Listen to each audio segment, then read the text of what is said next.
To the memory of Wolf Auerbach and Radwan al-Hailu, the precursors, who strove to maintain the ideals of internationalism. Contents. Chapter ITHE Begin N in GSOF Co-Unism in Palestine E1 The Comintern and the Colonial Problem The Birth of the Communist Movement in Palestine, 1919 to 1929. Chapter 2 The Arabization of The Palestine. Party activity among the Arabs since 1924 and the position of the Comintern on Arabization. The PCF's characterization of the August 1929 events in Palestine. The Comintern's characterization of the August 1929 events as a revolutionary uprising. The party's re-evaluation of the events. The long process of Arabization 1, the 7th Congress of the PCP, December 1930. The long process of Arabization 2, transformation and activity, 1929 to 1935. Chapter 3 Party policy during THE-THIRD period and THE introduction of THE National Front and T45 The left phase of the PCP The advent of the National Front. Chapter 4 THE PCP and THE Arab Rebellion 1936 to 1939 58 The party's position on the eve of the rebellion. The party during the rebellion. A. The reaction to the rebellion. B. Involvement in the armed struggle. C. The setting up of the Jewish section. D. The response to partition. E. The renewal of the rebellion and the 1939 White Paper. The consequence of the rebellion. A. Re-evaluation of the party line. Chapter V THE Party during THE War 82. The position towards the war. Activity in the Arab labor movement. Chapter VITHE National SPL in THE. Co-Unist MOVEMENT 98. Dissension within the party. The split and the formation of the National Liberation League. The communist movement in the Jewish street. Chapter 7 THE Arab National Co-Unist MOVEMENT 116 The Arab Workers' Congress. A. The Communists and the Arab Labor Movement. B. The split of the labor movement and the formation of the Arab Workers' Congress. C. Activity of the Arab Workers * Congress. The League of Arab Intellectuals. A. Origins and activity of the League. B. The Journal Al-Ghad. The National Liberation League. A political ideology. B. Political activity. C. Response to partition. B. The split with the Jewish section. Introduction.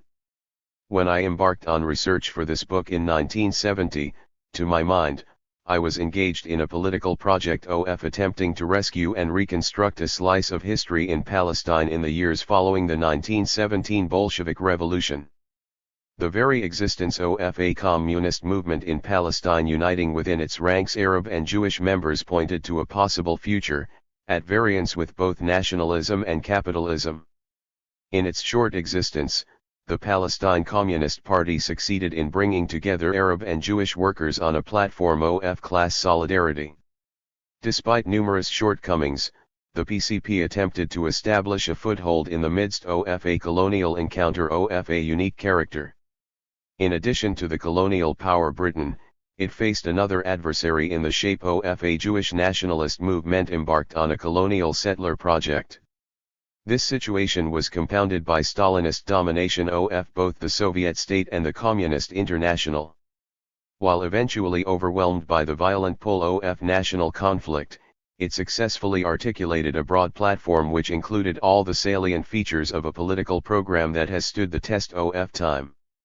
This encompassed recognition of the imperative of Arab unity as a condition for social and economic transformation in the eastern part of the Arab world, and internationalism as the precondition for successful state formation in a multi-ethnic and multicultural region which after centuries of Ottoman rule was trying to rid itself of British and French colonial rule. Palestine's problems could only be resolved in a broad regional context. In trying to reconstruct a party of men and women, rather than one made up of ideological platforms, I sought to meet with the largest possible number of party members and activists. There was, at the time, little published material on the history of the party, and what existed was either authored by cold warriors and / or betrayed an Orientalist bias that treated the party as part and parcel of the master narrative of the contemporary Jewish settlement in Palestine. 1 Historical circumstances led to the excision of the Arab members of the party from the historical record, and they have become erased from memory. While not aiming to produce an oral history, it seemed necessary to seek them out and record their narrative, noting at the same time that those personal narratives were colored by the passage of time, by changed political and personal circumstances, by rivalry and personal issues, and also by an effort to present a politically correct attitude retrospectively. In the period since, numerous works have appeared in Arabic, English, and Hebrew, purporting to deal with the history of the party and the working class in Palestine. None provide new ways of seeing, with two exceptions. The collections of correspondence between the eastern section of the Comintern and the party leadership, culled from the archives in Moscow, help provide a new reading of the internal history of the party. 2 These have only recently become available to researchers.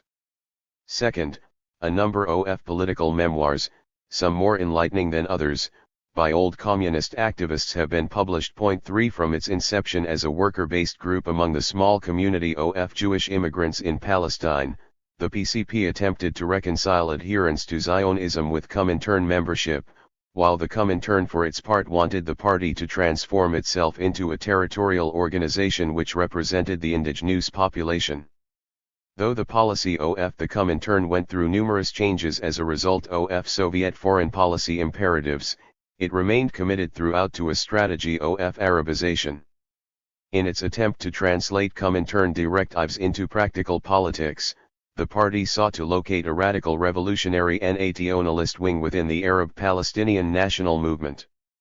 It elected to see Hamdi Husseini for a journalist from Gaza, and a small group of associates who were grouped together as a faction within the Istiqlal party as representative of this radical trend.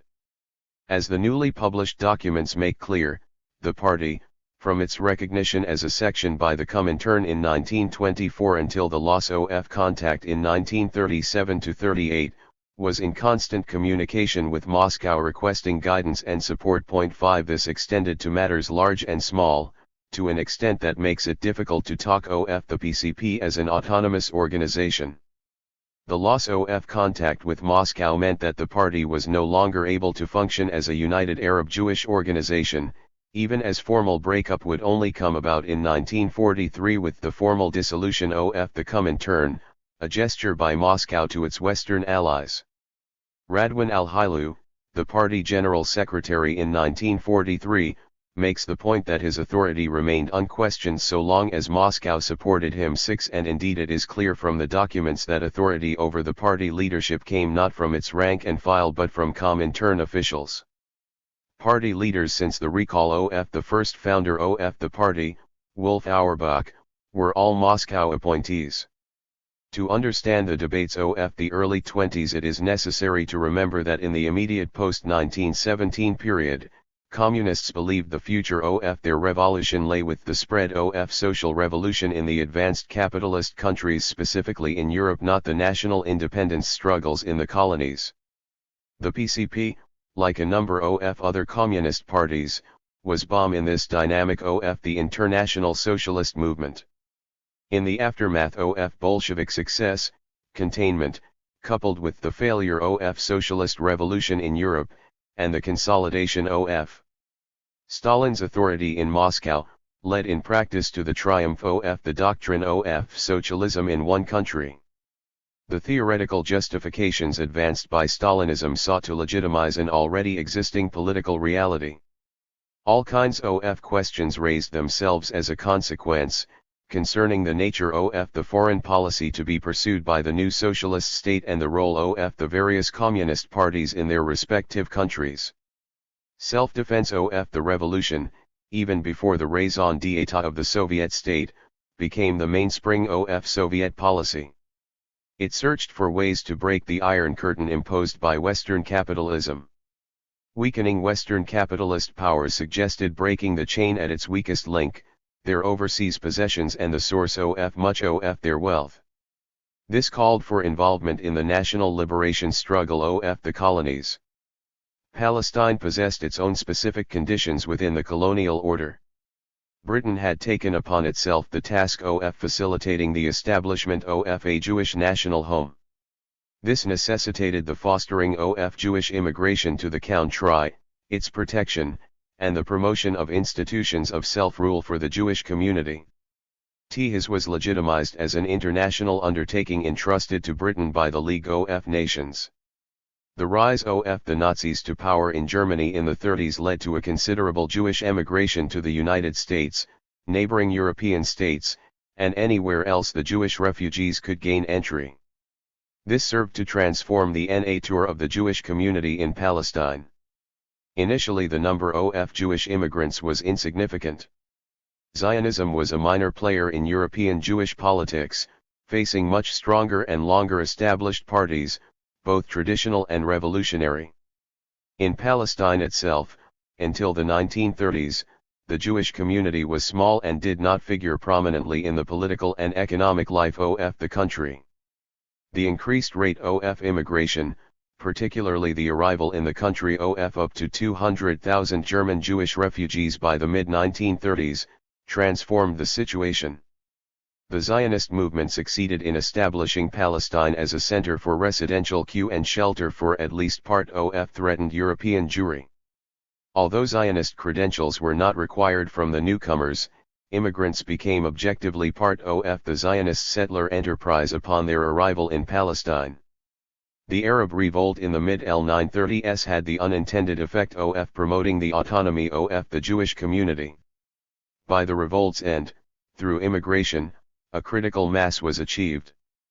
The Peel Commission proposals in 1937, the first time the British masters of the country openly talked about partition, is significant in this respect. For the next 10 years, and until partition took place in 1948, this was the invisible political agenda dictating the course of events. Mid-1930s Palestine was no longer a purely Arab country with a small indigenous traditional Jewish community and a small minority of European immigrants. The demographic consequences of Zionism 7 had become essential in shaping any possible future. So far, neither the PCP nor the Comintern viewed the struggle between Arabs and Jews as a colonial encounter. It would have been surprising had it been otherwise. The modern world in the aftermath of the First World War witnessed all sorts of wars, colonial, civil and revolutionary, but no ongoing settler colonial projects, and certainly not one where the colonial power did not install its own nationals as settlers, but rather people coming from a variety of countries with the object of recreating themselves as a nation. In the party's worldview, Jewish immigrants in Palestine acquired equal rights to those of the indigenous inhabitants upon their arrival in the country. Party and Comintern viewed the struggle in Palestine through the prism of class, not nation. They rejected as defeatist the view that the Jewish community constituted an undifferentiated mass and that all Jews in Palestine were counter-revolutionary. The corollary that all Arabs are revolutionary was also deemed theoretically untenable. Abandoning this view would amount to abandoning any hope of working amid and gaining support of Jewish workers, and would negate the party's raison d'etre. After all, to the extent that there was a modem proletariat in Palestine, this was predominantly Jewish. On practical grounds, treating the Jewish community as a monolithic Zionist bloc would lead the most ideologically committed Jewish members to leave the country altogether, further weakening the party. The party's theoretical armory was necessarily better suited to fight the class battle, but it found itself in a situation not of its own choosing. The party was after all bomb within the folds of the Zionist movement, albeit within its left wing. This in itself meant that party members and party membership were predominantly Zionist until the early 30s, but most Zionists turned communists lost the will to remain in the country once disillusionment set in. In a best-case scenario, it was the task of the more enlightened proletarian elements to transform the condition of the native Arab population. Nevertheless, the party was aware throughout of its settler origins, that its members were viewed as outsiders, that they were not familiar with the local language, and that they were not part of the social fabric of Arab society. While these were regarded as weakness, they were not seen as insurmountable obstacles. The party strove to represent the objective interests of both Arab and Jewish working people, the overwhelming majority of the inhabitants of the country. Jewish comrades would play the role at various stages of leaders and advisors, and would constitute the foot soldiers of the party. Consequently, even after Arabization was consecrated as official party doctrine, and after overcoming the link to Bolshevization and the appointment of an Arab comrade as party secretary-general, police and newspaper reports attest to the fact that most of those arrested distributing party leaflets and flyers and apprehended in demonstrations were Jewish party members. Right to the end and the breakup of Die Party in 1943, Jewish comrades represented the majority of party members. It is not clear that the party fully comprehended the dynamics of Arab society or recognized the process of national identity formation taking place in the aftermath of the Anglo-French partition of Bilad al-Sham. It was evident that the party had little understanding of how to carry out its aims in the absence of an Arab working class, and was unable to reach out to the Arab peasantry. Declaring the fundamental importance of the agrarian question, which it did, was not sufficient.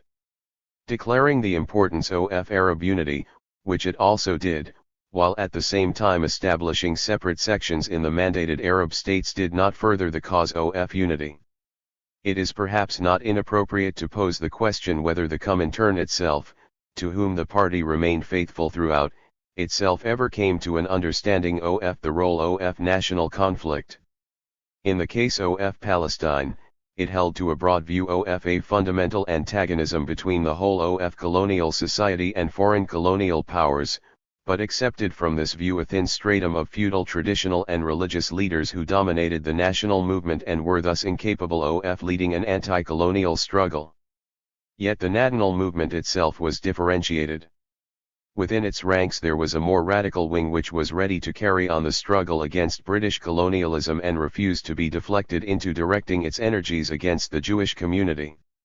The party had to face criticism from within its own ranks of extending uncritical support to the Arab national movement. Party leaders later admitted, in their correspondence with their superiors in the Comintern's eastern section, to committing serious mistakes. But if mistakes were made for a certain period during the first phase of the armed revolt in 1936 as a result of the party opening its ranks and its leadership to a new generation of Arab members, the record makes clear that party leaders were aware of the dangers posed by the pursuit of such policies. It is evident though that the division was not based on ethnic or national identity, but on political understanding of what the correct line ought to be. The problem lay in the Comintern's mistaken analysis of nationalist conflict relying on the experience of selected European countries, which had long ago been through the crucible of national state formation and where internal antagonisms were centered on class rather on national or religious identities. Politically, the party remained unable to find a common language which spoke to the interests of both Arabs and Jews in Palestine. To Jewish workers it spoke the language of the class struggle, to Arabs the language of anti-imperialism. It declared itself in the anti-imperialist camp, which served to alienate a sizable portion of Jewish party members. Britain was the main enemy, and not only for reasons of ideological correctness, but also as a reflection of the realities of Soviet national interest. This was made clear at the outbreak of the Second World War in September 1939. The party withheld support for the war, and suffered the repressive policy of the British authorities as a result. On the entry of the Soviet Union into the war in 1941, the party changed track and vigorously conducted a pro-war effort policy. It is not evident that the party understood clearly enough that no solution to the conflict in Palestine would be possible that did not provide for joint Arab-Jewish coexistence. It put forward class as the basis of common interests. But the two communities lived separate lives and more importantly viewed relations with the colonial power through different lenses. The Arabs largely viewed Britain as an imperialist power, and one which was facilitating the growth and power of the Jews in Palestine. The Jewish community, beneficiary of British promises and policies, was eager for more British support, and regarded it as Britain's duty to come to its defence. Its opposition to the British mandate in its final years grew out of a feeling of betrayal. For Arab nationalists, all Jewish immigration to Palestine was illegitimate, and they could not conceive of political rights for members of the immigrant community, not only collectively, but also on an individual level. For the Pope, emphasis was on shared social and economic needs and interests, and not on ethnic identity, and these were held in common for the vast majority of both groups, the only exception being a thin strata of servants of British imperialism from both national camps. One group was indigenous and the other part of a settler colonial project was irrelevant and beside the point. 9 His was theory. In practice, and as Comintern documents make clear, the Arab leadership of the party was unable, at times of heightened national conflict, to remain unaffected by the general Arab nationalist atmosphere, which did not allow it to perceive the Jewish community as a differentiated society with conflicting interests. 10 The same goes for Jewish party members, the majority of whom during the years of the Arab Revolt became inactive or established themselves as autonomous factions. In order to understand the situation confronting the party, it is perhaps necessary to pose a number of questions, such as whether the PCP ever succeeded in transforming itself into a territorial organization. If so, then what does this say about the establishment of the National Liberation League as a framework for Arab communists and left-wing nationalists in 1944, and the separate existence of Jewish communists organized in a number of competing but purely Jewish organizations? It behooves us to inquire whether prior to the Soviet declaration for two states, the PCP itself actually called for the establishment of what kind of state? An Arab state? A binational * state? Two states? Or what? It was clear even before the end of the mandate and the ensuing struggle between natives and settlers that the British did not aim to and had not created a new Palestinian identity or nationality, and that there were two separate and antagonistic national groups in the country, Arabs and Jews, holding mutually exclusive nationalist demands. The party did not acknowledge this and continued to place culpability at the door of British policies of divide and rule.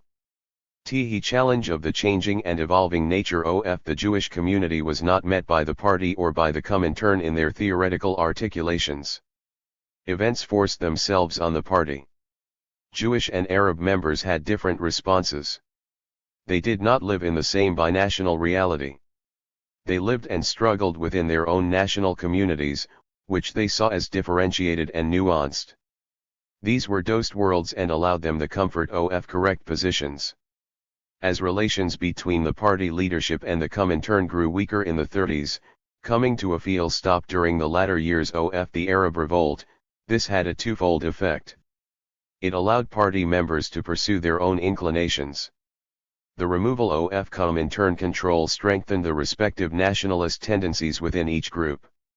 At the same time, Moscow's absence weakened the position of the party *s.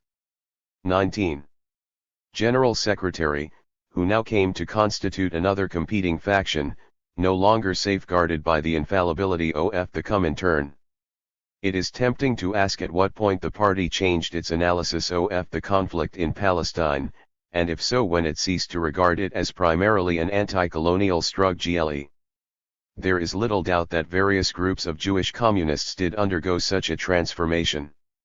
Already in the opposition to Arabization and the rearguard action linking it to Bolshevization we can see evidence of a reluctance to follow a path which shifted the weight of party activity from the social to the national terrain. The party's theoretical stance remained consistent that both Arab and Jewish communities were internally differentiated, divided groups, thus priority was given to competing class interests and differences, and the necessity of continued activity within all national groups. At the same time, party activity, by aiming to ground itself within the Arab national community, appeared to lead to the adoption of the main slogans of the Palestinian Arab national movement, such as the cessation of immigration, the cessation of land sales, and the establishment of an independent Arab state. The advent of the era of the Popular Front, declared by the 7th Congress of the Comintern in 1935, enabled both Arab and Jewish members to argue that it was permissible for the party to establish links with progressive elements within both national camps. In itself this was the beginning of the formal recognition of symmetry between the two national groups, without at the same time entering into a discussion about whether they possessed equal political rights or the legitimacy of their respective claims. The various groups of Jewish communists would, in 1948, coalesce to support the establishment of the Jewish state within the borders decreed by the UN partition proposals. While politically rejecting Zionist practices aimed at establishing a national home and since Biltmore in 1942 openly calling for statehood, they were confronted by the consequences of the success of this endeavor, which developments, both regionally and internationally, forced them to acquiesce to.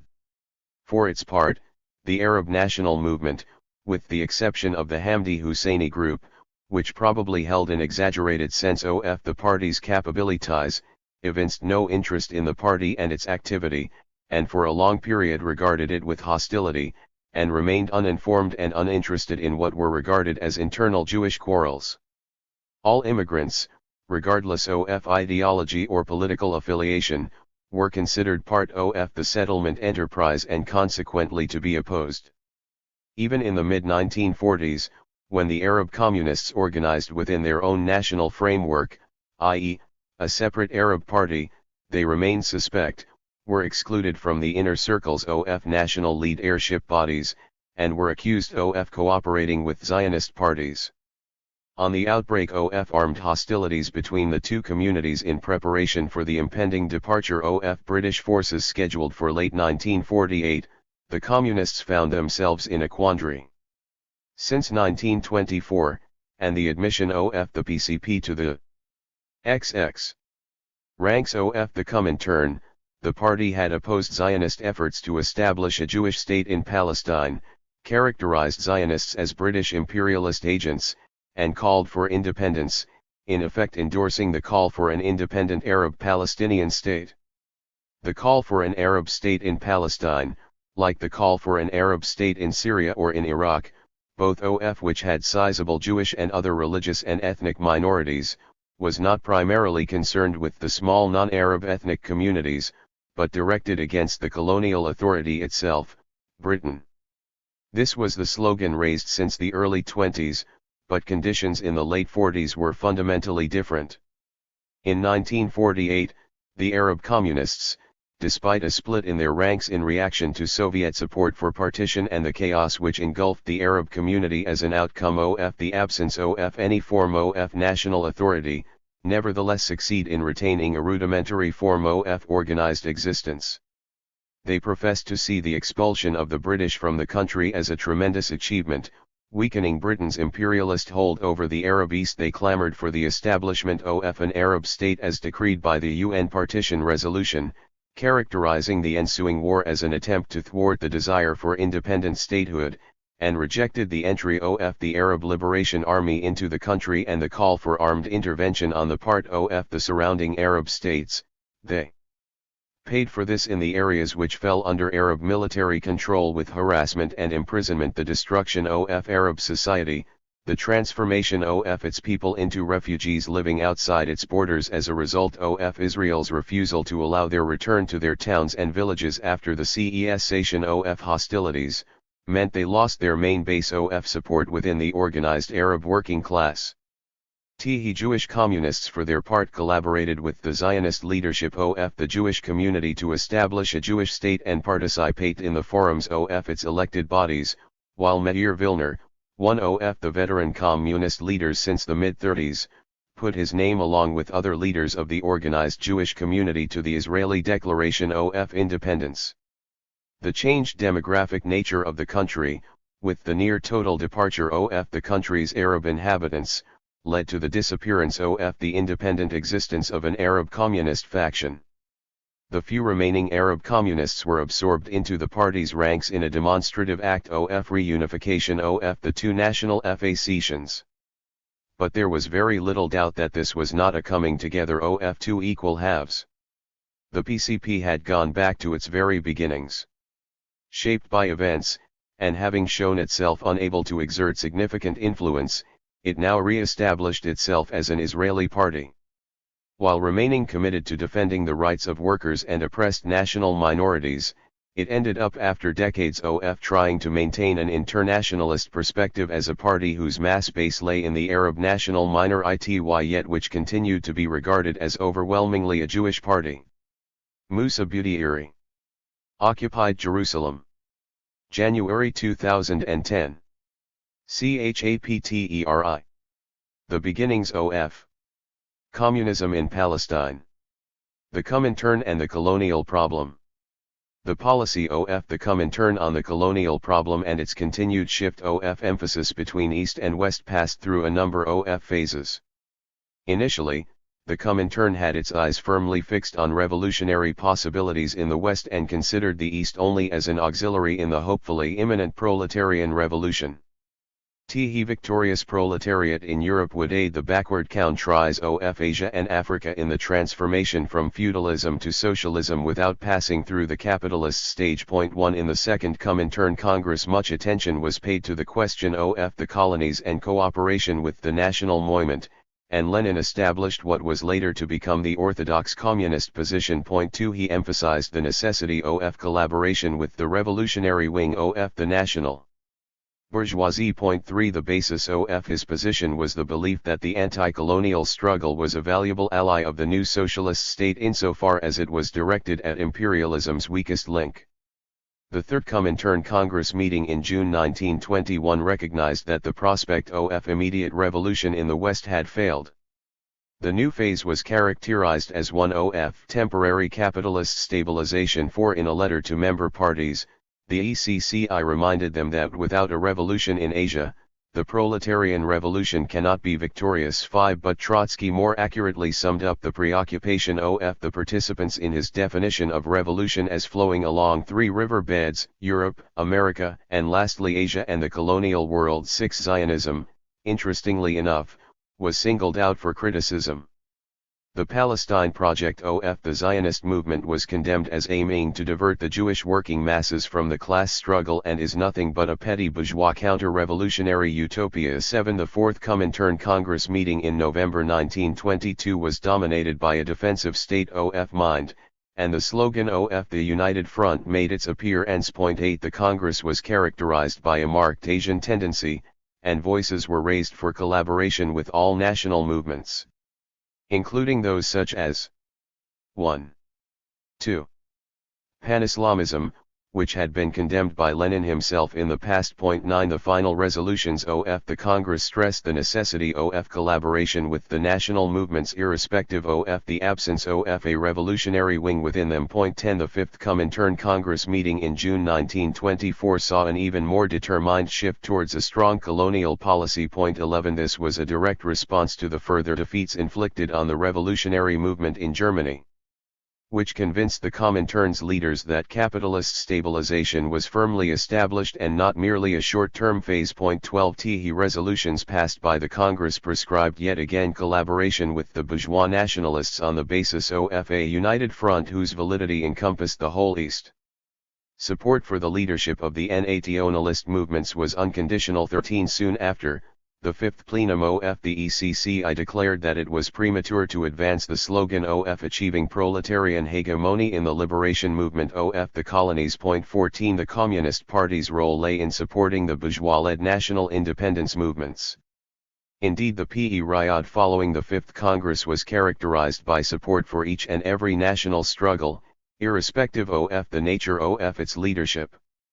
This encompassed the struggles in China, India, the Arabian Peninsula, Syria, and Morocco. 15 Although the end of 1926 saw the ebb in the tide of revolution in the colonies, and an ECCI plenum of March 1926 had already characterized the new period in the capitalist countries as one of tottering stabilization.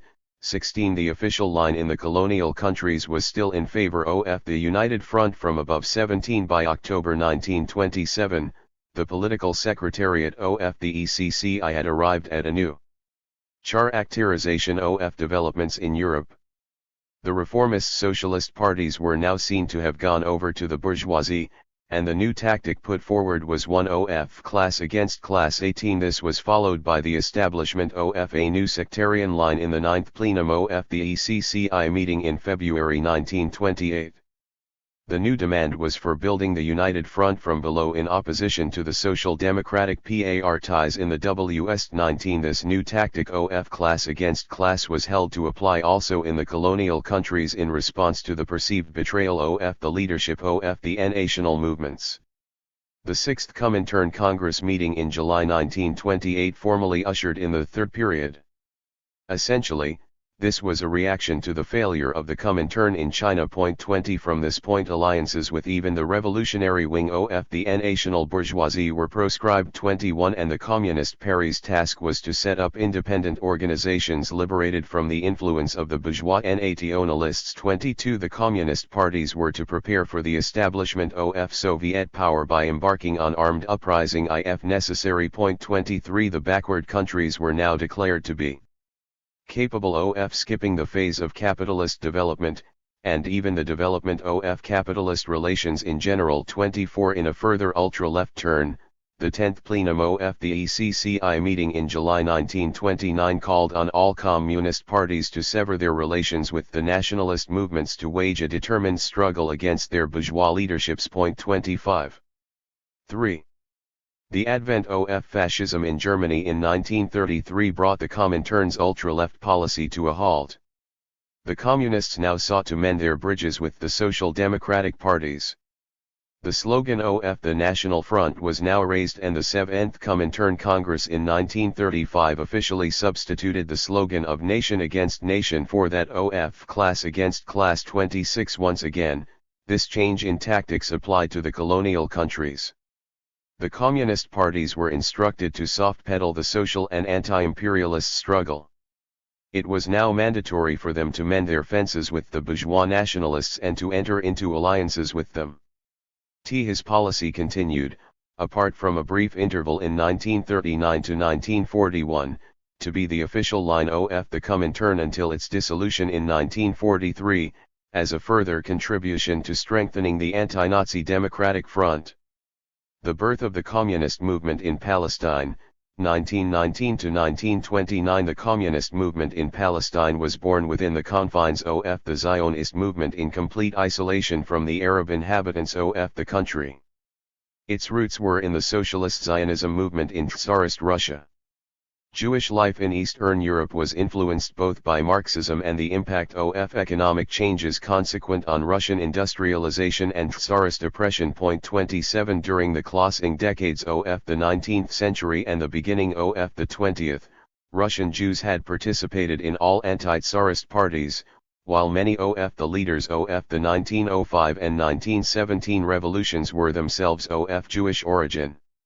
The percentage of Jews among revolutionaries was always greater than their percentage of the population, a fact usually explained by the large concentrations of Jews in urban areas, the existence of a large Jewish proletariat and intelligentsia, and their oppression by the Tsarist regime, not only as proletarians but also as a national minority. Before the outbreak of the October Revolution, the politically conscious section of the Jewish working class was attracted mainly to the ranks of the non-Zionist socialist parties. 28 The predominant party among the Jewish working class was the Social Democratic Bund. 29 which had taken part in the establishment of the Russian Social Democratic Labor Party. 30 but had soon after broken with it over the issue of representation of the Jewish proletariat. The Bund evolved a national ideology, which, unlike that of Zionism, was based on the concept of national cultural autonomy. 31 While remaining firmly opposed to Zionism, which it dubbed a bourgeois movement with close ties to anti-revolutionary clericalists.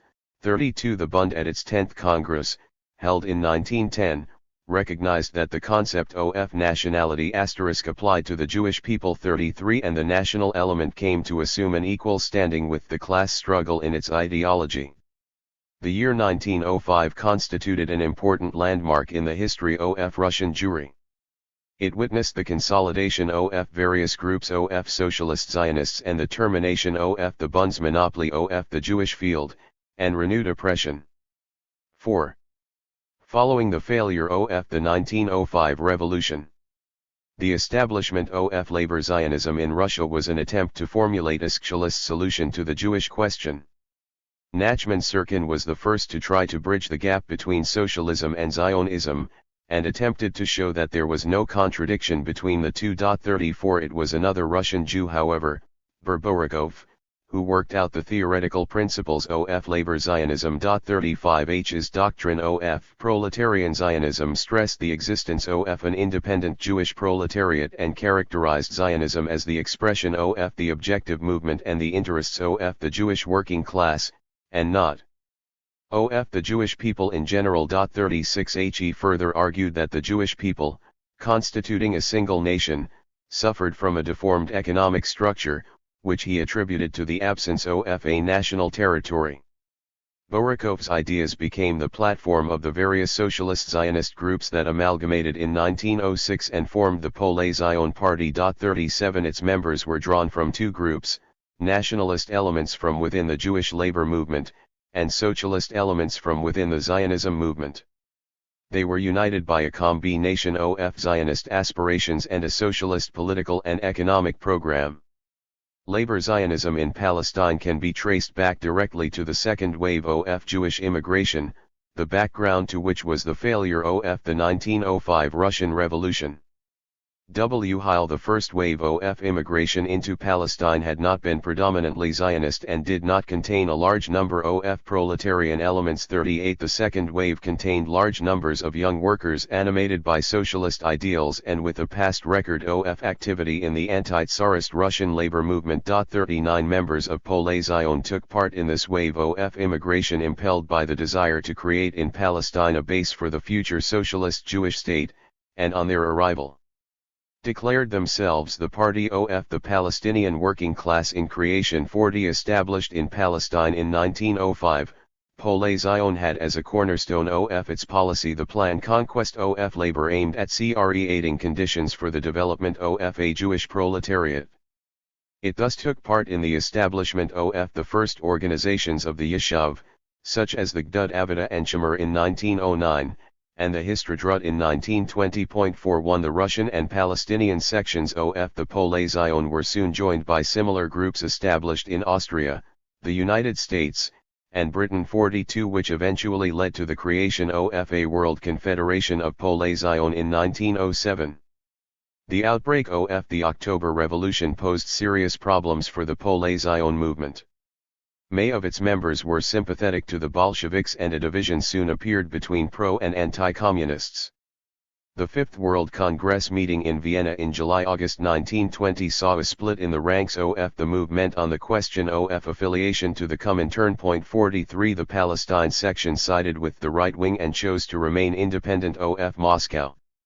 In Palestine itself, Poale Zion had in February 1919 joined with other independent elements to form a new organization, Adat Hayavida. 44 A small group of Poale Zion members opposed this and broke away. 45. 5. Establishing their own organization, Mifleget Polem Socialisti. 46 In the first Congress of the MPS, held in October 1919, 47 the split was characterized as being similar to those which had taken place in all socialist. 48. The new part was ambiguous in its attitude to Zionism. Declaring its allegiance to proletarian Zionism, it linked the achievement of the Zionist ideal with the victory of the socialist revolution, and emphasized that the diaspora will be the spring from which we shall draw our vintage of life inspiration. The novel element in its doctrine was the affirmation that the establishment of a Jewish socialist community in Palestine was conditional on an understanding with the native working class, and the necessity of joint Arab-Jewish organization. The MPS continued however to regard itself as part of the Zionist movement and participated in the Fifth World Congress of Palestine in Vienna. 49 Its delegate antagonized the Congress by attacking the Palestine Zionist program as illusory and calling attention to the existence of a native Arab population determined to repel foreign newcomers. 50 He also launched an attack on the Zionist policy of cooperation with Britain, which he described as being the cause of Arab enmity towards the Zionist immigrants. As a result, the Palestinian delegate was expelled from the Congress, and MPS felt impelled to dissociate itself from his views. 51 Relations of the MPS with other socialist Zionist parties continued to deteriorate, though it continued to gather some support among the new immigrants, based mainly on their sympathy with the Soviet Union and their rejection of the Zionist leaders' collaboration with the British. 52 At the same time, the MPS persist in its calls for an alliance with our Arab brethren. 53 And its Third Congress held in April 1921 passed an official resolution to this effect. 54 To the Arabs, however, the existence of a Bolshevik party provided an extra argument in their protestations against Jewish immigration, and they exhibited strong opposition to communist activity. 55 The disturbances of May 1, 1921 were the direct outcome of a clash between an official Zionist procession and an MPS demonstration that ended in Arab attacks on the Jewish quarter. 56 The outcome was the suppression of the MPS with the arrest and deportation of most of its leaders. 57 And the party was banned and had to go underground. 58 Soon after, the MPS disintegrated, but this did not prevent the appearance of a plethora of small groups such as the Jewish Communist Party, the Workers' Councils, the Communist Party of Palestine and the Palestine Communist Party, which carried on an ideological struggle within their ranks centered on the position towards Zionism and the association with the Comintern. 59 The groups varied in their rejection of the Zionist program and in their degree of support for the Arab national movement. Some took an extreme view, calling for the abandonment of Palestine altogether. 60 While others were in favor of the establishment of a Jewish workers' center in Palestine and condemned the more anti-Zionist groups as liquidationists. 61. 6. The two largest groups, the PCP and the CPP, eventually came together in July 1923 and formed a single party. 62 For a short time following this, some small groups continued to exist and to denounce the PCP as crypto-Zionists. 63 Advocating the abandonment of the Zionist project in Palestine and calling for total support for the Arab movement. With the recognition early in 1924 of the PCP as the official Comintern section in Palestine, these groups gradually disappeared from the scene. The main issue which had split the World Federation of Palestine, that of affiliation to the Comintern, continued to occupy the attention of the various groups of Jewish communists. 64 A representative of MPS had taken part in the Third Comintern Congress in 1921 as an observer. 65 But objection to the national nature of the group and Comintern demands such as a change in the party's name and its repudiation of immigration. 66 Which the Jewish communists were not prepared to accept, resulted in the failure to reach agreement. Upon the establishment of the United Party in 1923, the PCP again decided to approach the Comintern and sent one of its leaders, W. Ulf Auerbach. 67 To negotiate the terms of affiliation. 68 Auerbach encountered some difficulty because the Comintern's lead ERS feared that recognition of the PCP would give implicit support to the Balfour Declaration. 69 Moreover, they were critical of the party's failure to gather support among the Arabs, a failure that they attributed to the subjective Jewish orientation of the party.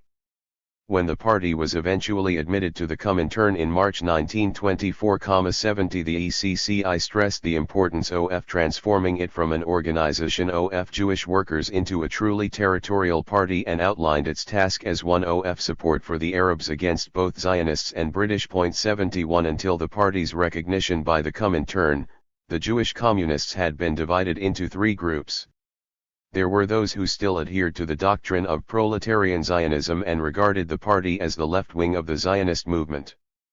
Another group desired a break with Zionism but could not bring itself to openly denounce the Balfour Declaration and place itself outside the Jewish community, and continued to regard the Jewish immigrants the harbingers of revolution in the East. 72 The third group rejected any form of Jewish presence in the country, and its members eventually left the party and the country. Such behavior was completely in accordance with a total rejection of Zionism by people who were recent immigrants and had no special ties with Palestine. Indeed, for many communists the party became in its early years a transit camp on the way to the Soviet Union. Those who remained and accepted the Comintern's instructions regarding the necessity of joining forces with the Arab population in the struggle against British imperialism were however badly suited for this task. By custom, history, language, doctrine, and not least by belonging to the Jewish community of immigrants, they were hardly distinguishable in Arab eyes from the rest of the Jewish community. Communist activity in the early years was mostly concentrated in the trade union field and among Jewish workers. Frakция was or 7. Organized towards the end of 1922.74. Its main aims were to penetrate the trade unions affiliated to the Histadrut with the object of separating them from the economic and cooperative functions linked to the Zionist project, and to open them to Arab membership. 75 Simultaneously, the Frakcija attacked as liquidationists those who called on Jewish immigrants to leave Palestine and stressed that the correct path was to fight and not to run away. 76 The Frakcija was in favor of participation in Zionist bodies and took part in elections for the Histadrut congresses, but coupled this with the demand for transforming the organization into a territorial professional trade union.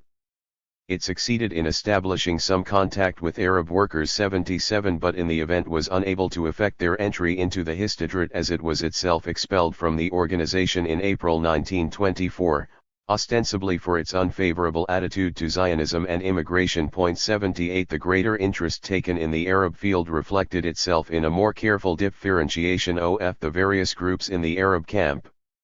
While early in January 1924, J. Berger 79, a member of the party secretariat, wrote that as far as the Arabs were concerned, all classes of the people are in the struggle against imperialism.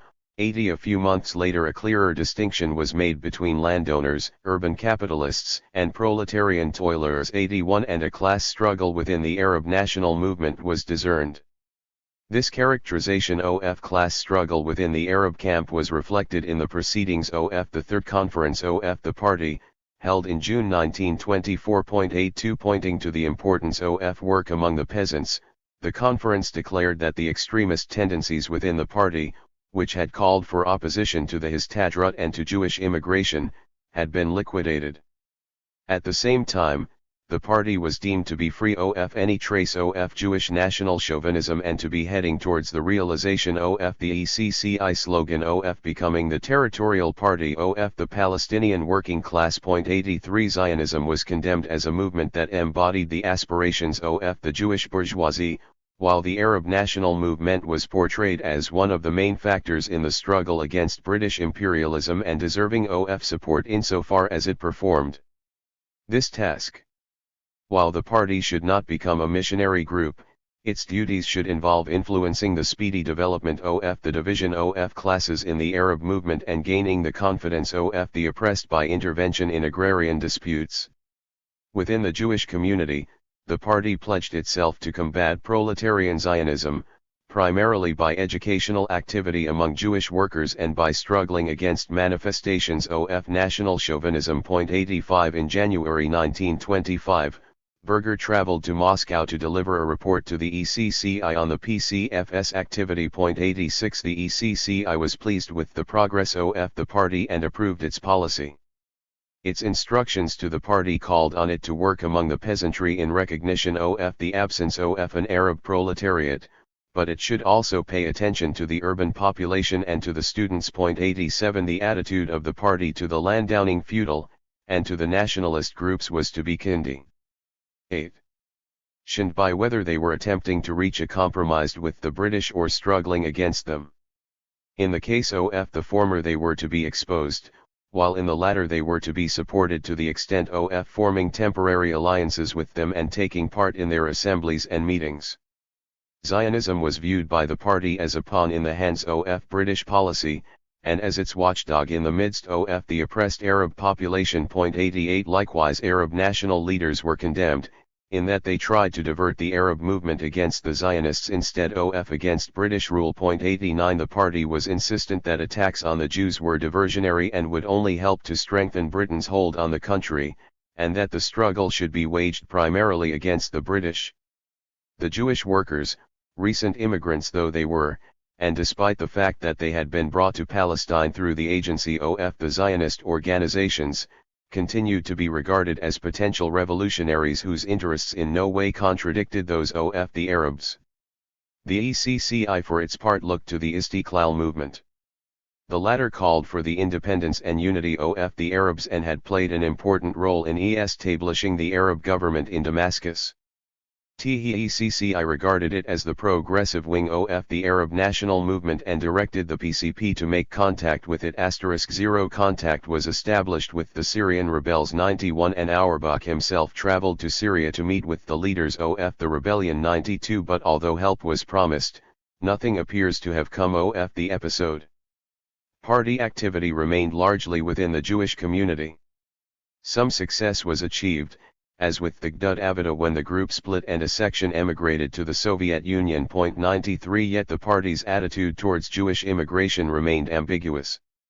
Berger, writing in 1926, attacked the government for its opposition to both the Arab and the Jewish population.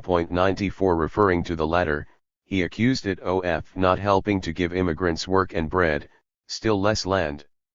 As regards the Histadrut, the party had changed its policy after being rebuked by the ECCI in 1925 for advising Arabs not to join the organization. 95 Within the Histadrut, the party now raised the call for entry of Arab workers, and in 1927, when Arabs were admitted as observers for the first time to a Histadrut Congress, this was regarded as a measure of the party's success in influencing both the Histadrut and Arab workers. 96 Despite the Frakciya's expulsion from the Histadrut, the party continued to set up factions under different names to propagate its policy within the Jewish workers' community. Side by side with the organization of demonstrations of the unemployed and the disillusioned in protest against the leaders of the Zionist movement. 97 At the Sixth Party Conference in September 1926, the party reaffirmed the necessity of persisting in its attempts to re-enter the Histadrut and for mutual organization with the Arab working masses. 98 Composed of both Arab and Jewish members, the conference discussed the role of the Jewish working population in Palestine who, it was declared, were slowly adopting an anti-imperialist position. 9. It was also revealed that the party had been maintaining contact with the left wing of the Arab National Revolutionary Movement. 99 While recognizing that the Arab National Movement was petty bourgeois in nature and relied on the peasantry in its attempts to secure the necessary conditions for free capitalist development in Palestine and thus had nothing in common with communism, it was decided to support it insofar as it continued to be directed against imperialism. 100 The Comintern, impatient for greater involvement among the Arab community, revealed itself dissatisfied with the party's progress. Auerbach, the party secretary, traveled to Moscow in December 1926 to attend an enlarged plenum of the ECCI and found that the Comintern was not pleased with the results of the party's work. 101 Their main criticism centered on the overwhelming Jewish composition of the party.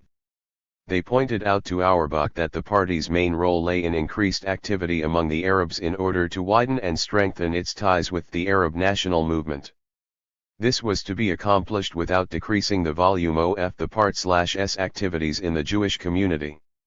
Within the Jewish street, the party evolved a new doctrine, Yeshivism. 102 The Jewish community in Palestine was appraised in positive terms and attributed with a major progressive role in the social and economic development of the country, while the Jewish labor movement was regarded as having a positive influence on the course of revolution in the East. This doctrine was an attempt to differentiate between Zionism and the Jewish community in Palestine. While rejecting the tenets of Zionist nationalism and asserting the unity of Arab and Jewish interests, the PCP was averse to calls of emigration and expelled from its ranks those who fell victim to this liquidationist tendency.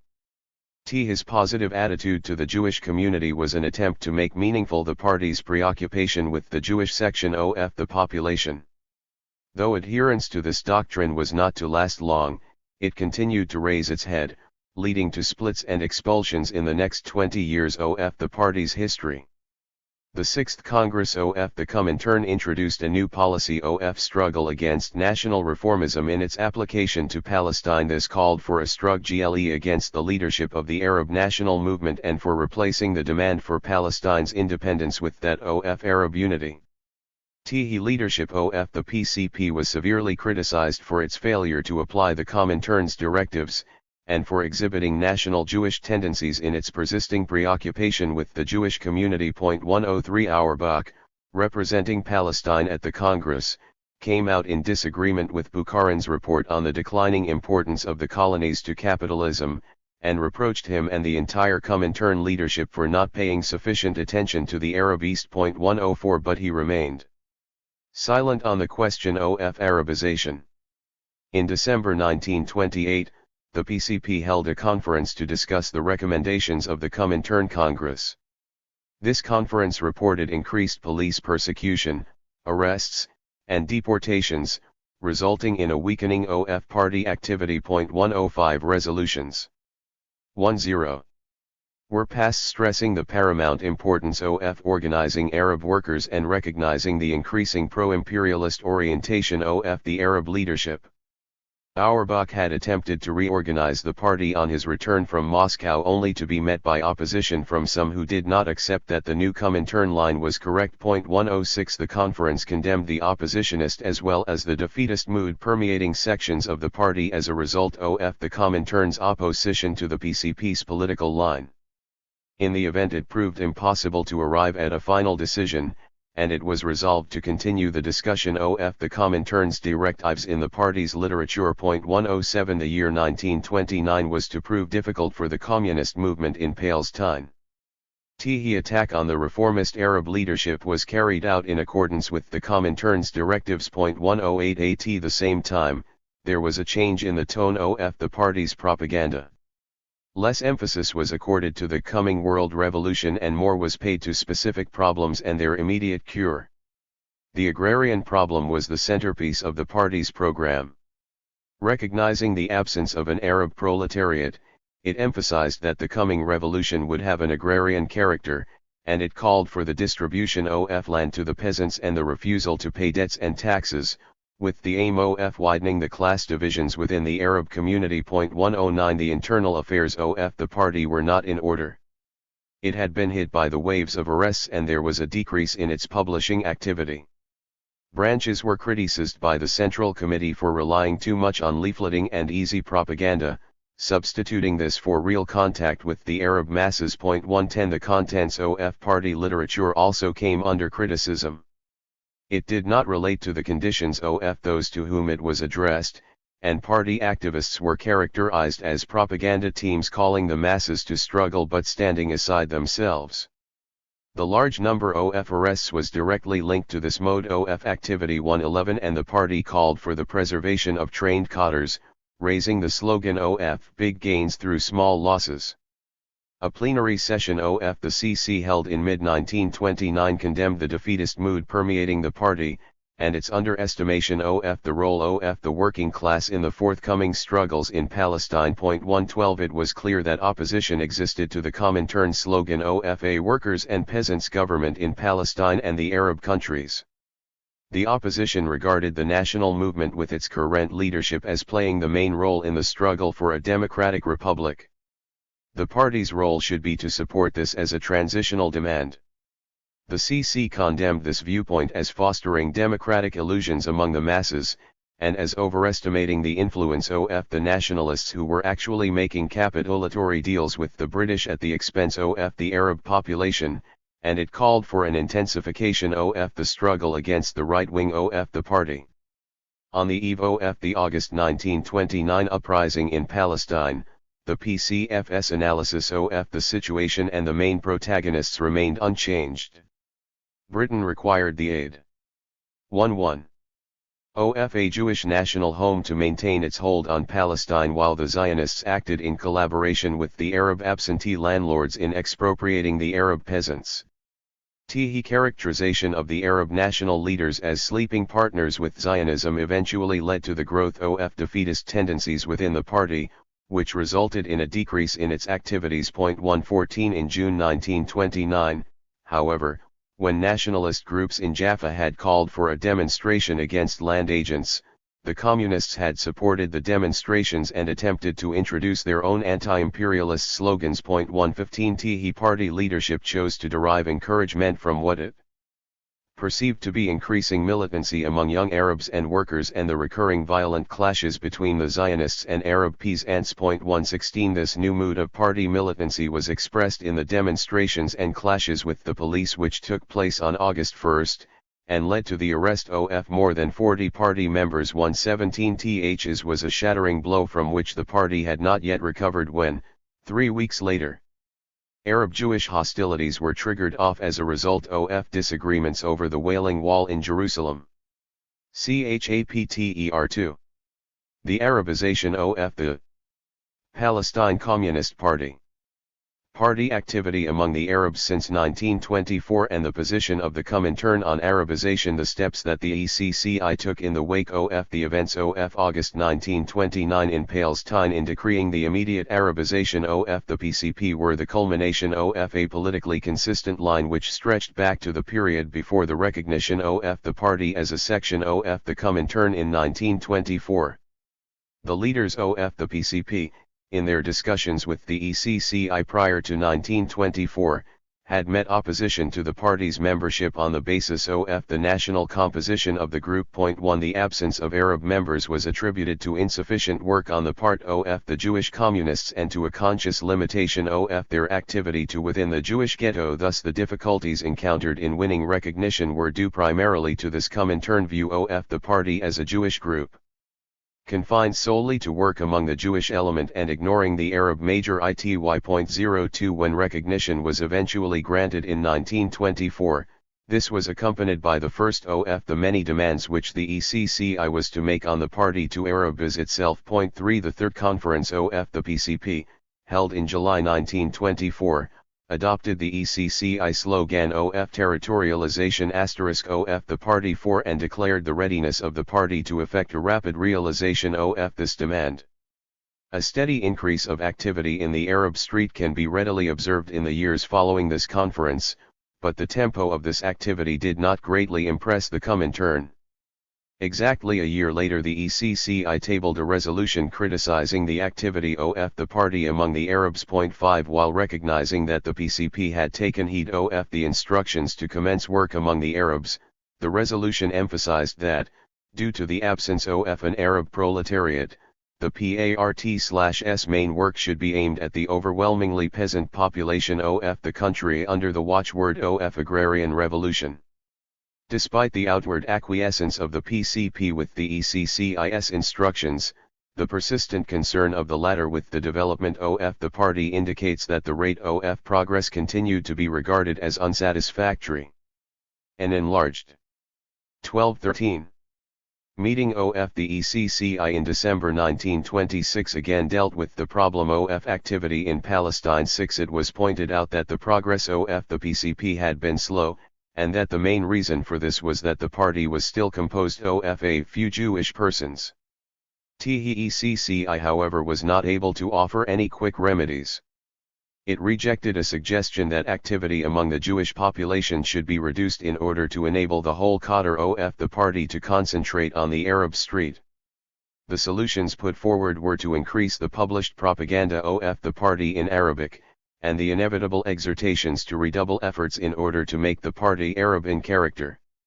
The Comintern, in its emphasis on work within the Arab population, instruct the party to establish relations with the leadership of the Arab national movement. 7 His line was to persist until the 6th Comintern Congress in 1928, when the policy was reversed. The new course was explained in a communication of the ECCI to the PCP, which, forecasting the outbreak of an agrarian revolution in Palestine, called on the party to prepare itself for a leading role by entrenching itself among the Arabs as the standard bearers of the anti-imperialist revolution. The failure of the PCP to adopt what the Comintern saw as a correct position to the August 1929 events was seized upon as the outcome of the mistaken policy of the party and its refusal to abide by the ECCI's instructions. Consequently, the Comintern gave up its calls for a progression towards an Arabized party and instead took active steps to ensure the desired transformation. Within the PCP, two tendencies had coexisted from the time of its recognition by the Comintern until the major shake-up that followed the August 1929 events. The first called for Arabization, and held that the party should be composed in its majority of members of the population group which was in a position to undertake the anti-imperialist struggle. In Palestine this group was perceived to be the Arabs. Consequently, the party, claiming as it did to stand at the head of the anti-imperialist revolutionary movement, could not be Jewish. This doctrine continued until 1929 to be that of the minority in the party, and its platform was not reflected in official party policy. Predominant was the doctrine of Yeshivism, which attributed to the Jewish community in Palestine a progressive role in the social and economic development of the country. It regarded the economic transformation consequent on Jewish immigration as beneficial to the capitalist development of Palestine and to the breakup of ancient feudal structures, which in turn would lead to class differentiation within the Arab community. Consequently, a distinction was drawn between the Zionist movement and the development of the Jewish community, and an identity of interests was proclaimed between the two national communities in the country. Thus the period 1924 to 29 saw an understandable preoccupation with the problems of the Jewish immigrant society.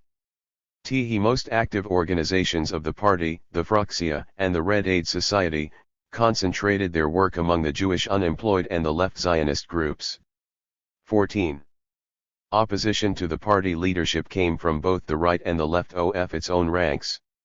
The right deviation exhibited itself prior to 1929 as a tendency which underestimated the strength of the working class and the mass movement in the country and which held a defeatist attitude towards the possibility of successful work aid. It denied the validity of the Comintern's forecast of a projected agrarian upheaval and mistrusted the revolutionary potentialities of the Arab population.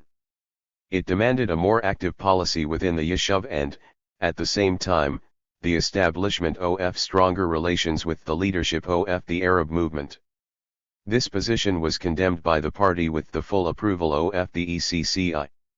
Its denial of revolutionary possibilities in the Arab street and its position regarding the primacy of activity within the Yishuv appeared to amount to a call for revolution based on the forces of the Jewish working class alone. Yet these ideas were shared by a section of the leadership of the party. Consequently, the struggle against the right deviation continued in the following years, to be coupled with the struggle for Arabization. The perceived threat to the party leadership came from another direction.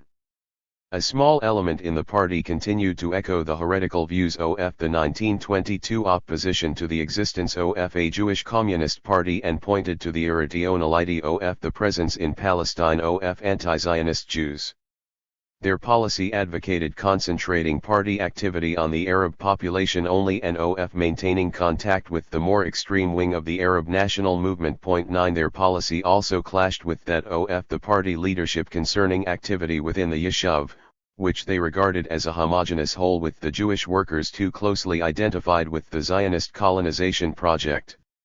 In a statement delivered to the 7th Arab Congress meeting in June 1928, this opposition group, under the name of the Jewish Workers' Committee, denounced Zionism as the enemy of the Arab people and declared that the Arab people living in Palestine are the only ones with the right to it. 10 As far as the Jewish inhabitants were concerned, the statement declared that the home of the Jew is the place he happens to be born in, and it was his duty to struggle for his rights in his country. Origin. In Palestine, the duty of Palestinian Jews was declared to be to struggle with the Arabs for their common liberation and to extend support for the Arab national independence movement. The leadership of the PCP saw this as a deviation from the official party line, and was quick to issue a rebuttal in the Arabic press denying that the statement of the Workers' Committee embodied the communist position, or that the group was in any way associated with the party. 11 Yet, despite the repeated demands of the ECCI, the leadership of the party, which had remained unchanged from 1924 to 1930, continued to pay little more than lip service to the practical application of Arabization. An enlarged plenum of the CC, which convened in December 1928 to discuss the resolutions of the 6th Comintern Congress, was marked by the complete absence of any reference to 15. Arabization. 12 Not only did the leadership of the party remain 100% Jewish, but its doctrine was likewise unchanged. However, both conditions in Palestine and the actual composition of the party itself had begun to show signs of change. After a relative period of quiet, the Arab national movement towards the end of the 20s became restive and showed signs of the advent of a more aggressive policy vis both the Zionists and the British. This quelled the voices within the party that had continued to ignore the Comintern's prognostications. At the same time, the presence of Arabs in the party was beginning to make itself felt. Although Arab members constituted a small minority, their presence was nevertheless a novel development and opened up vistas of new activity in the country. The first direct appeal of the party to the Arab population took the form of a leaflet issued on May 1, 1921, and signed the Libertarian Party of Palestine. 13 The party called on Arab laborers not to work on that day and to demonstrate in the streets under the banner of the red flag. After a general description of the international labor movement, it called on the Arab laborers to unite with Jewish workers who, it explained, had not come to Palestine to oppress the Arabs but to struggle jointly with them against Arab and Jewish capitalists. The leaflet ended with a declaration that the Jewish workers were the soldiers of the revolution and raised the slogan of Soviet Palestine. There was no mention of the Balfour Declaration or of the struggle against Zionism, and the overwhelming emphasis was on class conflict and the class struggle. The party continued to address itself to the Arabs on various occasions, but its propaganda effort was small and infrequent, and in general its leaflets were badly written and produced 14 indicating the absence of Arabs from its ranks. After 1924, increased interest was shown in the Arab field, and the party made some gestures towards fulfilling the ECCI's instructions to win over the Arabs and leave the Jewish ghetto. The breakthrough came with the clash in Afila between the Arab tenants of land sold by a wealthy Arab family to the Jewish National Fund and the new Jewish owners who attempted to take possession and evict the Arab peasants. In the fray that resulted, one Arab peasant was killed and several Arabs and Jews were injured. THEPCP rapidly issued a statement condemning the action of the Zionists in attempting to evict the Arab peasants from their land. 15 It attacked the Jewish bourgeoisie for dipping its hand in the blood of innocent Arab and Jewish workers, and warned the latter that they were being used as cannon fodder to further the aims of Jewish capitalism. The party stated its determination to disrupt the occupation of the land at Afila, and in addition to its agitation on behalf of the Arab peasants, dispatched its members to support them in resisting the Jewish settlers as a gesture of both support and defiance. 16 This action further estranged the party from the Jewish community while bringing it to the attention of the Arab national movement. 17 Previously the Arab press had reported various activities of the party and reproduced its leaflets, albeit in an effort to discredit it and to bring it to the attention of the authorities. 18 The action at 16. Afula delivered the party's propaganda to a wider audience than its meager resources allowed and presented it to the Arabs in a positive light. Initial contact was made with some of the leaders of the Afula dispossessed tribes. 19 But although the party continued to agitate for armed resistance against Zionist land acquisition, it was not able to exploit its initial contacts nor reap any practical long-term benefits from its involvement in the affair. The real success of the party in the Arab field during 1924 arose from its contact with Eli Zak, the owner of a well-established Haifa journal, Al-Nafir, who conducted a financial arrangement with the party to produce a weekly journal putting forward the general line of the communists and performing an educational-cum-agitational role. 20 The first issue of this journal I-21 was published in October 1924, and publication continued somewhat irregularly until the end of 1925. The journal, well written and produced, dealt with general political topics, and concentrated on the affairs of the labor movement and trade union organization. It contained translations from Russian and articles on the international labor movement, as well as analyses of the political situation in the neighboring Arab countries. It adopted a militantly anti-British line and also attacked the leadership of the Arab national movement, but largely ignored the Zionist movement. Its main emphasis was on the community of interests between Arab and Jewish workers. 22 Which led it to come out against the attempts made by some Arab workers to establish independent Arab trade unions. In addition to this legal journal, various attempts were made by local party committees to distribute propaganda sheets. 23 But none of these proved to have any staying power. THIRD Party did not bring out a regular printed Arabic organ until 1929, by which time it had gained sufficient Arab cadres and was capable of sustaining a regular Arabic mouthpiece. THIRD first issue of Ella al-Amam 2 * attempted to introduce the party to the Arab public by giving an account of its activities and principles and explaining its links with the international communist movement. It called on Arab workers to unite with their Jewish counterparts and warned them of the attempts made by the British and the Arab feudal leaders to divert their attention against the Jews. The journal did not introduce any changes in the propaganda line of the party and continued to place the emphasis on the class rather than on the national independence struggle. The party's efforts in the direction of the Arab population were slowly beginning to bear fruit. On the occasion of May 1, 1925, Z/AJ/S journal called a general meeting to celebrate the day 25, while on May 1, 1926, Arab workers joined their Jewish comrades in Haifa in coming out on strike. 26 Contact was established with an Arab labor organization, the Palestine Arab Workers' Society, in Haifa in 1925-27, and the party succeeded in organizing a number of Arab workers in Jerusalem and Haifa. 28 The most significant success of the party in the trade union field was the organization of the THIRD Movement Conference in December 1926, which was attended by 16 Arab delegates out of a total of 8,517. And led by two prominent Arab communists, Rafiq Jabbour 30 and Abdul Ghani al-Karmi. 31 A pamphlet issued soon after the conference declared that its aim was to lay the foundations of a truly international labor movement in the country, uniting Arab and Jewish workers. 32 Here again, however, the party was not able to sustain the breakthrough, and the unity movement suffered a natural death soon after. Contacts with the Arab national movement were established on the recommendation of the ECCI. Initiating with a message of support delivered to the Arab executive expressing the party's solidarity with the victims of an anti-Balfour visit demonstration in Damascus. 33 Contact was established with a group of extremist Arab nationalists centered around the figure of Hamdi Husseini. 34 Relations were also set up with one of the established leaders of the national movement, Jamal Husseini. 35 While in the 1927 election to the Jerusalem municipality, the party issued a statement calling on the Jewish inhabitants of Jerusalem not to cast their votes for the Nashashivi faction. 36 The relations of the party with the leadership of the Arab national movement came to an abrupt end in 192,837 following the new Comintern policy decided in its 6th Congress. Contact, however, was maintained with Hamdi Husseini and his group.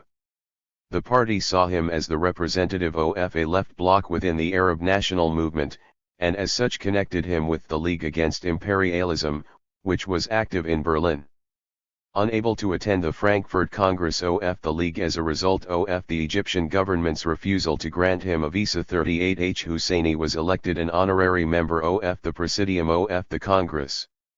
However, Palestine's voice is not absent from the gathering. In addition to a PCP delegate, Dr. Khalil Budei, a Palestinian Arab in sympathy with the party, addressed the Congress and roundly condemned both Zionism and British imperialism. 39H Husseini was however able to attend a meeting of the League in Cologne held later in 192,940 and from there traveled to Moscow with the secretary of the PCP, where he met Stalin. 41 The connection of the party with Hamdi Husseini was to last, with few minor lapses, until 1948 and the partition of the country. The actual gain in terms of Arab cadres which the PCP achieved in this period is hard to estimate. The party claimed its first Arab member in 1924-42 and as early as January 1925, one of its leaders, Berger Barzilai, impressed on the party the necessity of sending Arab students to Moscow's University of Toilers of the East. 43 An indication that the PCP had already secured the allegiance of a number of Arabs.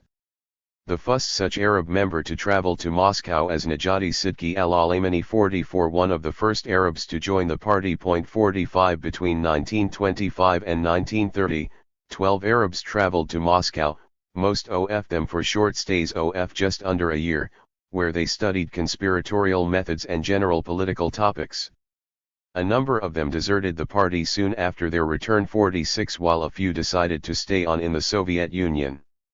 Among the rest, however, were members who were to become prominent as leaders of the party in the next 2 decades. 47 And one who was to die in Spain fighting for the Republic. 48 Police reports reflected this constant. 18. Trend of growth. While in 1927 only 4 names of active communists were listed, a report in 1929 listed the names of 19 Arab communists. 49 While another in 1930 listed 26.50. The majority of the new recruits came from the small Arab working class, although there was also a fair number of educated members, mostly journalists. For some, especially the educated members, the motive for joining the party was undoubtedly the anti-imperialist struggle. 51 But for the majority the attraction could only have been the day-to-day economic struggle, drawn by the PART/S call for the 8-hour day, better conditions of work, equal pay with Jewish workers, and many other demands. As far as the Comintern was concerned, the party's record was not impressive. In a review of the first 4 years of the PART/S existence, the Comintern recorded that its main activity had been concentrated in the Jewish labor movement, while Arab activities consisted of an intervention in the Jerusalem municipal election and the issuing of a legal Arab journal. 52 This was a grossly unfair resume of the PCFS struggles considering the difficulties it encountered in its work, both as an underground party and as a Jewish party attempting to penetrate a hostile and generally backward environment. The Comintern, however, desired to set up an influential section in Palestine, and this by definition had to be an Arab party. It hoped to employ the Jewish communist grouping in the country to perform this task. Yet in the 6 years of the party's existence, it had managed to lay the groundwork by recruiting an Arab cadre, training it, and selecting Arab members for further instruction in Moscow, and generally bringing itself to the attention of the Arab population.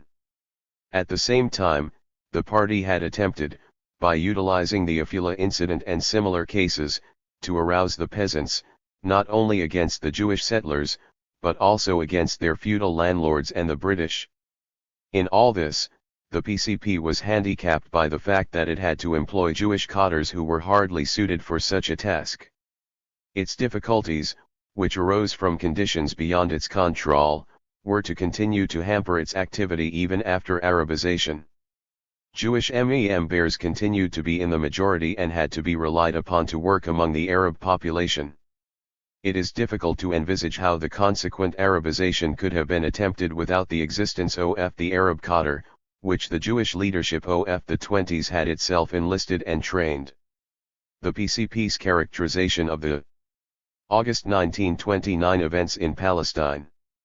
The confusion that characterized the political line of the PCP on the outbreak of disturbances in Palestine in August 1929 can be traced back directly to the changes introduced in the international communist movement at the 6th Congress of the Comintern in 1928.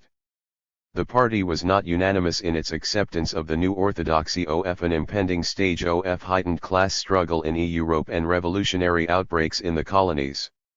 In December 1928, the ECCI-19 addressed itself to the PCP calling on it to wage a struggle against all Arab and nationalist groups, especially the reactionary clerical and feudal leadership of the Arab national movement. 53 It also called upon it to repudiate the doctrine of Yeshivism, and other theories of the positive aspects of Jewish immigration into the country.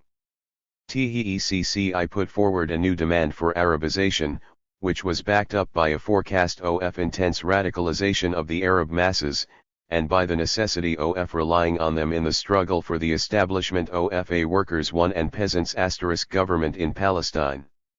Opposition to the new line of the Comintern and its application to Palestine were strong.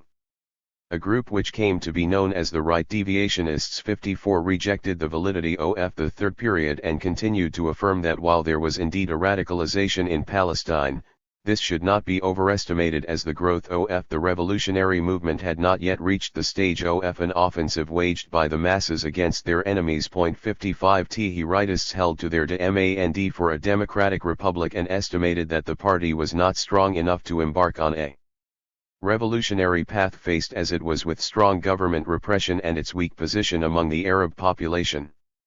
Differences within the party were multiplied by the recent arrival from Moscow of some of the Arab students previously dispatched, who began to question what they regarded as the Jewish hegemony. 56 They demanded that the owners of Palestine, 57 who understood its people better than the Jews, should have first say in the party, and be allowed at least to take part in its decisions and administration.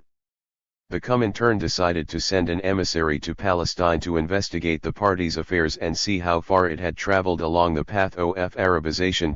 58 The disturbances at the Wailing Wall in Jerusalem in October 1928 proved to be a dress rehearsal for the much bloodier events a year later.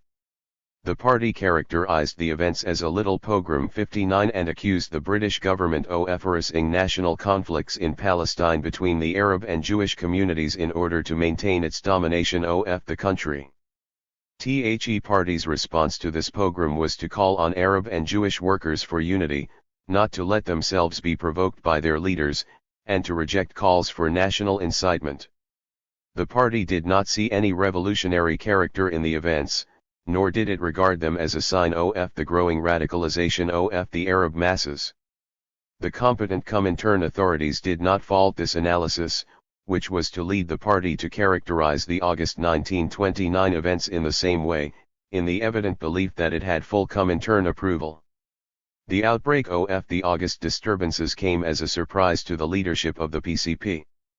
The party had issued a leaflet on the eve of the first bloody outbreaks, which was pacifist in tone. 60 A suggestion to bring out another statement after the development of the disturbances was turned down by the Secretariat. 61 Reflecting its uncertainty and confusion, and the absence of any meaningful analysis of the deep-seated causes of the conflict. THCC's leaflet characterized the troubles as 20. An imperialist provocation, that Britain, afraid of the unity of Arab and Jewish workers, was instigating racial hatred to divide the two communities, and in this it was aided by the Zionist leaders and the Arab effendis. The leaflet portrayed the struggle taking place as one between brothers, and called on Arab and Jewish workers to cease fighting each other and to direct their common effort against British rule and the Zionist and Arab leaders. The first authoritative description written by Berger Barzilai, a member of the party's secretariat, gave a contradictory appraisal of the events. 62 They were characterized as both a pogrom and a general Arab uprising. Initially the uprising was seen to have taken an anti-Jewish form as a result of Muslim clerical instigation. The Supreme Muslim Council had inflamed the fanatic hatred of the Muslims against the Jewish unbelievers, and the government saw to it that the flames of national hatred would keep blazing by turning a blind eye and even supporting the rumors spread by the frantic masses of Mohammedan peasants and Bedouins under the leadership of obscurantist clericals, feudal chiefs, and bourgeois elements that the government was in support of the massacre of Jews. The report detailed the massacres of Jews in Hebron and other places, and the brutal destruction of settlements.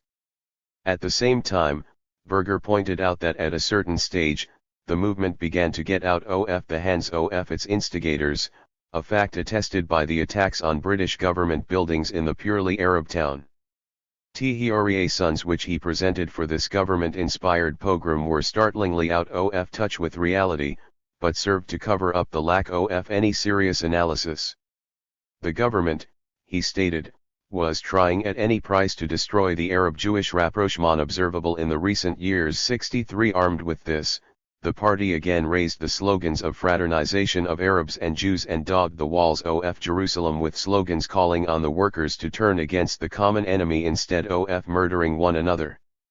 At a more practical level, the party acted in accordance with the Comintern's emissary who, by an unhappy coincidence, arrived in Palestine a few days prior to the outbreak of the uprising. 64 The attacks on the Jewish quarter in Jerusalem posed the party with a difficult question.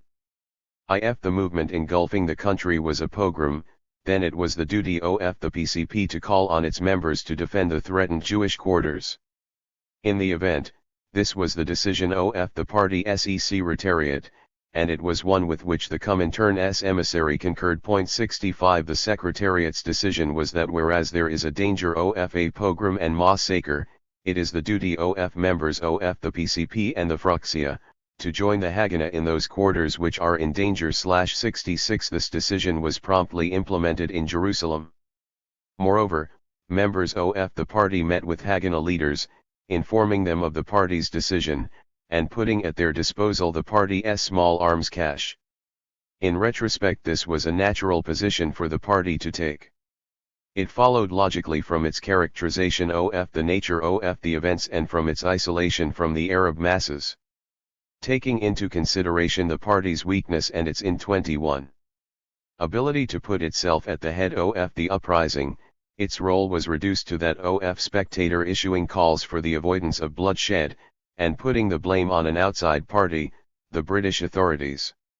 It made no real attempt to place events in their wider political context, where it was possible to regard the racial massacres as a marginal aspect of a legitimate national anti-imperialist uprising, and discussion soon took place with the party on the validity of such a characterization. 67 Two documents, both issued by the CC towards the end of September 1929, a month after the uprising, reflect the growing confusion within the party ranks, and an attempt to grapple with the underlying causes of the upheaval. The revolt in Palestine 68 provided an explanation of the background to the uprising and its general causes. The article started with the British occupation of Palestine and its fostering of the Jewish national home, and described the Jewish community in the country as the most advanced outpost of British imperialism in the Arabian countries, 69 and one which served to protect the interests of imperialism. It portrayed Britain as engaged in a game of playing the national communities of against the other, with the connivance of the traitorous Arab and Jewish leaders. It went on to list the justified grievances of the Arab peasant masses and their hatred of the Jewish settlers, the intruders who took away not only the money and work of the poor peasants, but even what was dearest to them of anything, their small holdings. The resultant agrarian unrest radicalized and revolutionized the masses, who were actually on the brink of an anti-imperialist revolt against the British. Here, the party's communiqué felt impelled to provide an explanation for the pogromist aspects of the uprising and rather than look for the cause within the framework of Palestinian conditions, laid the blame on the reformist leaders and the imperialist government who spread the rumors of al-Dulamana 70 and converted the impending revolution into a jihad, where the Jews had to be killed because they were Jews. Listing the horrific excesses of the uprising, the murders and mutilations of old men, women, and children, the statement went on to describe the attackers, the Bedouins singing in religious ecstasy while they slit abdomens, and struck off the heads of little children. 71 Yet despite this, the party was able to see the beginnings of the transformation of the movement into a pan-Arab insurrectionary one, with aims far exceeding the massacres of the Jews, 72 and one which almost turned into an anti-imperialist rising. The combined force of the reformist Arab leaders, the Zionist counter-pogromists, and British military intervention thwarted this. The party excused its inactivity during the whole affray by its infancy and much harassed by constant persecution on the part of the British government apparatus and the Zionist and Arab bourgeoisie, 73, and by its weak relations with both Arab and Jewish workers. Although it continued to proclaim the necessity for national peace and class war, it admitted, in so many words, that its calls went unheeded, and its stand remained completely irrelevant to the actual state of affairs. The second statement of the party, The Bloody War in Palestine and the Working Class, is a lengthy pamphlet issued in late September 1929.74. It set out 22. To answer the question what happened, and provided a detailed answer covering all aspects of the uprising and the position of the Jewish community in the country, but remained within the general framework of the previous communiqué. Although this pamphlet did not introduce any startling new changes to the party previous analysis, it did provide a comprehensive platform embodying the PCP's political standpoint. It proclaimed the necessity of judging the uprising from a class point of view, relating it to the revolutionary war against imperialism, and professed to see the roots of the events in the agrarian situation. The Zionists had destroyed peasant land ownership and increased the poverty of the Bedouins. 75 The reasons for the agrarian unrest were directly linked to this Zionist policy of expropriating land, expelling the peasants. 76 The feudal Arab leaders and the government, both conscious of the impeding revolutionary agrarian outburst, resolved to channel it into an anti-Jewish movement before it assumed an inevitably anti-imperialist character. 77 As partners, the Zionist leaders were also held accountable for this state of affairs, for through their land policy they had converted the Jewish masses as an object of prey for the bitterness of the peasants and placed the Jewish community in the front-line trenches of imperialism in Palestine. The uprising had proceeded on the lines of a pogrom slaughtering of Jews while government property was not touched and the British police were not attacked. 78 But within the first 24 hours a mass movement commenced to develop which overreached the control of the government, 79, and the masses began their attacks on the government itself. Th's characterization of the speedy transformation of the movement, absent from the party's earlier statement, was not followed up. The pamphlet moved on to lay the blame at the door of the Zionists for the national division which existed in the workers' movement, and which was the main reason for the inability of the working class to put itself at the head of the peasant masses and convert the movement into a struggle against British imperialism. 30 The Zionist movement was labeled as historically responsibly toward the pogroms, which were a direct result of the Balfour Declaration 81 in the absence of the Zionist movement and the national home, the expropriation of peasants, and support for the moderate and pro-imperialist Arab faction. The party was confident that there would have been no religious national hatred in the country. Yet it affirmed that pogroms would continue to take place until the British imperialists are driven out of the country. The party insisted on the correctness of its line of joining neither the Zionists nor the Arabs 82 and the mobilization of its members in the defense of the workers' quarters, and the poor shopkeepers against the attacks of the hooligans. 83 It denied any support to the Zionist self-defense effort, claiming that it never abided by their orders, accepted their authority, nor consented to the slogan of national unity. Stating its preference for the new, pogromless revolution, 84 The party's analysis ended by calling on Jewish workers to free themselves from the control of the Zionist organization and on the Arab masses to rid themselves of the rich Arab landlords and sheiks. 23. This initial reaction of the PCP to the August uprising contained within it a dual approach. The main emphasis was laid on its pogromist aspects and the horrific details of the actual massacres. At the same time, in providing the historical background for the outbreak, the party laid the blame at the door of the Zionist movement, which by its very presence and activity had called forth this attack on the Jewish community, thus deflecting the movement from its legitimate target, the British authorities.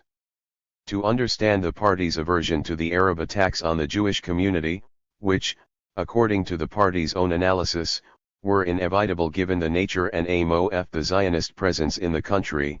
It must be remembered that the party was a Jewish grouping holding tenaciously to the necessity of differentiating between the Zionist movement and the Jewish community in Palestine, and completely alien to the Arab milieu.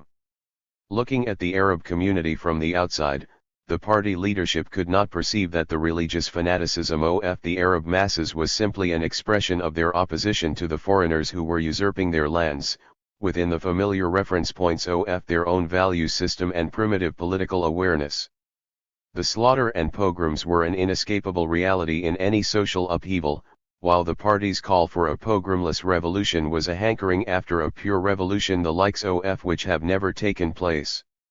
Yet the party had second thoughts about its position even before it received the Comintern's own version of the events. Within the leadership of the party a discussion had already started 85 and voices were raised denying that the movement of the Arab masses had no anti-imperialist significance.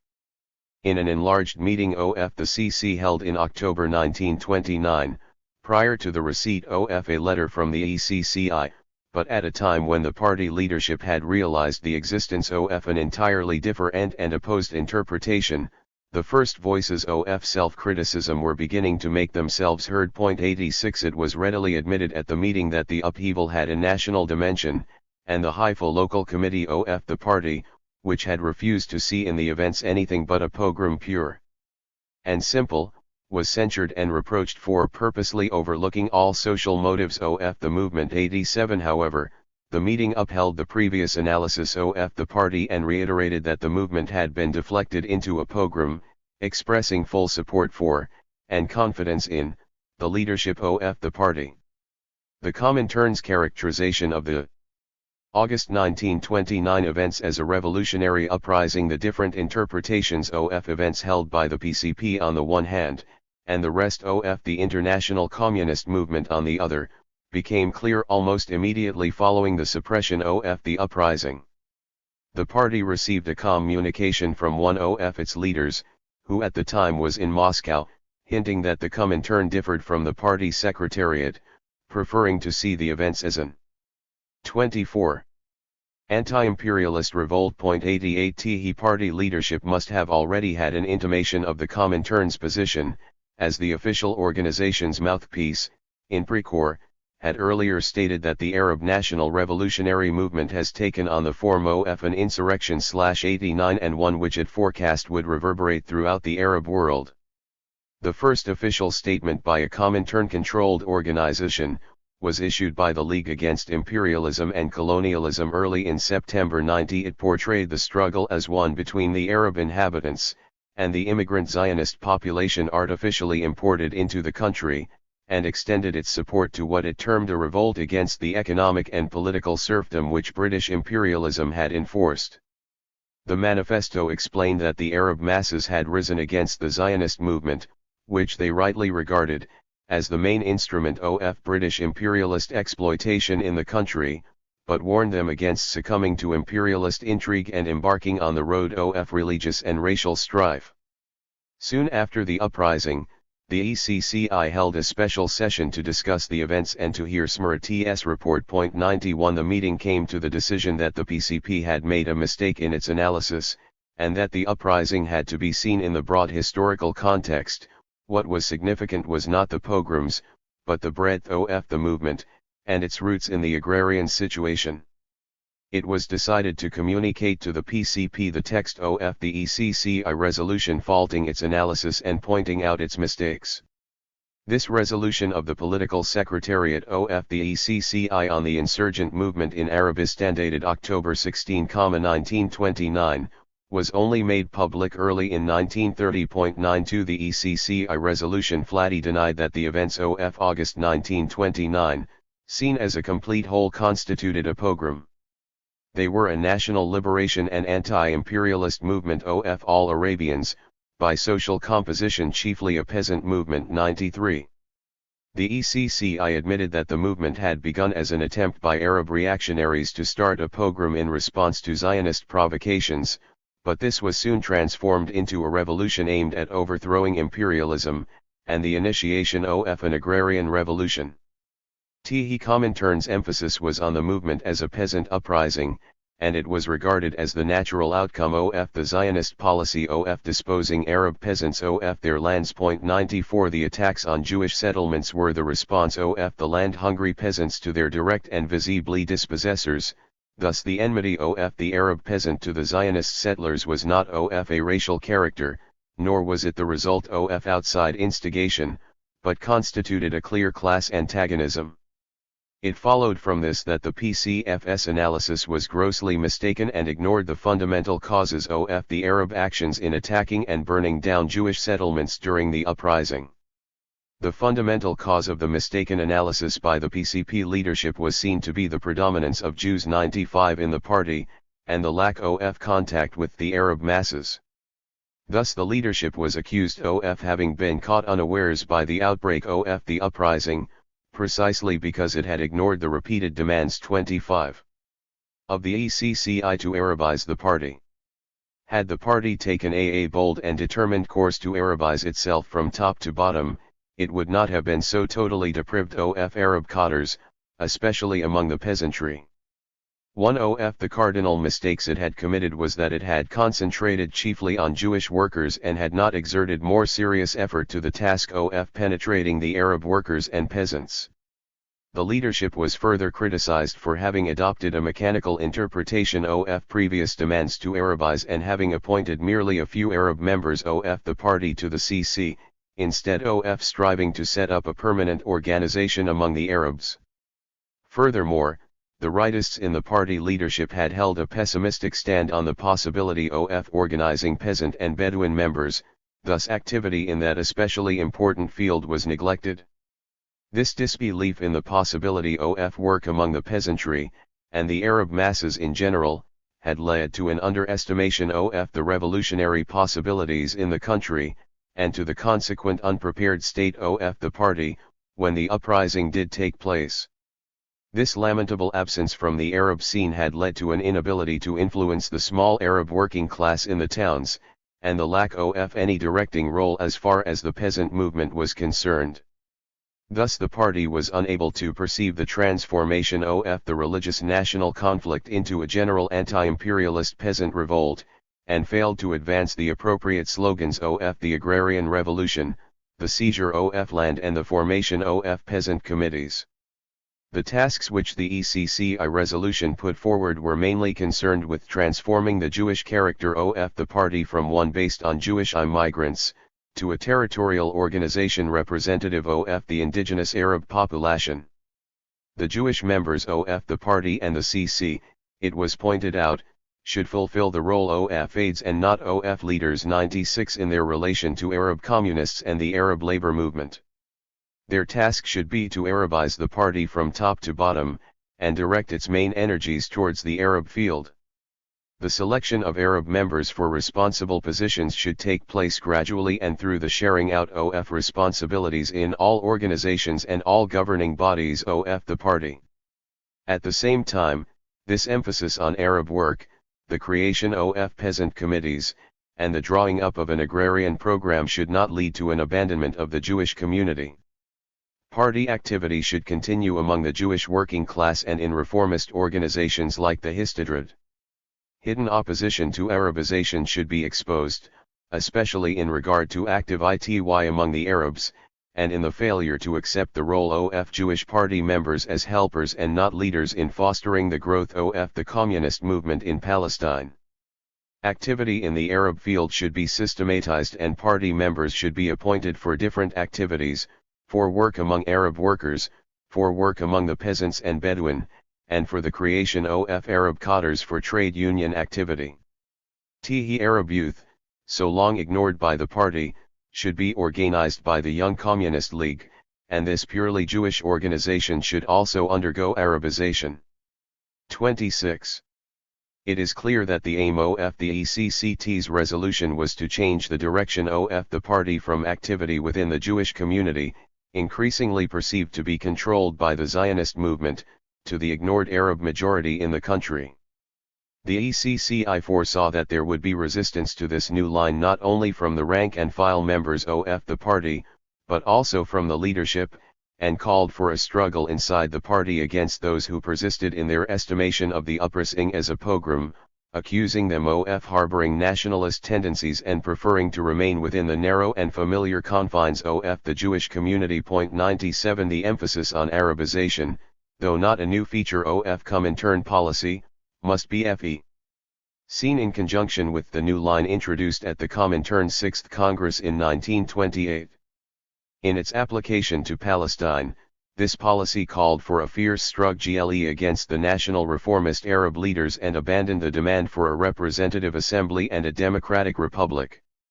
The Comintern raised the slogans of Workers' and Peasants' Government, and the All Arab Workers and Peasants Socialist Federation of the Arab East. This required an active policy to win over the Arab masses in Palestine, with increased attention to agrarian issues and less emphasis on the fortunes of the Jewish labor movement, which it was correctly perceived could not, as a sector of the smaller of the two national communities in the country, constitute the basis of the mass movement.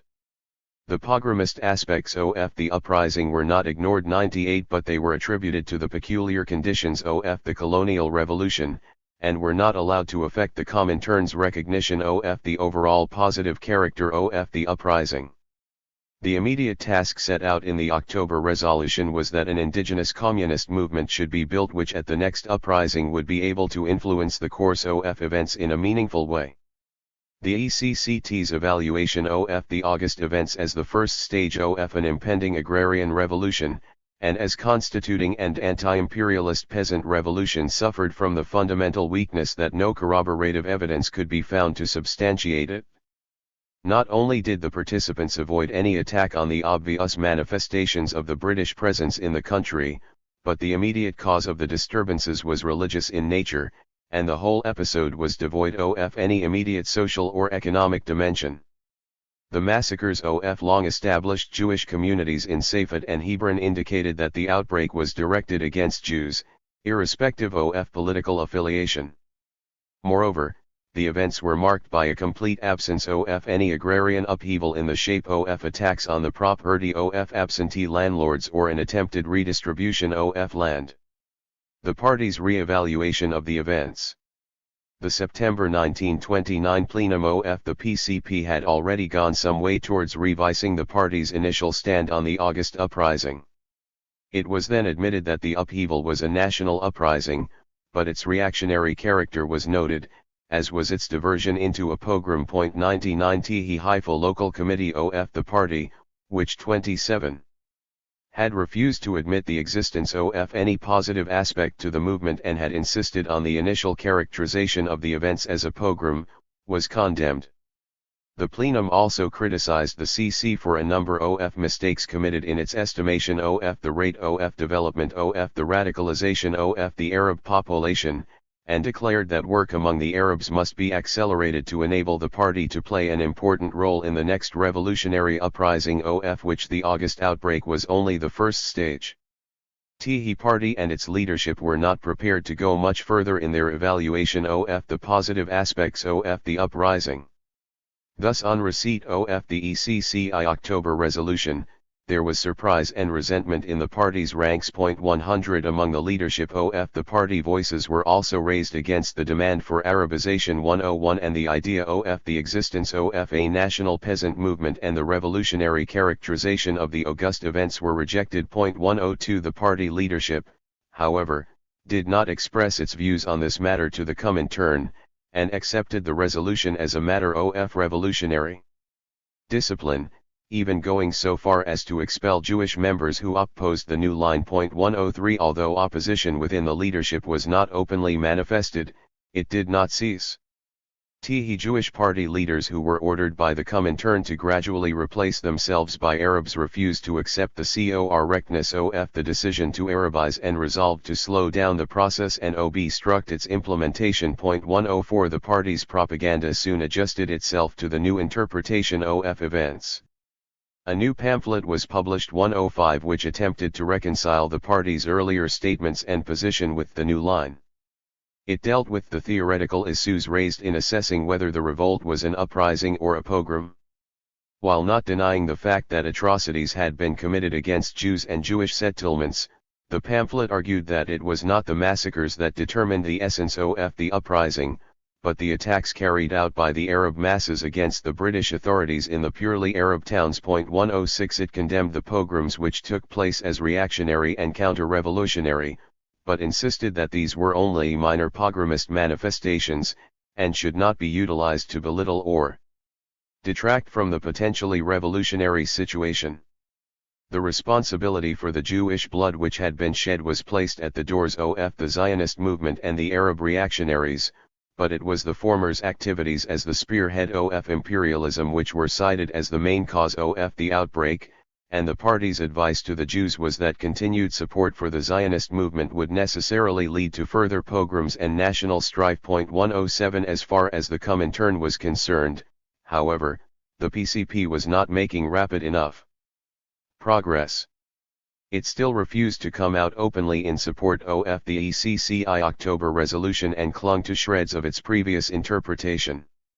In a message on the occasion of the 25th issue of the party's Yiddish organ Forels in November 1929,108 the Comintern reiterated that the main weakness of the party had been due to its failure to penetrate the Arab masses.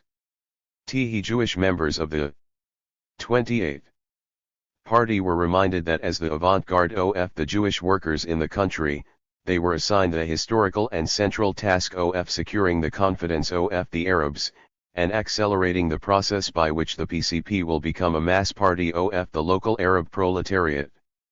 In December 1929, an enlarged plenum of the CC decided that rebellion was a link in a long chain of revolutionary outbreaks in the whole of the Arab East, and owed nothing to outside instigation. 109 The roots of the uprising lay in the changing social relations taking place in Palestine, the destruction of the peasant economy, the poverty and desperation of the peasants and the Bedouins, the increased rents, taxes, usury, etc. 110 These were expected to lead to a new revolution both in Palestine and the Arab world, of which the August uprising was only the opening chapter. The plenum criticized the PART/S position during the uprising and attributed it to a number of subjective and objective conditions. The party had been forced due to increased police repression to burrow deeper underground, and as a consequence was isolated and cut off from the masses. Has led to the main blunder committed in August 1929, which resulted in taking a mistaken position, the disbelief in the radicalization of the masses and the underestimation of the possibilities open to the party. The pacifist line held during August was faulted, and the leadership was criticized for failing to give a lead, by placing itself at the head of the mass movement, to the peasants and Bedouins who wanted clear and concrete instructions on what to do with their knives, swords, rifles, revolvers, naboots. 111 The forthcoming duties of the party were listed, and first and foremost was the struggle against defeatist tendencies within the party which had been unleashed as a result of the uprising and the Comintern's line. Members were questioning the validity of their activity in Palestine, and some were advocating emigration. Plenum emphasized that the party should continue to explain to Jewish workers the folly of the Zionist movement and call on them to join the national liberation movement of the Arab masses, but should also raise the slogan out of the Jewish ghetto, and intensify the policy of Arabizing the party. The new aim was to broaden and develop the revolutionary movement of the Arab masses, and to identify the PCP with the aims of the movement in the eyes of the Arab workers and peasants. A practical outcome of this new line was the expulsion of Jewish party members who refused to accept the ECCF's characterization of the events. Thus the majority of the Haifa branch of the party and some members of the Tel Aviv branch were expelled. 112 As a result, Jewish members were confused about their role in Palestine and, in disagreement with the Comintern's perception of actual events, many left the party or deserted Palestine altogether. 113 In the period from October 1929 to the holding of the CC plenum of May 1930, the party claimed to have increased its Arab membership, to have set up purely Arab branches, and to have elected Arab members to all its leading organizations, but this was undoubtedly a gross exaggeration aimed at winning the favor of the Comintern. 29.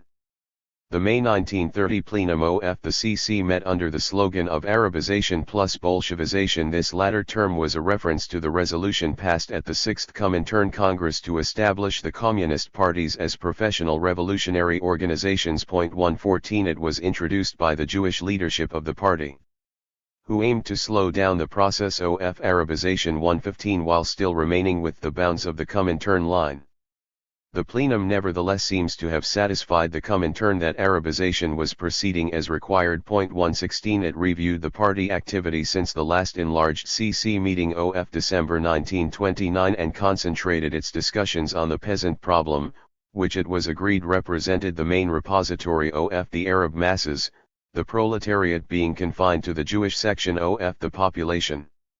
The correct path for linking the workers' and peasants' movement in the country was seen to lie in Arabizing the party in order to enable it to lead the growing peasant movement.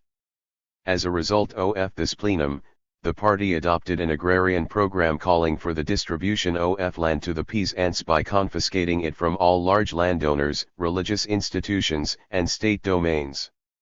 117 His emphasis on the peasants was explained as being necessary to enable the party to withstand the counter-revolutionary forces ranged against it.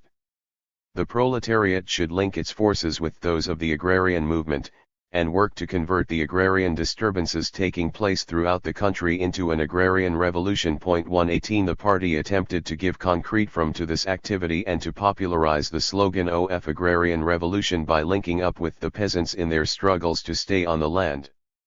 In Wadi al-Hawarith, a repeat performance of the Afila affair, the party extended its support to the Arab peasants in refusing to quit their land after its sale to Zionist settlers. 119 It called on Jewish workers to dissociate themselves from those attempting to rob the Arab peasants of their livelihood, who were creating conditions which would lead to outbreaks against the Jewish inhabitants. It exhorted them to stop the hands of those attempting to expropriate the Wad al-Hawarith lands, and to join the Arab peasants in their struggle against the Zionist plunderers. The PCP had come a long way from its first negative characterization of the August uprising. At least on the official level, its course had been redirected towards the Arab community after a decade of intense involvement in the Jewish labor movement. Its aim had become an enlarged Arab membership, and its first step to this was an increase in propaganda activities among the peasants. 120 Calling for the seizure of lands and the taking up of arms. Volume of the party's printed Arabic literature increased manyfold, as did the frequency of its distribution, even in the most distant villages. 121 Whole emphasis given to the events of 1929 underwent a profound change. It was now characterized as a revolt of Arab small peasants. 122 And the responsibility of the massacres was attributed to the crimes of the Zionist leaders. Those Jewish members of the party who opposed this reformulation were expelled, as were those who had played an active role in the Jewish defense effort in Jerusalem. 123 It was pointed out to the Jewish 30 workers that they had a choice of two roads, either to join the National Emancipation movement of the Arab masses, or Zionism. 124 From all outward appearances it seemed that the process of Arabization was taking place smoothly and in accordance with the ECCI's instructions. Despite this, opposition within the party remained strong, and the May plenum of the CC had made that abundantly clear. The reaction of the PCP to the Comintern's decision to speed up implementation of the long-called for Arabization, and its emphasis on the revolutionary role of the Arab masses, was a mixed one. On the one hand, there was disagreement with the Comintern's characterization of the 1929 events, and the prescribed role of the Jewish communists. On the other hand, revolutionary discipline in the cause of revolutionary communism impelled unquestioning loyalty and obedience. Opposition to Arabization was based on the belief that leadership of the party would go to the Arab members, recent converts to the cause who were not capable of carrying out the tasks required of leading a revolutionary party, and who had had no preparation to enable them to shoulder such as task, thus weakening the party and the whole communist movement. Furthermore, to the Jewish leaders of the party, nurtured as they had been in the socialist movement in Europe and the Jewish labor movement in Palestine. The proper object of a communist party was the organization of the proletariat and the marshalling of its forces into battle. In Palestine the proletariat was overwhelmingly Jewish and organized in the left Zionist movement. To communist militants, the peasantry did not seem to be a fit subject for a communist party. The opposition of the PCFS leadership was clearly demonstrated at the May 1930 plenum. Their reluctance to hand over command of the party to the Arab members led them to link the slogan of Arabization to that of Bolshevization. This latter formulation completely excluded the Arab members of the party as there were no Arab Bolsheviks in the PCP. There were only recent recruits who had joined the party for a variety of reasons, and who were completely ignorant, even if not by choice, of the principles of Marxism-Leninism, and who were totally foreign to the struggles of the labor movement. In time, no doubt, these cadres would develop and some would be capable of shouldering the responsibilities of leadership, but not until then could they be entrusted with so important a task as the direction of a communist organization. The leadership of the PCP never came out openly against Arabization. 125 Indeed, it was thanks to its efforts that the small cadre of Arab members existed at all. Their misgivings over the speed of the Comintern's Arabization policy were to prove well-founded. The party did not yet possess a sufficient number of tried and mature Arab cadres to carry out the required tasks. For 4 years after the uprising of August 1929, the leadership of the party continued to be in the hands of the Jewish cadres, and the majority of the party was to remain Jewish until the split of 1943. 31. The long process of Arabization 1. The 7th Congress of the PCP, December 1930. The ECCI, impatient with the vacillations of the leadership of the PCP and its seeming inability to comprehend what was required of it, addressed itself to the party in an open letter in October 1930.126. It complained of the inactivity of the CC and the lack of success among Arab workers and peasants. 127. The CC was also criticized for its failure to transform party organizations like the Red Aid Society, the Youth League, and the League Against Imperialism into general member organizations by recruiting for them a non-party membership, primarily from among the Arab workers and educated youth, and thus changing their all-Jewish character. Yet the Comintern was not in agreement with those Arab members of the party who had previously voiced opposition to Jewish domination and the Arab and Jewish members who had gone as far as to declare that there was no room for Jewish workers in Palestine and that emigration was the only alternative open to non-Zionist Jews. The open letter threatened with expulsion those who demanded that Palestine should remain an Arab country and denounced them as national deviationists. It explained that the ECCP's October resolution, while calling for the transformation of the PCP into an Arab party, had not implied that work among the Jewish working class should cease. On the contrary, the party should maintain its activity among the Jewish community. Furthermore, the expulsion of Jewish workers from Palestine would greatly weaken the party itself. What was important to realize was that the nature of the struggle in Palestine was one of national emancipation, and that in such a struggle, Jewish communists could in no way take on the role of the leaders. Their aim should be to secure the agreement of the Arab national movement to grant the Jewish community in Palestine minority rights in the independent Palestine of the future. The practical aspect of the Comintern's intervention was to effect a change in TK leadership of the party. The CC was for the first time appointed directly by the Comintern 128 and was composed of 3 Arab and 2 Jewish members. 129. This was the first time in the party's history that the Arabs had enjoyed a majority in the PRS leading body, but this in no way reflected the real balance between Arab and Jewish members in the organization. Moreover, the Arab leadership was to have an extremely short active life.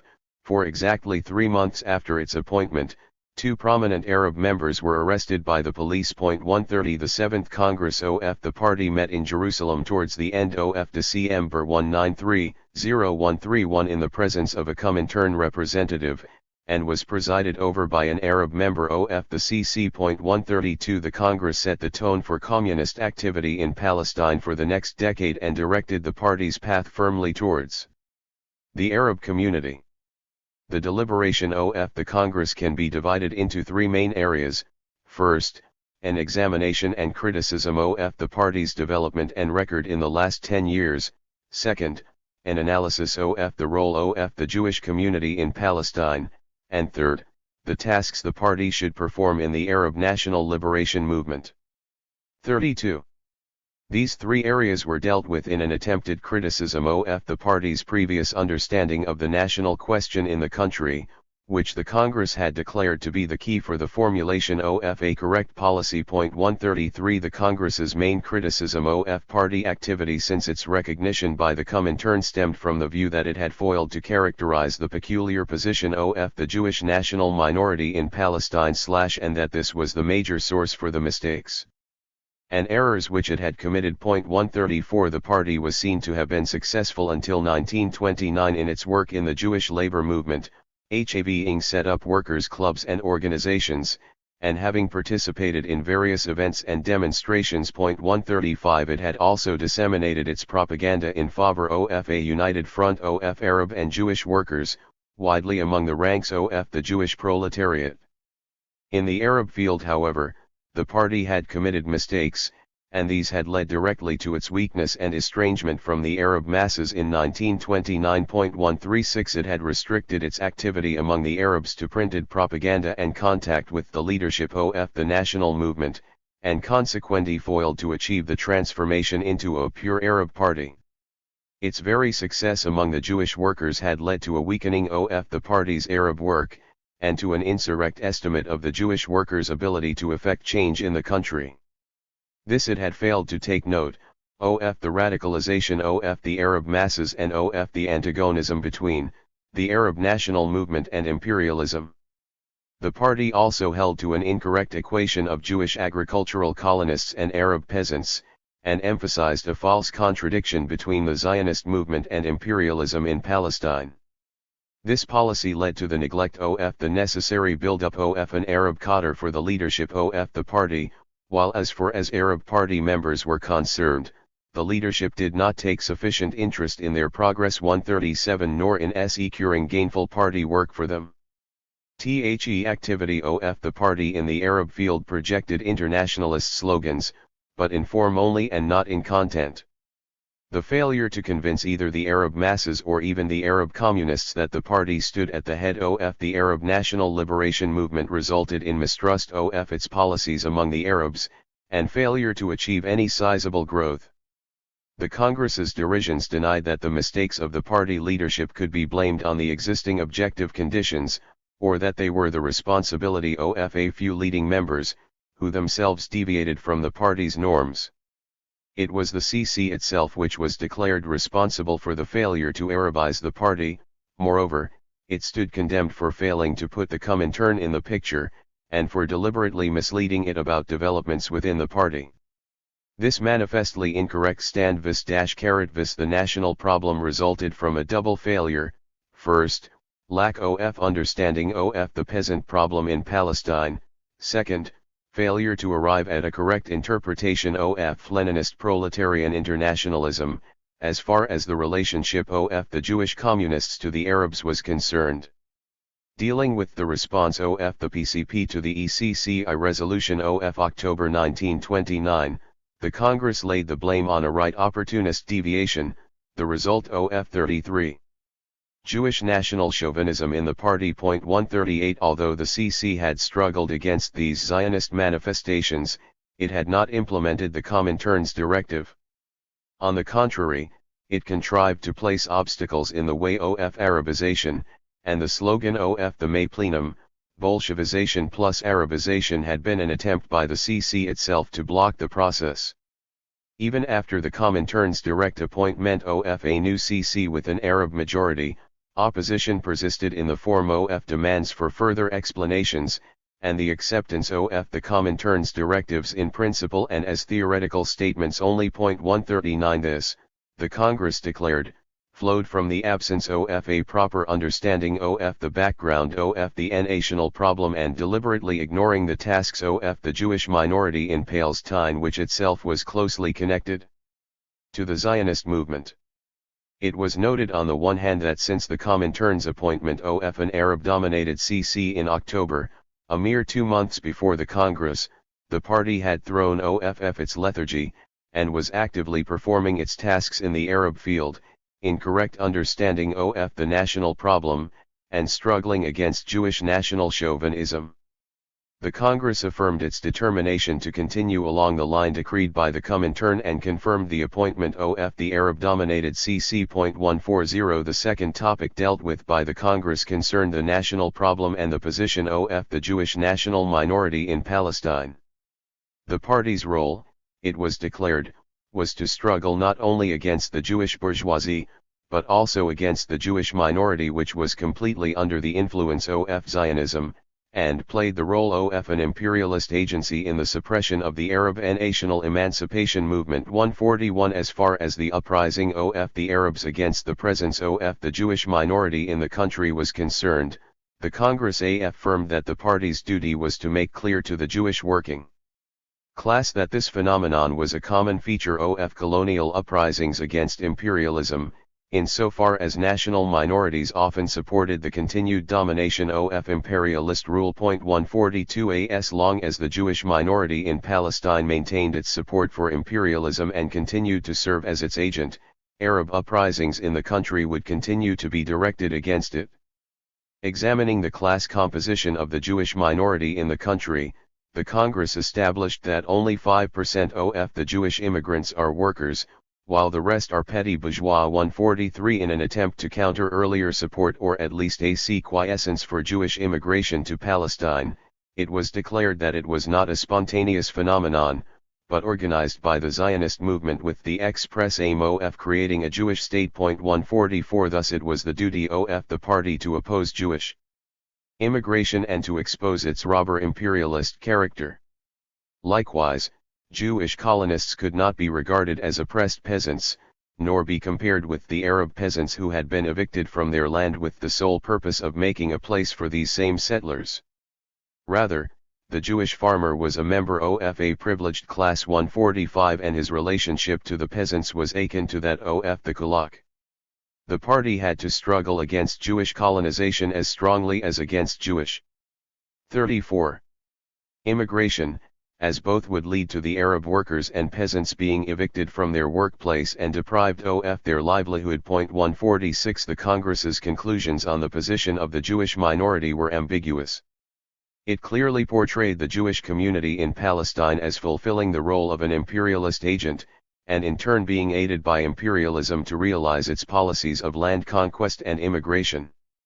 Thus the opposition of the Arab movement was perceived to be both natural and just, but its appearance as an anti-Jewish movement was seen as affording an opportunity to Arab reactionaries and to British imperialism to deflect the masses' dissatisfaction from themselves and turn it against the Jewish minority. 147. The Congress insisted that it would be erroneous to regard Zionism and the Jewish population as one organic whole, among which there were no internal contradictions. There was a process of differentiation continuously taking place among the Jewish minority, and it was perceived that a section of the workers was already abandoning Zionism, and that the privileges which Jewish workers enjoyed were fast disappearing.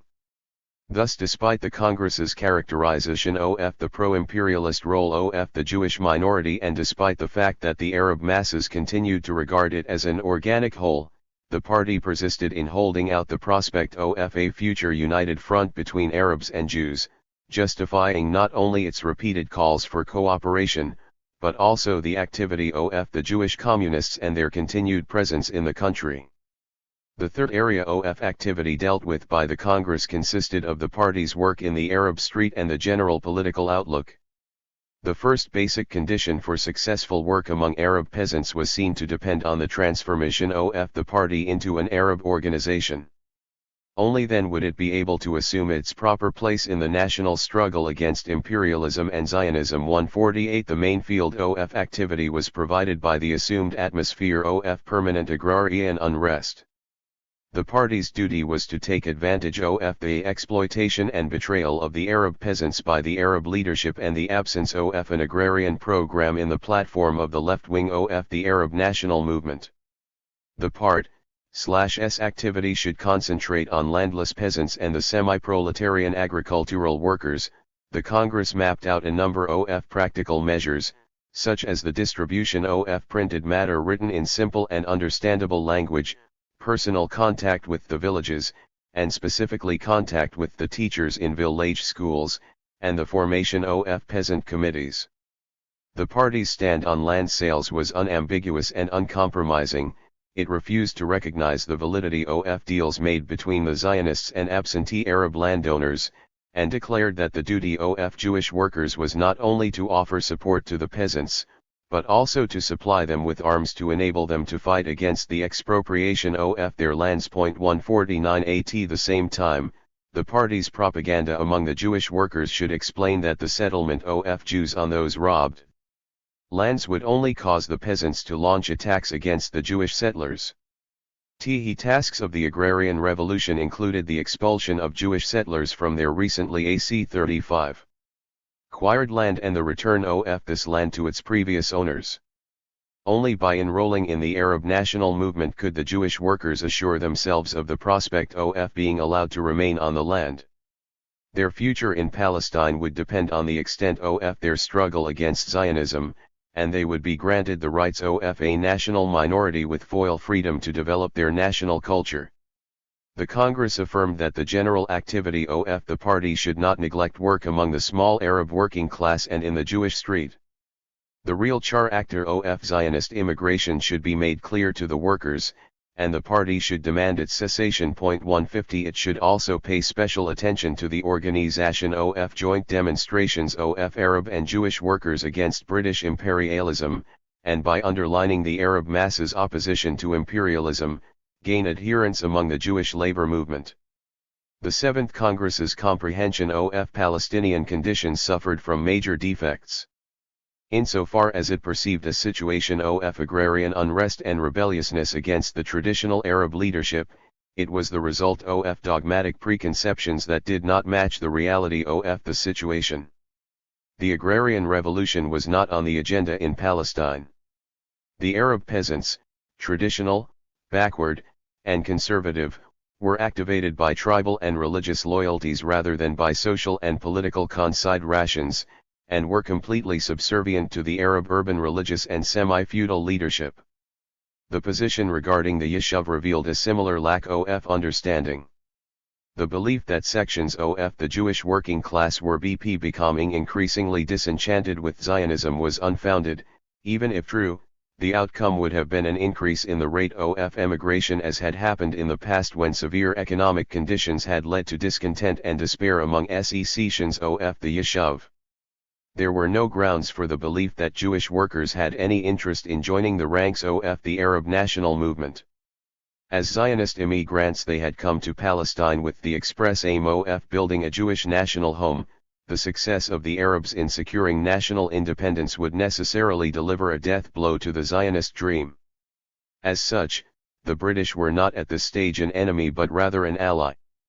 Thus for both Arabs and Jews, any call for joint activity in pursuit of supposed common interests was devoid of meaning. The deliberations of the Seventh Congress nevertheless were a landmark in the development of the communist movement in Palestine, for the party radically reoriented its policy and set its course for the next 18 years.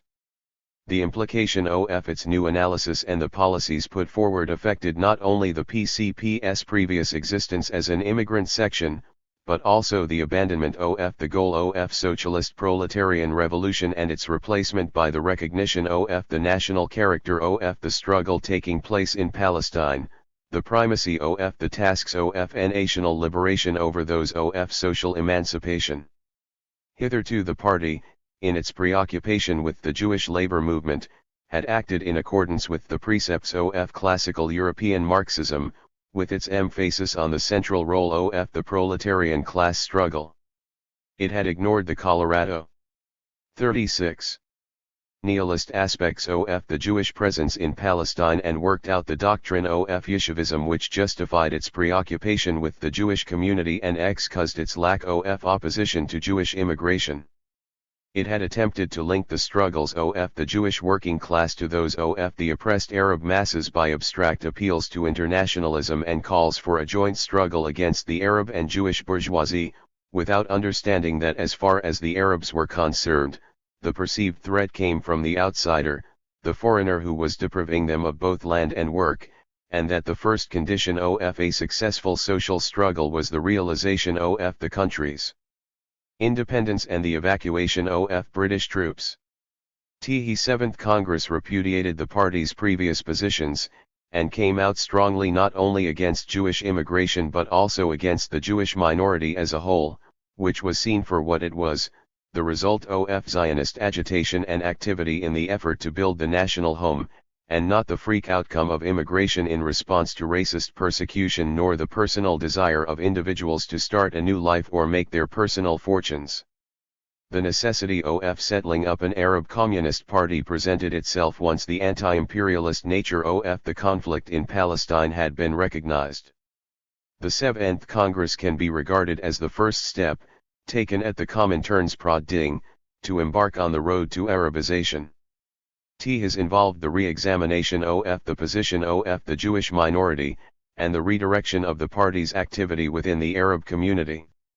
It is evident that the party's position vis-a-vis the Jewish minority remained ambiguous, but this was essentially because the party aspired to be internationalist rather than nationalist. It could not itself put forward nationalist solutions, but it was prepared to support a national independence struggle, while firmly insisting on the rights of minorities. Regarding the nature of the Jewish community in Palestine, the party was not very clear as to whether it constituted a national group or merely a settler society, but it insisted on the differentiation between the Zionist movement and in fact extended its wholehearted support to this movement. The party continued to see an objective community of interests between the Arab and Jewish working masses, and never advocated the emigration of the Jews from the country. Thus it hoped to arrive at a synthesis between its support for the national emancipation movement of the Arabs and its communist ideology. Although this would initially weaken the party in the Jewish street, it was hoped that the party would become firmly established among the Arab population, and thus win recognition for the rights of the Jewish minority, and as a result extend its influence within that minority. The long process of Arabization to transformation and activity, 1929 to 1935. The formal decision to Arabize the PCP taken at the Seventh Congress did not put an end to discussion of the nature of the 1929 events or the correctness of 37. Arabization. Confusion remained in the party and a state of flux continued until the appointment in 1934 of Radwan al-Hilu 151 as the first Arab secretary of the party. It took the party 3 years to put its house in order and arrive at an understanding of what it considered to be the correct attitude towards the Arab national movement. Those 3 years, from the Seventh Congress to Musa's appointment as secretary, were replete with assurances that Arabization had finally been implemented 152 and counterclaims from within the party itself that the line agreed at the Seventh Congress had not in fact been followed. 153 The Comintern chose to disbelieve the claims of the former and continued delivering its exhortations to struggle against Jewish national chauvinism and the influence of Zionism within the party. As late as the Seventh Comintern Congress held in 1935, the party was criticized for having failed to perform its tasks in the demonstrations which swept Palestine in October 1933, and for being again, as in 1929, overtaken by events. 154 A failure at tribute to its not having Arabized itself. In similar fashion, Musa, the party's delegate to the Congress, was even more severe in his criticisms of the previous party leadership and its record. 155 He stressed that the reason for the party's past failure had been the strong influence of Jewish nationalism within the old leadership. The Jewish leaders of the party, being ex-Zionists, had ideologically never changed their line. 156 And had continued to wage a struggle against the line of the Comintern and hinder Arabization. It was only at the beginning of 1935, Musa claimed, that the defeat of the opportunist line in the leadership had been achieved. The party had suffered a series of setbacks soon after the conclusion of the 7th Congress. Its secret press was seized by the police 157 and its newly appointed Arab leaders were arrested less than a month later. Although their arrest was a serious blow to the party, the Comintern chose to regard their trial as a success. For the first time, Arab communists appeared in public and were tried for being leaders of the movement. Their firm stand at the trial and their defense of their political convictions was seen to illustrate to the Arab population that communism was not merely a Jewish affair. It also served to demonstrate to those Jewish members of the party who were doubtful about Arabization that Arab party members were mature and reliable cadres. 158 For the 3 years that elapsed between the arrest of the Arab members of the CC and the appointment of Musa as party secretary, the leadership remained in the hands of Jewish communists, and they energetically applied themselves to the task of its transformation. A year and a half after the 7th Congress, the leadership itself was still critical of the attitude of the Jewish rank and file. Many were seen to be in the party not because of their adherence to communism, but simply as a reaction against Zionism, and appeared to be doubtful of the usefulness of activity among the Arabs. 159 Members of the Tel Aviv branch denied that the party was implementing the Comintern line in its Arabic leaflets or that they were calling on the Arabs to struggle against their own national leaders. 160 Thus exhibiting a crisis. 38. Of confidence between the party and its leaders. In its efforts to explain the Comintern line to the Jewish members, and to neutralize the slogan of Bolshevization as a weapon in the hands of the anti-Arabizers, the party explained that Bolshevization in an agrarian country like Palestine differed from that in Europe, where the main task was to win over the proletariat. In Palestine the task was to win over the mass of poor and middle peasants, for it was on the Arab masses that the party had to rely in its revolutionary struggle. 161 The answer to the endless argument concerning Arabization was a ban on theoretical discussions and a call for practical revolutionary work. 162 The continuing climate among the Jewish party members of doubts and hesitations, everlasting discussions, fear of instigation, defeatism, 163 questioning, non-confidence, and the spread of Zionist ideas. 164 Forced the party leaders to consider implementing a purge of party members. 165 This purge and re-registration of members, coupled with a campaign for branch expansion, was carried out in September 1932 in order to rid the party of opposition. 166 Party members were requested to fill in application forms stating whether they were familiar with and accepted the resolutions of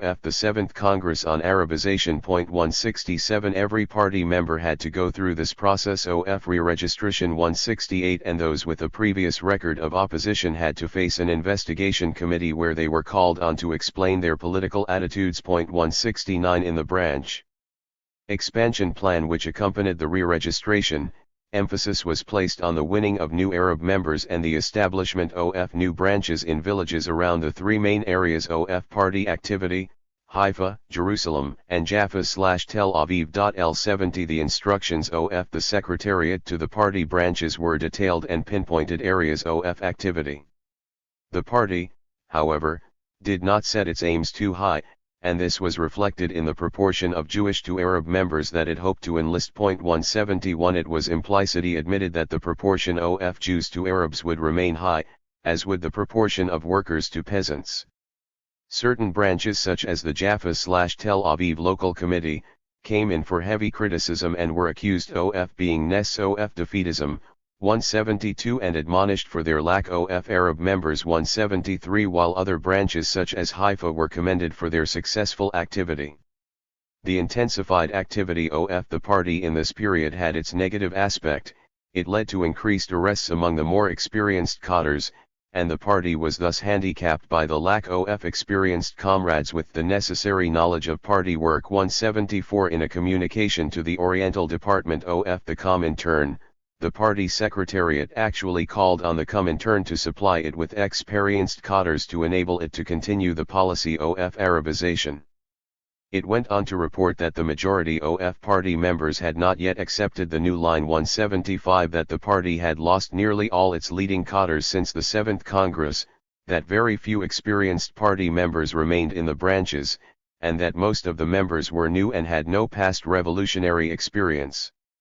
The CC itself was described as being very weak and suffering from the absence of Arab cadres. 39. In addition, police harassment coupled with increased hostility from the Yishuv, virtually outlawed the party in the Jewish street in the aftermath of the August 1929 uprising. Yet despite all the shortcomings and despite the proclamations by the party leaders at the 7th Comintern Congress, the obstructionist tactics of the Jewish leaders of the party, this period was to witness an increasing militancy in party activity and its establishment in the Arab street. The uprising of August 1929 had been regarded by the party as the expression of the agrarian ferment taking place among the Arab peasants and Bedouin.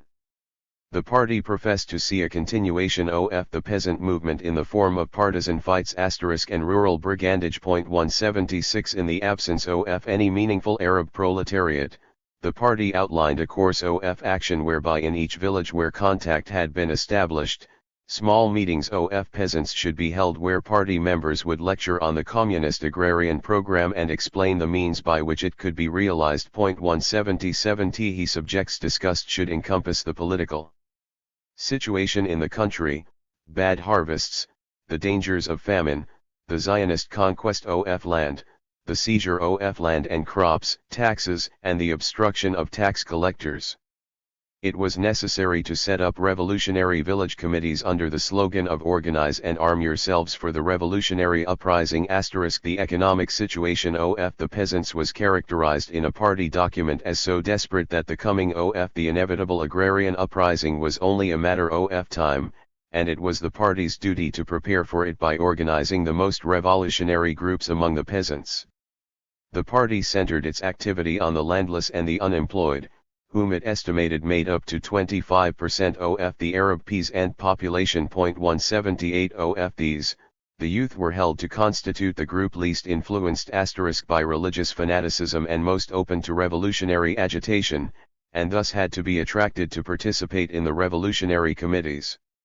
The 3 years following the 7th Congress witnessed an unprecedented degree of activity geared to delivering the party's message to the peasants, and encompassing the most distant villages. The Arabic press of the time contained many reports of the distribution of communist leaflets in Arab villages calling on the peasants not to leave their land and to refuse to pay taxes.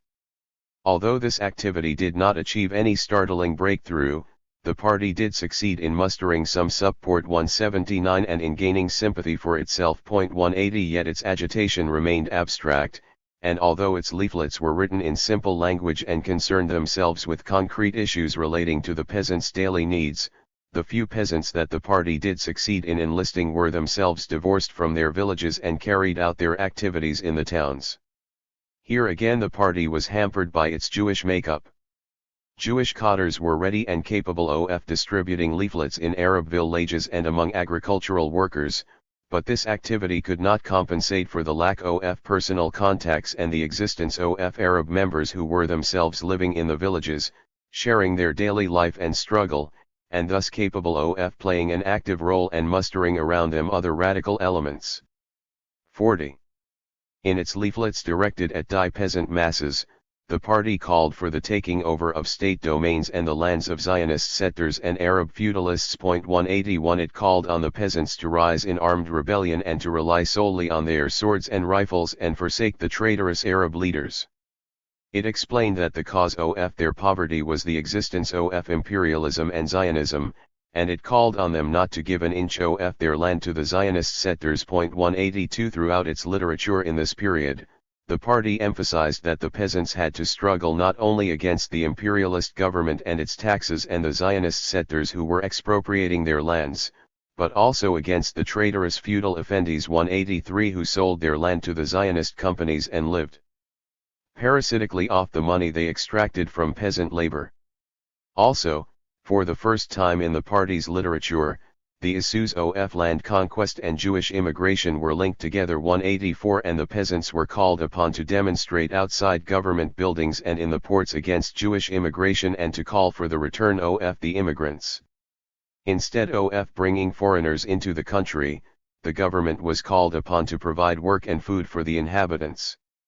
The party called on the peasants to prepare for the armed agrarian national liberation revolution, and although this projected uprising did not materialize and the ferment in the villages continued to express itself in primitive forms more akin to brigandage than to revolution, the party attempted to capitalize on the increased Zionist acquisition of land.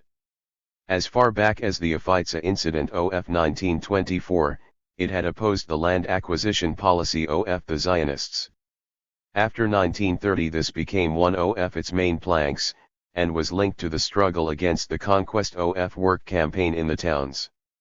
Increasingly, party literature advocated a more militant stance, openly calling on the Arab peasants to use armed force, not only in defense of their lands, but also to retrieve those which they had lost in the past. 185 Among the small Arab working class and in the urban community, communist propaganda was well organized and persistent. Initially the aim was to popularize the party's slogans and to advertise its existence. The party embarked on the novel technique of hanging banners across the main streets of large towns. 186, it distributed leaflets after the Friday prayers in Jerusalem, and on occasion Arab communists delivered speeches at Muslim religious festivals. 187 Two occasions when communist prisoners, comprising both Arabs and Jews, declared hunger strikes in Palestine's jails were utilized by the party to win sympathy in the Arab street. 188 A veteran Arab communist, Aref al-Azouni, issued a call to all social layers of the Arab population to support the communists in their strike, which he described as non-political. 18 The communists' demand was for the setting up of a special prison regime for political prisoners. In this they were naturally supported by the Arab press, as such a regime would benefit Arab prisoners of the 1929 and 1933 uprisings. 1*0 And the communists won the sympathy and admiration of many through their 19-day hunger strike in 1925. The demonstrations held by the party in Jerusalem and Jaffa to extend solidarity to the strikers were joined by 41. Many Arabs. 191 And helped to popularize the struggles of the party and its involvement in Arab affairs. This was coupled with the canonization of the 3 Arabs executed by the government for their role in the events of August 1929. They were hailed in the party's literature as martyrs, and the day of their execution was singled out every year as a remembrance day. 192 While the Arabs were called upon to storm the country's jails to free the political prisoners held there. 193 This increased attention paid to the Arab movement stimulated additional Arab involvement in the activity of the party, and was reflected in the growth of the number of Arab communists arrested, as reported in the press. 194 And in police reports on communist activity. 195 The party called on Arab workers to struggle for a number of trade union demands, linking these to the wider political struggle against both Arab leaders and the Histadrut. 196 According to the party, the immediate struggle of the workers should be directed towards the abolition of child labor, the right to organize Arab unions, the distribution of land to the peasants, the 8-hour day, government aid to the unemployed, equal wages for Arab and Jewish workers, and a government labor ordinance regulating employment conditions. 197 The workers were warned that the Histadrut was not honest in its claims to care for their interests, and the same applied to the traditional Arab leaders who belong to the employer and capitalist class and inherently cannot support the exploited workers. 198 The PCF's real involvement with the Arab workers' movement started with the efforts to convene a General Arab Workers' Congress in Haifa. Arab Party members did much of the groundwork for the Congress and actively participated in its proceedings. 199 The holding of the Congress in January 1930 was hailed as the hour of the birth of the Arab proletariat as a distinct class. 200 In retrospect, however, this Congress, although it was followed by increased militancy in the Arab labor movement, did not prove to be the breakthrough that had been hoped for. Within the Palestine Arab Workers' Society, the strongest Arab workers' organization in the country, there was open hostility to communist involvement in labor affairs, while at the same time both the Mufti's supporters and the oppositionists attempted to set up rival unions whose aims and activities were strictly partisan and political. As a consequence, the Arab labor movement remained weak and divided. The party persisted in its efforts to work within the established labor organization and to help found others where none existed. Special attention was paid to the railway and port workers and to building and printing workers. 201 The party attempted to organize cells in industrial establishments such as the Electric Company and the Dead Sea Works, and among the workers of the Iraq Petroleum Company in Haifa. 202 In Jaffa it succeeded in setting up the Transport Workers Society. 203 And the communists involved themselves in the struggle of the Jaffa Arab Workers Association against Zionist pickets formed to enforce the policy of conquest of labor. Its propaganda activity culminated with the issuing of a labor 42 journal, Al-Nur, which devoted itself to Arab labor affairs and the defense of the Arab workers' rights. 204 And with its publication of a number of pamphlets dealing with topics as varied as the Chinese Revolution 1 and Liebknecht against the war, Lenin's death, the railway workers, and class revenge and class power. 205 His period of prolific publication also saw the distribution of a number of legal booklets by an Arab member of the CC dealing with the methods of trade union organization and other topics. 206 In the prevailing atmosphere of heightened Histadrut activity, the party centered its campaign among Arab workers on the struggle against their eviction from their jobs. It emphasized the all-embracing importance of a campaign to win support among them, based on their defense against the encroachments of the Histadrut. 207 In its instructions to Jewish party members, it underlined that the duty of the communists is to stand by the side of the Arab workers, and to struggle against the Histadrut. 208 This activity was characterized as absolutely necessary in order to gain the confidence of the Arab workers. To counter hesitations among the Jewish party members, the Secretariat declared that participation in activity against the Conquest of Work campaign was obligatory and threatened with expulsion any members who refused to take part. 209 The party aimed actively to instigate the Arab workers in Jaffa, where the confrontation took the most extreme form, to set up counter-pickets to defend themselves against the pickets of the Histadrut. 210 And it did not shy away from calling on the Arab workers to use force if necessary. 211 In their own defense against what it termed the hooligan fascist campaign to oust them from their jobs.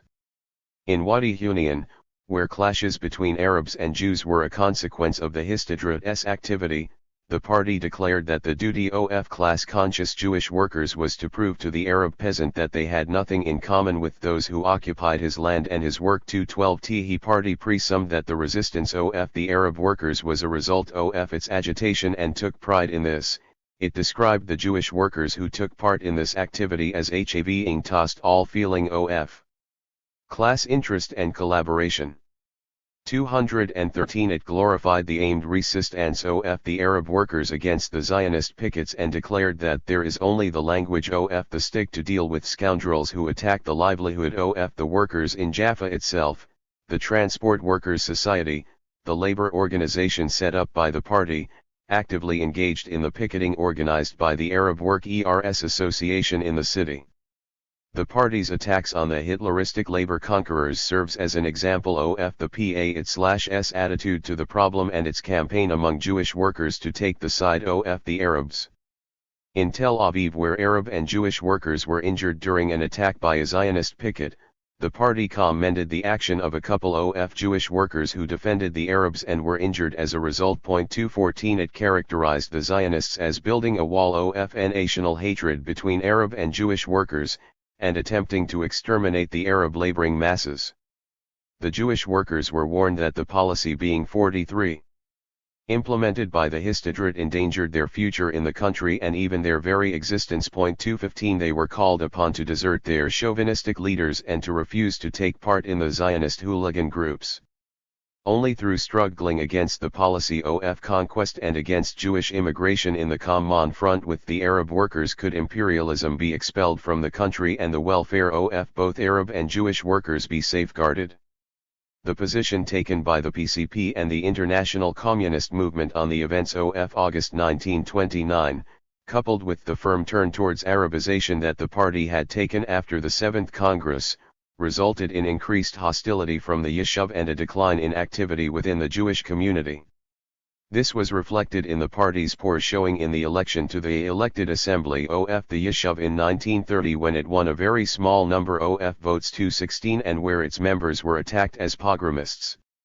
Within the party, the debate centered on the issue of whether it was possible for Arab workers to conduct an economic struggle and whether raising demands for higher pay and the 8-hour day would lead to a weakening of the Arab movement and the facilitation of the Zionist conquest of work. The party leadership denied the validity of these criticisms to 17 and held that the Arab workers had demonstrated by embarking on strikes even while suffering great economic distress, that there was room for a syndicalist struggle, and that the organization of Arab workers should accompany the raising of economic demands and not necessarily precede it.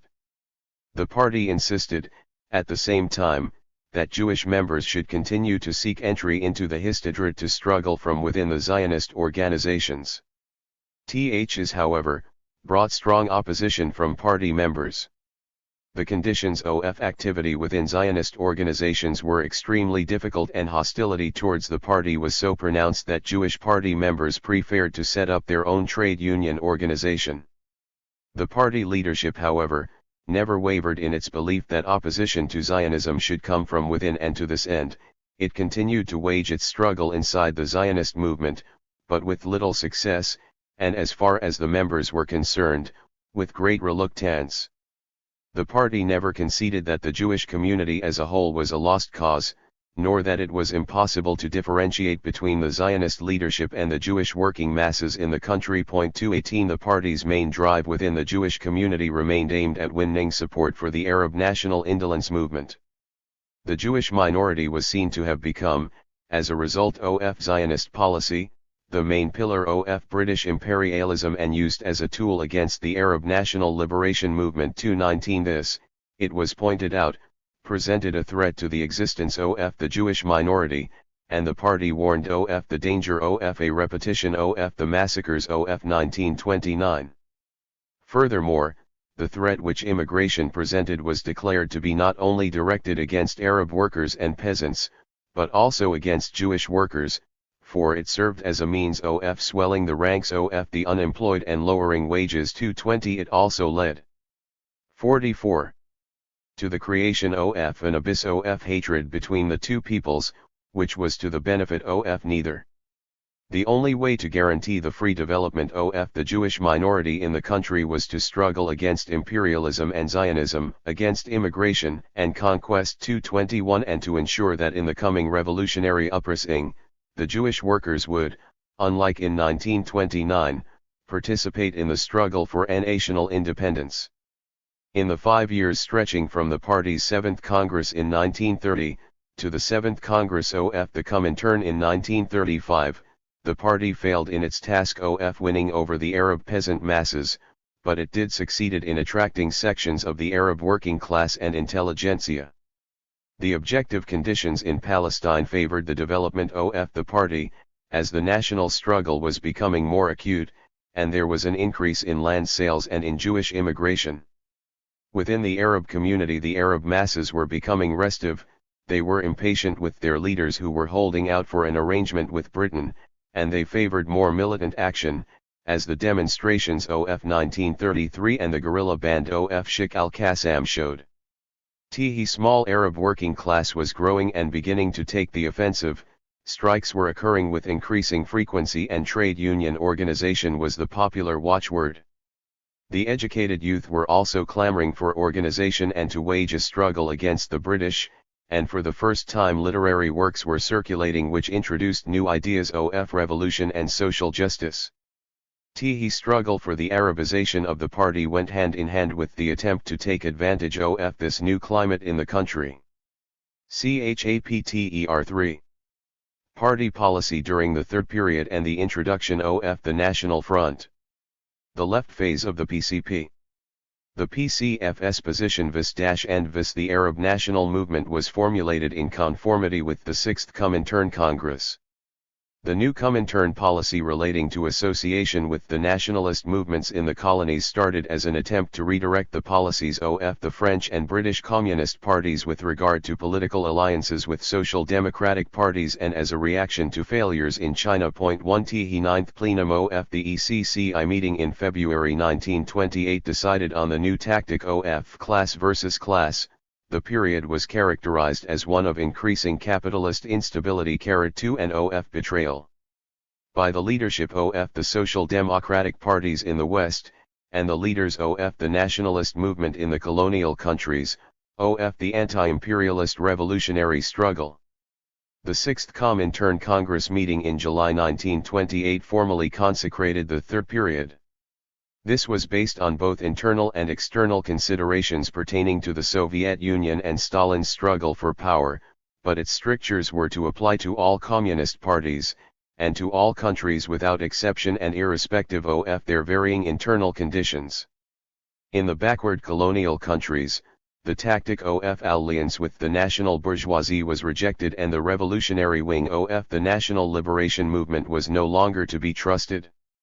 The new orthodoxy declared that although temporary alliances with the revolutionary wing of the national bourgeoisie were permissible under very specific conditions, the aim was to establish independent organizations in preparation for the setting up of Soviet power, by armed uprisings if necessary. 3 The communist parties of the colonial countries were instructed to wage a determined struggle against the leaderships of the various nationalist movements and to sever all relationships with them, including those which had been previously characterized as their revolutionary wings. 4 The PCP carried out the Comintern's instructions to the letter and waged a determined campaign against the Arab executive and the leadership of the Palestine Arab national movement, which lasted well beyond 1933.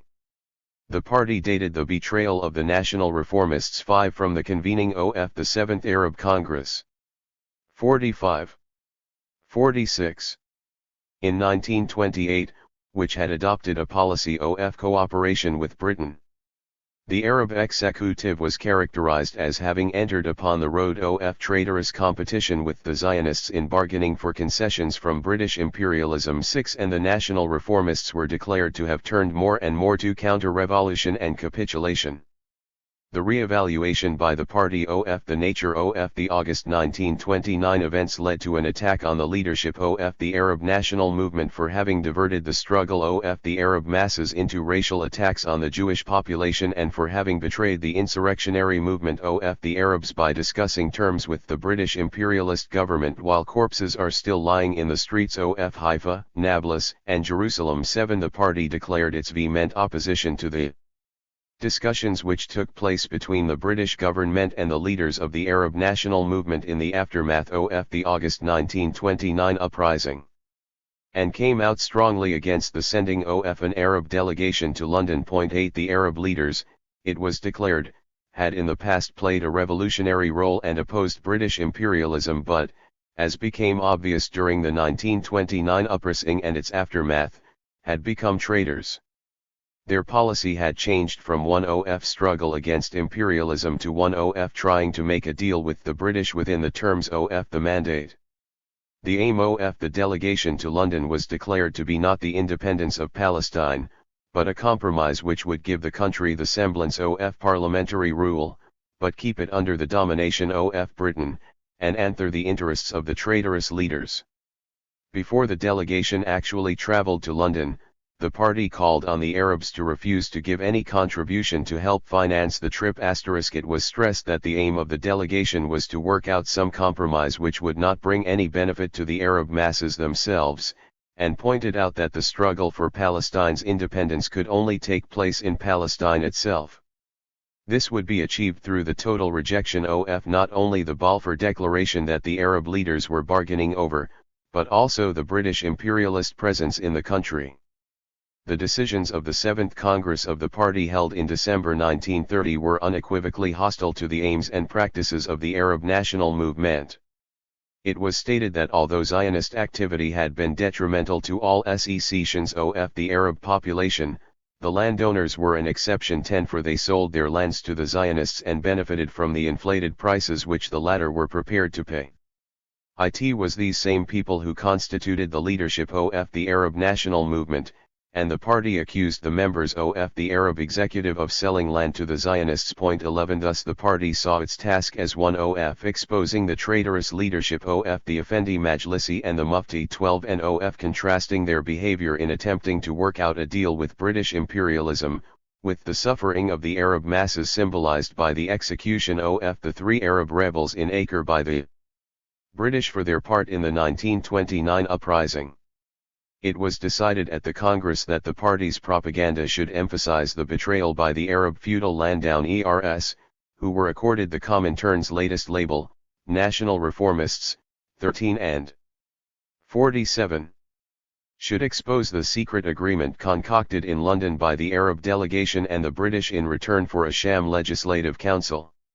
Likewise it condemned the Supreme Muslim Council itself, under the leadership of the Mufti, for being the defending body active in the name of religion and Arab tradition and for being representative of the clerics, the merchants and the feudalists who had, as one body, turned away from the Arab national liberation struggle and joined the imperialist camp. 14 Even the bourgeois elements in the country were regarded as being incapable of waging a revolutionary struggle against imperialism. 15 And, in conformity with the feudal landowners, were characterized as moving towards the conclusion of a counter-revolutionary deal in the shape of continued imperialist domination of Palestine disguised by pseudo-constitutional concessions. 16 The party attempted to link the national struggle against British domination and Zionism to the social struggle revolving around the agrarian problem in the countryside.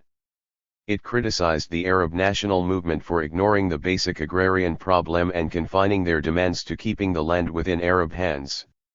The party, while not minimizing the importance of the struggle, saw the necessity of directing attention to the landlessness of the peasants, peasant indebtedness, taxes, the feudal exploitation of the villages by the landowners. The Comes 17 It criticized the Husseini group, which it regarded as the most advanced section of the national movement, for being hesitant about the agrarian problem and for not raising the slogan "Land to the Peasants." 18 The PCP saw its role as one of introducing the class struggle into the rural scene, and putting pressure on the Husseini group, as the most radical national section, towards achieving a correct appraisal of the agrarian problem. However, the Congress was careful to point out the great difficulties involved in working among the backward Arab peasantry and warned against the dangers of provoking the Arab peasants into the counter-revolutionary camp by extremist propaganda which was too advanced or injured their religious sensibilities. The party, showing itself conscious of the objective limitations on its activity among the rural masses, declared that care must be taken to consider the living conditions and religious factors connected with the backwardness and illiteracy. 19 of the peasant masses and warned that party propaganda should not take a hostile attitude to matters relating to the peasants' religious beliefs. 20 This, however, was not to be construed to mean a cessation of the exposure of the political role which certain clerics performed, to the detriment of the national liberation struggle. The PCF's attack on the Palestine Arab national movement and the hostility evinced to its leadership were linked to the adoption of a new policy on the Arab national question and the political boundaries dividing the Arab states. The party characterized the Arab national question as being contained in the deliberate imperialist policy of arbitrarily splitting the Arab world into separate parts under the domination of the different imperialist powers. 21 These boundaries, which were forcibly maintained by the imperialist powers, were seen as artificially weakening the masses of the Arab people in their struggle against the foreign domination in 48. Their pursuit of national independence and unification. The resultant feudal fragmentation deprived each and every one of those countries of the prerequisites for economic independence and political development, and at the same time harnessed the services of the reactionary monarchical cliques, the feudal and semi-feudal landowners and sheiks, and the native bourgeois compradors and high clergy. 22 To maintain and preserve this enforced disunity and safeguard continued imperialist dominance, whether British, French, or Italian. The groups which constituted the leadership of the Arab national movement in Palestine, and in the other Arab states, were seen to have an interest in the continued existence of the Arab states formed as a result of the post-First World War imperialist carve-up, and to be hostile to the realization of Arab unity which would deprive them of their privileges and put an end to their sectional interests. In opposition to this, the PCP raised the slogan of national political independence as a step towards the voluntary union of the Arab countries on the basis of federal principles. 23 The role of the communist parties in the Arab world was to struggle for national independence and national unity, not only within the narrow and artificial boundaries created by imperialism and despotic interests, 24 but for the national unification of the whole Arab East. Thus the party must work for the formation of an all-Arab revolutionary anti-imperialist front stretching across the boundaries of the various Arab states, and lead the masses behind the slogan of the All-Arab Workers and Peasants Federation of the Arab Peoples. 25 This, the party emphasized, was imperative if it hoped to win the support of the urban poor and the petty bourgeois masses. It was necessary to link the social struggle of the workers against the Arab bourgeoisie, and the peasant masses against the feudalists, to the wider national anti-imperialist struggle aimed at the national liberation of the Arab countries. This was a novel departure in the policy of the PCP in Palestine. It had in effect donned the mantle of the Istiqlal movement at the close of the First World War, and proclaimed the necessity of involving the party in the national liberation movement of the Arab peoples in order to win them over to its economic and social program. The party's literature continued, right up to 1935, to proclaim the slogan of the Workers' and Peasants' All-Arab Federation and to call for coordinate struggle in all the Arab countries against British and French imperialism, in the face of the increasingly separate national movements which were leading the campaign for political independence of their own states.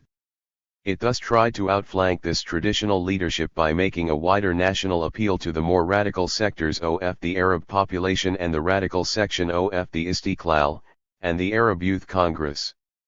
With the coming of the era of the Popular and National Fronts, ushered in by the 7th Comintern Congress in 1935, this slogan was quietly dropped, and as the PCP hastened to form a closer alliance with the leadership of the Arab national movements in Palestine, it was never to be raised again. The hostility of the PCP towards the Arab national movement had manifested itself as early as 1928 in the form of an attack on the 7th Arab Congress and 49. Its non-representative character. The new Arab executive formed at the Congress was regarded with suspicion and its treasonable intents were quickly seized upon during and in the aftermath of the 1929 uprising. The party saw in the favorable reception given by the Arab leaders to the report of the investigation committee dealing with the events, confirmation of its suspicions that the Arab lenders were ready to accept a compromise based on the setting up of a legislative body. This the party regarded as a betrayal of the Arab national liberation struggle, as the report of the Commission had renewed the commitment to the mandate and the Balfour Declaration, 26 and consequently any constitutional setup created would necessarily remain within the framework of the continued British domination and Zionist expansion. The party interpreted the decisions of the leaders of the Arab executive to dispense with the holding of the traditional protest demonstrations at the Nebi Musa festival in 193,027 and on the anniversary of the Balfour Declaration on November 2, 1931, as a conciliatory move towards the British authorities and as signaling the abandonment of the mass struggle. 28 At the same time the party regarded the Arab national movement, including its radical wing, as being afraid of the impending revolutionary outbreak. 29 While preparing nevertheless to dominate the outbreak should it occur, and to channel it in the direction of racial slaughter. The Arab leaders, who the party saw as still exercising total control over the Arab mass movement, attempted to channel the popular anti-Zionist agitation into peaceful avenues to help them apply pressure on the British government, but the party was afraid that in the event of any outbreak, the Arab executive would divert the movement into bloody racial disturbances 30 toward OFF the threat of agrarian rebellion and also to arrest the anti-British struggle. Thus its leaflets to the Arab population were full of attacks on the betrayals of the Arab leaders and their total indifference to the sufferings of the peasants at the hands of government tax collectors, and their eviction from their land by British soldiers to make way for Zionist settlers. 31 The party exposed the role of the Arab leaders as holders of government jobs, and called on the masses to ask them to explain what they were doing to stem the tide of Zionist immigration and land acquisition. 32 And why, instead of leading the August uprising against the British presence in the country, they had aborted the revolt and turned it into intercommunal feuds. 33 The demonstrations which broke out in October 1933 in a number of towns in Palestine seemed to confirm the party's prognosis of the continuing revolutionary ferment in the country. Although the immediate cause of the protest was to be found in the mounting tensions created by the increased Jewish immigration and land transfers, the party saw in the outspokenly anti-British character of the events 34 an affirmation of its claim that the August 1929 uprising was only the first chapter in the revolutionary outbreak and that, although subdued, the revolutionary movement continued to ferment under the surface despite the conciliatory policies of the leaders of the Executive Committee. The party emphasized the anti-British nature of the events to cut short any possible allegations of a pogrom, or of the 50 movement being organized by the Mufti and the Effendis as in 1929-35. On the contrary, the Arab Executive Committee, which, under pressure from the radical section of the Istiqlal, had been impelled to call for a protest strike against Jewish immigration and against land sales as early as March 1933, had, after contacts with the High Commissioner, gone back on its decision and called off the strike. In October 1933, again under the mounting pressure of Arab feeling against increasing immigration, the Arab leaders were forced to call for national demonstrations, but the party pointed to the fact that the demonstrations were called for different days in different towns as proof of the Arab leadership's attempts to atomize the demonstrations and thwart any concentrated mass movement. The occasion of the demonstrations was seized upon to modify the party's stand towards the Istiqlal movement.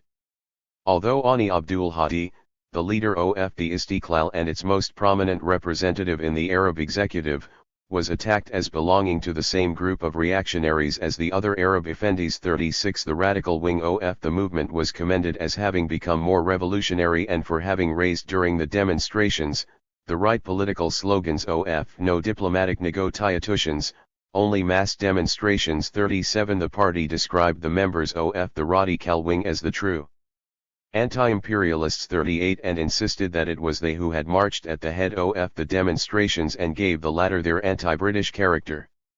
Whereas in 1929, the traditional Arab leaders had retained control over the movement, and Husseini's effort to turn the demonstrations against the British rather than the Jewish inhabitants had failed. In 1933 the central role was played by the radical sections of the Arab national movement, represented by the Istiqlal Radical Wing and the Arab Youth Congress. The party wholeheartedly supported the outbreak of the October 1933 demonstrations, and its militants, many of whom were arrested. 39 Played an active role, unlike during the 1929 events. The main slogans of the demonstrations, against continued Jewish immigration and for the cessation of land sales, were ones which the party itself had been propagating consistently for some time. The situation in Palestine was characterized by the party as one where 200 villages were already in open revolt. 40 And the country was seen to be fast approaching the stage of a revolutionary crisis. During the demonstrations themselves the party's call was not restricted to support for these two slogans, but directed the masses to call for the annulment of the mandate and the Balfour Declaration as the only way to achieve the stoppage of immigration and land sales. This was linked to the demand for the immediate confiscation of the lands of the government, the Zionists, and the Arab feudalists, and for the organization of workers' and peasants' committees to boycott British and Zionist goods. 41 Unlike in 1929, the position of the party during the 1933 events was clear and unanimous. THI Arabs had spontaneously erupted against the Zionist land and work robbery and the oppression of the imperialist government. This was a just struggle and deserved support. The party protested in its publications against the arrest of the leaders of the demonstrations and demanded 51. That the accusations against them be dropped, and that both they and all other political prisoners in Palestine's jails should be set free. 42 At the same time an appeal for funds was made to send to the families of those who had lost their lives as a result of the suppression of the demonstrations.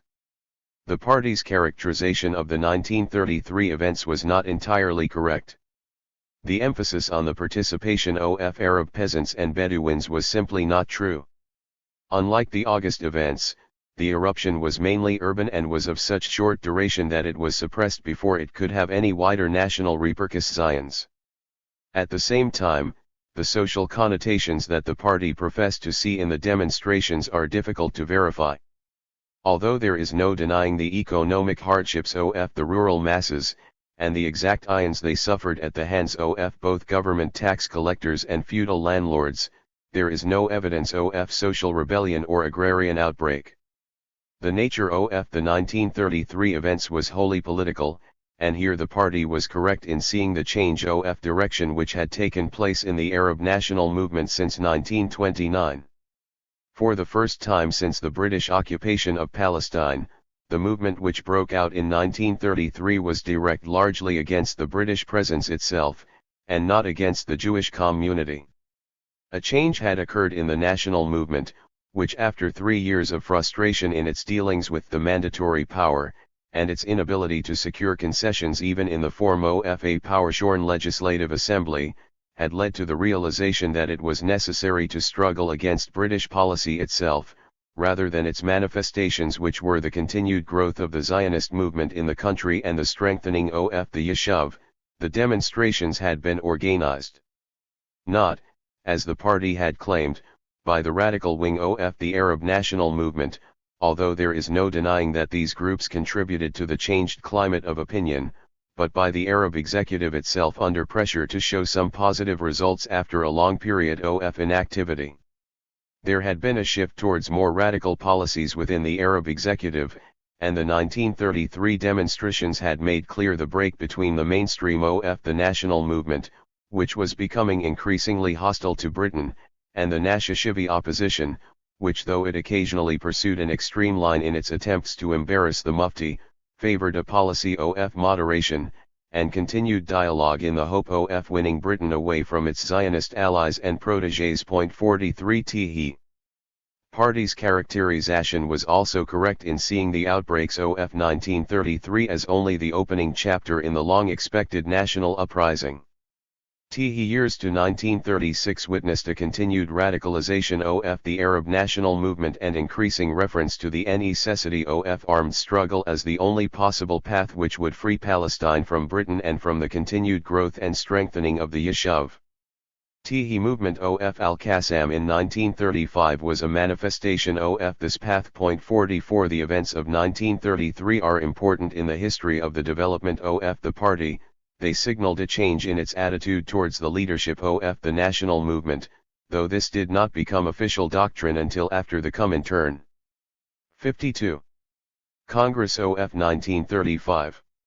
The party gradually began to abandon its call for agrarian revolution, and although it continued its agitation among the small Arab working class in the towns, its attention was more fully directed to the national dimension of the struggle in Palestine.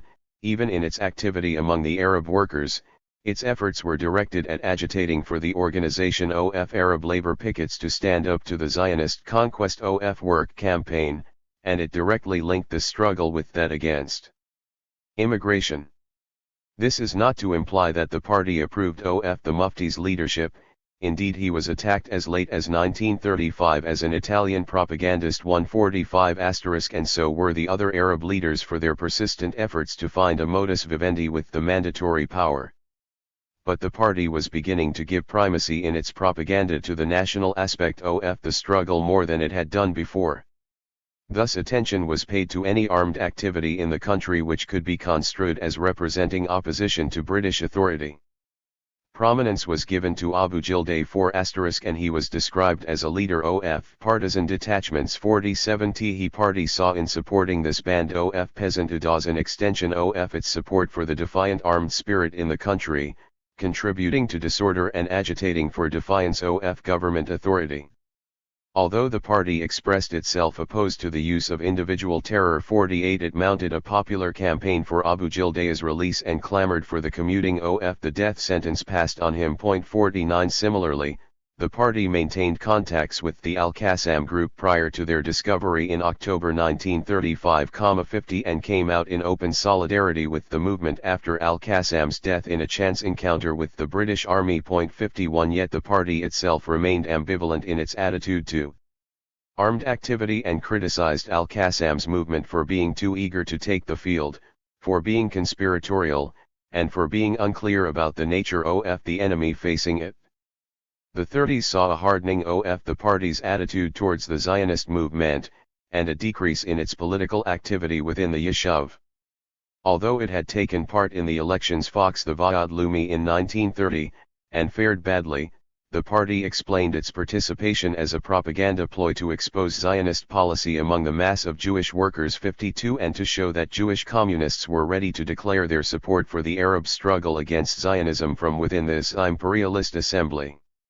The big test came in 1933 with the accession to power of Hitler in Germany and the start of a new wave of immigration to Palestine.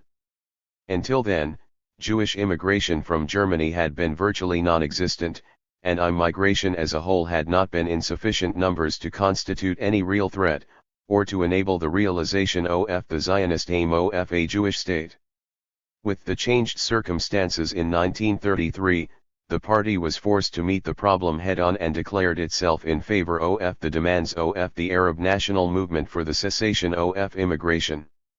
The party realized that Hitler's ascendance in Germany would only serve to help the Zionists in their task, for the Nazi persecution itself was a Zionist argument for immigration. 53 The party argued that Palestine could not absorb more than its present population 54 and linked this to the Zionist cam. 53. Pains of conquest of work and conquest of land, arguing that immigration would only lead to more Arab peasants being forced off their land and more Arab workers being thrown out of their jobs.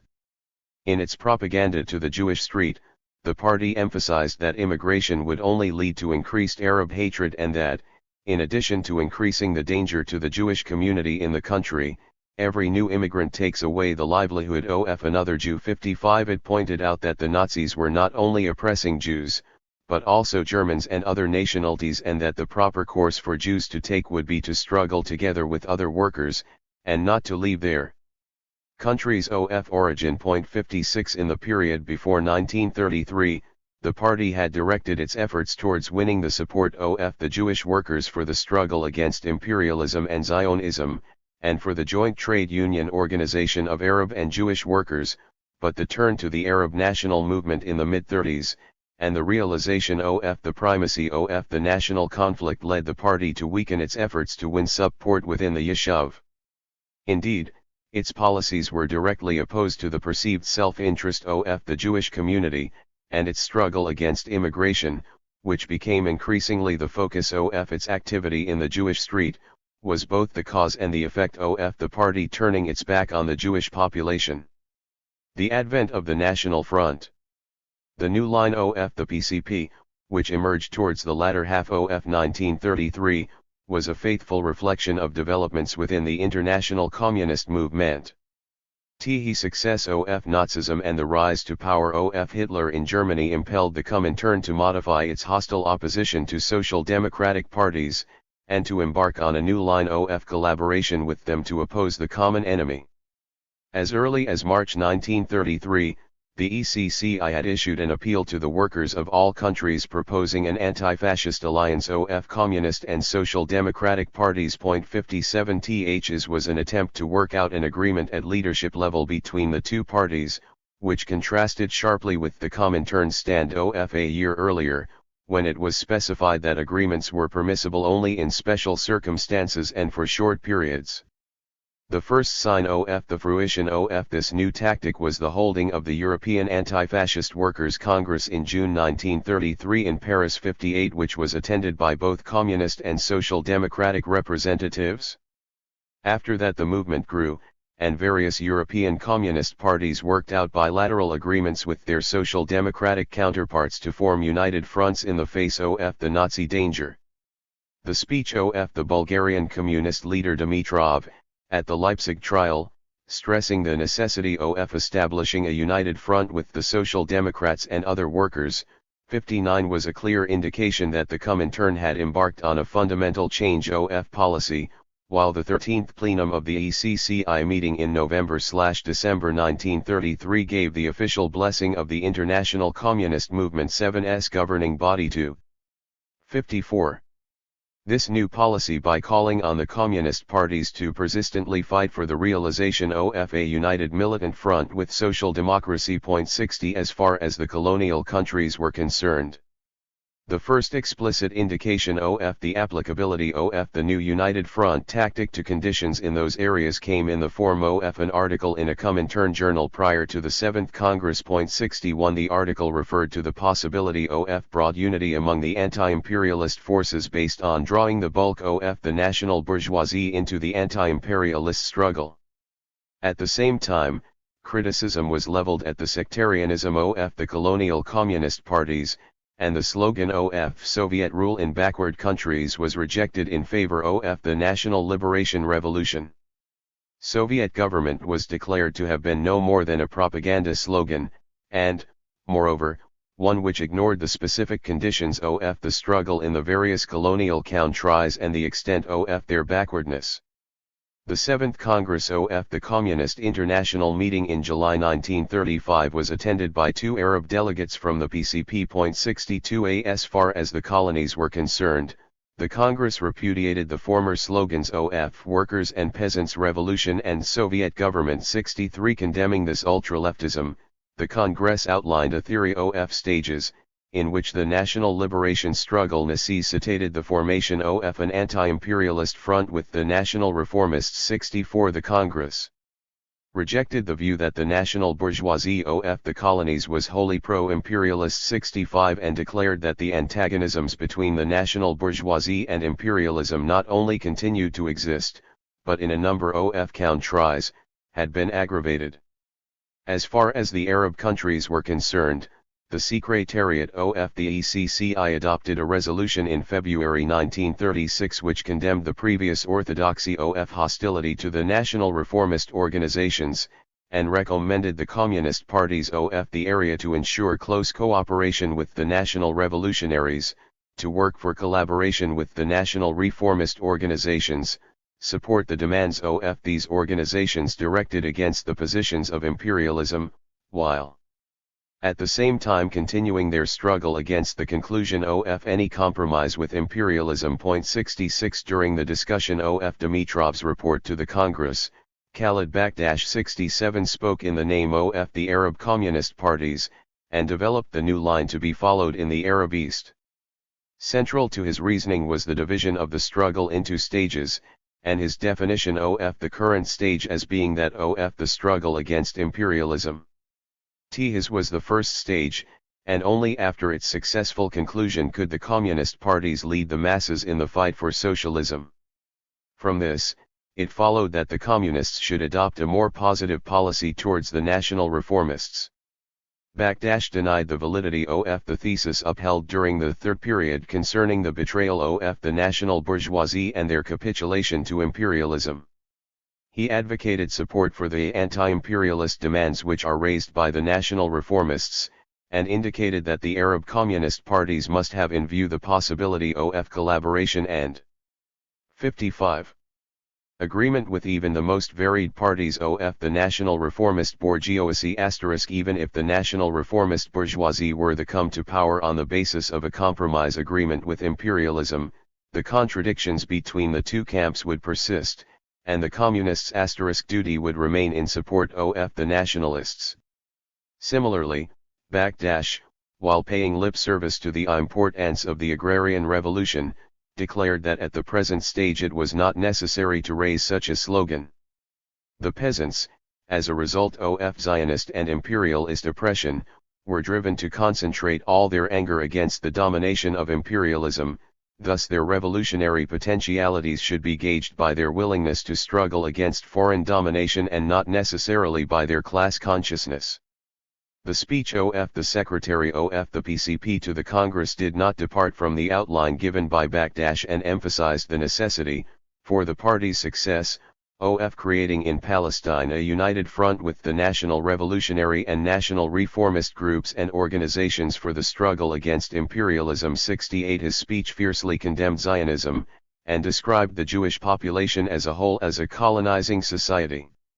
The Arabs of Palestine were portrayed as legitimately opposing the Zionists, whose policies were leading to the evacuation of the Arab peasants from their lands and to the expulsion of the Arab workers from their jobs. The party was characterized as having been unable to involve itself in the national liberation struggle of the Arab masses because of the Jewish nationalism which continued to permeate the party leadership even after its formal Arabization. While reiterating the resolve of the party to continue its work among the masses of the Jewish population to emancipate them from Zionist influence. 67 The marked emphasis of the party secretary's speech was on the necessity of involvement in the Arab national and anti-imperialist struggle. Indeed, the fierceness of this attack and the absence of any clear distinction between the Zionist movement and the masses of the Jewish population in the country was not lost upon the Presidium of the Congress, and was consequently condemned. 70 To rectify the imbalance of this speech, the PCP delegation was instructed to address the Congress a second time. The second Palestinian speaker reiterated the need to form the anti-imperialist and anti-Zionist People's Front 71 and to support the National Revolutionary Forces in their struggle against imperialism. But he noted that the party's role was to lead the Arab national struggle on the right road against the main enemy, foreign imperialism. 72 While condemning Zionism as an agent of British imperialism, he offered a comradely hand to the Jewish laborers for the common struggle. He went further than the first Palestinian speaker in declaring that the party's task was to win the participation of the Jewish workers in the national struggle of the Arab masses, and to make them a part of the anti-imperialist People's Front. This second speech by the Palestinian delegation was completely free, in contrast to the former, of any hostility to the Jewish population in Palestine, and while opposing Zionism in equally strong terms, singled out British imperialisms. 56. The legitimate object of the anti-imperialist People's Front, and emphasized the joint interests of both Arabs and Jews. On his return to Palestine in October 1935, Radwan al-Hailu set out to implement the new Comintern policy. In a speech to party activists immediately after his return, he called for the abandonment of the policy of instigation of class struggle, explaining that the party would never be able to penetrate the Arab masses if it did not put itself at the head of their national struggle. 73 In its activity among the Arabs, the party should emphasize the struggle against Zionism and against British imperialism, and come out strongly against Jewish immigration and land sales. At the same time, he pointed out that the Jewish work of the party was not to be neglected, and that this should center on the economic demands of the workers, and on the formation of opposition groups within the Jewish trade unions. Laying special stress on the necessity of party activity among the Jewish inhabitants, the party secretary declared that the presence of Jews in the party was indispensable, and that it would be impossible to attain success without the Jewish element. 74 The party's policy in the period between the 6th and 7th Congress of the Comintern was not based on any independent formulations, but was completely subservient to the tactics of the international communist movement as developed in Moscow. The Arabization of the party coincided with the third period and the Comintern's new militant policy. Although the introduction of this policy was not predicated by conditions in Palestine, being a response to developments in Europe and in China, it did nevertheless coincide with the pursuit of moderate and conciliatory policies by the Arab national movement in Palestine. Yet this hostility and the sectarianism which permeated the party's eduk did slow down the process of Arabization and the desired penetration of the Arab population, through its inability to comprehend the national dimension of the struggle in Palestine, and the continued emphasis on the party's role in the process of social revolution. To this extent, the policy of the PCP in the early 30s represented, despite the ongoing process of Arabization, a continuation of the revolutionary *line of the past.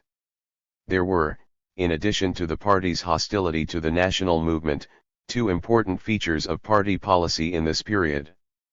First, the beginning of the involvement in the nascent Arab labor movement which, however, was cut short by the outbreak of the 1936 rebellion. Second, on the theoretical level, there was an attempt to develop an all-Arab strategy which reflected itself in the condemnation of the existing division in the Arab East, and the demand for Arab unity. This, however, was to prove a passing phase. In 1935, the change in the Comintern tactics, in response to the rise of fascism in Europe, again imposed itself on the strategy of the party, and propelled it towards greater involvement in the Arab national struggle. Yet this could not have been at all possible had it not already embarked on the path of Arabization and the development of an Arab cadre. In 39-36, on the eve of the tumultuous events 57, which were to envelop Palestine, the party had undergone a conversion, and was totally committed to the Arab national movement. Musa's accession to the leadership, the adoption of the theory of stages by the Comintern, and the introduction of the Popular/National Front tactic took the party firmly into the anti-imperialist struggle, and relegated the social revolution to an unspecified future date.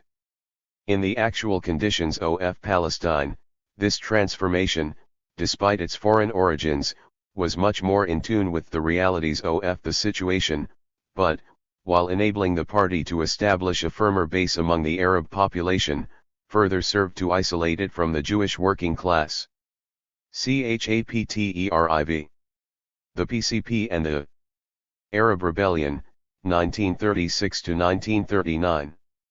The party's position on the eve of the rebellion. The Popular Front policy initiated at the Comintern's 7th Congress legitimized the party's increasing involvement with the Arab national movement, and it felt free to declare its recognition of the positive role played by the Palestinian Arab national movement, albeit led by feudal and clerical elements, in pursuit of the now much enhanced national independence struggle. The party lost no time in declaring its adherence to the new policy and to the concrete tasks this entailed in the prevailing conditions in Palestine. In a meeting held in October 1935 in Tel Aviv, shortly after Radwan al-Hilu's return from Moscow, the party secretary set out the new line. 1 While not denying the importance of Jewish work and affirming that it was imperative to continue the recruitment of Jews to the party, the outstanding aspect of his speech lay in the emphasis on activity within the Arab population and the change from class to national agitation. The party secretary explained that the Popular Front with the Arab parties was a vital necessity, and stressed that the basis for this was not the party's social program, but those aspects of it which constituted common ground with the Arab nationalists, such as the struggle against Zionism and British imperialism. Arab party members who were expected to form this liaison with the Arab parties were warned that it was not necessary to speak of communist aims, and to restrict their agitation to those issues which were the common property of both the party and the nationalists. This was the only way, the party secretary declared, of ensuring the transformation of the PCP into a mass organization. Activity in the Jewish street was to be restricted to the economic sphere with the setting up of opposition blocks within the Histadrut. The aim was to explain to the Jewish workers the need to form a united front with the Arab national movement, a clear indication that whereas the Popular Front policy was to manifest itself concretely in an alliance with the Arab national independence movement, on the Jewish side, there was to be no change in the perception of the Zionist camp as one undifferentiated whole. Explaining its new line to the Arab population and at the same time openly declaring its support for the independence struggle of the Arabs in Palestine and 58. 59.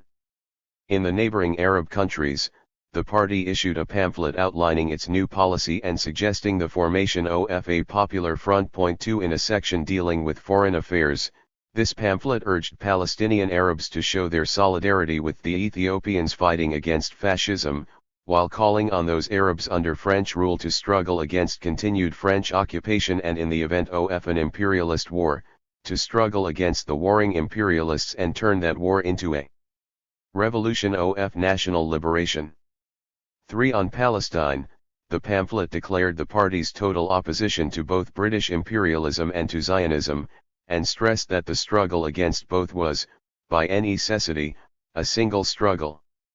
The immediate activity of the party was to be geared to the destruction of Zionism and for the immediate cessation of immigration and the disarming of all Zionists, for it explained that the party was not motivated by animosity towards the Jewish people, but professed to see in the large number of immigrants brought into Palestine and their arming, an imperialist plot aimed at thwarting the Arab independence struggle both in Palestine and the neighboring Arab countries, and at setting up a reactionary front in this strategic area of the world against the USSR.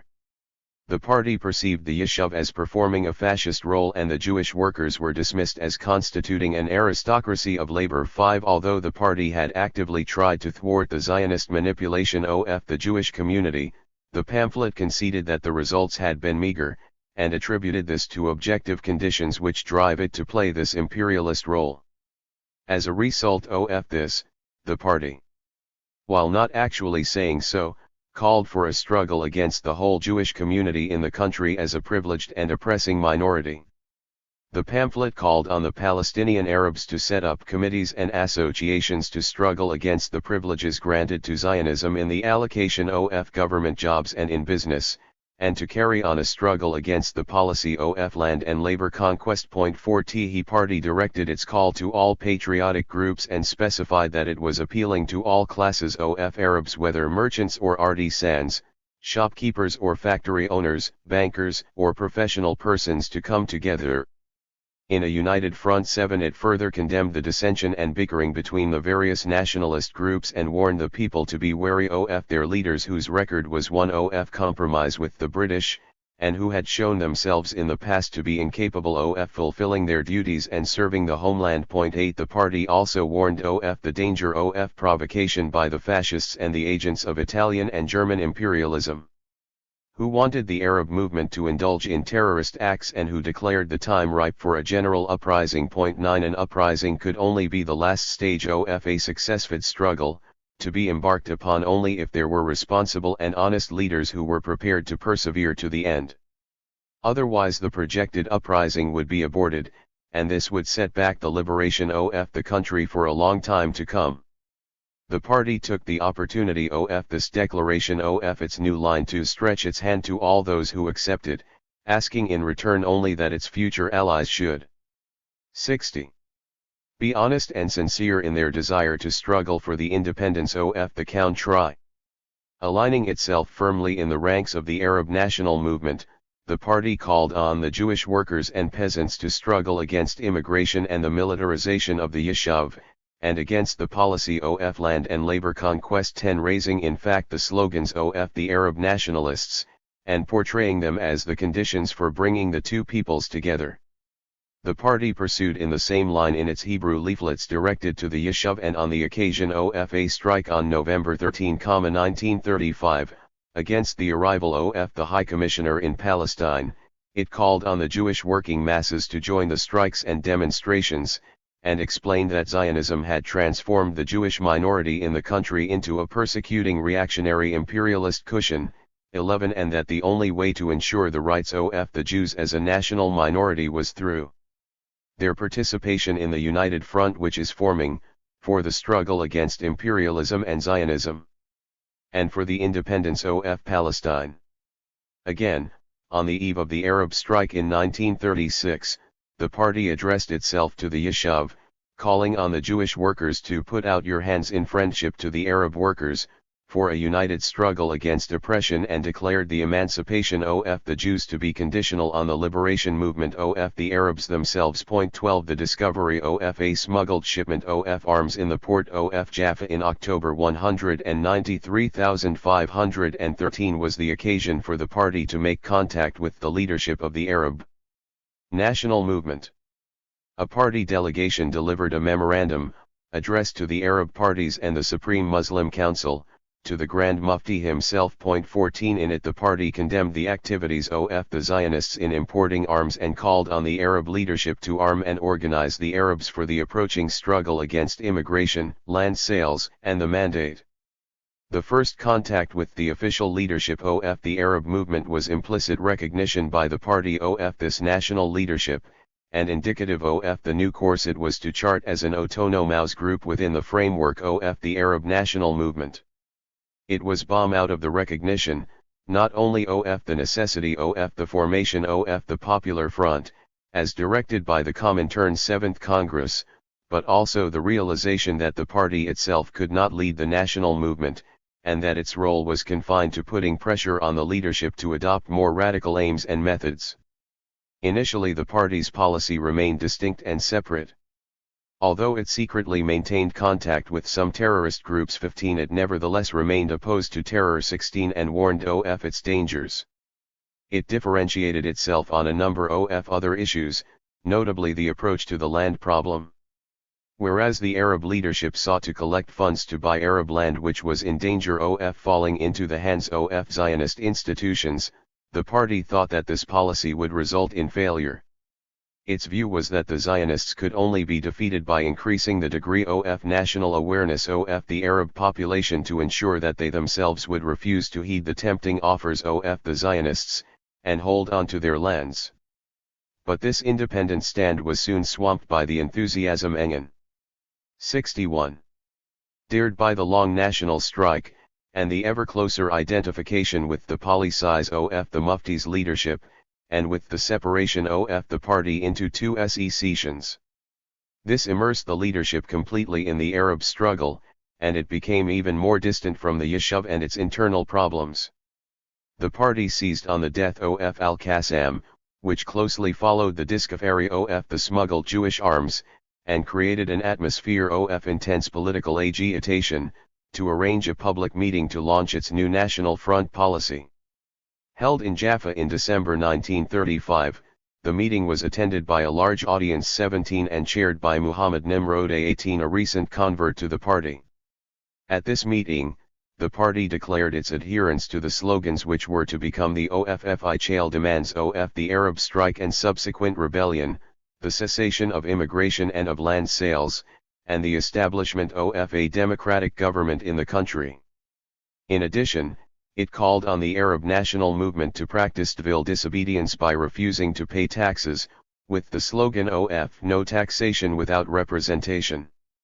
As a further step to put pressure on the government, the communist chairman of the meeting called for the resignation of all Arab government officials, a demand which, considering the official standing of the Mufti, was clearly intended to put pressure on the Arab leadership to come out openly against the British administration and to completely sever its links with the mandatory power. Thus on the eve of the Arab general strike, and the forthcoming protracted Arab rebellion, the party attempted to dispel the stigma of being a Jewish party. The turnabout in the Comintern's policy at the 7th Congress could not have been better suited for the party's future development. Arabization had been initially linked to an ultra-left policy with continued hostility to the Arab national movement, and the primacy of the class over the national struggle. The introduction of the Popular Front line removed the last barrier separating the party from the Arab national movement. Although numerically it continued to have a large Jewish membership and Arab sympathizers from among the intelligentsia continued to shy away from open association with it, the party could no longer be accused on the grounds of either its leadership or its political line of being alien to the struggles of the Arab movement in the country, which itself, after a long period of vacillation, was preparing to embark on a struggle against the British Mandate, the enemy which the party had long proclaimed was inseparable from the ongoing Zionist colonization project, and by far the more important and dangerous adversary. The party during the rebellion. A. The reaction to the rebellion. The outbreak of the general strike and the ensuing rebellion took the party by surprise. While it had repeatedly called on the Arabs to cease cooperating with the 6-2 British 39 and pointed to the path mapped out by Al-Qassam, the party had simultaneously warned of the dangers of a premature uprising and of provocative attempts to abort the mass movement. However, once the general strike was declared and unanimously observed, the party wholeheartedly gave its support to what it regarded as a link in the chain of spontaneous outbreaks which have taken place from time to time during the 18 years of the Zionist policy of conquest. 20 The outbreak of the rebellion found the party still divided on the correct interpretation and application of the Popular Front line, and its consequent attitude to the Zionists and to the Arab national movement. As understood by the party leadership. 21 The Popular Front implied support for the Arab movement and for the primacy of the independence struggle. Simultaneously, it meant an unchanged position of hostility towards the Zionist movement as a whole.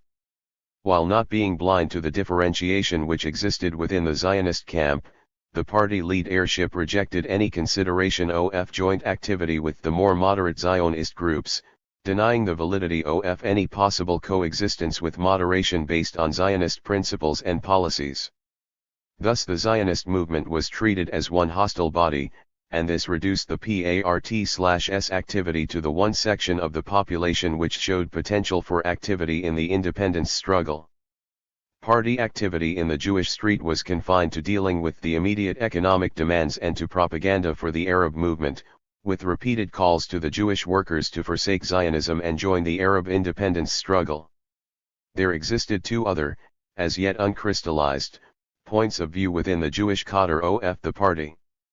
The first represented the Jews in the country as being chauvinist and reactionary, while tending to regard the Arabs as progressive and revolutionary. 22 From this it logically followed that the role of the party lay entirely within the Arab movement.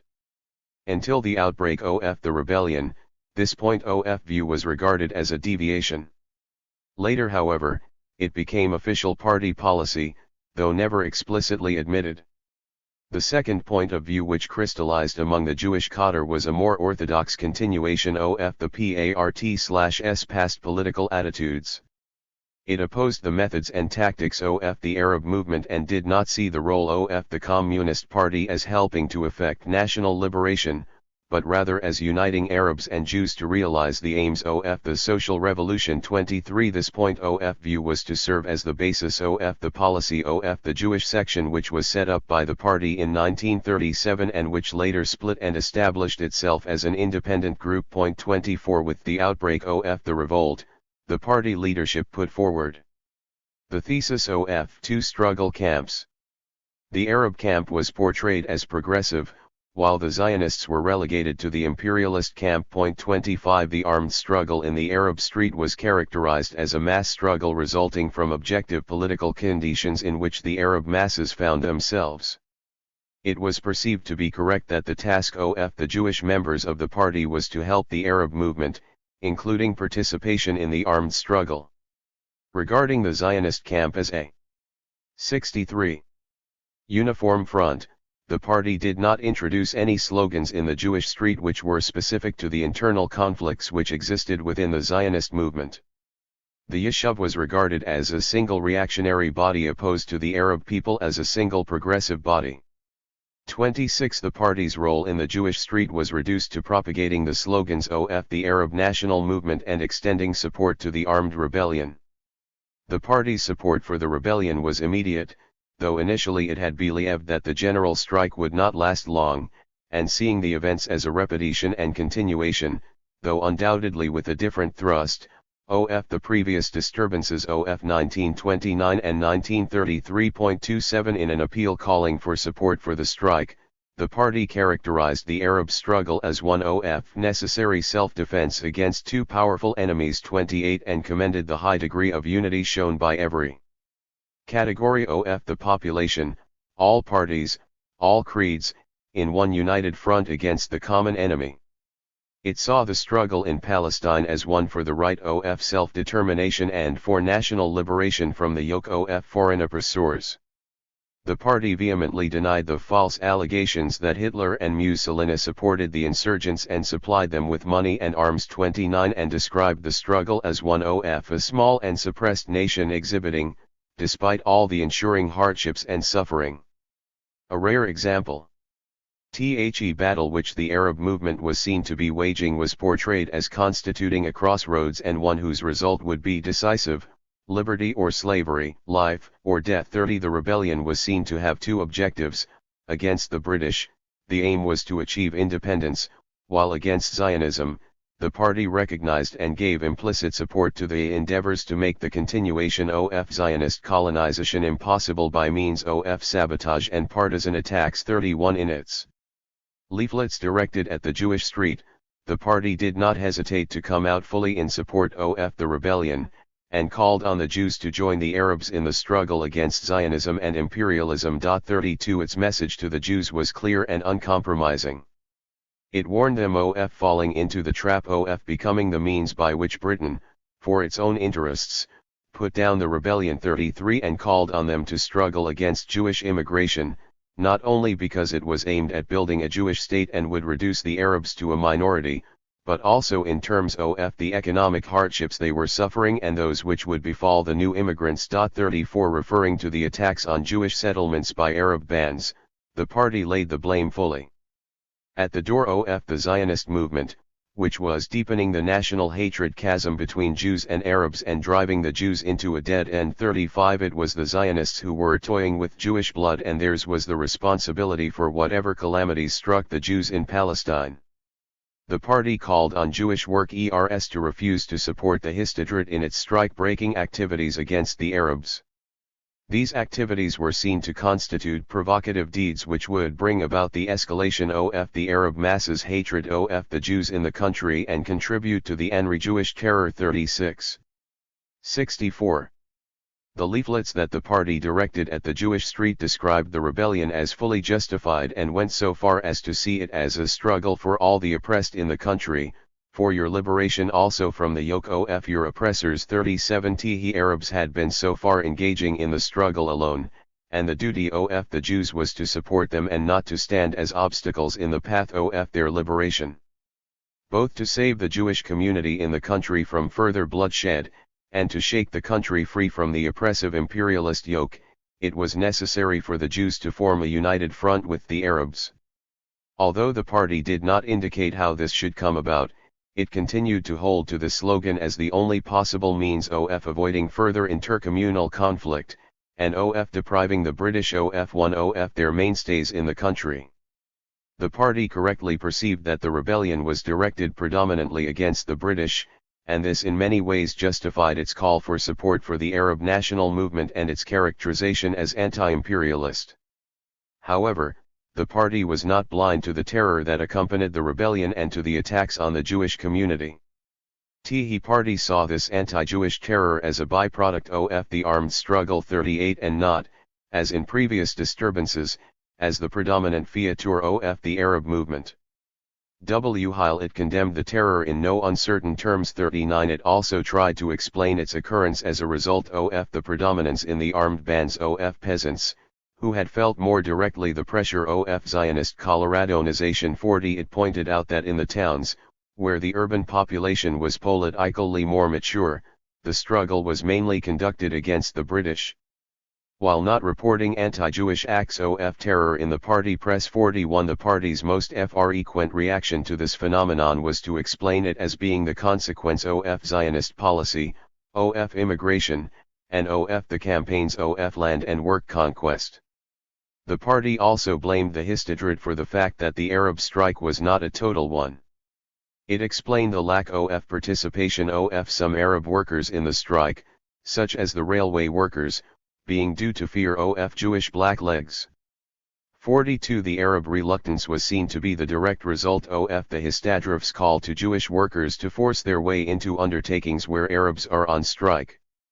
Thus the Arab workers, though in solidarity with the strike, felt impelled to stay at their jobs, but the party claimed that they had shown their solidarity by contributing their wages to the strike fund. The illegal party press took it upon itself to propagate the activities of the rebel bands and the hardships which the country was suffering as a consequence of British oppression. A weekly organ gave reports of armed activity against police stations and various other incidents, and dwelt on the military atrocities inflicted on the Arabs, condemning the burning of houses by troops, the searching of villages, the assaults on women and looting. 43 and echoed the national movement in its denunciation of Jewish immigration. But when the Higher Arab Command called for the termination of the strike in October 1936, the party refused to acquiesce in what it recognized to be a retreat from the struggle against the 65 British and a desire on the part of the Arab leaders to compromise with the mandatory government. It correctly perceived the intervention of the Arab kings as a face-saving device prompted by the Palestinian Arab leadership in order to put an end to the strike, and called on the Arabs to disregard this shameful betrayal 44 by their leaders and to continue their strike until the demands put forward at the outbreak of the strike were met. b. Involvement in the armed struggle. The actual involvement of the party in the rebellion, in the sense of carrying out armed activities, was small and rather insignificant, and it did not constitute an important component in the development of the rebellion itself. However, the party's support, both politically and as symbolized by the few acts committed by party members, was important. At the time, those few acts which could be claimed to be participation in armed activity assumed an importance out of all proportion to their real effect. The reason for this lay in the fact that the party, despite its Arabization, continued to be regarded by both Arabs and Jews as a Jewish party, and indeed, Jews continued to make up the majority of the party's cadre. The party's policies helped to change the image of the party within the Arab community, its strength among the Arab youth increased and it came to be regarded as being firmly pro-Arab. 45 At the same time the Arabs held an exaggerated view of the party's strength and capabilities. 46 The party had worked hard to achieve this transformation and had achieved some prominence due to its participation in a number of nationalist gatherings. In April-May 1936, party members took part in the activities of the National Congress of Studying Youth 47 while in 1937, two party members 48 were dispatched to the Budei Congress. 49 There they distributed a statement declaring the party's support for the rebellion, and at the conclusion of the Congress the party issued a further statement condemning the expulsion of the Mufti from Palestine and supporting the resolutions and pronouncements of the Congress in its demands for national independence and the continuation of the rebellion. 50 Within the Yishuv, the party's support for the rebellion took two forms. The first 51 consisted of oral and written propaganda explaining the situation in the country, and showing the common interests of the Yishuv and the Arabs in the struggle against British imperialism and its Zionist servants. The second consisted of armed activity and collaboration with the partisan bands. 52 This latter was aimed at increasing the confusion within the Yishuv. 53 and to demonstrate the party's open support for the Arab movement. At the same time, party literature increasingly attacked Jewish immigration, and at a time of mounting pressure on European Jewry, this inevitably gained at wide hostility within the Yishuv. The event which angered the Yishuv and sowed dissension within the party was the planting of a bomb at a Histadrut-run workers' club in Haifa during the 6/6 strike in 1936. Even at the time this act of the party was attacked in the pages of the pro-communist paper Harpi, an answer on behalf of the party did not deny the involvement, but argued against its publication on the grounds that it hard-end the Yishuv against the party by serving as a propaganda ploy in the hands of the Zionists. 56 While this seems to have been an isolated incident, the party did however engage in other acts. 57 Both on its own and in collaboration with the partisan bands, and its members who enrolled in the bands pursued activities such as blowing up trains, cutting telegraph wires, and uprooting trees in Jewish plantations. 58 The party leadership maintained contact with the leaders of the rebellion in the mountains. 59 And on a few occasions with the Mufti himself. 60 Carrying out intelligence services. 61 And performing some technical aid which the Jewish and Armenian cadres of the party were able to supply. At the same time the party undertook the printing of leaflets for some of the partisan bands. 62 And hoped in this way to be able to influence the political outlook of the rebellion. The one notable success was the publication by Aref Abdul Razik, the second most prominent rebel leader, at the prompting of the party, a leaflet directed to the Jewish population. 65 This leaflet denied any religious or racial motivation to the Arab struggle and denied accusations that the Arab movement wanted to throw you into the sea, or that we will treat you as they treat you in Europe, and pledged the Arabs to guarantee the security and the liberty of the Jews on condition that they did not take Britain's side in the ongoing independence struggle. This was what the party characterized as being able to influence the political direction of events, and vindicated its support for the rebellion. By the time the second phase of the rebellion started, the party had suffered hard blows. The period of anarchy which followed the general strike enabled the party cadre to surface and operate in an atmosphere of semi-legality, but during the latter half of 1938, the British Army went on the offensive.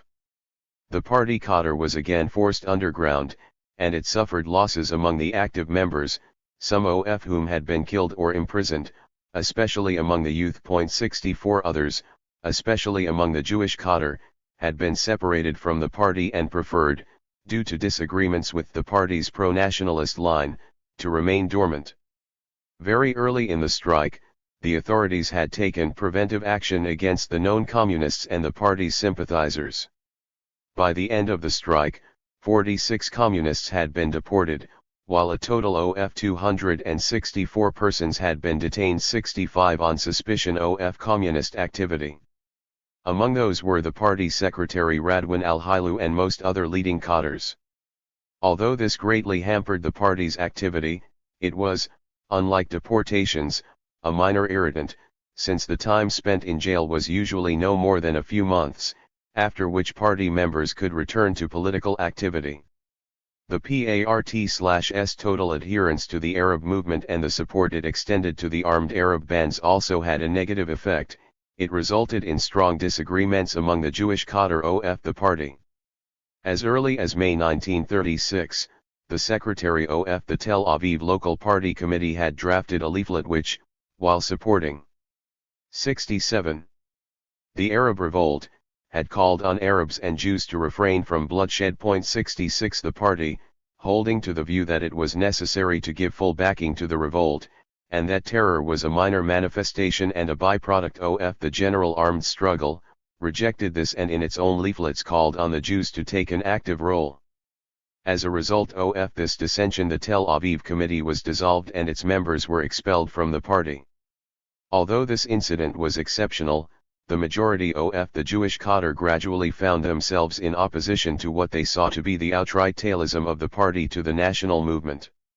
A number of cadres found a way out this impasse by volunteering to go and fight with the Loyalists in the Spanish Civil War. 67 However, by 1937, the party was forced to divide its work in the Arab and Jewish streets, a formulation which it was hoped would preserve the Jewish cadres' loyalty, while at the same time allowing them to pursue their own political activities within the Yeshuv. See the setting up of the Jewish section. The establishment by the CC of the Jewish section early in 1937, to carry out active ITY in the Jewish street was explained simply in terms of tactical reorganization stemming from the changed conditions in Palestine resulting from the 1936 rebellion. 68 A party document spoke of the disturbances as preventing the permanent and active connection between the Jewish and Arab street. 67 And pointed to the existence of special conditions in the two streets which demanded particular attention and different tactics. The establishment of the section was not meant to enshrine the pursuit of two different policies, but was rather the utilization of two methods to suit the existing national divisions and to overcome the difficulty of Arab and Jewish communists getting together in the prevalent atmosphere of animosity and boycott. 70 In reality, the decision to establish the section was necessitated by more than that. The conditions created by the rebellion made joint activity impossible. Although the precedent of having separate national sections did exist among communist parties 71, the fact that the party had existed in Palestine for over 12 years within a united organizational framework, despite severe police repression and the hostility of both Jewish and Arab communities, lends weight to the assumption that the decision signaled a change of strategy concerning the role of the Jewish cadre in the party vis-a-vis the Arab rebellion. It perhaps signified a realization by the party leadership that the previous insistence on Jewish communists playing an active role in the armed rebellion was not realistic. The setting up of the section aimed at directing the Jewish cadre's activity to within the ranks of the Yishuv, by involving it in the Jewish community's own problems and activities. It was, in effect, an admission by the party's leadership that the pro-rebellion path pursued by the CC was at best incomprehensible and at worst unacceptable to the Jewish cadre. The section was established at a meeting of delegates of the local Jewish committees in Jerusalem, Haifa, and Tel Aviv. 72 The CC appointed Hanak Brozaza 73. 68. Secretary of the section. 74 He had not opposed the party line during 1936 and was appointed as leader of the section on the strength of his lack of oppositional activity. As it turned out, he was soon to introduce changes in the political orientation of the section's activities which led it to revise and reinterpret the slogan of the Popular Front, and to recognize the existence of progressive circles within Zionism, and embark on a policy of entreism within the Zionist organizations. 75 This departure from the line decreed by the CC widened the gulf between the CC and the section. A year after the section's establishment, its path had so diverged from that of the party leadership that the organizational link between the two was severed. 76 To be renewed only after the termination of the rebellion. What had started as an attempt to fit the general line of the party to the special conditions of the Arab and Jewish streets led to the adoption of two separate and heterogeneous policies, each in tune with the national aspirations of that part of the population in which the respective section was active. The response to partition. The party's response to the 1937 partition proposal of the Peel Commission was one of immediate rejection, describing it as an attempt to strengthen Britain's hold over Palestine under the guise of satisfying both sides. 77 The partition plan was portrayed as providing a political base for Zionism in the most important parts of the country by transferring the Arabs from the proposed Jewish state to the economically secondary regions, maintaining a chasm separating the two peoples, and reducing both to complete dependence on Britain. 78 By realizing partition under the facade of a Jewish state and a Jewish army, the party saw British policy establishing an armed force for itself and a base for its military forces to safeguard British interests in the whole Arab region, while at the same time diverting Arab nationalist hostility from Britain to the independent Jewish state. 77 The party raised its voice against partition in its Arabic and Hebrew leaflets and in its underground press, calling for a struggle against partition by political means. 80 As far as the Arabs were concerned, its call fell on receptive ears, since the national movement itself was unanimously opposed to partition, while in the Yishuv the Zionists were divided. The mainstream leaders of the Yishuv were in agreement with the principle of partition, while the revisionists stood firmly against it. The party characterized the acceptance of this Jewish dwarf state by Weizmann and Ben-Gurion as being based on the dream of future expansion, while the revisionists were attacked for opposing partition because they were looking for a state on both sides of the Jordan. 81 And holding to a maximalist position which would not accept anything less than total Jewish control. Directing its attention to the Yishuv, the party attacked the Zionist leaders for accepting partition after luring thousands of Jews into the country with false promises of Jewish independence and subjecting them to economic hardships and suffer. 69. In a situation where their lives were in constant danger. It warned the Yishuv that the concurrence of its leaders in the partition plan was against the interests of both peoples in Palestine and emphasized that the Arabs would not agree to the tearing up of their country. 82 But would struggle against partition with all their might. It further sought to make them aware of its own characterization of the proposed Jewish state as a facade for British domination which would strengthen British imperialism at the expense of the Jews themselves and would place the Yishuv in permanent danger and exacerbate racial hatred in the region. This would only serve to create a favorable atmosphere for fascist propaganda among the Arabs and would ensure that even moderate Arabs would be won over to fascism. 83 The party further warned the Jewish inhabitants that the only way to avoid the outbreak of anti-Jewish terror lay in understanding between the Arabs and Jews on the basis of the rejection of partition.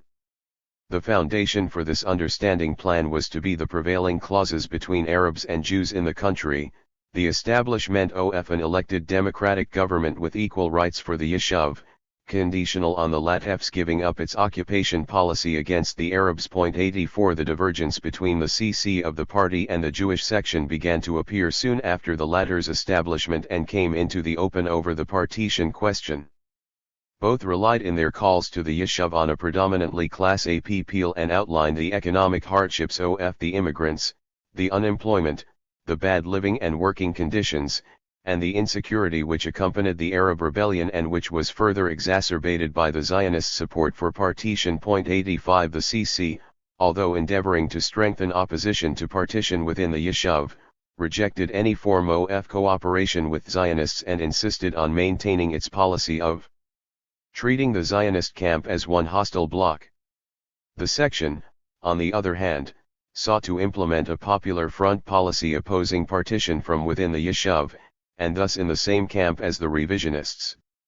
It actually defended them in its leaflets against the efforts of the partition supporters to silence all opposition within the Jewish community. 86 And it called on all those opposed to partition, irrespective of their political beliefs, to unite in the struggle against partition. 87 While the CC called on the Arabs to boycott the hearings of the Technical Commission and put forward as conditions for cooperation abolishing martial law, stopping army activity in the countryside, bringing back political exiles, freeing all political prisoners, and the restoration of democratic rights and freedoms, including the re-establishment of the HAC. 88 The section called on the Jews to appear before the Commission and to oppose partition. 89 Again, as far as Jewish immigration into the country was concerned, the CC and the section found themselves following divergent policies.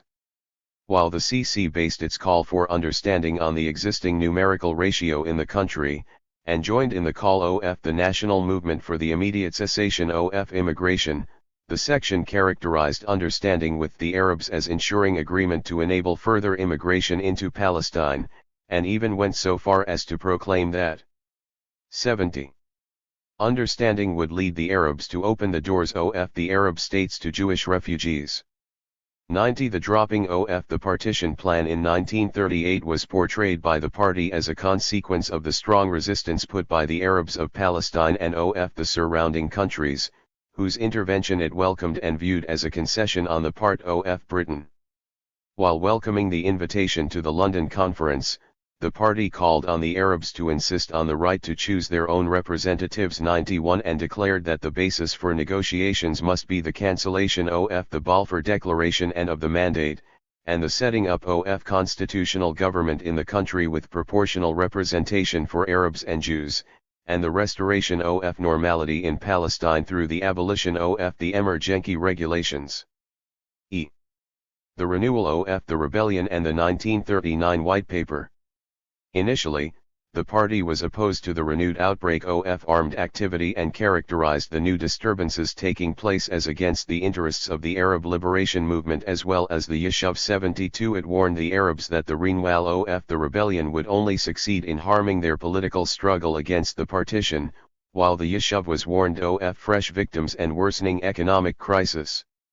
In its leaflets, the party called on the Arabs to maintain the peace and to turn all their energies to the political struggle and for understanding with the Jews, while the Yishuv was called upon to reaffirm its policy of Havlaga and to refrain from acts of revenge against the Arabs. 73 The party saw the renewal of the rebellion as the Arabs' direct response to partition and the Arab leadership's desperation to reach a compromise with the British. 74 It declared that conditions in Palestine were not ripe and that the economic, situation did not allow the initiation of a new armed struggle. It favored instead a policy of concentrating on improving the economic conditions of the inhabitants and organizing them for a political struggle against Partition 75, hoping that in this way it would be able to show the Jewish minority that the possibility of joint coexistence did exist in the country. It argued that the renewal of armed dashes, especially between Arabs and Jews, could only serve to bring about partition and strengthen the hands of those arguing the impossibility of peace and prosperity of the Yishuv in an independent Arab state. The party came out much more strongly against individual terror, especially after the murder of Andrews, a government official in the Galilee, and argued through its contacts with the national movement that the situation in the country was not ripe for armed activity, that its pursuit was meaningless and suicidal 96 and would only result in counter-repression by the British and strengthen the hands of those in the Yishuv in favor of partition. It was, however, too weak numerically and too deeply committed to the national movement to exert any moderating in. 71. Fluence and effect a change of course in the development of the rebellion. Battling alone against the tide, the party allowed itself to be swept along and resumed its collaboration with the national movement, while attempting to maintain some independence expressed in its condemnations of acts of terror and its objection to attacks on the Jewish community. 97 The party reasoned that it could only influence the Arab movement from within its ranks.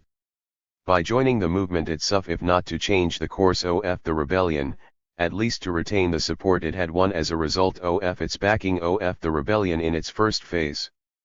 Moreover, this was justified by the continued characterization of the rebellion as a progressive and anti-imperialist uprising. The party could not persevere in this policy. The section had gone its own way and opposed the renewal of the rebellion, pointing to the increasingly fascist direction it was taking, and the contacts of its leaders in exile with the fascist POWERS, thus drawing closer to the Jewish community and to what it represented as the moderate wing of Zionism. The party itself could not, after the defeat of partition in 1938, continue to support the rebellion and called on the Arabs to lay down their arms. 98 Pointing out that the reason for which the rebellion had been declared in the first place no longer existed. The party recognized the publication of the White Paper in March 1939 as an achievement of the Arab rebellion, and urged its contacts in the armed bands to leave the field. 99 Its estimate of the situation was that the rebellion had played itself out, and that the White Paper provided the Arab leaders with an escape from this impasse. It called on them to accept the White Paper as a first step in the struggle for the absolute liberation of Palestine, and while recognizing that its terms did not completely fulfill Arab national aspirations, 100 pointed to the tiredness of the masses and to the impossibility of maintaining the tempo of the rebel lion as additional arguments in favor of acceptance. 101 In its propaganda in the Arab street, the party emphasized that the White Paper constituted an imperialist document of retreat in the face of the Arab movement at a time when the Dan-Gerofa European war was increasing. 102 And welcomed it as providing a compulsory basis by which Arabs and Jews in Palestine would be forced to seek cooperation, by negating the fear held by both of domination by the opposing side. The White Paper, by offering the Arabs conciliatory terms, provided a way out of the continuation of the rebellion, which had reached a stage where its further pursuit could only be in the interests of fascism.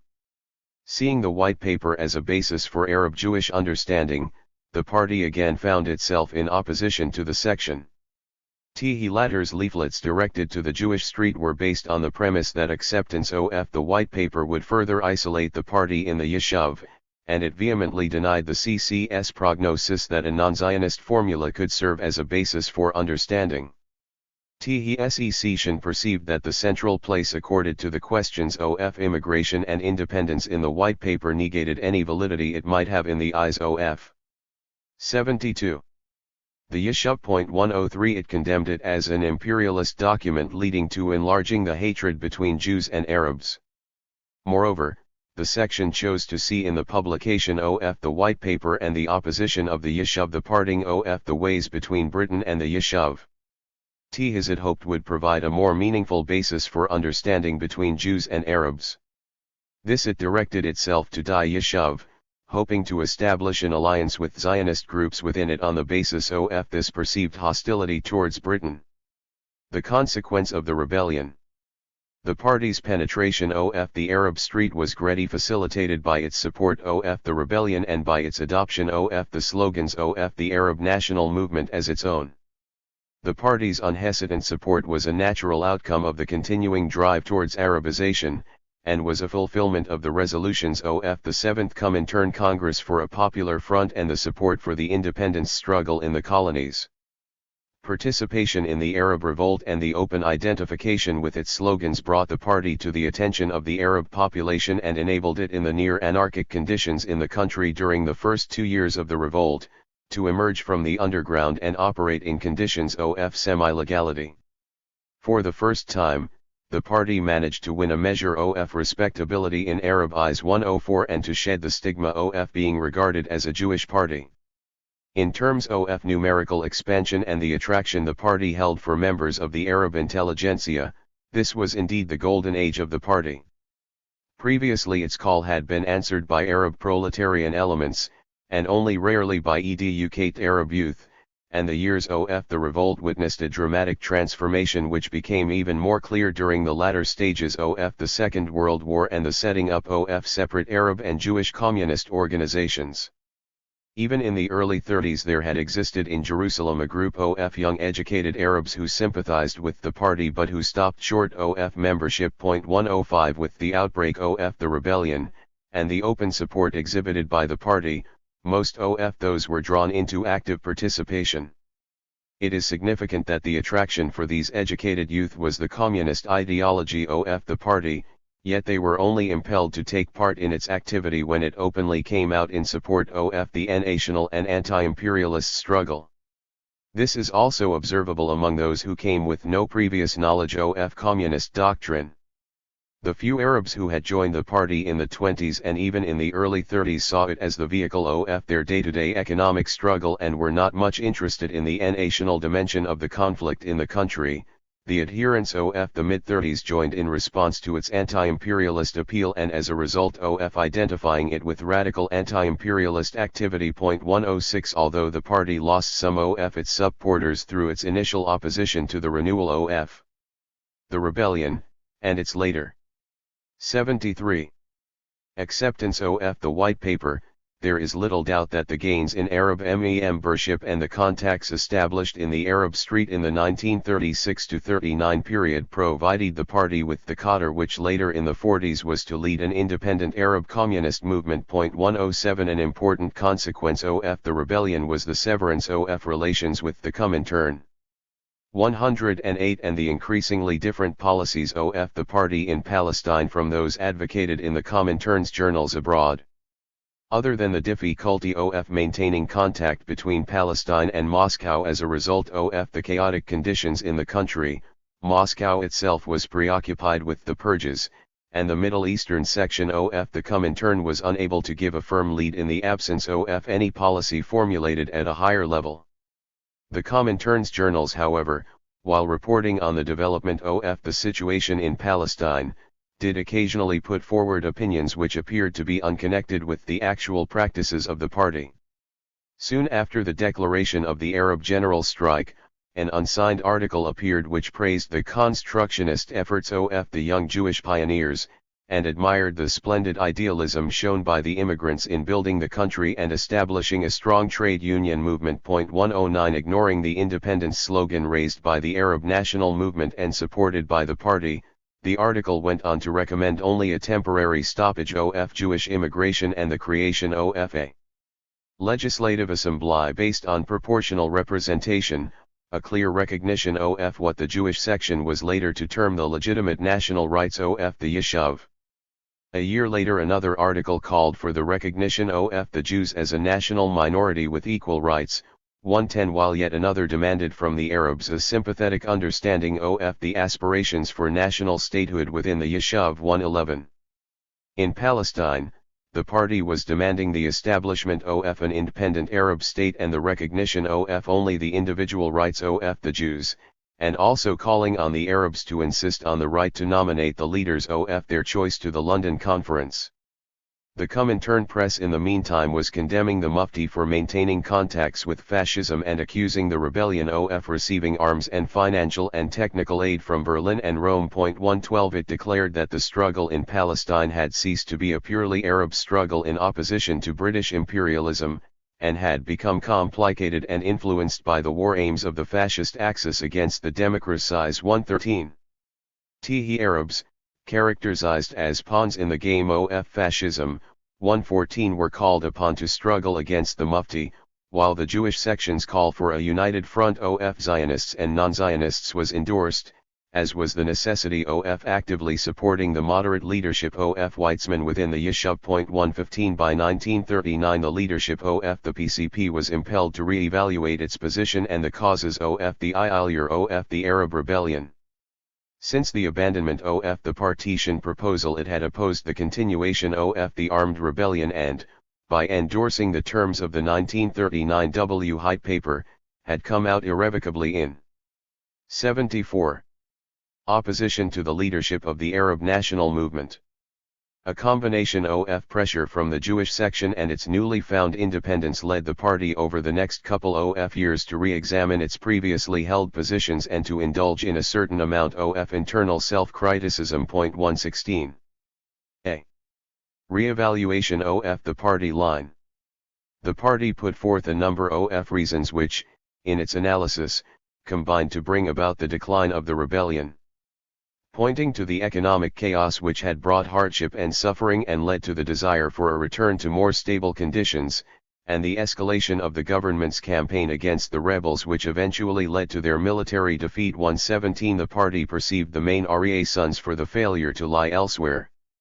Most important was the lack of a centralized leadership and the egoism and selfishness of the Arab leaders who preferred to rely on military adventurers who were personally loyal to them, rather than on men of sound military knowledge and clear political aims. 118 This decentralization in command had led to the entrance of gangs of criminals and hooligans into the ranks of the rebels, who used the rebellion, especially in its later stages, as a means of exacting tribute from the peasants.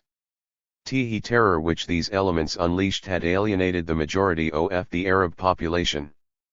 The use of terror was blamed on the Mufti himself, who used it against his political opponents and as a means of continuing the rebellion when popular sympathy for it was on the wane. The anti-Jewish terror indulged in by the Arab bands proved counterproductive, for it did not decrease the hatred of the Yishuv to the Arab revolutionary movement and also allowed the Zionist leaders to mobilize the Jewish workers into playing a reactionary role in the service of the British, while believing that they were performing an important anti-fascist task. Another equally important factor seen to lead the rebellion's decline was what the party termed the involvement of the external factor 11. TTYS referred to the part played in the rebellion by Italian fascism and by Germany, which had a vested interest in the continued existence of a state of chaos in Palestine.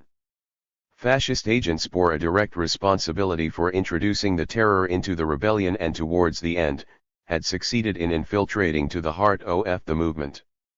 The effect was that world democratic sympathy for the rebellion was lost, and this, with the other factors, brought about disenchantment of the Arab masses. The demise of the rebellion also led the CC to examine the pro-rebellion line it had pursued. While continuing to hold to the correctness of its general line in support of the revolt, and its characterization as a progressive anti-imperialist struggle. 120 It recognized that some of the policies had been wrong and that some of its political evaluations had been faulty. As early as 1937, the party had admitted its mistakes concerning armed activity in the Jewish street. 121 and had, by setting up the Jewish section, apparently recognized the impossibility of forcing the 75. Jewish cadre into the same kind of activity as was taking place in the Arab street. 122 As regards the rebellion, the CC stressed that it had opposed its renewal, in 1937 had opposed the partition scheme. 123 and had refused to collaborate with the armed bands. However, the CC admitted that this correct policy of the party did not last long, and that the party due to its numerical weakness was unable to influence the orientation of the national movement. Consequently, it had found itself isolated from the Arab masses, and lost what little influence it had gained among them. The departure from this correct policy was explained as being due to the inability of the party to oppose the Mufti inside the national movement, and by the absence of a strong cadre which would have enabled it to spread its call for a political as opposed to a military struggle against partition. It evidently hoped to be able, by reversing its stand and supporting the renewed outbreak of armed activity, to influence the movement and effect a change from the inside.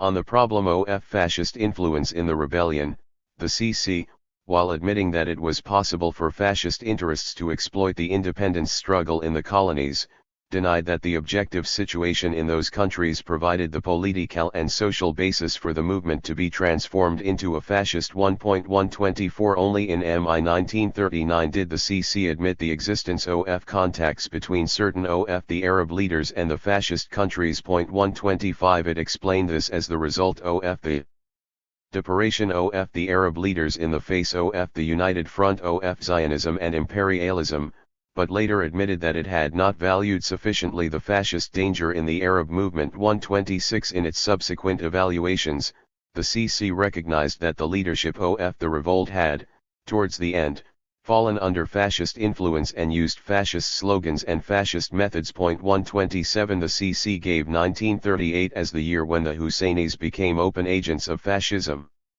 128 And this was at a time when the party still supported the Mufti's lead heirship of the Arab movement, called for his return to Palestine and the legalizing of the HAC, and insisted on the Arabs' right to nominate him as their representative to the London Conference.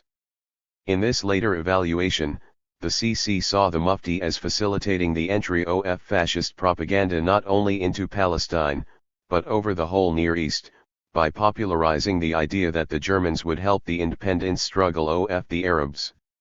Dealing with the early activity of the Jewish section, the CC declared in 1939, that it had followed a mistaken policy in seeking allies within the Zionist camp. 129 The role of the Jewish cadre should have been confined to explaining to the Jewish community that those responsible for the Arab revolt were the Zionists and the imperialists with their occupation policy, and that the terror was a side phenomenon. 130 By seeking to exploit those voices in the Jewish street which had come out against partition, the party had hoped to win over the Jewish masses.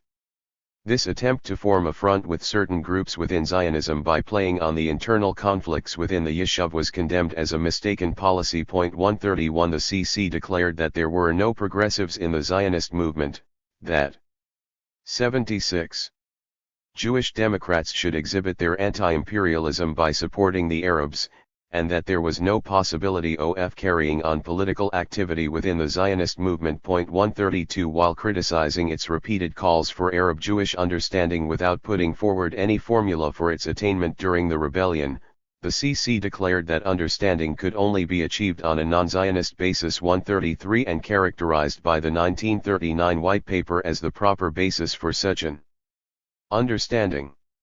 It saw the rejection by the Zionist movement of the provisions of the White Paper as proof of the correctness of its own position in condemning a front policy within the Yishuv. 134 B. The split with the Jewish section. The differences between the CC of the party and the Jewish section began to appear soon after the latter's formation in 1937, and were manifested by loss of contact between the two a year after the section's establishment. 135 The two organizations were already pursuing separate paths when the section issued a leaflet in June 1938 condemning the execution of a revisionist accused of terror activities. 136 This leaflet, which revealed the section's belief that the Zionist-British alliance was not necessarily permanent, evidenced by the willingness of the British to execute a Zionist, brought into the open the wide gulf which separated the secession from the CC. The differences centered on three main issues: the characterization of the Arab rebellion, the recognition of the national rights of the Yishuv, and the policy of the Popular Front within the Yishuv. After the end of the rebel lion, contact between the two was re-established, but no agreement was reached and the CC formally dissolved the section in December 1939.137. The leadership of the section refused to abide by the CC's decision and, although the majority of the Jewish cadre remained loyal to the CC 138, the leadership of the section succeeded in holding a party congress in August 1940 in which their secession from the party was declared. The subsequently came to be known as the Emmet Group. 139 The section's evaluation of the Arab national movement was basically hostile. It characterized the second phase of the rebellion as a revolt organized by fascist agents 140 and condemned the slogans of independence and the banning of Jewish immigration as contributing to the fascist domination of the movement. 141 The secession saw the slogan of independence, raised in what it termed the fascist period, as only playing into the hands of fascism in its struggle against the democracies. It perceived the immigration slogan as being even more damaging because it was wrongly posed as a central question, instead of being left open to be decided by the future government of the country. The CC was condemned for a number of mistakes, failing to evaluate the fascist danger, supporting the independence slogan, and refraining from OPEC against anti-Jewish and inter-Arab terror. It had ignored the struggle for understanding in the Jewish street, confining itself to mouthing well-intentioned 77 slogans 142 and had failed to fight against the Jewish boycott declared by the armed bands, and finally had engaged in armed activity against the Yishuv.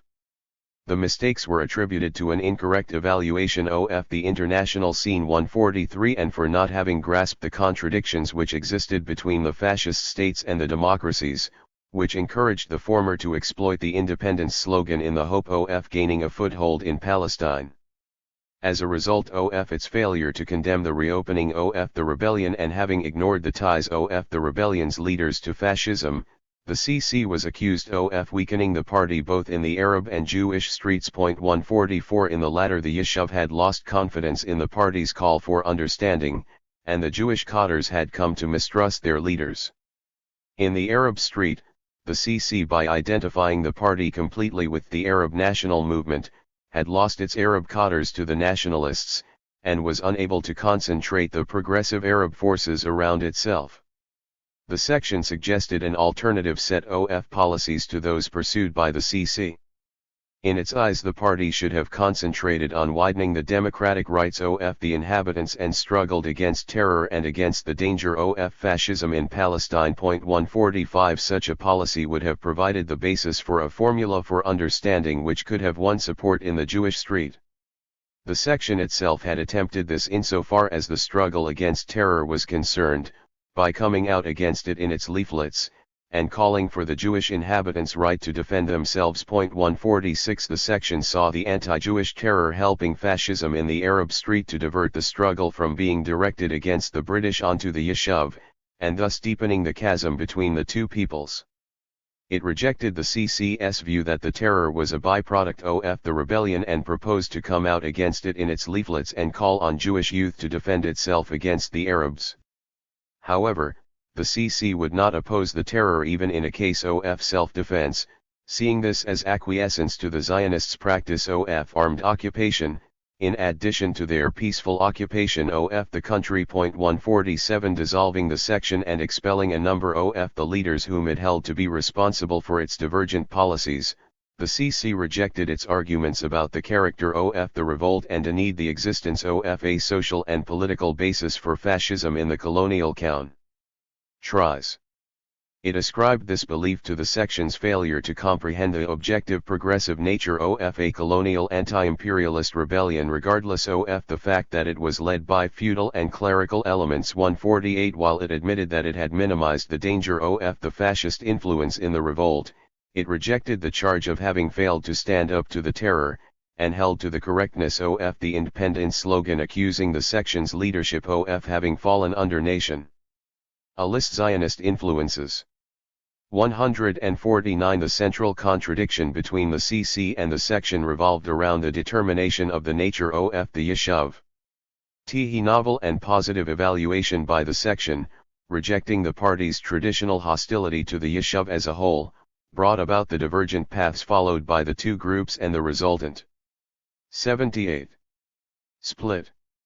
The section claimed that the CC had failed to grasp the changes and developments which had led to the increased social differentiation in the Jewish street. 150 While the Yishuv had appeared seemingly united in the prosperity period of 1933-35, and had succeeded in blurring its internal conflicts. 151 The outbreak of the economic crisis at the end of 1935 and the influence of the Arab strike early in 1936 had begun the disintegration in the Zionist front and intensified internal conflict. The CC was accused of ignoring these changes and maintaining its outlook of a uniform Zionist front encompassing both the fascist revisionists and the Zionist socialist left. The CC had continued to regard the whole of the Yishuv as a parasitic group. 152 and to identify it with Zionist and imperialist policies. It did not introduce any specific slogans in the Jewish street based on the real and existing conflicts within it, and its propaganda was confined to support for the Arab rebellion. This was an added mistake in that it took no account of the level of political maturity of the Jewish inhabitants. The section rejected the CC's position of negating the existence of progressive elements within Zionism, 153, and declared that the party's activity should have been based on the internal differentiation within Zionism and should have adapted its methods to the Yishuv's maturity. The section interpreted the slogan of understanding raised by the party in 1937 to signify implicit acceptance of the progressive national interests of the Yishuv and the solution through agreement between the two peoples. 154 On this basis it rejected the provisions of the 1939 White Paper as incompatible with the struggle for understanding, and as unacceptable to the left within the Yishuv. 155 The section was emphatic that the Jews in Palestine constituted a nation with progressive national demands which did not however conflict with the interests of the Arabs. 156 And relied on a number of articles appearing in the Comintern's press to support its position. 157 The CC took the section to task on this question of the Yishuv's development into a nation, declaring it absolutely incorrect. 158 And ridiculed it by claiming that the only way to deduce national demands for the Jews in Palestine was by accepting the Zionist thesis that the Yishuv in Palestine is the actual Jewish nation. The CC relied on Stalin's authority to deny that the Jews constituted a nation, pointing to the absence of territorial unity, the principal condition for the formation of a nation. The CC did not deny that the Jewish people had national demands for which they fought wherever they happened to be, but emphasized that the Jewish problem could only be solved by social revolution. It reiterated its traditional condemnation of the Yishuv by affirming that in Palestine it was an instrument of British imperialism contrary to the interests of the Jewish masses and for the national oppression of the Arab people. 159 It declared that recognizing the national demands of the Jewish nation on the territorial basis of Palestine meant supporting Zionism, which was engaged in a policy of occupation and the removal of the Arabs from their own country. 160 On this basis the CC supported 79. The government's policy against illegal immigration and condemned the section's leaflets which attacked the brutality of the government's treatment of the immigrants in refusing to permit them to disembark once they had reached the shores of Palestine. 161 Until 1937. The only activity of the party in the Jewish street had been confined to the Histadrut and the Antifa. 162 The pursuit of anti-Zionist policies within the Yishuv was regarded by the section as the reason for the party's lack of growth, and its isolation from the progressive elements within Zionism. 163. These policies led a large part of the Jewish cadre to despair of ever making headway in the Yishuv and consequently to being bound to inactivity. They were also responsible for the rise of the theory that the Jewish workers in Palestine are reactionary, for the blind belief in the possibility of success in the Arab street, and for the desire to leave the country, a liquidationist trend insofar as the presence of the party within the Yishuv was concerned. 164 The establishment of the section had changed the orientations of the party, beginning with the recognition of the existence of progressive forces within Zionism. 165 The section divided the Zionist movement into two parts, one progressive, the other reactionary, and tried to organize the progressives into a front for the economic struggle within the Yishuv. Its main slogans were the struggle for the widening of democratic understanding. The section relied on Dimitrov's directives on the Popular Front in the 7th Comintern Congress to put forward a policy parallel to that pursued in the Arab Street. Known as the Trojan Horse method, the section sought to infiltrate the progressive forces within Zionism and instructed its cadres to use Zionist reasons and language, to aspire to reach important leading positions within these organizations, and to transfer the essence of party activity to the legal organizations, in the hope of effecting a change of policy from within. In addition to this, it gave its support to the Moderats in the struggle between the leadership of the Yishuv and the revisionists. 166 While admitting that its advocacy of a popular front within the Yishuv was seemingly not aimed against Zionism, the section nevertheless insisted that it was anti-Zionist by its very nature in that it increased conflicts within the Zionist camp. 167. The only reservations that the section had on the line it had pursued within the Yishuv up to the end of 1939 were in the form of a self-criticism of its own sectarian attitude, which had not allowed it to exploit the conflicts in the Zionist camp more freely, and for having blurred the differences between left and right in its attacks on a united front of the right. 168 For its part, the CC opposed the Trojan Horse method, and stressed the impossibility of a popular front policy in the Jewish Street. 169 It refused to allow the publication of articles advocating the establishment of a popular front in the party's organs. 170 And recognized the existence of only a small number of progressives in the Yishuv, determined by the degree of anti or non-Zionism they displayed. The section's call for a front was condemned as a false understanding of 80.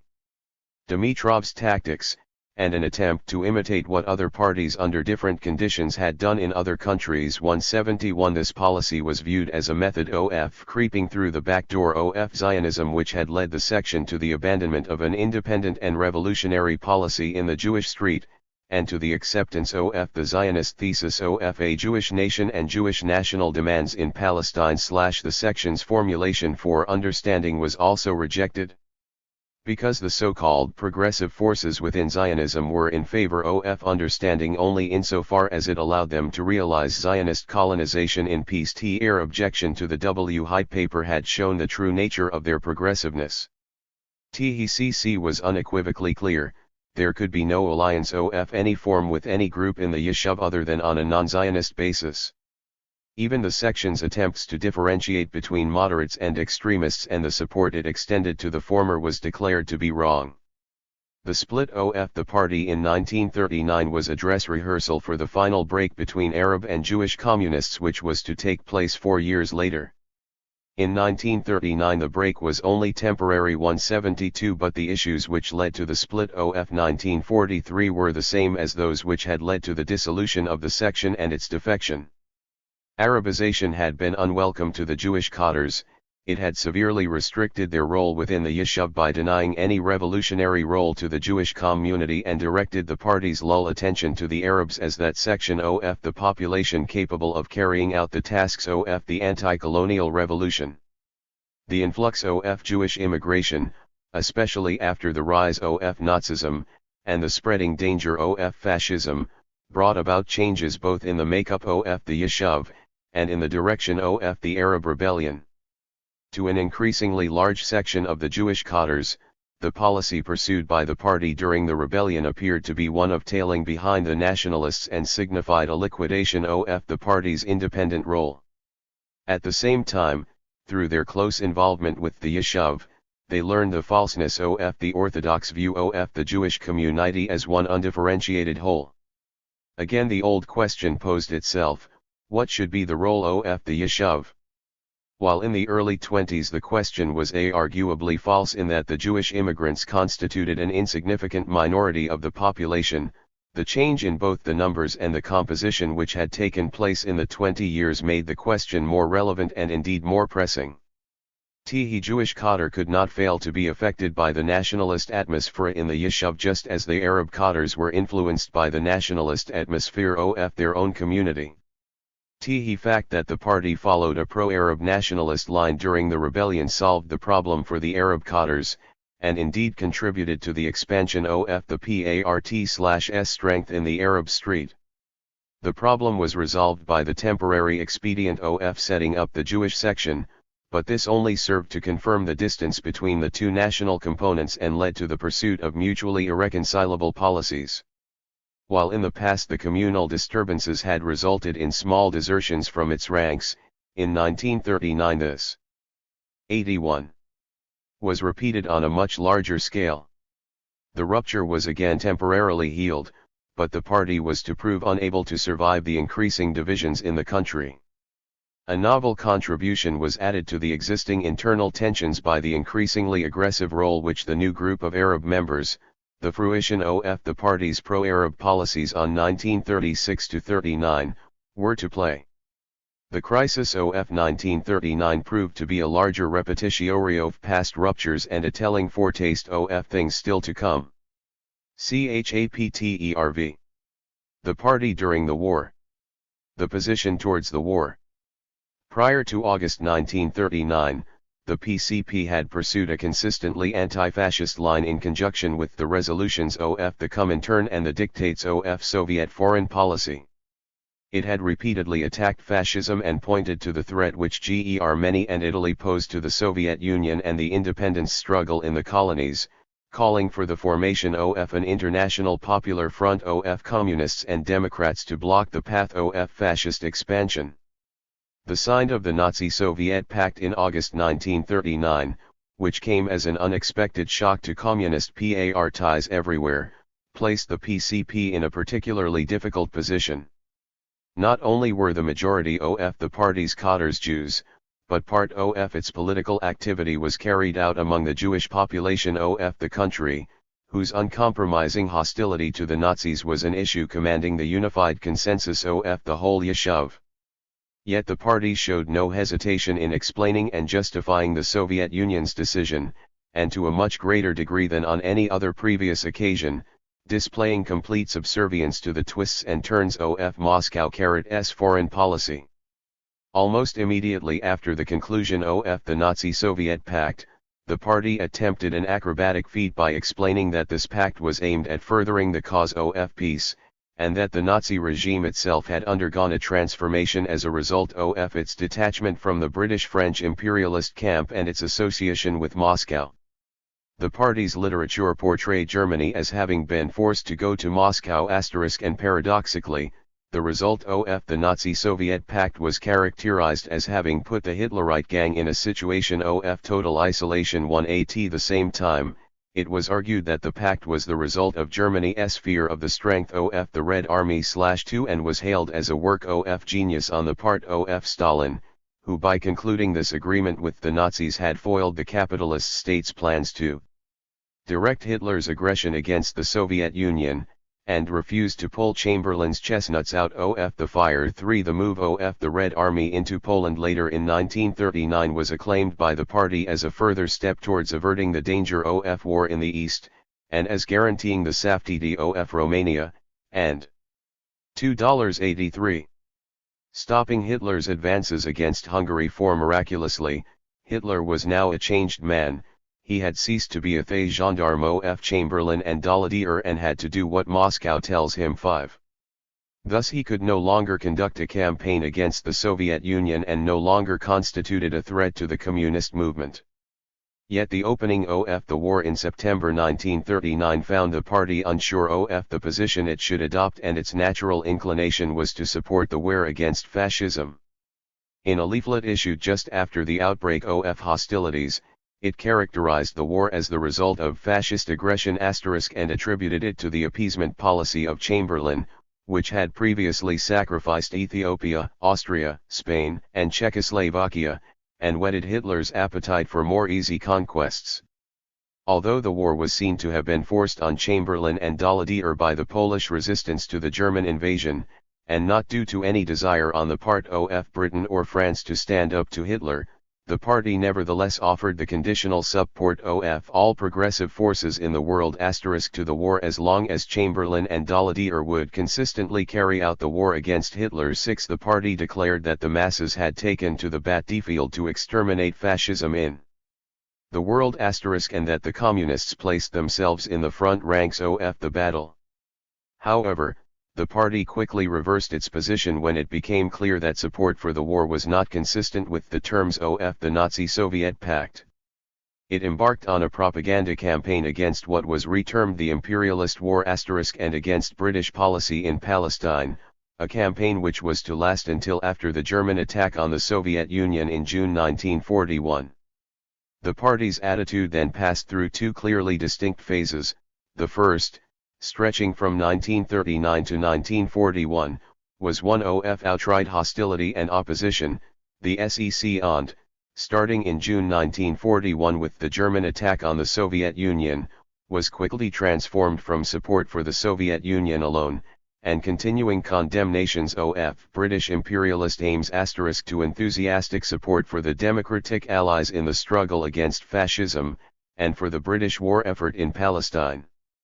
In the first period, the party characterized the struggle between Britain and France on the one hand against Germany and Italy on the other, as an imperialist war aimed at dividing the world between the capitalist powers. 7 As far as the inhabitants of Palestine were concerned, this war, which had been declared in the name of the colonial people without their opinion and against their wishes, 8 was aimed at securing British world domination and establishing its colonial terroristic government in Palestine. Copyrighted was a war of colonization * into which Britain wanted to force Palestine against its will, but the party was confident that the Jewish people and the Arabs are not interested in this war * 10 which they realized was not theirs and which was moreover directed against their aims of liberation and independence. The party attempted to adopt a position similar to that of Lenin's vis-a-vis the First World War, which was seen as a struggle for the retention of the colonies and the redivision of the world. This it rejected the slogan raised by the 84 Zionists for defense of the fatherland and countered this with its slogan of peace and bread. 11 In its propaganda, the party sought to show that there was no difference between the two opposing camps as far as the inhabitants of Palestine were concerned, emphasizing that there was no struggle over principles between the two camps and that English and French imperialists had long supported fascism in Germany and tried to direct it against the Soviet Union. 12 The British regime in Palestine was described as being identical to that of Hitler or Mussolini, and the war was portrayed as solely concerned with the monopoly of the exploitation of the capitalist countries and of the oppressed nations of the colonies. 13 The party countered the warnings of the Zionists that the country was under imminent danger from the advancing fascist armies which were approaching the Suez Canal, by explaining that while it is true that Hitler's and Mussolini's armies are at the gate, that Churchill's armies are in Palestine, it is our first duty to struggle against the enemy within. 14 This demagogic attempt to direct the attention of Palestine's inhabitants against Britain was paralleled by the false interpretation the party gave to Arab opposition to the war effort and the struggle against recruitment. Thus the party attacked Britain's Arab policy and recited the long record of oppression and destruction since Britain's arrival in Palestine. 15 And paid special attention to the British Army's activity during the 1936 rebellion.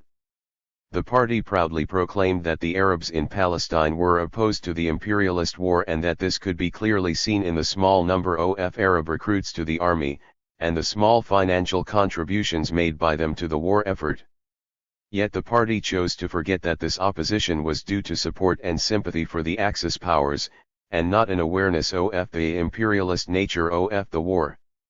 Even the small number of Arab volunteers for the army were accounted for by pointing to the government's economic policy of deliberate pauperization which compelled the Arabs, unable to secure any form of employment, to join up. 16 In other words, those few Arabs who joined the army and took up arms against fascism were impelled not by idealism, but their material circumstances.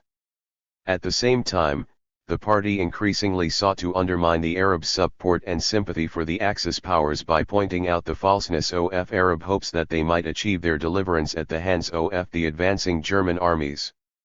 The party combated the frequent calls made by the Mufti to the Arabs to resume die rebellion.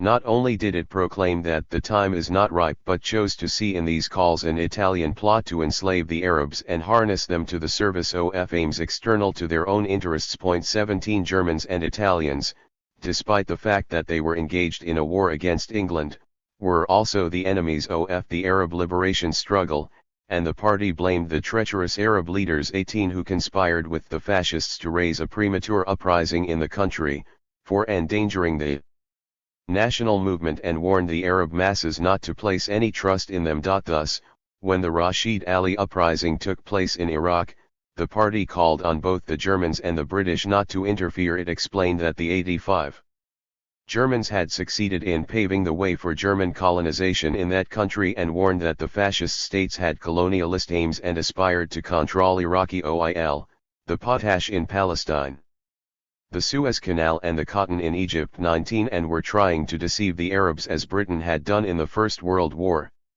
Yet paradoxically, when the British intervened in Iraq and toppled the Rashid Ali government, the party came out against their intervention and condemned it. 20 Soon after the outbreak of war in 1939, the party unleashed a campaign against recruitment to the British Army in Palestine.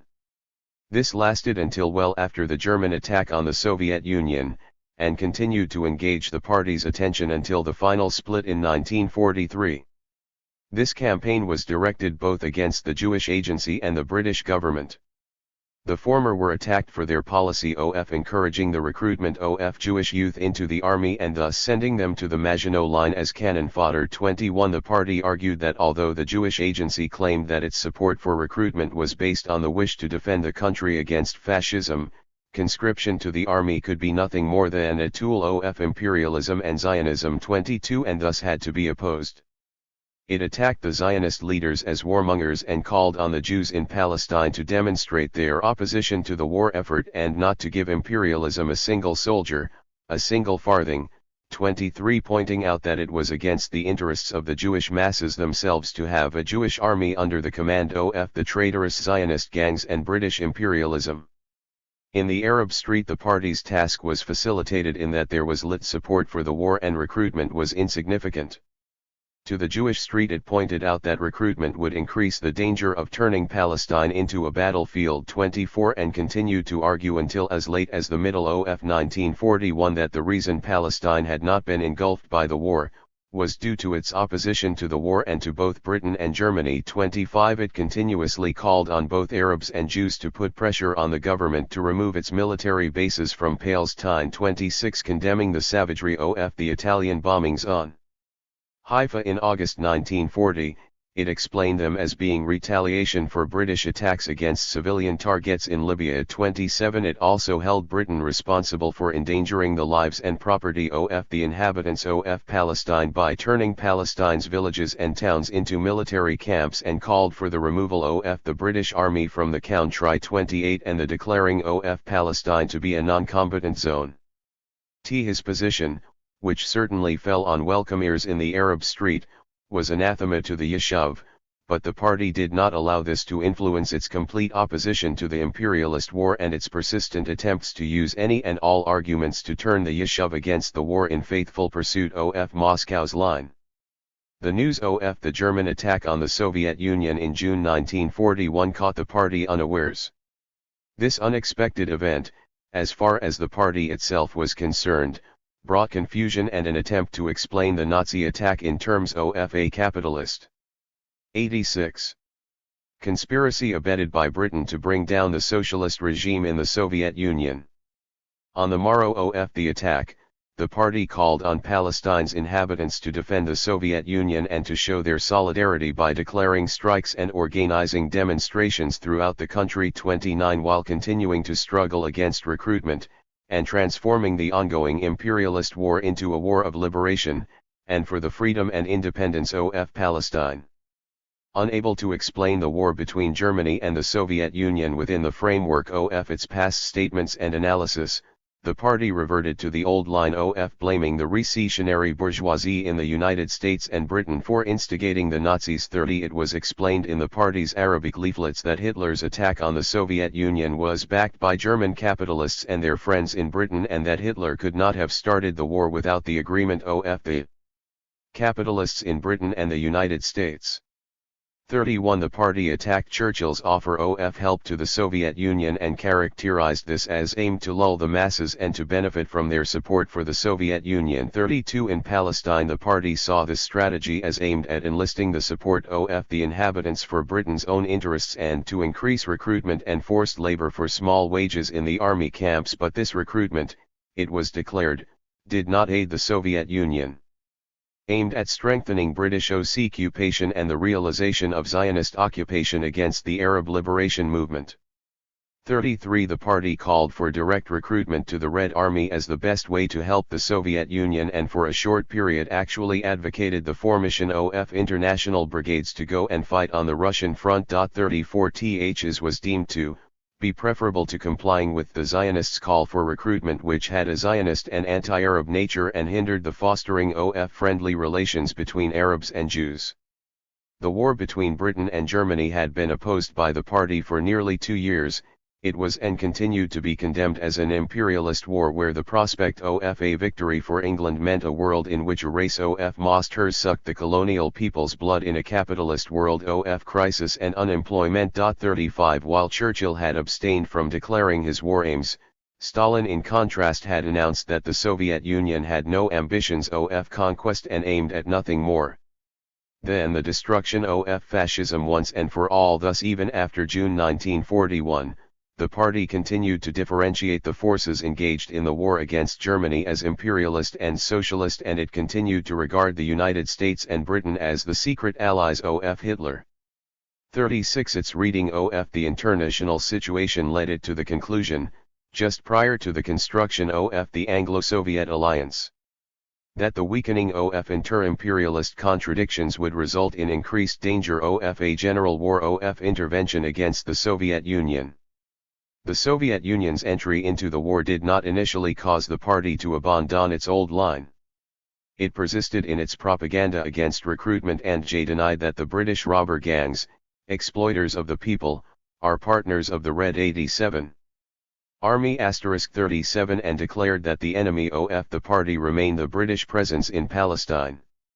It called on the inhabitants to struggle against the policies of imperialism and Zionism, to call for the establishment of wide democratic rights, for legalizing the Communist Party, as proof of Britain's good faith in its claims of willingness to cooperate with all anti-fascists, and for increasing the tempo of the class struggle against the exploitation of the bourgeoisie and the leaders of the Histadrut. 38 The Arabs in particular were called upon to struggle for the liberation of the prisoners of the rebellion and for the expulsion of British imperialism from the country and the establishment of a popular government. 39 Britain was called upon to show the sincerity of its often asserted desire to help the Soviet Union by ending its rule in the colonies and granting freedom and independence to the people of Palestine.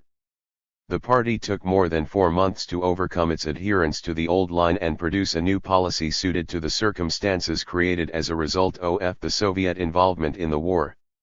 It was hampered when nearly all its top leadership in July 1941 were arrested shortly after the Nazi attack, and was still reeling from this unexpected shock and unsure of the correct position to adopt. 40 It was some time before the new leadership, seeing the close cooperation developing between Britain and the Soviet Union, eventually came out in unequivocal support for all the participants in the war against fascism and declared itself a favor of the British war effort in Palestine.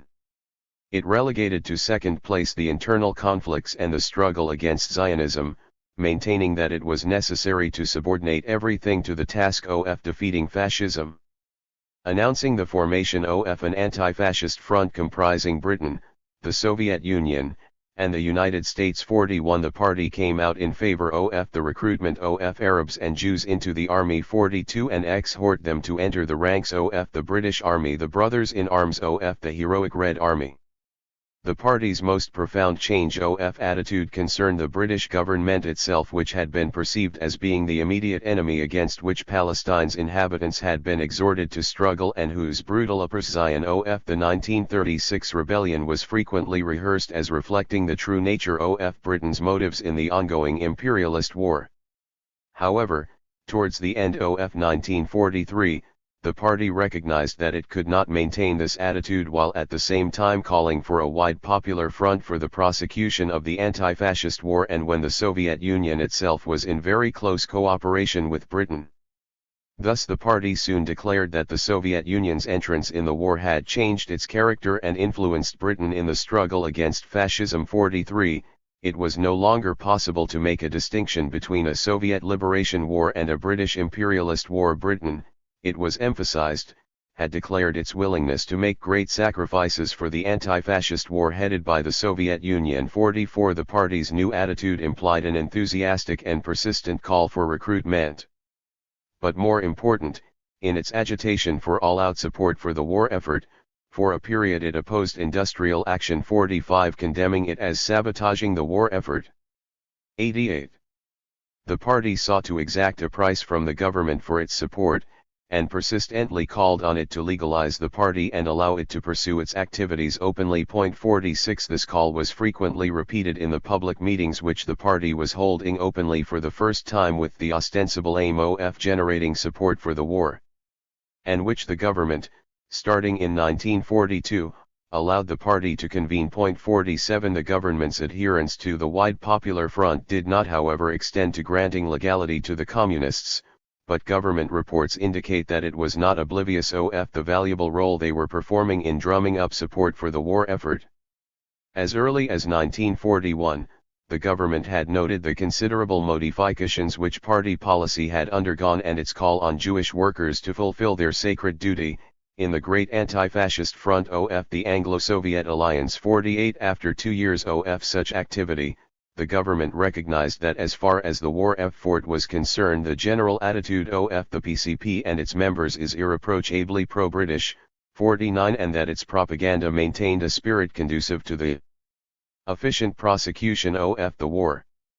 50. Although this did not earn the party the right to legality, it was allowed a measure of freedom, which reflected itself in a strengthening of its ranks and in the extension of its activities.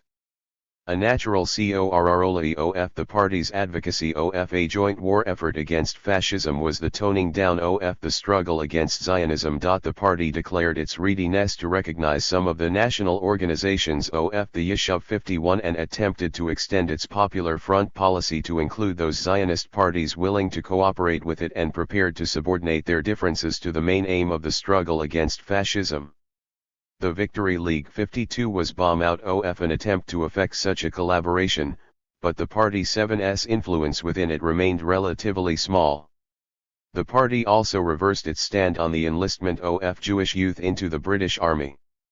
Previously it had opposed the Jewish Agency's advocacy of recruitment. It now criticized its own continued adherence to this line after the Soviet Union was under attack. It recognized its continued opposition to what it had termed the imperialist Zionist mobilization, 53, while it itself had called for anti-fascist mobilization, as a mistake. This had constituted a double error in that it served as a weapon against anti-fascist mobilization, and also left the initiative, and thus the control of the Yishuv, to the Zionists. Rectifying its policy, the Party 7's new line was to call on all those who can carry arms to join the army. 54. Increasingly the propaganda of the party centered on the demand for the opening of a second front in Europe. Among the numerous arguments used to advance this demand, the most radical, and the one which was to prove to have far-ranging consequences, was the appeal to the national consciousness of the Yishuv, to its feelings of anger and horror at the fate engulfing the Jewish communities in occupied Europe, and the desire for revenge. 55. This was repeatedly used to appeal to the Yishuv in language which did not much differ from that used by the Zionists, harping on the theme of national interests, and calling on the Jews to organize meetings and demonstrations to press the government through mass. 89. Action 56 for an immediate opening of the Second Front. The war was variously described as the War of the Jewish People and the Great National War of all the Jewish people. 57. And the necessity of joining the army was highlighted by emphasizing that at this moment our fate as workers and as Jews is being decided. 58 The party's leaflets talked about revenging the spilled blood of thousands of Jews in Europe. 59 And called on the Yishuv to heed the national interests of the Jewish people and prevent the total extermination of our brethren by the immediate opening of the Second Front to achieve the speedy end of the war. The motive of revenge repeatedly appeared in the party's Hebrew literature, and Jewish youth were called upon to unconditionally join the ranks, to revenge the blood of their brothers and sisters being killed in Europe. 60 Despite the adoption of this new line, the party continued to sense that the Zionist parties did not accept declared sincerity in the struggle against fascism. 61 The opposition to the Zionist leadership of the Yishuv, which had manifested itself in the period perceived as the imperialist war, continued well after the German attack on the Soviet Union. Even during the German advance in the Western Desert and when Palestine itself was threatened, the Zionist leaders had been attacked for sowing panic, desperation propaganda. 62 And the party had continued to oppose the recruitment of Jewish youth for a number of months after June 1941. 63 The truce which the party declared in 1941 meant reversal of this policy, and it went so far as to declare in its Arabic propaganda that Zionism is not the main enemy at this stage. 64 Even during this short-lived truce, the party continued to oppose certain policies of the Zionists. In particular, it severely criticized the persistent efforts of the Jewish Agency to organize illegal immigration in defiance of the terms of the 1939 White Paper. 65 Likewise, it stood opposed to the call for the formation of a Jewish army. 66 And saw this as preparation for the conquest of the country after the ending of the war. Special attention was accorded to the Haganah, which was attacked for persecuting anti-fascist fight ERS and pursuing police activities vis-a-vis the party and its cadres. 67 At the beginning of 1943, however, this one-sided truce was allowed to lapse. Although the party did not succeed in winning the desired respectability within the Yishuv, this period was nevertheless one of increased activity and witnessed an expansion in the party's membership. It had assumed in the Yishuv the posture of the most militant advocate of the anti-fascist struggle, a fact which both allowed it to pursue its activities for the first time openly, and endeared it to certain sections of the Yishuv who were predisposed towards the Soviet Union and judged the party by its attempts to promote the anti-fascist struggle, remaining oblivious to the rest of its policies. The end of the truce was largely caused by the growing national struggle within the ranks of the party itself, which was soon to lead to its final breakup. The new party line of support for the war proved much more difficult to apply within the Arab Street. With the British Army's suppression of the rebellion still 90 fresh in their memories, the party initially balked at calling on the Arabs to enroll in the army, but called for support of the war effort in all other possible ways. In its propaganda, it tried to maintain a distinction between Britain and the colonial administration in Palestine, calling on the Arabs to struggle against the latter while supporting the struggle of the British people against fascism. Realizing that it was swimming against the current, the party nevertheless saw its task as formulating the Arabs' consciousness about the place of the national liberation movement in the anti-fascist war. 69 And to explain to the Arab inhabitants that this was their war in the first place. 70 In this period of relatively free activity, the party held numerous meetings at which party leaders spoke of the necessity of supporting the war. To this was invariably added more general demands for the release of the prisoners of the rebel lion, for the widening of democratic freedoms, and for the legalizing of the party. 71 The demands for the organization of the Arab labor force, and the day-to-day economic struggle were never absent from the party's literature or its public meetings. These were persistently linked to the ongoing war against fascism and the importance of taking part in this struggle. 72 Throughout the war years, the party remained conscious of the pro-Axis sympathies of a large section of the Arab population, and of its inability to muster a single Arab demonstration in support of the Second Front. 73 Recognizing that there was in the Arab Street no wide volunteering movement to the army and no confidence towards Britain. 74 And what little enlistment which did take place was due to the hard economic conditions and denying it any anti-fascist nature, The party attempted to educate the Arab public about the implications of the war for their own independence struggle. For this reason it set up the League for Struggle Against Nazism and Fascism in Palestine. 75 In its opening statement the League called on the Arabs not to be deceived by the promises of the Rome-Berlin Axis, whose victory would not bring forth the desired independence of Palestine, but would lead to its enslavement. 76 The condition for independence was support for the United Nations, whose victory was the only guarantee for the success of our national struggle.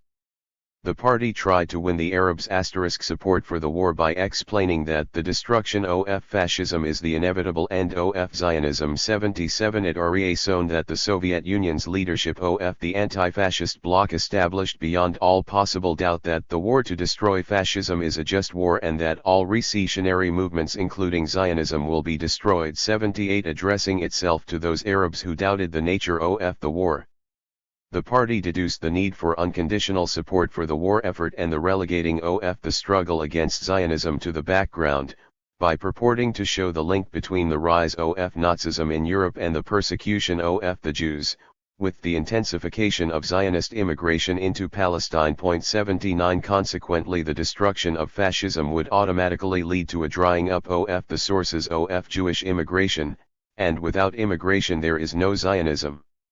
In an appeal to the National Inter 91 Ests of the Arabs, which closely paralleled similar appeals made to the Jewish population, the surest way to defeat Zionism was declared to lie in steadfast support of the war in cooperation with all anti-fascists. Yet the party could not resolve the problem of how to deal with the recruitment issue among Arabs. From initial hostility, the party at a later period criticized the absence of a positive stand on this problem. 80 The party had been mistaken both in having opposed recruitment in the Jewish street as a big danger to the party among the Arab community, and for leaving the initiative in the hands of the Nashashivi agents of the regime, which resulted only in postponing the development of an anti-fascist consciousness among the Arabs. The decision to support recruitment had been taken while the party's leaders were in jail and without their views being taken into account. 81 On their release the party was unable to come to a unanimous decision. 82 On how to deal with the problem, and it was left to the CC to decide on the most suitable course to follow. This problem eventually played its part in causing the final party split, but in the short term, it led the party to pursue an ambiguous policy of supporting recruitment in the Jewish street, while refraining from any similar calls in the Arab street, restricting itself to combating fascist propaganda, calling for support for the Allied effort and for the stepping up of war production. The party's activity during the war years proved to be largely beneficial despite the confusions and falterings exhibited at the beginning. For the first 2 years of the war, the party found itself forced to pursue a political line which did not in any way follow from its previously held convictions, and which isolated it within the Yishuv. It nevertheless religiously adhered to the Comintern line and subordinated its policies to the immediate demands of Soviet diplomacy.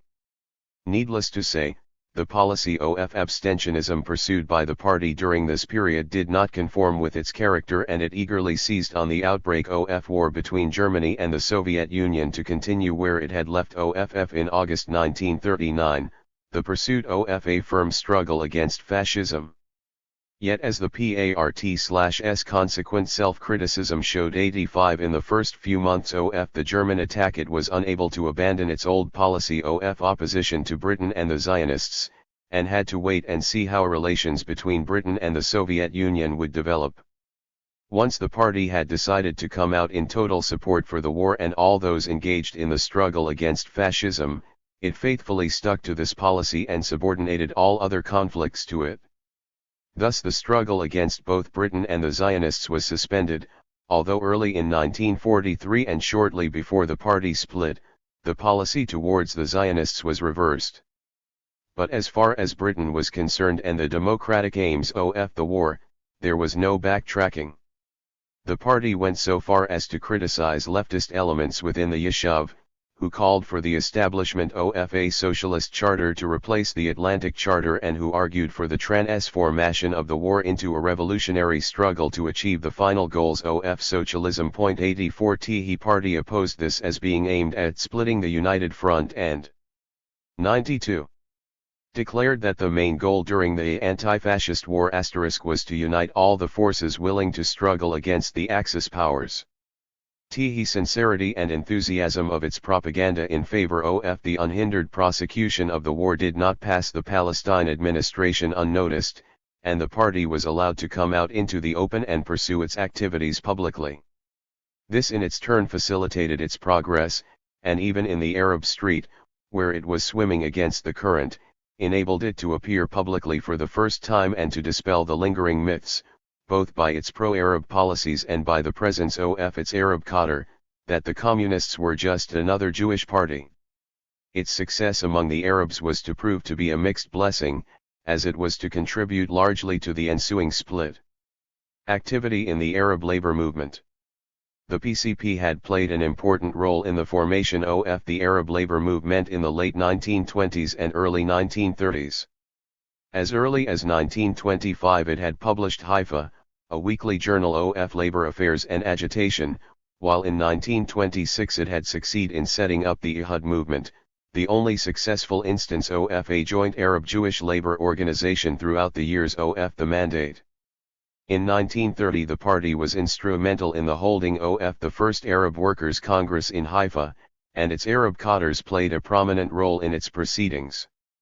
It remained active in the following years until the general strike and the rebellion of 1936 brought all the trade union activity to an end, and the class struggle by necessity gave way to the nation's struggle for independence. The Arab trade union movement as a whole, which was centered on Haifa and had slowly started to spread all over Palestine, was faced with an immensely difficult task. In the Arab street there was no working class as such, and the majority of the population was rooted in a peasant economy where wage earning in the cities was more often than not regarded as subsidiary to agriculture. With the prolongation of the rebellion, the labor movement, which had already succeeded in making some headway and had established itself in the country's few urban centers, began to contract and was eventually reduced to the original stronghold of the movement in Haifa. Even there the movement was dormant and existed in name only. The outbreak of the Second World War and the severance of Palestine from the metropolis and from the other parts of the empire had an immediate effect. It boosted industrial development and created new places of employment in the army work camps, which were set up to meet the needs of the British Army, cut off from its base in England, in addition to meeting the needs of Palestine's civilian population. In the Arab street, the effects of this were easily observable in the swelling ranks of Arab labor. By the middle of 1941, the government and the British Army had become the largest employers of Arab labor in the country. 85 Previous to this, the opportunities had been very limited. Jewish employers refused to employ Arab labor on political grounds. 86 And there were no industrial 93L undertakings in the Arab sector capable of employing large numbers. The small Arab working class was distributed among a number of occupations, the most important of which were the railways, the ports of Jaffa and Haifa, the building industry, the government public works department, the international oil companies, and, until the outbreak of the war, they had also found seasonal employment in the citrus industry. Arab wages were extremely low, and compared unfavorably with Jewish labor. 87 And in the complete absence of trade union organization. 88 Arab workers were at the mercy of their employers. 89 The initiative to reactivate the labor movement came from the PCP. At the same time the Palestine government adopted the policy of fostering the development of responsible trade unionism among the Arabs.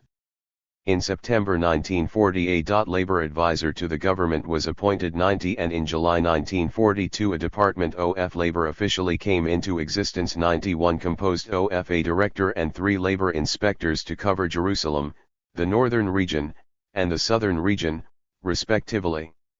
The mere existence of the Labor Department was seen as a go-ahead sign by those in the Arab street who were in favor of creating a strong labor movement, and undoubtedly, by seeming to afford government sanction for such an enterprise, helped make it more acceptable to the hesitant. The PCF's attempts to breathe life into the existing framework of the labor movement were assisted, by a number of factors. The war itself had led to the creation of favorable conditions. Coinciding with the Soviet entry into the war, the party, for the first time, enjoyed increasing government toleration, while the set would necessarily follow from the just war and the new age which they were promised would follow its conclusion. The toning down of the struggle against Britain in the party's written and oral propaganda after the German attack on the Soviet Union led to the struggle against Zionism assuming a more central place, and to this the party added insistent agitation on behalf of the prisoners of the rebellion. This led to a state of affairs, already observed in the case of the Jewish street, where the party was talking to each community in its own political language and appealing to it in terms of its national sentiments.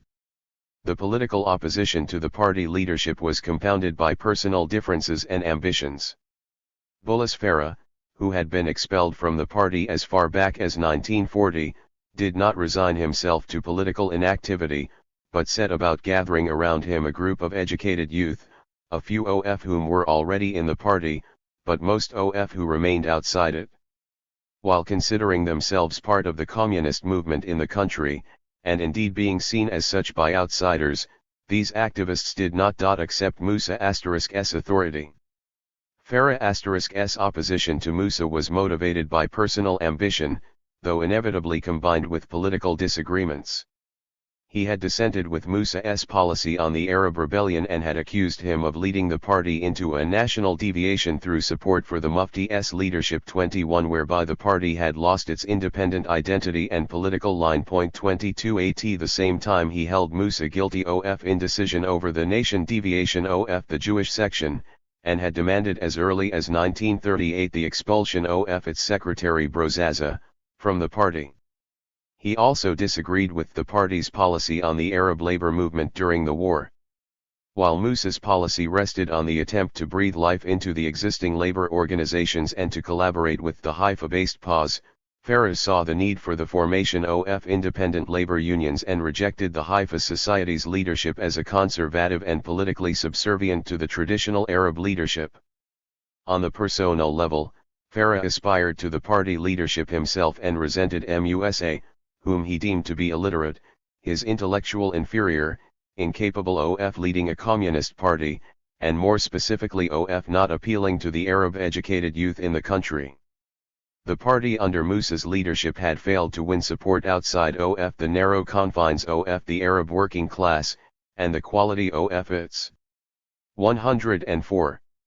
Membership failed to measure up to Farah's conception of the kind of members it should have and its consequent place in the Arab national movement. The group around Farah in Haifa started initially as a gathering of intellectuals who were not ready to take the plunge and identify themselves with the party, but hesitated on its fringes. Most of its members were educated youth from well-to-do families, many of whom were Christians. They were both disenchanted with the policies of the traditional leadership of the Arab national movement and, owing to the family setup which characterized Palestinian Arab politics and the absence of modern political party structures, were unable to play an active political role. The activity of these youths initially centered around the journal Al-Gakp 3 and the movement to reform the Arab village. 24 In 1942, a more formal organization, the Rays of Hope, was set up, later to be followed up by the Fault. Having secured a base among the young and among the workers, Farah was able to overshadow Musa, who by now was no longer in control of the Jewish section of the party and whose Arab supporters were reduced to a group of workers centered on Jaffa. Farah made use of Musa's difficulties to extend his contacts with the Jewish members of the party 25 and appeared to share with them a number of common grievances against the General Secretary, in particular the party's role during the rebellion, the issue of recruitment in the Arab street, and the question of support for the Histadrut strike. 26 Indeed, to many Jewish members, Farah appeared to adhere more closely to an internationalist position and seemed free from Musa's national deviation. 27. It became clear soon after the split that this was no more than an opportunistic tactic. Farah's group set out to establish an exclusively Arab party, which at the outset appeared indistinguishable from other Arab national groups and which persisted right up to partition in trying to win formal recognition from the traditional leadership of the Arab movement. It is, however, more constructive to see the opposition of Farah's group, as opposed to the strictly personal ambitions of Farah himself, as representing a much more fundamental divergence in the ranks of the Arab communists along a worker-slash-intellectual dichotomy. The older generation of Arab who had joined the party in the late 20s and early 30s were mainly workers without formal education, who were attracted to the party in the first place as a result of the class struggle and in a self-conscious attempt to improve the standing of their class. A number of them, including Musa, had received their training in Moscow and on their return tried to apply in Palestine what they had learned in the Comintern school, but they had few pretensions to theoretical sophistication.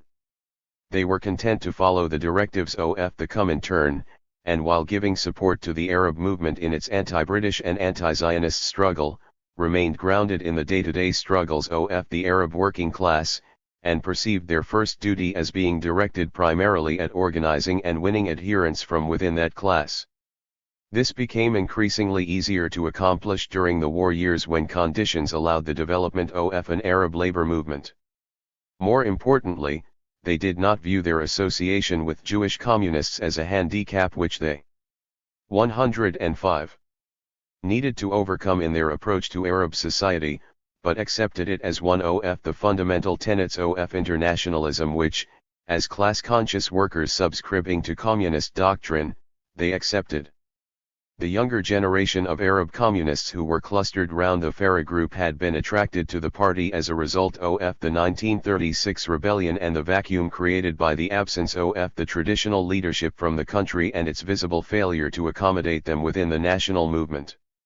On the whole, they possessed better educational qualifications than the first group, all had finished high school, and a few had been to university. They possessed an anti-colonial and basically nationalist outlook, which was what had attracted them to the party in the first place. They were also acquainted, through their familiarity with the foreign language, with socialist ideas, and admired the national achievements of the Soviet Union. Their adherence to socialism, particularly its anti-imperialist content, was a reaction against the economic order they associated with British imperialism. Not only did the class composition of this group differ from that of the early generation of communists but, possessing an intellectual self-image, their interest in trade union organization merely aimed at providing themselves with a power base and was not the sole ambition of their activity. They hoped to appeal to a much wider section of the population, the educated youth in particular, and all those opposed to the mandate and wanting independence. Thus they saw the necessity of an alliance with the leadership of the national movement, and of making the party attractive to the broadest possible section of Arab opinion. This in its turn meant not only diluting the party's class approach, but also getting rid of the Jewish connection. The split and the formation of the National Liberation League, the spark which brought matters to a head and provided the immediate cause of the split, was the disagreement over the propriety of party support for a strike called by the Histadrut in the army-run labor camps in May 1943.28. The issue was not manifestly an important one, and the decision to support the strike and call on both Arab and Jewish workers to participate in it was taken by the party secretariat in Musa's absence. The latter, however, did not agree with this decision, and subsequently reversed it. 29. He reasoned that the party could not cooperate with the Histadrut as the latter had not consulted the Arabs about the strike. 30. He regarded the way the Histadrut had conducted the strike as showing that it was not merely a struggle for economic demands, but was aimed at asserting the Histadrut's leadership over the Arab labor movement. Success of the strike would not only lead the Histadrut to claim that it possessed the confidence of the Arab workers in the camps. 31. But would allow it to exploit this success by enrolling Arab workers within its ranks. 32. The Jewish members, on the other hand, saw this as one more move on the part of the General Secretary to limit their capacity for maneuver in 106. The Jewish Street. 33. They insisted on the necessity of taking part in the strike and approached the issue as one involving merely workers' economic rights which the party could not afford to ignore. 34. Furthermore, they argued that their absence would isolate them further within the Jewish labor movement. They added that just as the party should not confuse the Jewish inhabitants of the county with Zionism, it should not confuse the rank-and-file Jewish workers with the Histadrut leadership. In this they were joined by Farah's Haifa group, which also supported participation in the strike and accused Musa of wanting to split the Arab and Jewish workers' movement further and prevent their coming together. 35 The strength of opposition to Musa's line was such that he was forced to back down. He offered instead a compromise whereby the Arabs were instructed not to participate in the strike, while the Jewish members of the party were allowed to make their own choice. 36 This did not prove to be a workable compromise and amounted to the pursuit of two separate lines to accommodate the two feuding sections of the population. The immediate result of this disagreement was the refusal of the overwhelming majority of the Jewish members and some members of the Secretariat to abide by the directives of the General Secretary and the consequent disintegration of the party. This process was hastened along by an unforeseen development, Moscow's decision to dismantle the Comintern. The decision to dissolve the Communist International came as a surprise and shock to the leadership of the PCP. Although it was regarded as a mere formality, 37 it led to a weakening of Musa's already precarious position, and added to the considerable confusion and disunity already prevailing. While the party had not had any direct contact with the Comintern for a number of years, 38 its abolition deprived the General Secretary of any claim to being the final depository of orthodoxy and from playing the role of mediator between the Comintern executive and the rank-and-file members of the party. Musa's strength had lain in the Comintern's sanction of his position, and the control of the party apparatus which he enjoyed as a result. Up to the time of the Comintern's dissolution, Musa held a virtual veto on all important decisions, and more than once exercised this by overriding the decisions of the other members of the Secretariat. The Comintern's dissolution deprived him of his authority, 39 and it opened the door to challenges to his leadership, both from those who disagreed with his politics and saw in them a departure from the correct communist path, as was the case with the Jewish opposition, and from those like Farah, whose opposition was of a more personal nature. With the abolition of Moscow's central control, a number of communist parties emphasized their national identities, claiming to advocate a national communism free from any outside control. This was expressed in the behavior of both Arab and Jewish communities. The former favored greater involvement with the Arab national movement and the shedding of their Jewish handicap in order to appeal more to their national community, while the latter, recognizing that it was difficult to ignore the national consciousness of nearly half a million Jews in 107. The country, wanted to effect a revision the basic tenets of the party.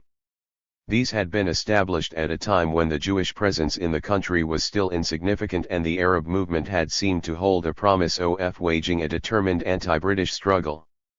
This news of the dissolution of the Comintern, following hard on the heels of the conflict over the Histadrut strike, afforded the Farah group the opportunity it needed to deprive Musa of his remaining Arab base and to assume the leadership of the Arab communist movement. By May 1943, Musa had already lost the allegiance of the Jewish membership of the party. The aftermath of the strike brought a period of complete anarchy and confusion. At this juncture, the Arab opposition group embarked on a step which finalized the split and made the possibility of any future reunion of Arab and Jewish communists extremely unlikely. Immediately after a CC meeting held in the last week of May to try and heal the rift in the party, 40 an Arabic leaflet appeared under the name of the CC, which was quickly seized upon by the Jewish opposition to formalize the already existing split. 41 Although the leaflet was the work of individual Arab members, not all of whom were members of the CC. 42 and although it was repudiated by Musa, who denied CC authorization for its publication. 43 The damage had been done. The leaflet proclaimed the PCP as a national Arab party in whose ranks there are Jews who accept its national program. 44 It welcomed the abolition of the Comintern as opening the path for the entrance of national elements into its ranks, and declared that the CC had purged Zionist deviationists from the party and proceeded to expel the members of the Tel Aviv and Hadar branches.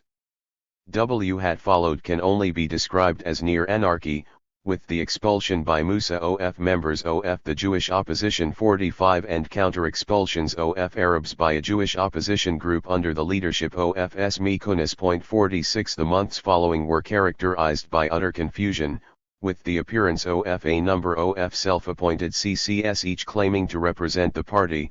Contacts between the contending groups were maintained for some time in the hope of finding an agreeable framework for cooperation, but a proposed plenum to be attended by Jews and Arabs of all the groups was continuously postponed, and eventually never took place. 47. The gulf separating the groups, which now amounted to 2 on the Arab side and 3 on the Jewish, and the intergroup differences between them, proved too large to surmount. Although Musa himself and his small group of Arab supporters were opposed to the split and in favor of the continued existence of a united communist party, they were not able to hold the party together, and it subsequently ceased to exist as a centralized and disciplined organization. Registered the disintegration of the party brought the Farah group into prominence as the only disciplined and coherent group among the Arab communists. Simultaneously, some of Musa's supporters began to desert him and attach themselves to the opposition. 49. Musa himself, though supported by a number of leading communists, 50, was not able to muster sufficient support to maintain a meaningful Arab-Jewish party. 108. And realizing his weakness, chose to retire from political activity, resigning in November from the by now fictitious position of General Secretary. The summer of 1943 was spent in a series of meetings organized by the Haifa Group to set up a national communist movement throughout the country. In the absence of any contact with Moscow, both Arab and Jewish communists looked to the Syrian Communist Party, and to its leader, K-51 for guidance.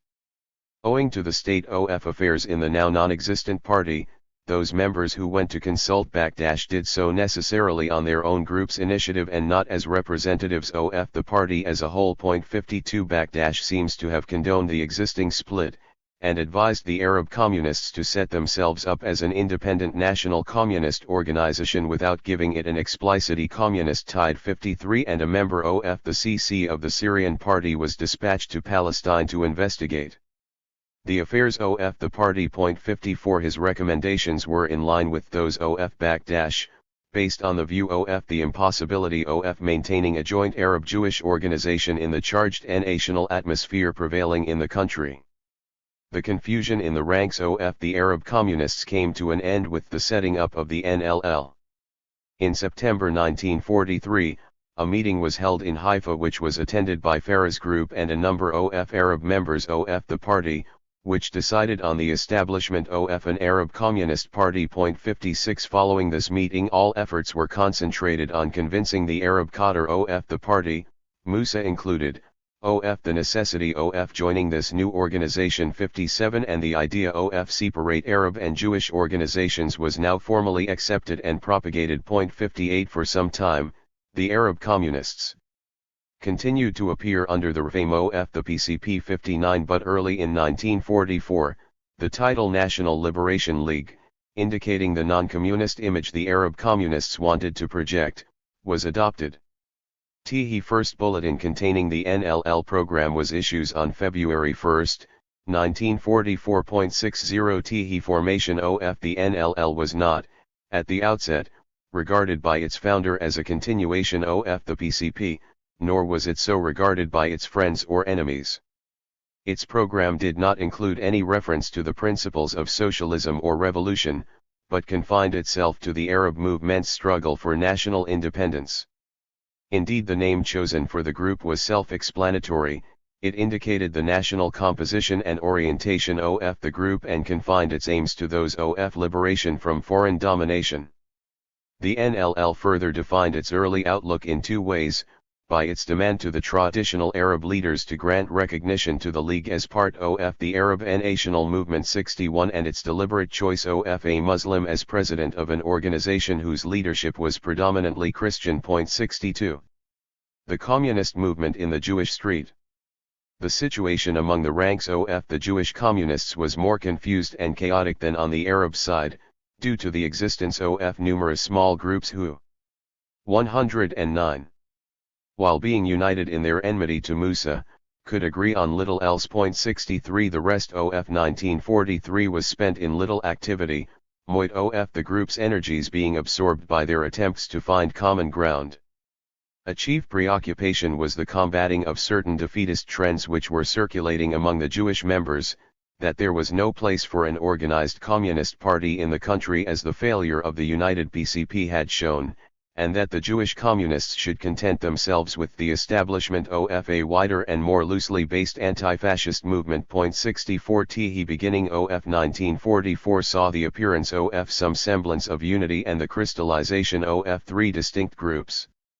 The smallest of these, which was not to have any lasting presence on the political scene, was made up of part of the old membership of the section and the Emmet group, who refused to cooperate with other Jewish communist groups and established themselves as a separate organization. 65 The second was composed of a number of important party leaders who had remained loyal to Musa and were sympathetic to neither the Arab opposition nor the Jewish opposition led by Kunis, and some sections of the party's youth movement. Discussions were initiated with the Kunis group to resurrect the party after it had become clear that the split was final and Musa had retired from active political life, and the political materials to be submitted to a congress to take place in 1944 were agreed upon. 66 Only part of this group, however, finally merged with the Kunis group to establish a new communist party. 67 The remnant formed themselves into the Communist Educational Union 68 and were to continue a separate existence until after the establishment of the state in 1948. The third group was the largest and most important. Led by S. Kunis and P. Feenhaus, both of whom had figured prominently in the opposition to MUSA's leadership before and during the split. It succeeded in drawing to its ranks part of the ex-Emmet group and a section of the group around Slonim and Zaberi. In March 1944, a framework for union was achieved and the group held its first congress, termed the Eighth Party Congress, in May 1944, 69 laying claim to being the legitimate continuation of the pre-split PCP. 70 The Communist Educational Union held its founding congress in April 1945. On this occasion it came out firmly in support of the Jewish national home and declared its acceptance of the goal of political independence for the Yishuv, calling for its further economic and political development. 71 The group held to the view that Palestine was not in need of a communist party, and saw its role as one of spreading communist ideology among workers in the Yishuv. 72 It structured itself accordingly. Its organizational framework was extremely loose, and it proclaimed its doors open to all those who accepted its educational and propagandist aims, while emphasizing that members did not have to abide by the decisions of the leadership, and that the constitution of the group could be changed by a simple majority vote. 73 While continuing to attack the leadership of the Histadrut and the Zionist movement for their mistaken policies, and paying lip service to the need for cooperation with the Arabs to ensure the equal rights of both communities in 110. The country, it adopted the slogans of the Zionist movement as its own to the extent that it became indistinguishable from the latter. This it echoed the demand for the immediate entry into Palestine of 100,000 Jewish refugees from the displaced persons camps in Europe, and proclaimed the right of the Yishuv to self-defense. 74 The culmination of the stand was the consequent laudatory attitude to the Haganah and the call on Jewish youth to enter its ranks. 75 Although the group was denied recognition by the international communist movement. 76 It perceived its role as one of destroying the walls of suspicion and estrangement between the Yishuv and the communists abroad. 77 And made the claim as early as 1946 that the Soviet Union supported a solution of the Palestine problem based on the right to self-determination of both nations in the country. 78 A conference held in October 1947 saw the transformation of the group into the Hebrew Communist Party, whose aim was now described as fusing the theory of communism with the national and social liberation of the Hebrew nation in Palestine, and which aspired to be a driving force in the Yishuv for national independence. 79 This group, uncharacteristically for a self-proclaimed communist party, developed the thesis of the Jews in Palestine constituting an oppressed colonial people and proclaimed their fight as one of national liberation of the Yishuv 80, but partition was rejected as a solution to the problem, and the group put forward a scheme of territorial federalism, encompassing complicated divisions and safeguards designed to allay the fears of both communities of being dominated by the other side, while at the same time preserving the framework of an independent democratic United State. Needless to say, the group supported the establishment of the Israeli state. When partition was decreed, maintaining contact with one of the most extreme Jewish terrorist groups. 81 But soon after amalgamated with the Israeli Communist Party. 82 The Mikunis group held its first Congress in May 1944, an event which was proclaimed to heal the split which had taken place in the party the summer before. 83 It was now explained that the reason for the split was the unspecified existence of differences in political views, and the blame was put on Musa for the absence of democracy in the party, which would have enabled the resolution of these problems within the united party framework. 84 The new party's policies, as formulated by the decisions of the Congress, were based on opposition to the White Paper and the land transfer regulations, which were seen as providing the conditions for the partitioning of the country. 85 At the same time the party declared itself in support of the entry of Jewish refugees from the displaced persons camps in Europe to Palestine, if they so wished, but refused to concur in the demands for unlimited immigration. The party affirmed its belief in the community of interests between the Jewish settlers and the Arabs in the country, and called for the establishment of an independent democratic state which would guarantee complete equality of rights to the Jewish national minority. A special provision was called for to ensure the establishment of extensive autonomy to local authorities to enable the Jewish community to develop its national culture. 86. 111. The party which emerged from the 8th Congress was in no way a continuation of the old PCP, though it tried hard to appear as such. The new leadership had simply glossed over and ignored the division of the party on national lines, yet it was noticeable that not a single greeting to the Congress was received from any fraternal communist party in THIRD neighboring Arab states. 87 The Arab-Jewish national conflict was not discussed at this Congress, nor was it to be discussed at any of the future gathering. It was simply ignored, and the party, which for the first time obtained legal permission to publish its journal Kol Ham in December 1944, 88 produced its literature in many European languages, but not a single leaflet was published in Arabic. The new party took a further step away from the pre-split PCP, in its endeavor to gain entry into the Histadrut. It attempted the first ever public self-criticism of the past mistakes of the old leadership of the party. 89 In a self-proclaimed spirit of Bolshevik self-criticism, it tried to dissociate itself from the policies adopted during the 1936 rebellion by claiming that party members had not been consulted at the time by the leadership, and that the consequent struggle waged by the P.R.S. Jewish cadres had succeeded in ejecting this old leadership. It went on to explain that the PART/S policy in that period had been mistaken in its support for the rebellion and in its failure to struggle against the leadership of the Mufti, who had been in contact with the fascists and had become their agent. It had also held to a mistaken view of the Jewish community as a single reactionary body opposed to the Arab people as a single progressive body, and consequently failed to draw up a program for the future of the Jewish community. 90 The new party differed also as a result of the general atmosphere of legality in which it was now allowed to operate.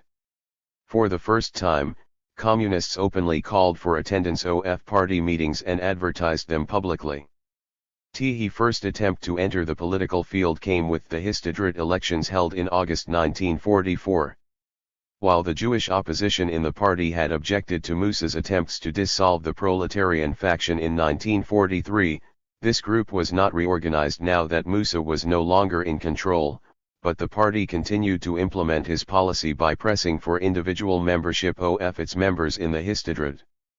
However, despite meetings with representatives of the Jewish workers' leaders and the self-criticism which the party undertook, it was unable to meet the demands placed on it by the Histadrut, namely open and complete support for Jewish immigration, and the development of the national home in all its facets, and it thus failed to win admittance. 91 In the following years, the party continued its attempts to press the executive committee of the Histadrut to meet to discuss the problem of its cadres admission and regarded the matter as one of top priority.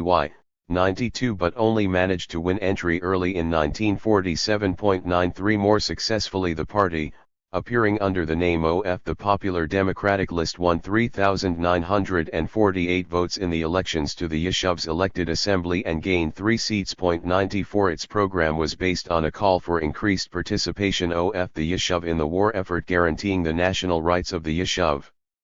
Claiming to stand in the name of 112 numerous groups within the Jewish community encompassing workers, clerks, artisans, shopkeepers, intellectuals, small farmers and small traders. 95 In its first legal appearance in the councils of the Yeshuv, the party declared itself in favor of abolishing the White Paper of 1939, but was vague on the issue of immigration. 96 It vehemently rejected the setting up of a Jewish state, which it characterized as being merely a prelude to partition. In its place it put forward the demand of independence for a united Palestine with vague provisions of equality of rights for the Jewish settlers. 97 This successful entry into the politics of the Yeshuv signified the party's self-imposed restriction of its activity to the Jewish section of the population, and differentiated it further from the pre-split PCP. 98 The party's position on the nature of the Yeshuv and its rights evolved gradually and was not clearly formulated at the Founding Congress of May 1944. To a large extent this was due to the absence of strong contacts with Moscow and to the lack of any lead from the latter as to what the orthodox communist position should be and how the international communist movement regarded the Jewish question, with particular reference to the establishment of the national home. 99 Yet as early as the 8th Congress, the new party had indicated the importance of the issue of the Yeshuv's position in Palestine, by proclaiming that the mark of progressive forces in Palestine is the attitude taken towards the equality of rights for the Jewish population. 100 An indication of the line adopted by the international communist movement came on the occasion of the International Workers' Congress in London in 1945, when a resolution, pro-Zionist in tone, and indicating support for the national home, was supported by the Soviet Union. This was understood by the party to signal Moscow's approval for closer identification with the struggles and aspirations of the Yeshuv. 101 The party accordingly adapted its activity and propaganda to this new position, proclaiming that the progressive forces in the world were in support of the free development of the national home and the Yeshuv's just war against the White Paper. 102 Already in May 1945, the party was raising the slogan "Let us struggle for the development of the national home." 103 In June 1946, when the British authorities held the Yeshuv under violent military siege, arresting nearly 3,000 people, among them leaders of the Zionist movement and the Histadrut, in an attempt to curb Jewish terrorism. 104 The party came out for the first time in its history in open support of the Zionist leadership, declaring the British action to be an outrage and a new expression of colonial oppression. 105 It described those arrested as the sons and daughters of the Yeshuv and their apprehension as a serious attack upon the elementary rights of all the inhabitants of Palestine. Calling for the immediate release of all those arrested, it proposed lodging a complaint in the name of the Yeshuv at the UN. 106 After this, the party's literature abounded with calls for the recognition of the existing Jewish community and its rights to free national development.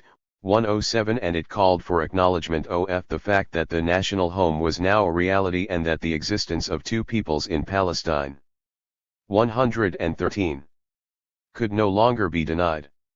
The party's delegates abroad were now explaining Jewish terrorism by ascribing it to the justified bitterness of the masses of the Yeshuv against colonial rule. 108 And professed to see the Jewish resistance to the British as objectively viewed, something in the nature of a protest against colonial rule, with the issue being increasingly posed in the role of an oppressed national group in a colonial country. 109 The problem of understanding with the Arabs and the need to find common ground with those whom the party declared we shall have to live together forever. 110 Figured prominently in the Jewish communists' deliberations and propaganda, yet the practical outcome of this considerable verbal activity was practically nil. The party's congresses reiterated the need for unity with the progressive forces in the Arab community, stressing that this was the only way to convince Jews and Arabs that cooperation in the country was possible. 111 Yet, with the exception of a few joint leaflets on the occasion of industrial action, no other form of cooperation between the Arab and Jewish communists was established prior to the termination of the mandate. Despite the pressure exerted on the Jewish communists from abroad, the desired cooperation simply did not materialize.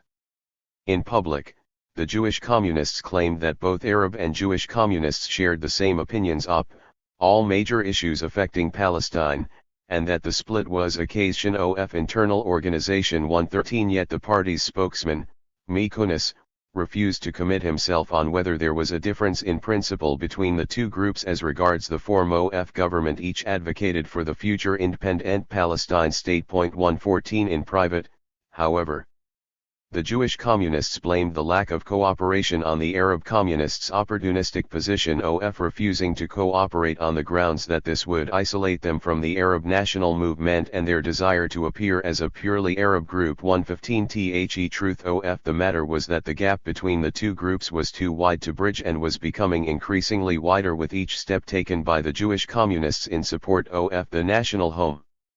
The Arab communists did not at any time recognize the equal national rights of the Yishuv and persisted in their support for the white paper and in opposing Jewish immigration and even the entry of Jewish refugees. In calling for an independent Arab state in Palestine, where Jews would enjoy civil but not national minority rights, they were further away from the Jewish communists than they had been even at the time of the split in 1943. Prior to the split of May 1943, the communist movement in Palestine had declared its support for the demands of the Arab national movement, its only proviso being the necessity of guaranteeing full equality and civil rights to the Jewish inhabitants. The New Jewish Party came out in its first Congress in May 194116 in support of an independent democratic state, which was not described as Arab or Jewish but deliberately left ambiguous. This unsatisfactory position was soon left behind, and at its 10th Congress, the party, while condemning any forms of partition or federation, put forward the slogan of a united Arab-Jewish state. 114. Democratic and independent full equality of rights. 117 At the same time it raised the slogan of the necessity of taking the Palestine problem to the Security Council of the UN, where it was hoped the influence of the democratic and progressive forces would be brought to bear to achieve a just settlement of the problem. 118 The party's main aim was to remove the problem of Palestine's future from the hands of Anglo-US imperialism, and on this basis it objected to the visit of the Anglo-US Investigation Committee to Palestine in March 1946, and described it as an attempt to keep the Soviet Union out of the area and as illegal. 119 By 1947, the party had moved even further along the road to recognizing two separate national groups in the country, and was arguing for the rights of both peoples to independence in a single, free, and democratic Palestine. On the principle of full equality of civil and national political rights. 120 Denying that immigration was in any way a serious problem, and maintaining its distinction between the Palestine problem and that of the Jewish refugees in Europe, the party put forward its proposal for a unitarian binational solution. 121 And even went as far as accepting the federal solution which it had previously rejected if this proved to be the desire of the country's inhabitants. Rejecting both an Arab and Jewish state as implying the domination of one people by another, the party's proposed state was based on proportional representation, condemning the arithmetical approach and denying the need for parity. It claimed that once the foreign element was removed from Palestine, the two peoples would settle down and solve their problems amicably. This was the Jewish communists' decision at a time when the Soviet Union itself had just decided to clarify its own position on the problem and throw its weight behind the, until now, totally unacceptable idea of partition. The Soviet Union's public attitude on the Palestine problem began to take shape only during the April-May 1947 discussions at the Union. The Soviet representative's speech contained implicit support for partition. For the first time ever, a communist spokesman admitted the possibility of a partition solution and endorsed the aspirations of the Jews to establish their own state. 122 This, however, was declared a second choice to be implemented only in the case of failure to realize the establishment of an independent, dual, democratic, homogeneous Arab Jewish state. The ambiguity in this new Soviet approach allowed the party to maintain its original position, and its political propaganda continued to demand the creation of a binational state and to condemn partition. Thus in September 1947, the party condemned the majority report of the UNSCOP, which was in favor of partition, and criticized it for awarding the projected Jewish state a size beyond the dreams of die Zionist leaders, declaring it to be unworkable and impossible to implement. It came out of favor of the minority report calling for the creation of a federal state. A month later, when the Soviet representative declared his country's support for the minority report in principle but called for the implementation of the majority proposal, which he described as a bad solution but the only possible one in the prevailing circumstances of deteriorating relations. 115. Between Jews and Arabs, the party reproduced his speech in its journal but refrained from indicating its own position. 124 The change was, however, not long in coming, and a few days later it came out in support of partition and the two-state plan. 125 Without waiting for the resolution of the problem at the UN nor ascertaining which side the Soviet Union would eventually support. 126 The party revised its previous opposition to partition in its political propaganda and declared itself wholeheartedly in favor of a struggle for the establishment of two independent democratic states in the country. 127 The Jewish communists' support for the setting up of the Jewish state and the war which followed was total. Finding themselves for the first time in their history in complete unity of purpose with the rest of the Yishuv, they strove to form a united front with the progressive wing of the Zionist movement. 128 In calling for this, the party did not omit to mention that the success of the Yishuv's struggle against the mandate was partly due to the help of the Soviet Union and all progressive forces in the world. 129 With the proclamation of the State of Israel in May 1948, the Jewish communists hailed the onset of this great day * and called for the total mobilization of the Yishuv to partake in the fight for our freedom, in which the Jewish state's only allies were the whole Jewish people and the Soviet Union.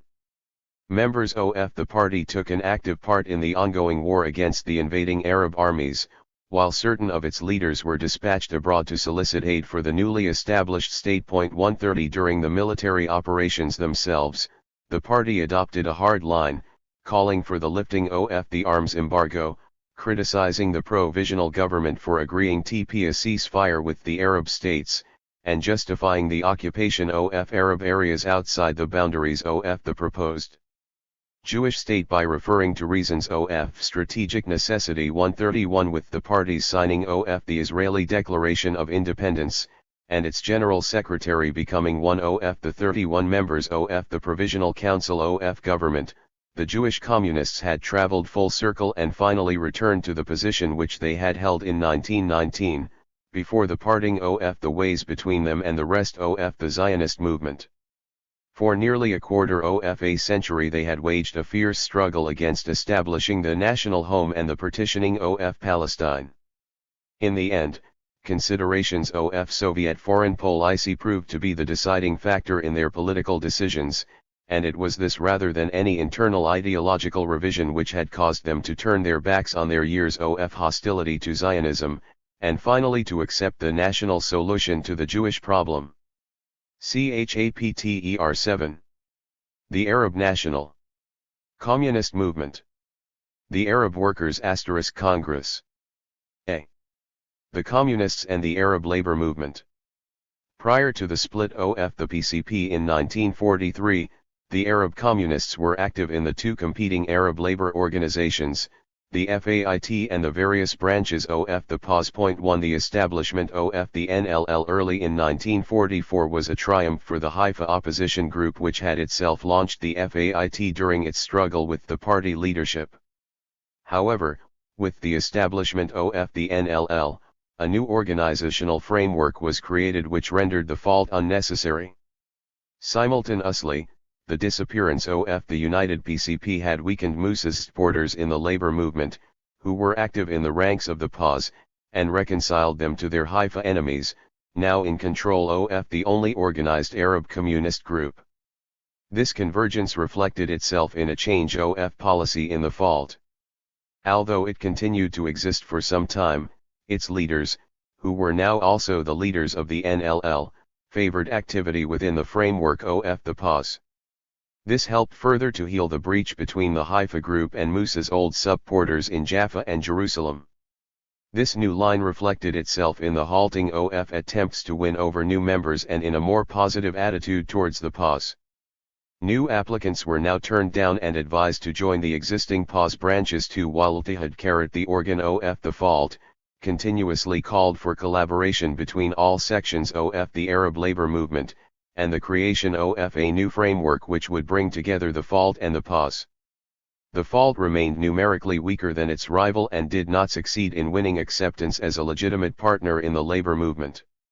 Nevertheless, it scored a major success by bringing out a weekly journal, Al-Ittihad. An editorial in the first issue emphasized the contribution of the Arab working class and the Arab people in Palestine to the struggle to defeat Nazism.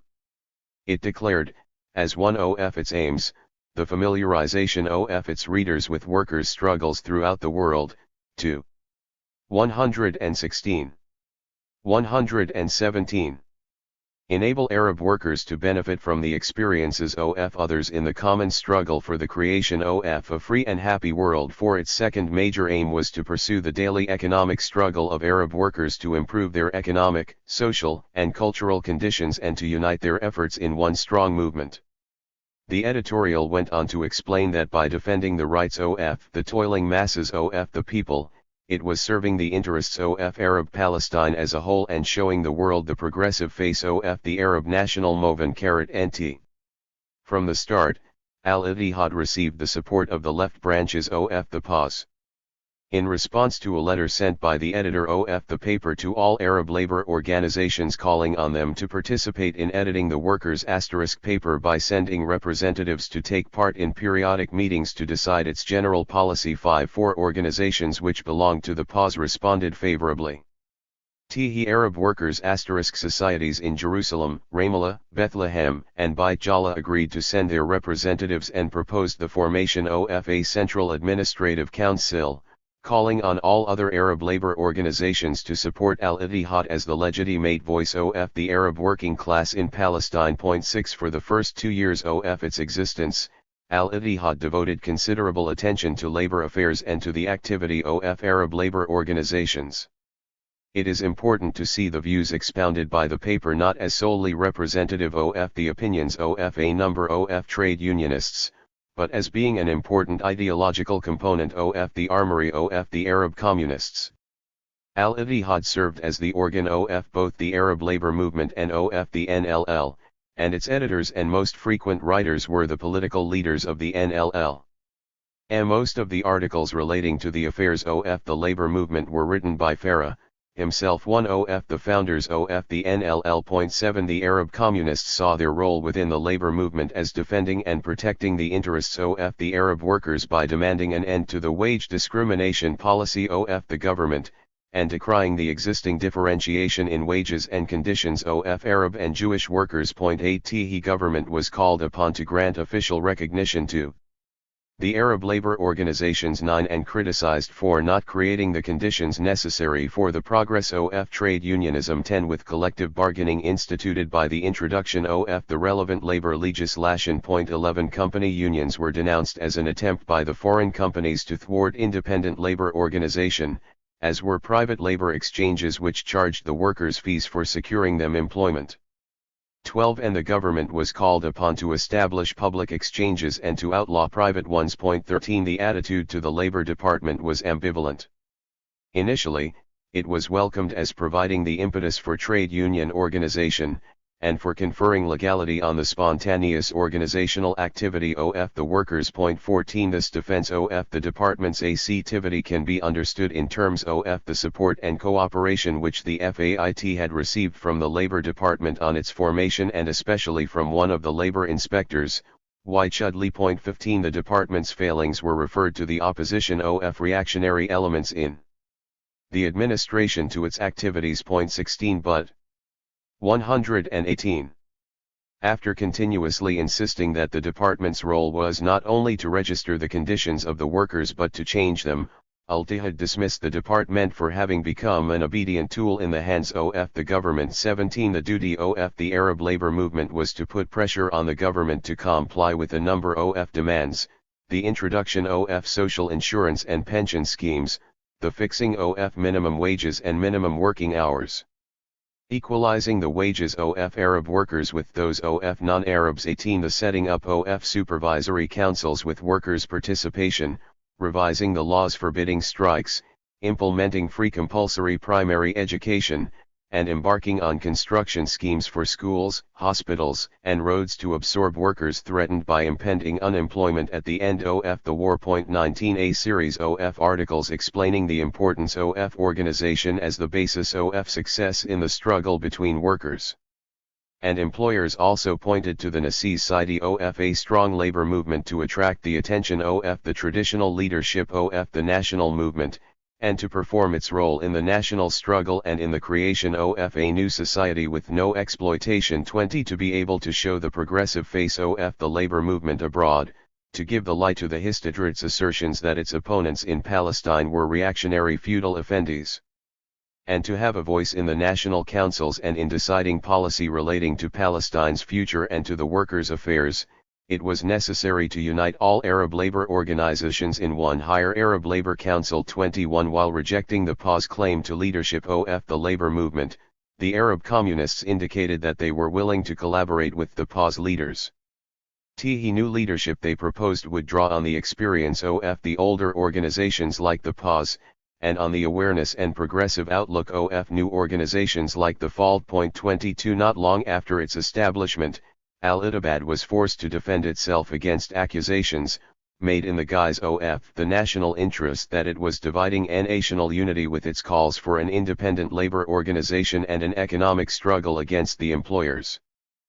Nasser. 23. Replied to these attacks by affirming the political role of the labor movement in showing the progressive face of our struggle to the popular democratic forces in the world, and denied that the HAC, formed as it was at the behest of the Arab League, was representative of Palestine's Arab inhabitants. 24. Despite this, the labor movement was prepared to cooperate with other classes in Palestine, the peasants and the small capitalists and landowners, on the basis of a common interest against imperialism. 25. Nevertheless, it did this conscious that its duty lay in drawing the other two classes away from concentrating their efforts on the struggle against Zionism, and directing them against the main enemy of the Arab national movement, British imperialism. The Arab communists were careful to explain that their primary preoccupation was the national struggle for independence, and that the labor movement's duty was to support the national economy in the present stage of the national liberation struggle. 26. Arab employers were to be treated differently from foreign ones. 119. Whereas the latter were obstacles in the way of independence.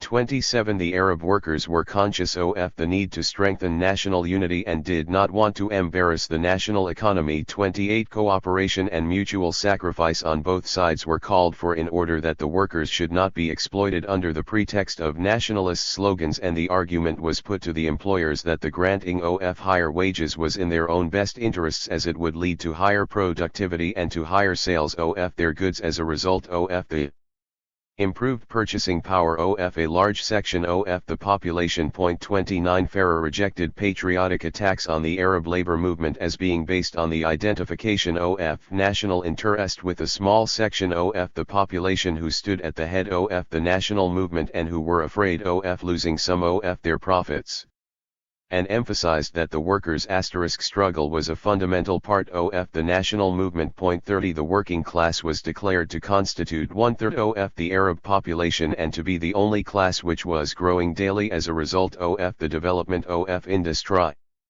Thus it was only right that the labor movement should participate in the struggle according to its own interests, particularly as the national struggle was not a monopoly of any one class. 31 Going even further, he declared that the working class was the most important class in society and the one with the biggest stake in liberating humanity from the existing regime of exploitation and national slavery. 32 In the specific case of Palestine, the Arab workers were directly threatened by the influx of Jewish immigration and land transfers to Jewish companies, which necessarily led to increased unemployment and the migration of large numbers of peasants to the FDWNS in search of scarce employment.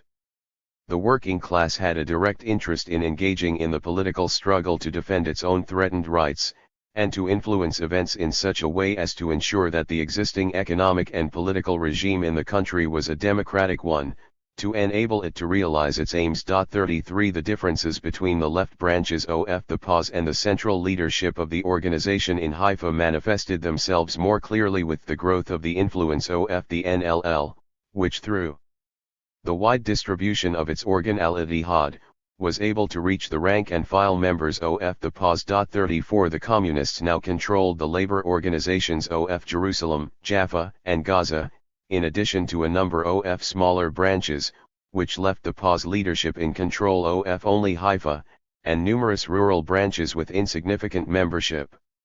The rift between the two sections of the movement made itself felt on a number of issues.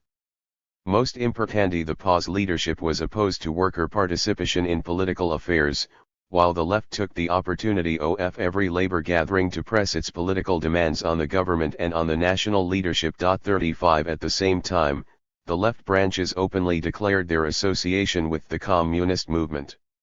A number of prominent leaders of the labor organizations in Jerusalem, Jaffa, and Nazareth regularly wrote for Al-Ittihad, while some officers of PAS branches held official positions in the NLL. 36 The gatherings of the left.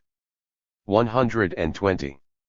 Branches increasingly issued political resolutions demanding the widening of democratic liberties in the country, and came out openly in support of the Red Army and the USSR. 37 In Haifa, on the other hand, celebrations held on the occasion of May Day were characterized by attacks on the Arab communists for misleading the workers, and on the Soviet Union. 38 Another difference centered on the attitude towards Jewish workers in Palestine.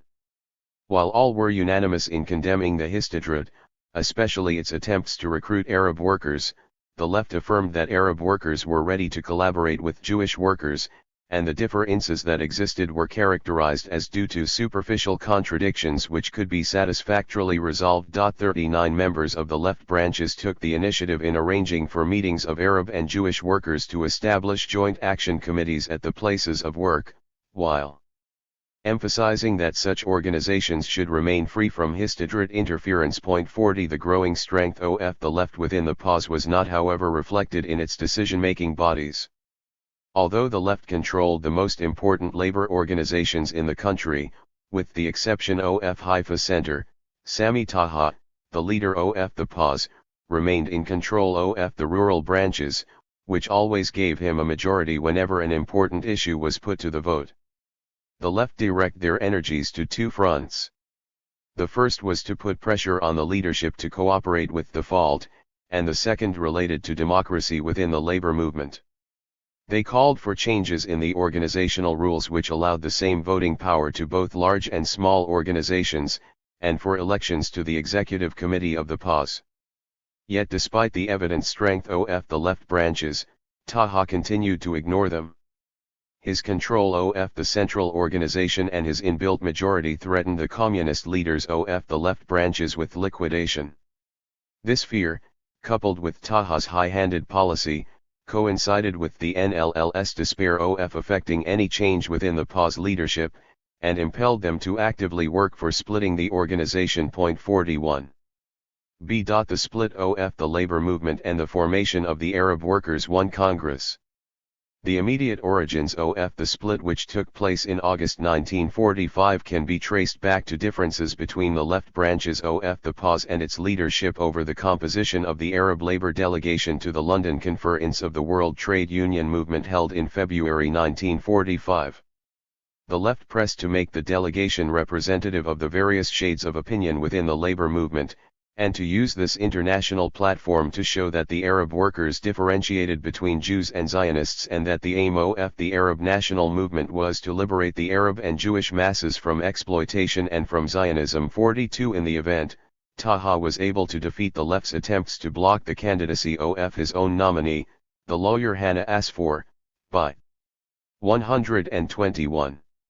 Agreeing to a compromise whereby a representative of the FALT was also included in the delegation. 43. The affair, however, was not to be resolved to the satisfaction of the left.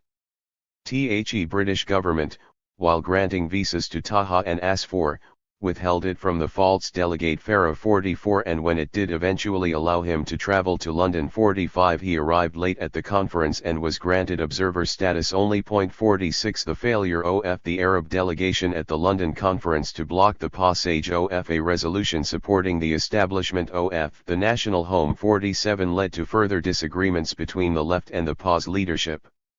Whereas the latter criticized the USSR for its support of the pro-Zionist resolution, the left defended the Soviet stand and explained it in terms of the necessity of maintaining the unity of the international labor movement in the face of attempts by reactionary forces to split it. 48. In addition, the left attributed the Arabs' failure to the internal structure of the PAS and to its inability to appeal to the progressive forces in the international labor movement. 49. The spark for the split in the PAS was the decision of a Labour Conference 50 to nominate Taha and Asfour yet again as delegates to the World Trade Union Conference due to be held in Paris. During the meeting, Taha had overridden the objections of the left branches to the nomination of Asfour and reportedly threatened to dissolve any organization which objected to his decisions. 51. The representatives of the Jerusalem, Jaffa, and Gaza branches withdrew from the meeting in protest, and a few days later issued a statement declaring their withdrawal from the PAS and their intention to hold a Labour Congress to elect a Labour delegation to Paris and to formulate a constitutional and organizational framework for the labour movement. 52. The left branches justified their withdrawal from the PAS by pointing to a number of abuses which in their opinion had resulted in stagnation in the development of the Arab labour movement and in its isolation on the international scene. They emphasized the absence of democracy within the PAS, in which no elections had been held for a period of over 10 years, and the dictatorial methods of Taha in forcing his opinions on the branches of the movement. 53. They further pointed out that the financial affairs of the movement had been kept a secret even from leading members, that the majority of rural branches existed on paper only, and that the main thrust of the movement had been directed at establishing cooperatives rather than at trade union organization. 54. Turning to Asfour's nomination as a delegate to international conferences, the breakaway branches explained that Taha had forced him on the labor movement at the time of the London conference, despite the opposition of the largest branches, and that he had attempted to do so again.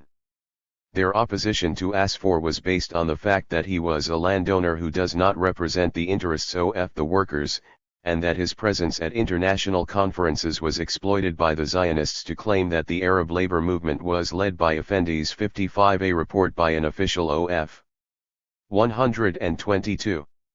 The Labour Department substantiated most of the claims made by the left branches concerning the absence of democracy and the non-representative nature of the delegations chosen by the PAS leadership, and concluded by stating that this department thinks that the actions of the dissidents was justified. 56. The Congress called for by the left branches of the PAS was held on August 19, 1945, and was attended by representatives of the three big branches which had initiated the split, and 8 smaller ones.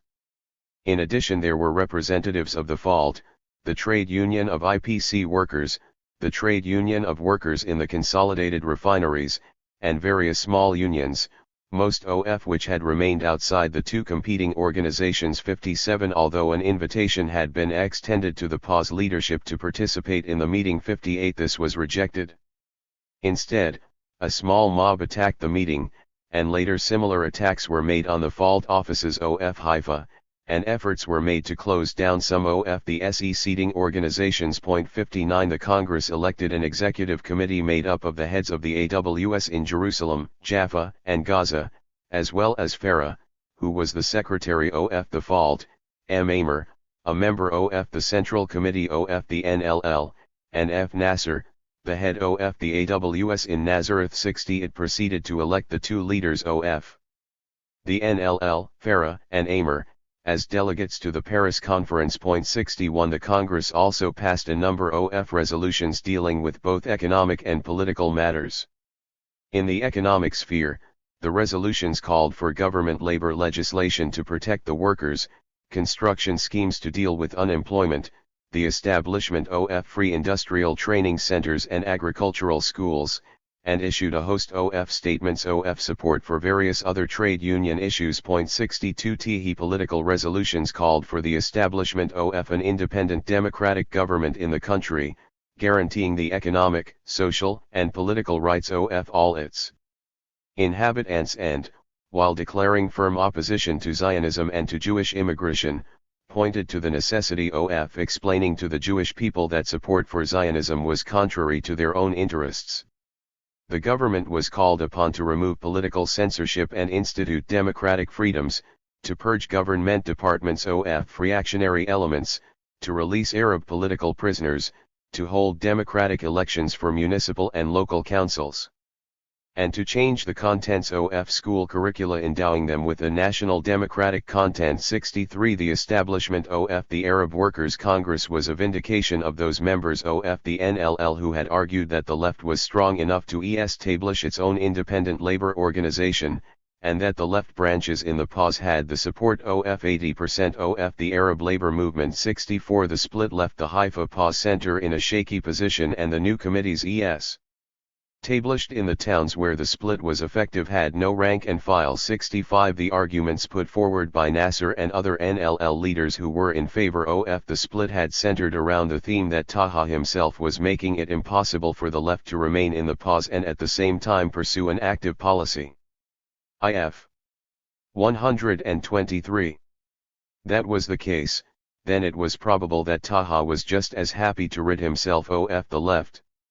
However, what the split had revealed was that the left within the PAS enjoyed the support of an overwhelming majority of the active membership, which itself raises doubts about the fears of liquidation cited by the communists as one of the reasons for the necessity of the split.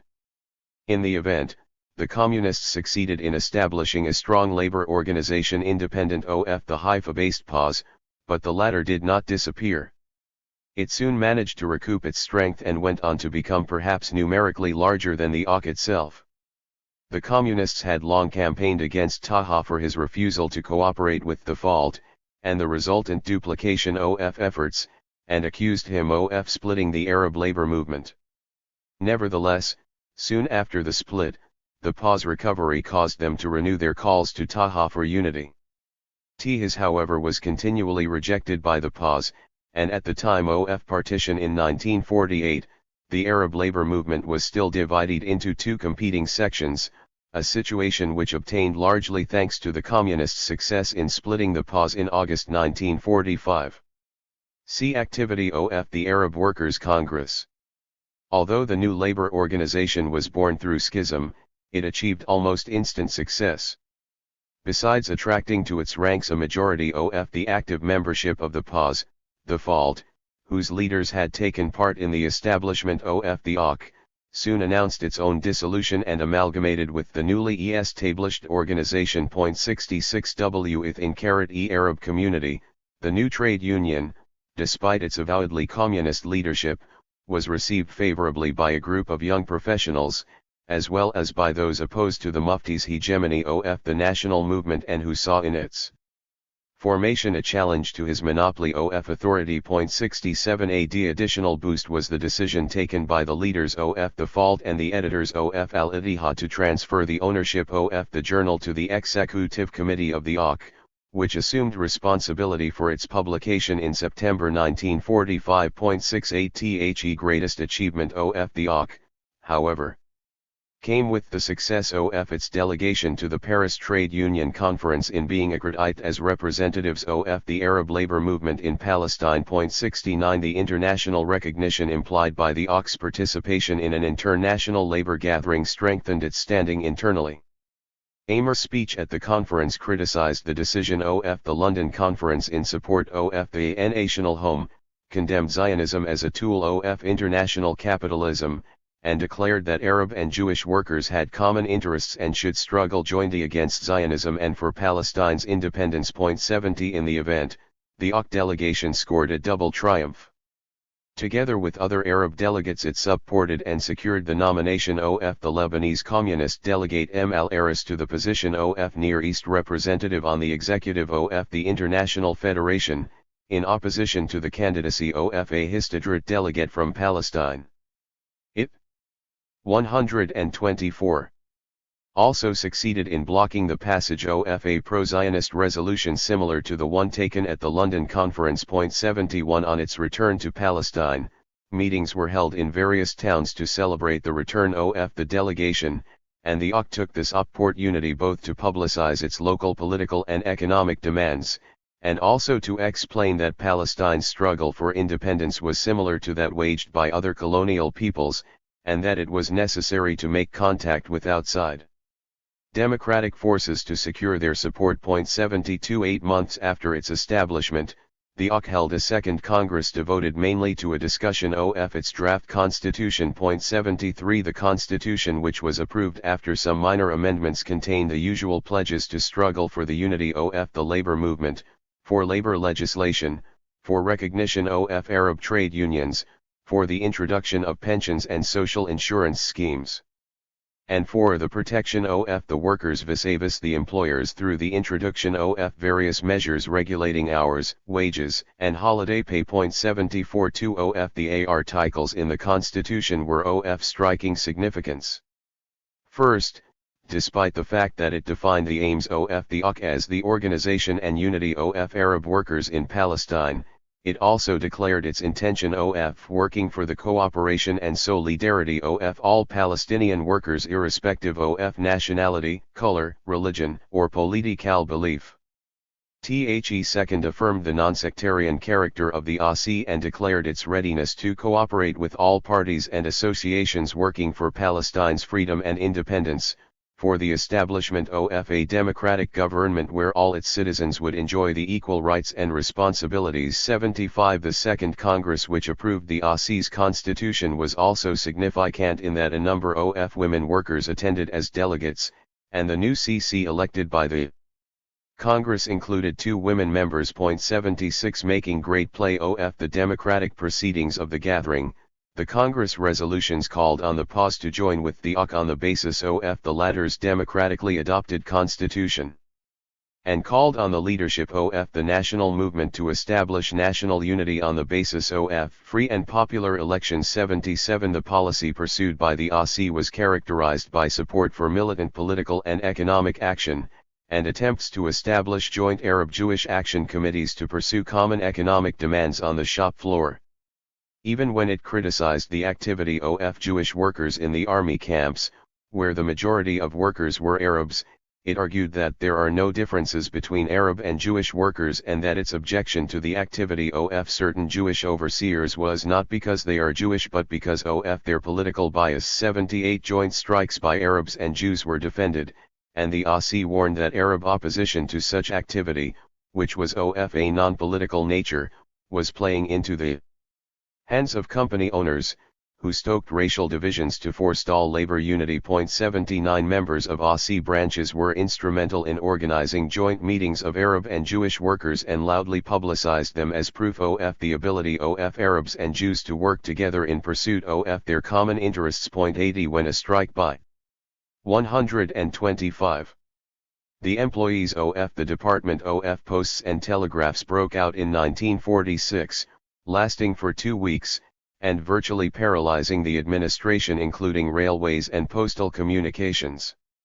81 The ASI called it a historic strike, the first time in Palestine that Arab and Jewish workers have united to show that there are no differences between them and that they have a common enemy. 82 A joint statement was issued by the NLL and the PCP supporting the strike. 83 And the OC dispatched a delegation to show solidarity with the strikers and called on all government employees to come in solidarity strikes. Nasser, the secretary of the OC, actively intervened in the strike, urging the strike leaders, without success, not to accept any compromise and to continue the strike until the demands of all the strikers, both civil servants and workers, were met. 84 The OC was particularly active among Arab camp workers, holding a SPECHAL Congress for them attended by 120 delegates which put their demands to the military authorities. 85 Failing to elicit any positive response, it called for a one-day national strike. 86 Which was met with unanimous response when 50,000 Arab and Jewish workers came out on strike. 87 Eventually it gained recognition from the camp authorities as the sole representative of Arab workers in the camps throughout the country. 88 Attempts were also made to organize village workers, and an OC committee was established to deal with village affairs. 89 The government was called upon to pay farmers for land taken away from them for use by the army, to give priority to the employment of those whose lands had been requisitioned, to build water towers, clinics, and schools in villages, to carry out irrigation projects, to supply farmers with seeds and free interest loans, to reduce taxes to their pre-war level, and to establish democratically elected local councils in all villages and entrust them with responsible tasks. 90 A conference to discuss the problem of unemployment was also held, attended by a number of employers and representatives of political parties, and it placed the onus on the government to provide a solution to the problem. The speakers of the OC put forward practical proposals for the alleviation of unemployment, such as raising custom tariffs, banning overtime, banning the use of prisoner of war labor, decontrolling building materials, stopping immigration, and the initiation of construction schemes such as schools, hospitals, and roads to absorb the unemployed. 91 In the political field, the OC held the customary celebrations on the 1st of May and adopted resolutions calling for the release of political prisoners, for the banning of immigration, and for the establishment of an independent democratic government. 92 On the occasion of national strikes, such as the anniversary of the Balfour Declaration, the ASI complied with the national leadership's call for strike action. 93 And used the event to hold public meetings to press the national leaders to establish a democratically representative HAC including within it representatives of the workers and peasants. 94 The political role of which some of the OC leaders wanted the organization to play. 95 Was for some time to give it the appearance of a political party. When 126 Jamil Mardam, the Arab League delegate, came to Palestine to try and establish a new HAC, Nasser led a delegation of the ASI to confer with him, and impressed upon him the necessity of including a representative of the labor movement in the prospective committee. 96 In February 1946, a statement was brought out calling on the Arab people to boycott the Anglo-American Investigation Committee. 97 While J. Husseini, who had declared the readiness of the national leaders to cooperate with the committee, was criticized for his divisive action, and the HAC's claim to represent Arab opinion was called into question. 98 When the report of the committee was made public, the OC pointed to its findings as proof of the mistaken policy of the HAC and called for the Palestine problem to be taken to the UN. 99 Nasser's numerous articles in Al-Tihad and the various meetings of the OC branches continued to tackle political problems, starting with calls for the termination of Zionist immigration and criticism of Arab League policy on Palestine, leading on to the castigation of the Iraqi and Egyptian governments for their repressive internal policies. In the meantime, the ASI found itself under attack from the national leadership concerning alleged cooperation with Zionist organizations. defending itself against all such accusations and pointing to its record of soliciting the support of progressive forces on the international scene for the cause of Arab national liberation 100. The ASI nevertheless adopted a conciliatory tone. It explained its position as being based on separating the Jewish people from Zionism and as calling for understanding with the Jewish people not in terms of immigration and the slogan of a Jewish state, but on the basis of its calls to the Jewish people to support our struggle for Palestine's independence and freedom 101. Yet it reminded the HAC that, while it had called for struggle against imperialism in the first place, the Arab leaders, by directing the struggle against Zionism, were diverting the national movement from facing the main enemy. The attitude of the AQ to the PAS and especially to its leader, Taha, was characterized by hostility coupled with repeated calls for unity and cooperation. Taha himself was criticized on four main issues: for acting as the agent of the British government, for ignoring calls for unity between the two organizations, for carrying out divisive activities within the labor movement, and for thwarting a number of strikes directed against foreign companies. As early as December 1946, the AQ had contacted the PAS in order to start negotiations to unite the two wings of the labor movement, and had enlisted Al-Aris, the Lebanese trade union leader and the Near East representative of the IFTU, to act as mediator. 102. Taha however was not interested and Al-Aris's efforts foundered. Undaunted, the NLL continued to declare the unity of the labor movement as the problem of the hour and to press for the unity of the PAS and the ASI, appealing to the rank and file of the movement to destroy separatism and its proponents. 103. Taha was condemned for attempting to split the labor movement further by employing terrorist methods against his opponents. 104. By sending his supporters to take the 127 place of striking workers. 105. And by setting up paper unions where rival unions were already in existence, thereby giving a pretext to employers to ignore the workers' demands and benefit by their divisions. 106. H's record as a strike breaker was continuously recited. During the civil servants' strike he was accused of putting pressure on workers in the oil industry and in the camps not to declare solidarity strikes. 107. In the case of the strike of the IPC workers in Haifa he was accused of taking the side of the oil companies by declaring his neutrality. 108. And trying to create despair among the ranks of the strikers by stating that the strike had been too hasty. 109. And forbidding other workers to collect donations for the strikers. 110. In yet another instance he was criticized for calling for a general strike in the Public Works Department, most of whose members were organized in the AQ, without coordinating beforehand with the latter, or even informing them of his proposed course of action. 111. Increasingly, the Communists' criticism of Taha came to center on his political activity, and his declared intention of transforming the PAS into a political party.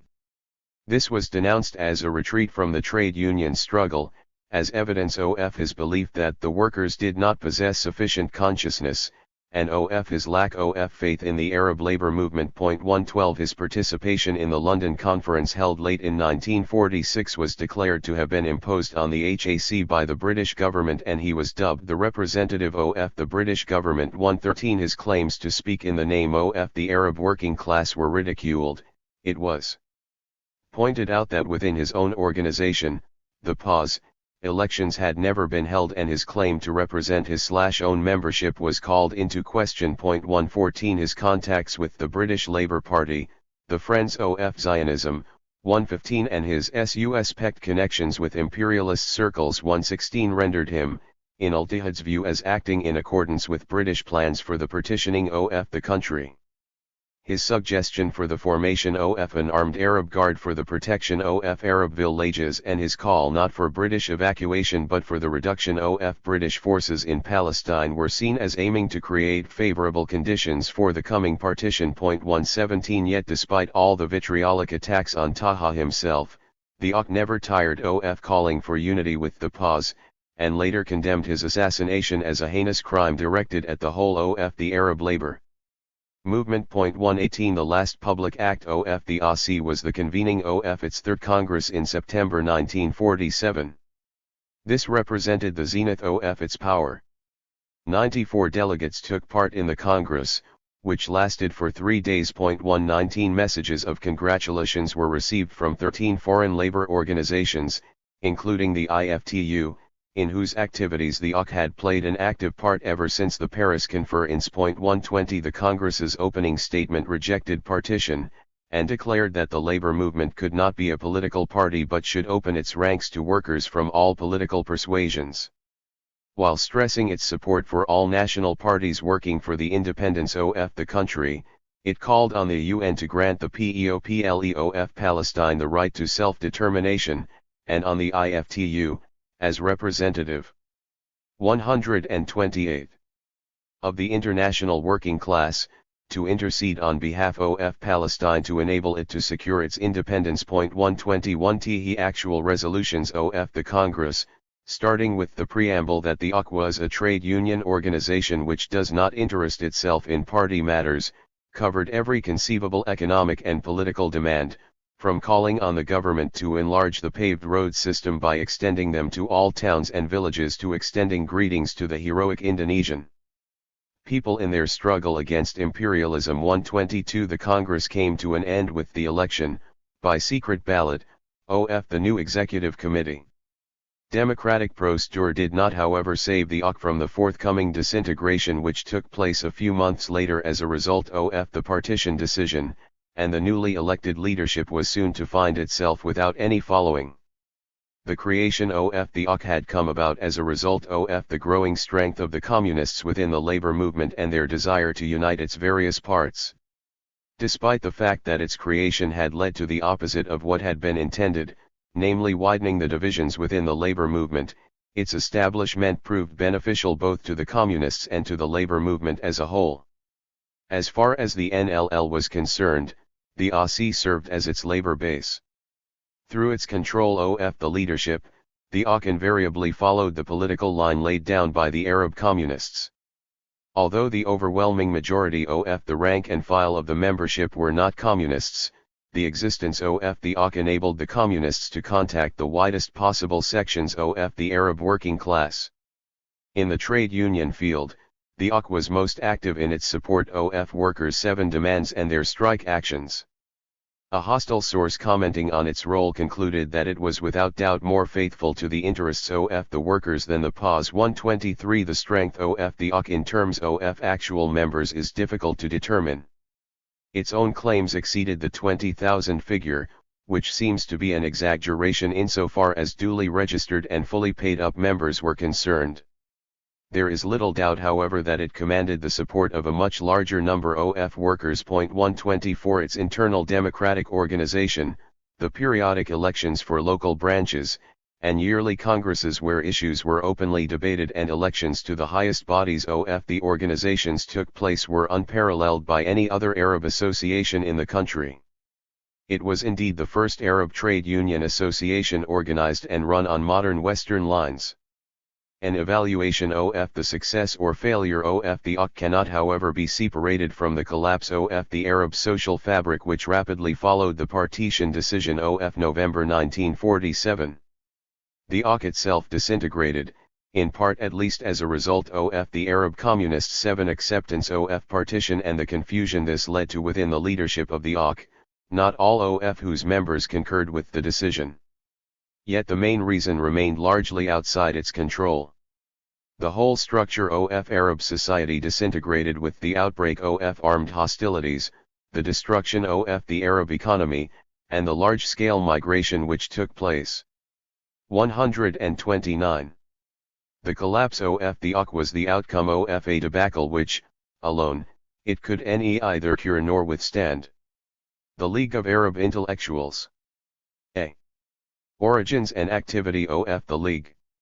The origins of the League go back to the summer of 1937 when a group of students in association with a Bandak, a journalist and member of the PCP, met in Bethlehem and decided to set up an Arab Students * organization. 125 The aims of this small group of educated youth centered around a campaign to eradicate illiteracy among Arab inhabitants and to improve the conditions of the Arab village in general. 126 While emphasizing that the Arab Students * Society was not attached to any political Party or association, the influence of the PCP can be discerned in the inclusion, among the society's basic principles.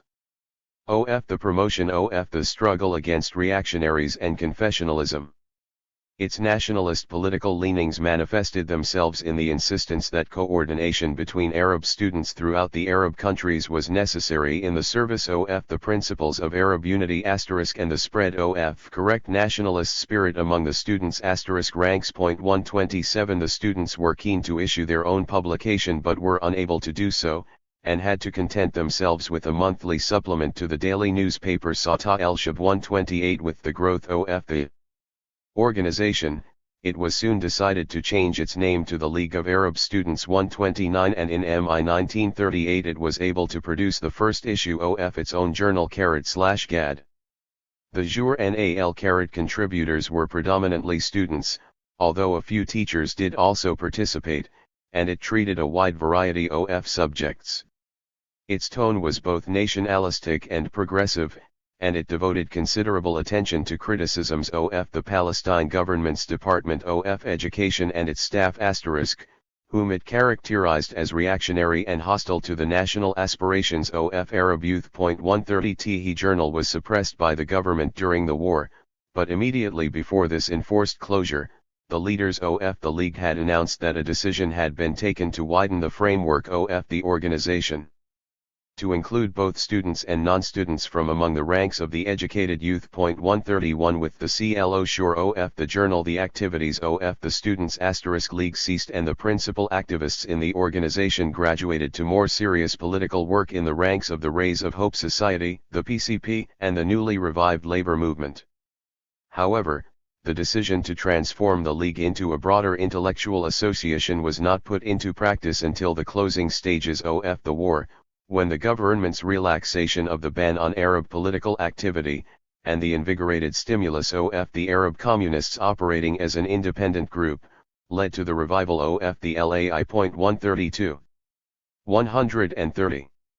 Until the publication of the new Al-Gad in July 1945, the activity of the LAI was largely concentrated on the organization of new branches.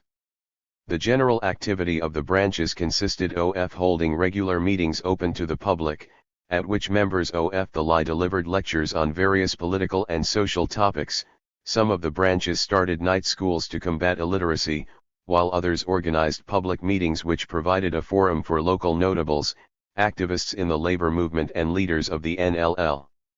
The League attempted to present itself on a strictly non-sectarian basis, and in this aim it was largely successful.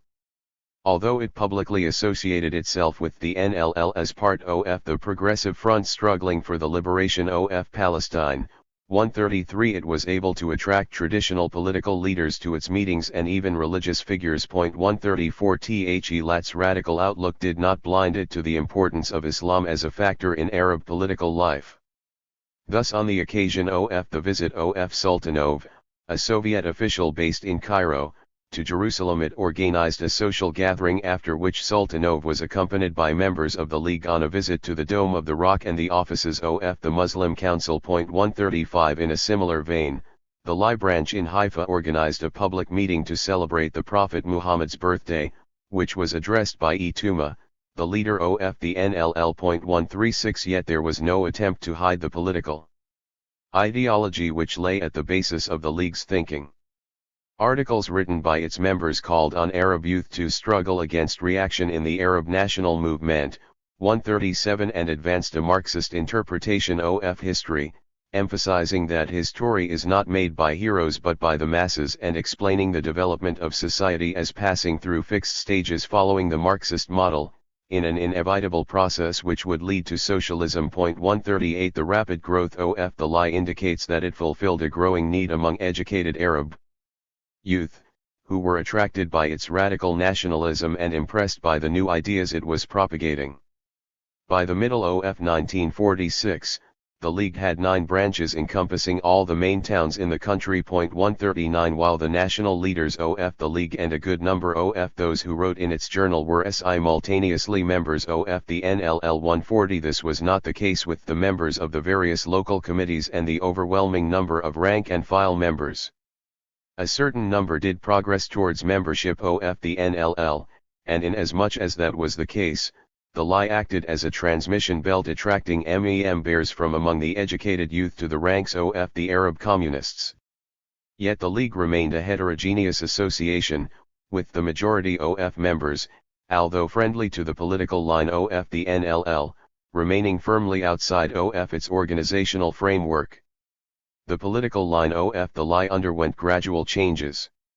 In its early phase it was concerned with the more general and educational aim of spreading liberal culture through the foundation of study circles and cultural publications. It campaigned for the eradication of illiteracy and the setting up of a project for the revival of the Arab village, for the establishment of agricultural cooperatives and 131 experimental stations, and for the reduction of taxation and the implementation of compulsory education, pointing out the necessity of supporting the national economy. 141 This activity evolved into increasing involvement in the political aspect of the national conflict in the country. Initial interest focused on activity such as the campaign to reform the education department, calling on the government to set up an investigation committee into its affairs. 142 And the general demands for the spread of education and the founding of an Arab university in Palestine. 143 The removal of political censorship, and for the spread of free thought. In some instances, the League's branches took a keen interest in local issues, such as municipal elections, using them to put forward a program of local reforms based on the day-to-day interests of the Arab inhabitants. 144 And to make the more general call for electoral reform and the spread of representative democracy. 145 With the exacerbation of the national conflict and the spread of the influence of the left among the Arab inhabitants, the lie adopted an increasingly radical political stance, in closer association with both the NLL and the OK. As early as March 1946, prominence was given in Al-Gbad to a visit by a delegation of the lie to Arab political prisoners in Acre Jail. 146 And a few months later, on the occasion of a hunger strike by the prisoners, the lie sent a memorandum to the High Commissioner calling for their release. 147 The League's attitudes towards the Arab national movement closely paralleled that of the NLL in its insistence on the urgency of national unity and the call for the establishment of a national front on a representative basis. 148 Addressing itself to the problem of Palestine's future and the best policy for achieving its independence, the lie came out against the establishment of the Anglo-US Investigation Committee, which it termed an imperialist committee aimed at a solution of the Palestine problem to coincide with the interests of British and American imperialism. 149 It adopted a critical stand towards the HAC's decision to testify before the committee. 150 And insistently called for its boycott. When the decisions of the investigation committee were made known, the League pointed to them as proof of the correctness of its stand and called for the transference of the Palestine problem to the Security Council of the UN. 151 This call was mounted with increasing urgency throughout the activity of the League, and emphasis was added by pointing to the expected assistance from the Soviet Union in the international forum, which was lauded for its past hostility to Zionism, its anti-imperialist tradition, and for its help to movements of national independence. 152 Hostility to the Arab League and its activity on behalf of the Palestine Arabs soon became one of the hallmarks of Al-Gbad's editorials. It was characterized as being under the influence of British imperialism. 153 And consequently both unwilling and unable to engage in a struggle against it in Palestine, advising instead the continuation of negotiations with the imperialist powers. 154 The League's attitude towards the HAC underwent a gradual change.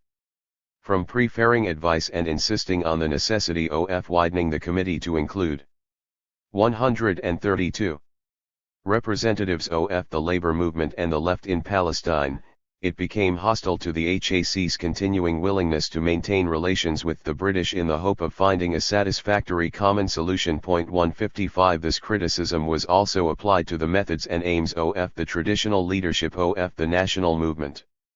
The lie, while maintaining its opposition to Jewish immigration and to land sales, and propounding the need to struggle against both, admonished the Arab leaders for refusing to recognize that the main struggle should be directed against the British occupiers of the country. The boycott of the Yishuv and the plans to fight against illegal Jewish immigration were declared to be diversionary. Once the struggle for the evacuation of British troops from the country and the establishment of an independent state was accomplished, the Zionist movement would automatically suffer defeat. 156 The lie differed with the traditional Arab leadership on another more fundamental issue. It rejected the latter's call for the establishment of an Arab state in Palestine and described this as facilitating the task of those who were working for the partition of the country. It proposed instead, the establishment of an independent democratic Palestine state guaranteeing equal rights to all its inhabitants, with the provision of cultural and local autonomy to the Jews already in the country. 157 In contrast to the Arab leaders' insistence that they would not accept Jews who arrived in the country after 1917, the lie maintained its disagreement with this condition, and declared that citizenship in the future Palestine state should be accorded to all Jews who were already resident in it. A couple of years after its foundation, the lie had moved a long way from its original platform and had adopted political positions indistinguishable from those of the NLL, which more openly reflected its association with the latter and the political ideology of its leadership. In a statement, redefining the League's aims, the association described itself as composed of young intellectuals eager to shoulder their national and social responsibilities and aiming at the diffusion of correct national consciousness and democratic principles. 158 The means to accomplish this were declared to lie in assimilating the methods of Western civilization and the spirit of the age, exactly what the NLL itself had set out to accomplish. B. The Journal/Gad. The NLL possessed two publications, Al-Ittihad, a newspaper dealing with current political events and labor affairs 159, and Al-Gbad, which served as the theoretical organ of the movement despite its publication by the lie, which remained outwardly a separate and an independent body. Al-Gad fulfilled two functions. Firstly, it served to attract Arab-educated youth and to provide them with a forum for debating their views and interests. This was accomplished by covering a wide range of subjects closely related to the everyday life and interests of radical nationalist youth, encompassing social problems, education, student affairs, conditions of the peasants, Arab culture and tradition, world literature, the Arab national economy, and 133. Not least by painting an acute picture of the economic deprivation and misery of the overwhelming majority of the Arab inhabitants of the country. Secondly, it attempted to introduce Marxist thought and to popularize it by giving simplified accounts of its main ideological components, not infrequently without explicitly specifying the Marxist origins of the theories it was putting forward. This was by no means confined to the political realm, but encompassed literature, history, and even art. Another closely related aim was the introduction of the Soviet Union and the Eastern Bloc countries to Arab readers in a sympathetic vein. This was done mainly through translations from Soviet or communist publications, describing in glowing terms the conditions of life under communism, in addition to popularizing Soviet views on international events. Al-Gad also took it upon itself to defend Soviet interpretations of world problems, and to portray the Soviets as playing a most important role as the champions of national independence movements throughout the world.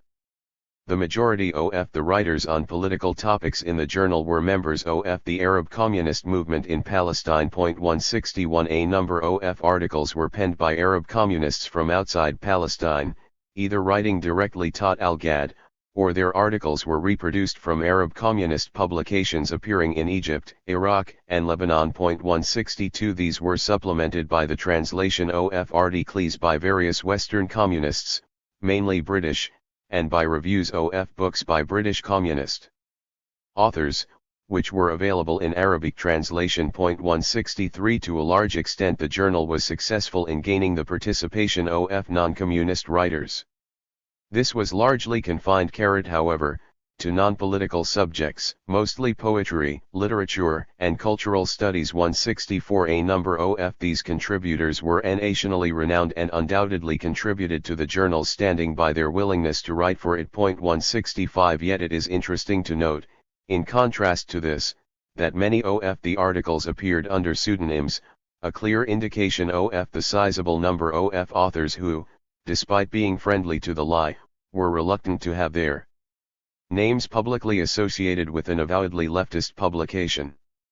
In the light of this, an analysis of contributions to the journal reveals that the articles by members of the NLL and its affiliated bodies, by Arab communists, and articles translated from the International Communist Press were most numerous.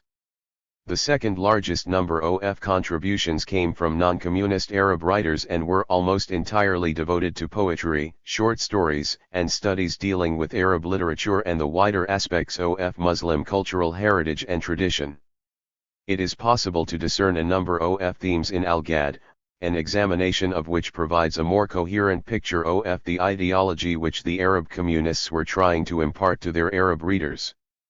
These themes can be grouped under 6 major headings: Introduction to Marxist Theory, the Palestine Problem and the Role of the Arab National Movement and the Arab League, Literature Studies and Culture and Tradition, Zionism and the Jewish Problem, Propaganda for the Soviet Union, and Social Problems. 134. Introduction to Marxist Theory. Al-Ghad published a series of studies introducing its readers to history, philosophy, politics, and socialist theory from a Marxist perspective.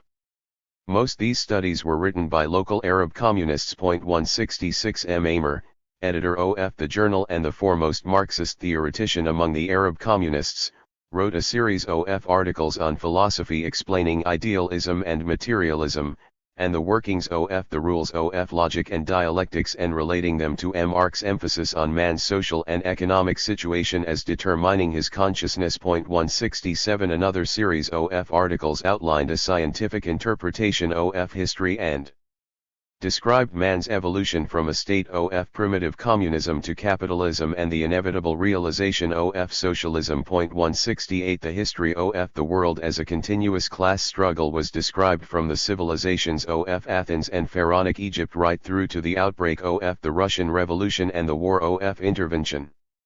Marxism was accounted for as the direct outcome of the advent of industrial society, and it was credited with explaining the secrets of capitalist exploitation of the working class. The international capitalist order was described as suffering from 3 main contradictions: the class struggle within industrial societies, the national struggle of the colonial peoples, and the struggle between the ruling classes of the various capitalist countries. A series of articles sought to illustrate this by sketching the history of Europe from the outbreak of the First International Capitalist War to redivide the world to the establishment of a new world order at the termination of World War II. 169. Addressing itself to problems of socialist theory, it reproduced the works of socialists such as Strachey and Cole. 170. And devoted considerable space to an examination of the ideas of early socialists such as Robert Owen, Babeuf, and the Luddites. The life and works of Marx were treated at considerable length and his main ideas were presented in a simplified form. Marx the political activist was not ignored. His role in the First International was emphasized as providing an example of the unity of theory and practice which was demanded by his doctrine. 171. Only a couple of articles which appeared in Al-Ghad attempted to link the journal's advocacy of socialist principles with the call for a struggle to establish socialism in Palestine. This can best be understood in the context of the Arab communists' adherence to a theory of stages, whereby the Arab countries were seen to be passing through the stage of national liberation. Only after this was concluded would it be possible to speak of socialism. Meanwhile, the duty of Arab workers and peasants was to join the bourgeois class and even the capitalists against the foreign imperialists. 172. The triumph of socialism worldwide was not to come through revolution, but through the gradual wresting of economic powers from the big capitalists. 173. To this end, Al-Ghad pointed to the necessity of 135. implementing various nationalization measures in the industrial countries as a step towards transforming their economies. As far as Palestine was concerned, Marxism entailed the implementation of social reforms, the spread of education, the termination of poverty, unemployment, ignorance, and disease, and not, as not the enemies of communism maintained, the arousal of anarchy and disorder. 174. The Arab national movement and the Palestine problem. In its first issue, Al-Ghad declared its adherence to a constructive nationalism which entailed a struggle for the happiness of peoples on the basis of universal human progress. 175. To join the caravan of progress, it was however necessary to realize Palestine's political independence. Arab/Ghad came into conflict with the traditional Arab leadership of whom it had always been critical. It denied the claim of the HAC to represent the Arab inhabitants and called for a national front. 176. It criticized the Arab leaders for their preoccupation with schemes to combat Zionism and for forgetting the main obstacle to Palestine's independence, the existence of the mandate itself. 177. Al-Ghad put forward proposals for a democratically elected national congress which would assume the leadership of the independence struggle. 178. And rejected the HAC as the appointee of the Arab League. 179. The Arab League itself was criticized for its continued faith in negotiations with the British, and its leaders were characterized as agents of British imperialism. 180. In rejecting all forms of negotiation with Britain, Al-Ghad clamored for transferring the Palestine problem to the international arena, in the belief that the Arab struggle for independence was an isolated case but similar to those waged in India, Indochina, and Indonesia. 181. It thus called for taking the problem to the UN. And when the General Assembly decided on the establishment of UNSCOP, much to the anger of the Arab inhabitants of Palestine, /Ghad blamed the racist and reactionary speeches of the HAC delegate for alienating international public opinion. 182. Nevertheless, it supported the establishment of the committee. Al-Ghad rejected the slogan of an Arab Palestine and called for the establishment of a democratic state.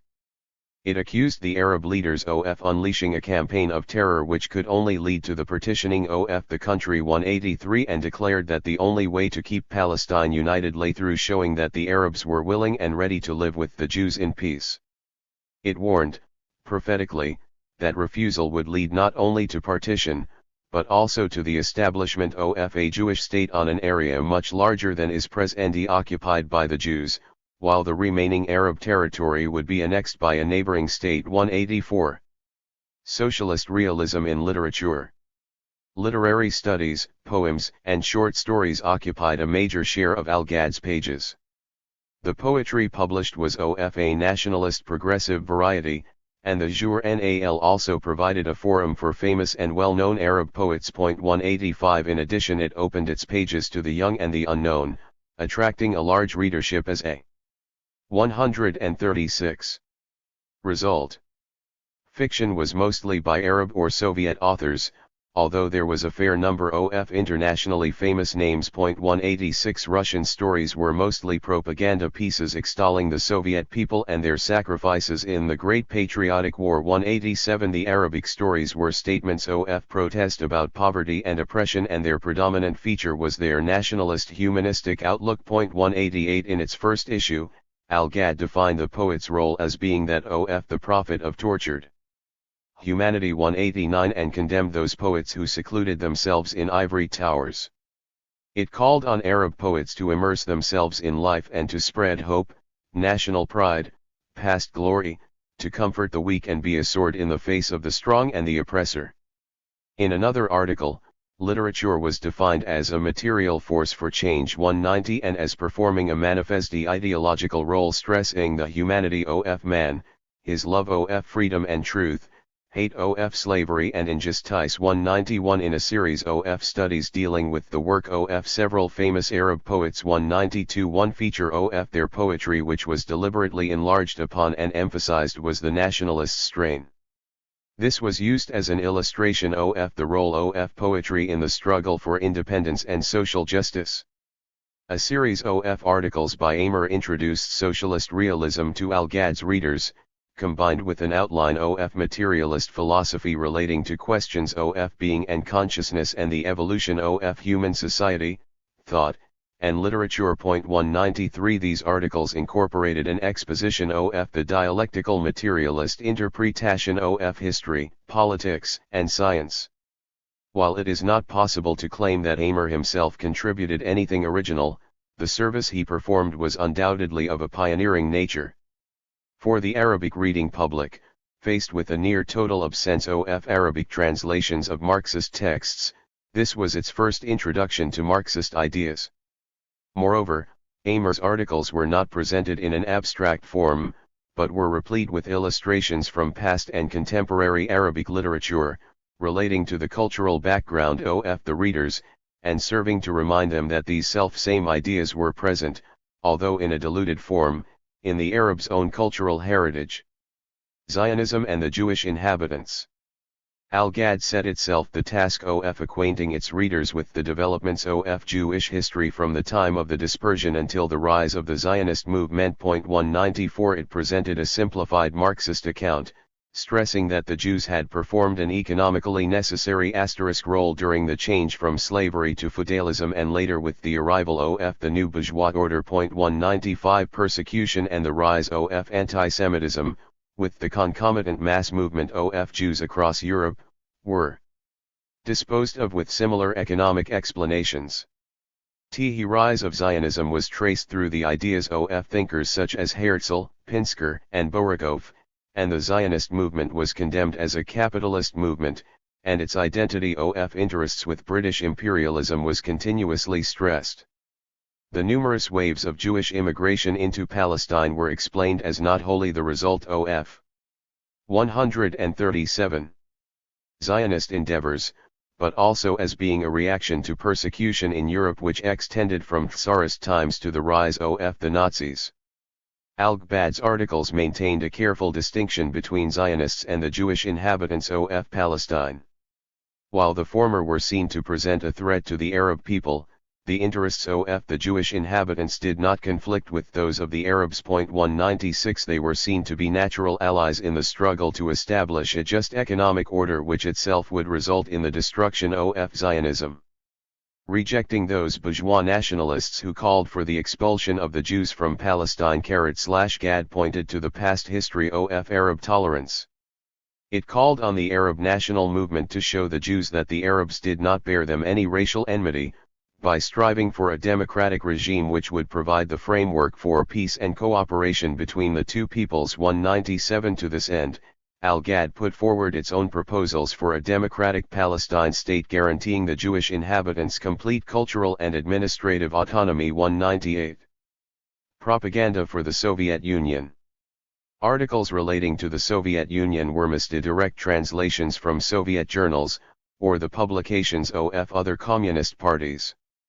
They were of two kinds, either descriptive, inevitably laudatory, of life in the Soviet Union and other Eastern Bloc countries. 199 Or expositions of the Soviet view of international affairs with emphasis on news of the independence movements in the colonies. 200 However, reports on the Soviet view of the Palestine problem itself were completely absent from Al-Ghad's pages.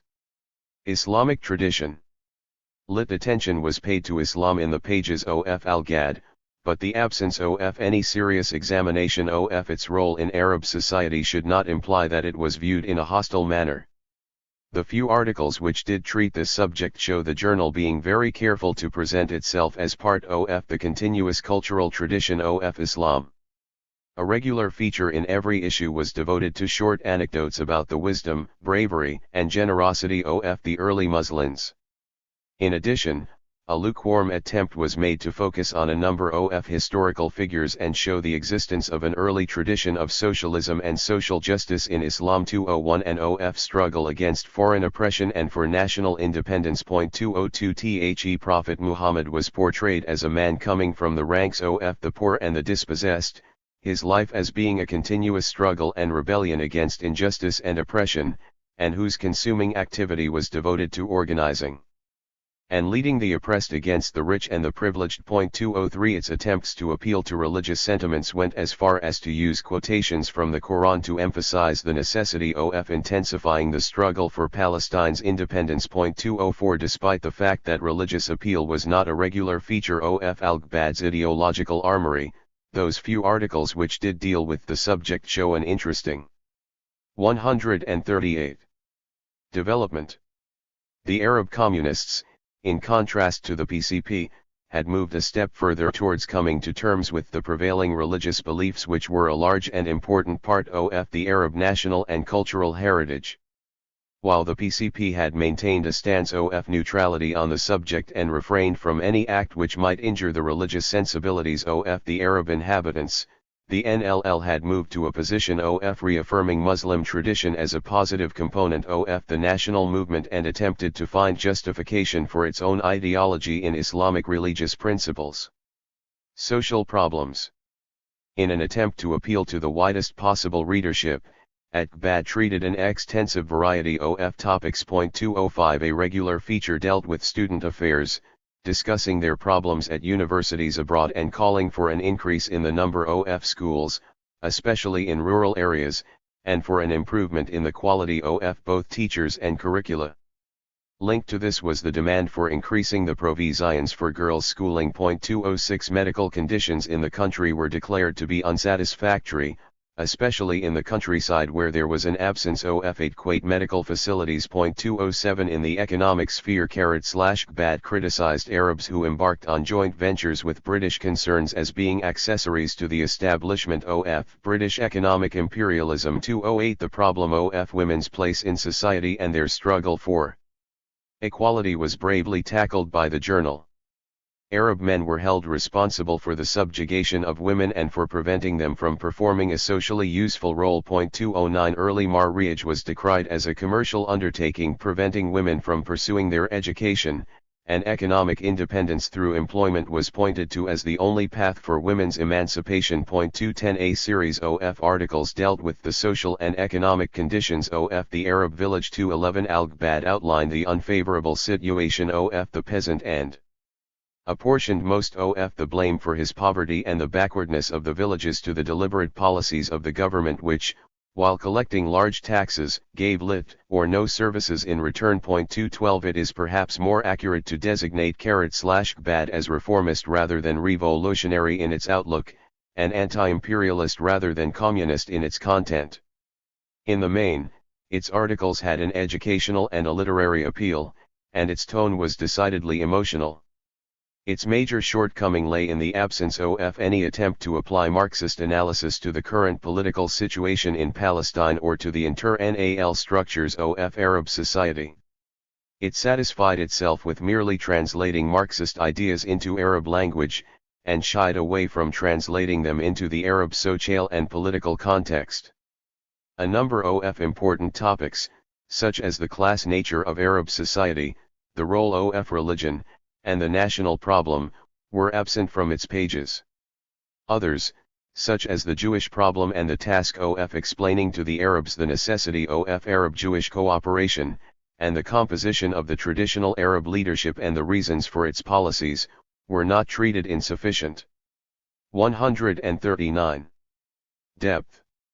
Even though studies introducing history and philosophy from a Marxist perspective appear, in retrospect, to suffer from a mechanical presentation of Marxist fundamentals. They were devoted to tracing the stages of development of European society, but completely ignored the question of whether the history of non-European societies had developed on similar different lines.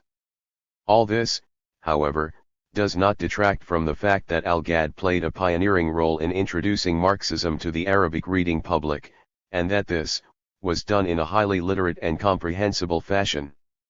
There is no doubt that the wide range of topics covered by the journal contributed to the securing of a large readership among the Arab-educated public. 213 The journal brought to its readers new ideas with which they had had no previous acquaintance beyond vague notions about the anarchy, the atheism, and the immorality of communists, which was the staple diet of the Arab nationalist press.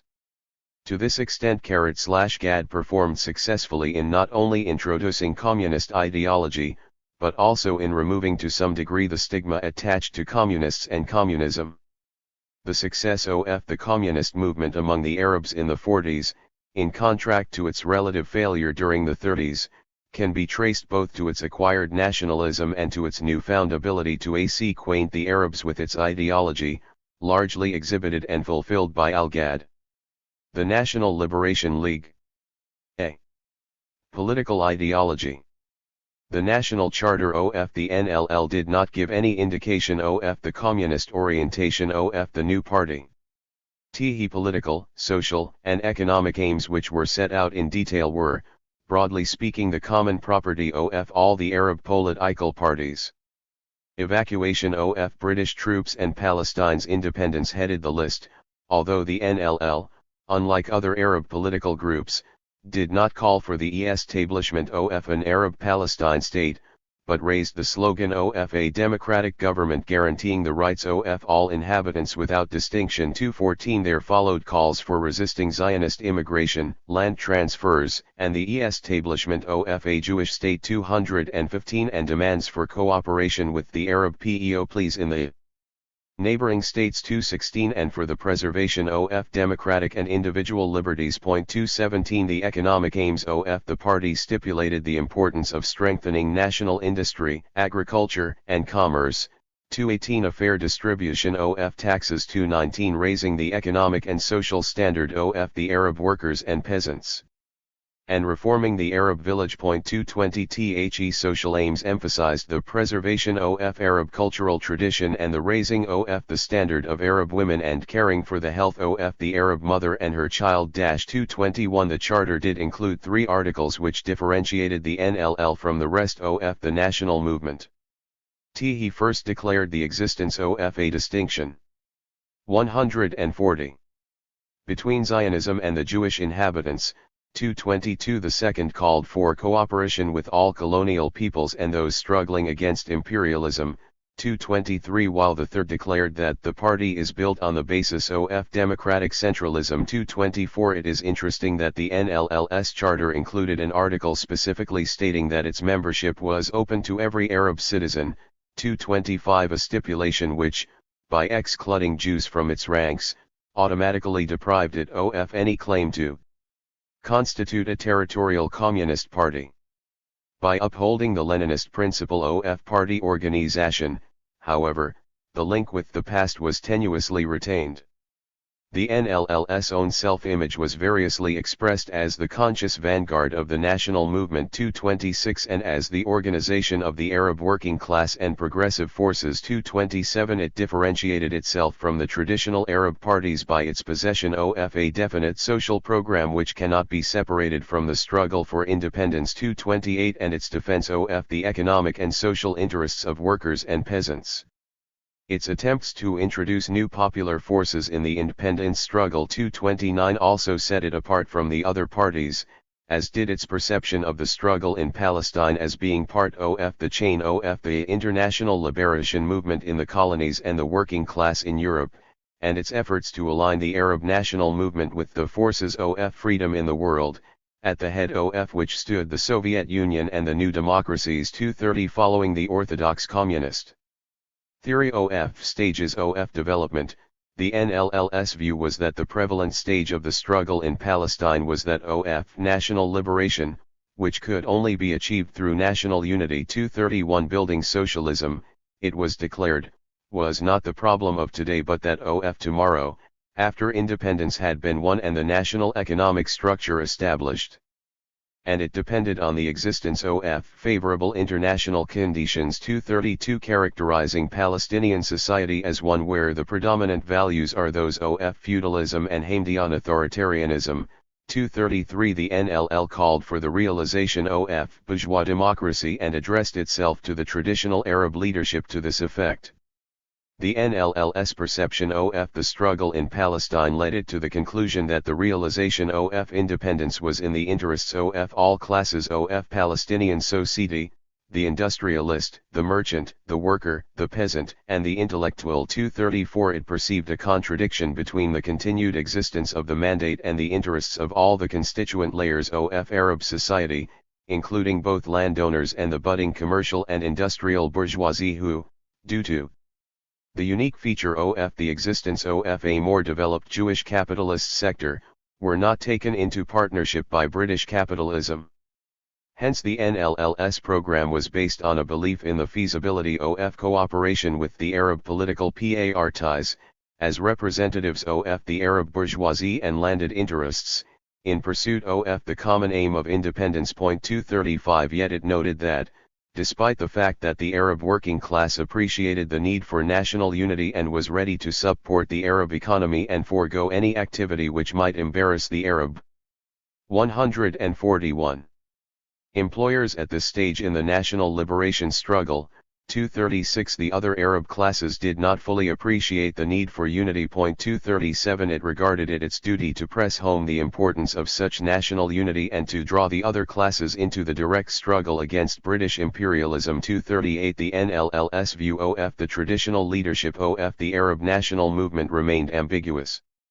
On the one hand, it condemned their past record which had led to the continuous failure of the Arab struggle for independence, and attributed this to the opportunistic class nature of the leadership. 239 This was best characterized by their policy regarding Britain's enemies as the allies of the Arab national movement, and had resulted in their support for the Nazis during the war, whereas the NLL had consistently called for alliance with freedom-loving peoples only. With the increasing opposition of a section of the Zionist movement to Britain, the same Arab leaders who had in the past put their faith in Germany were now seen to be transferring their allegiance in an attempt to reach an accommodation with British policy, supposedly at the expense of the Zionists. Moreover, the traditional leadership subordinated all social and economic demands to the independence question, declaring the realization of such tasks to be of secondary importance. 240 A view vehemently rejected by the NLL. Despite this, the NLL saw the Arab parties as retaining a revolutionary nature insofar as they struggled for freedom and independence.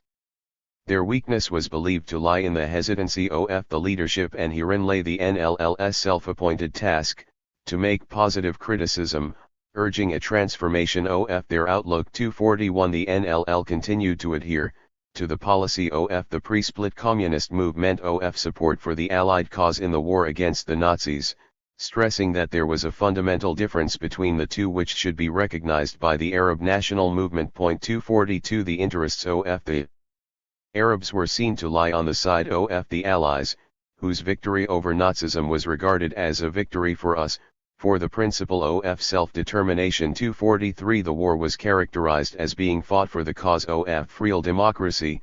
244 For the creation of a free world. 245 And was seen to usher in an unprecedented revolutionary situation heralding the end of imperialism. 246 The NLL saw the Atlantic Charter as opening a new stage of development in the international scene. The war had created a new fact.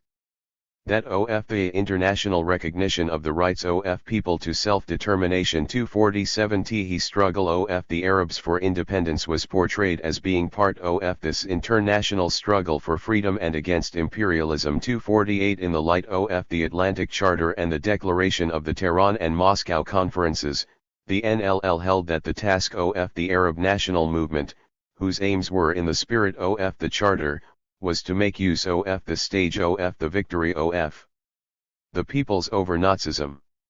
249 The UN Charter's aim of helping mandated territories to proceed along the path of self-rule and independence. 250 was to be seized upon by the Arabs whose struggle for national independence and freedom was similar to that of several other colonial peoples. 251 It saw in the creation of 142 the UN, and the presence there of the Soviet bloc, an important international forum which could be relied upon to implement a solution favorable to Arab aspirations.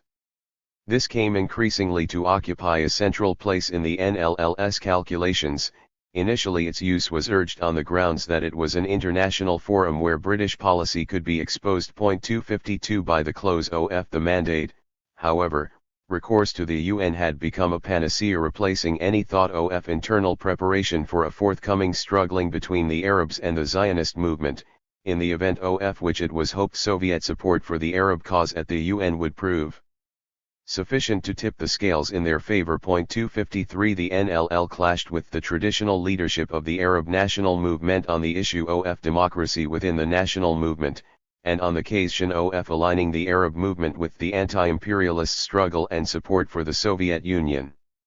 The most fundamental issue, however, concerned the Jewish inhabitants of Palestine, their future status, and the nature of the forthcoming independent state. THIRD regarded the problem of Zionism as inseparable from Britain's attempts to maintain its presence in Palestine. The Balfour Declaration itself was portrayed as an attempt to create a lit Jewish Ulster 254 and to complicate the Arab struggle for independence. British policy throughout the years of the mandate was characterized as having favored the Yishuv 255 and established a privileged Jewish community 256 with the aim of creating a permanent division between Arabs and Jews. The change in British policy, which was recognized as having taken place towards the end of the war, was seen to be based on the need for Arab support in building an anti-Soviet bloc in the Middle East, the important strategic location of the Arab countries, and British dependence on Arab oil supplies. It was merely a change of tactic.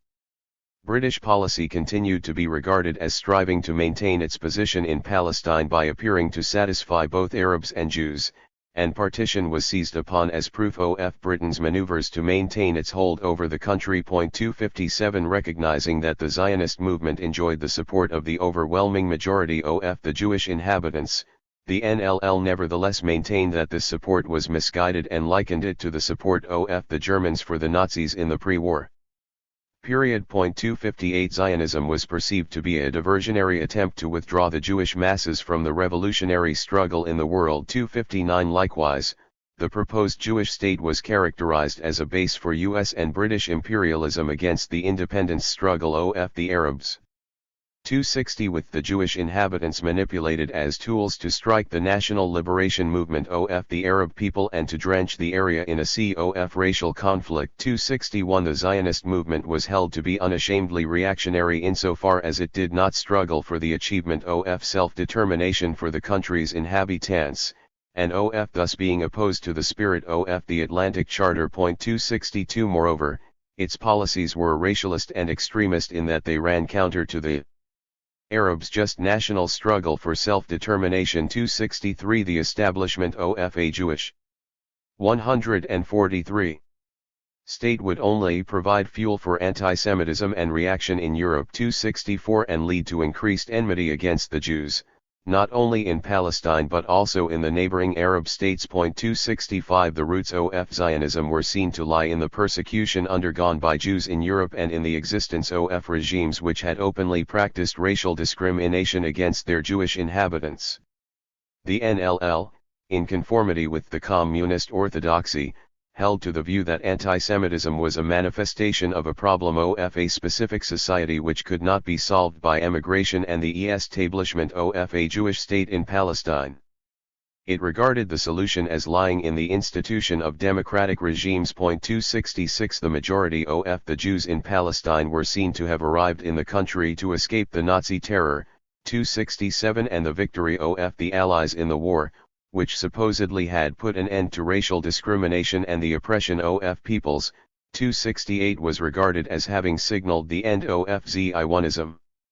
It was held to be inconceivable that Zionism could flourish in a democratic society, and already in 1945, it was being claimed that immigration has now stopped and that many Jews are now returning to their countries of origin. 269 The NLL held that there existed a clear-cut class division within the Jewish community, and that the Jewish workers and peasants were forced to support Zionism only as a result of the negative policy of the Arab national movement. 270 The traditional Arab leadership was seen to have never been able to understand Zionism and to have never attempted to separate the non-Zionist Jews from Zionism by addressing the Jewish inhabitants directly. The NLL urged the national leadership to explain to the Jews that their future lay in supporting the national struggle for independence. 271 That the Arabs were not engaged in a racial struggle against them. 272 And that Zionism was the barrier to understanding and cooperation between the two peoples. It was the duty of the Arab national movement to guarantee the democratic rights of the Jewish inhabitants so as to isolate the Jews from imperialism and Zionism, and to win them over to our liberation struggle. 273 The NLL, recognizing that conflict would lead to partition, held firmly to the necessity of distinguishing between the aggressive Zionist movement and the mass of the Jewish inhabitants in the country, whose interests were seen to be firmly linked to those of the Arab people in establishing a democratic order. 274 Realizing that the independent democratic state is only possible on the basis of Arab-Jewish cooperation. 275 And that Zionism could only be defeated if the Arab national movement was successful in winning the majority of the Jewish inhabitants to its side. 276 The NLL firmly held that no solution which ignores the Jewish inhabitants can succeed. 277 It increasingly directed its criticisms at the traditional Arab leadership for ignoring the existence of the Jewish inhabitants and for refusing to grant them equal democratic rights as full citizens of the proposed independent state. 278 To the end, the NLL maintained that the main issue was the continuation of the British Mandate and Palestine's independence and that no solution was possible as long as the Mandate continued to exist. 279 To this effect, the Arab national movements 144 efforts, which were primarily devoted to the struggle against Zionism, were decried as diversionary, and all talk of an Arab-Jewish problem was dismissed as artificial, secondary. 280 b. Political activity. The political activity of the Arab communists. 281 centered around a program of transitional demands based on the stage of development of the country, the struggle for national independence, and the situation within the Arab national movement. THIRD demands focused on four main issues: the establishment of democratic rule, the granting of wider democratic and political freedoms, allowing the inhabitants a part in the administration of their affairs, and the release of Arab political prisoners. At the same time, they called for Palestine's independence and the establishment of a free Arab Palestine.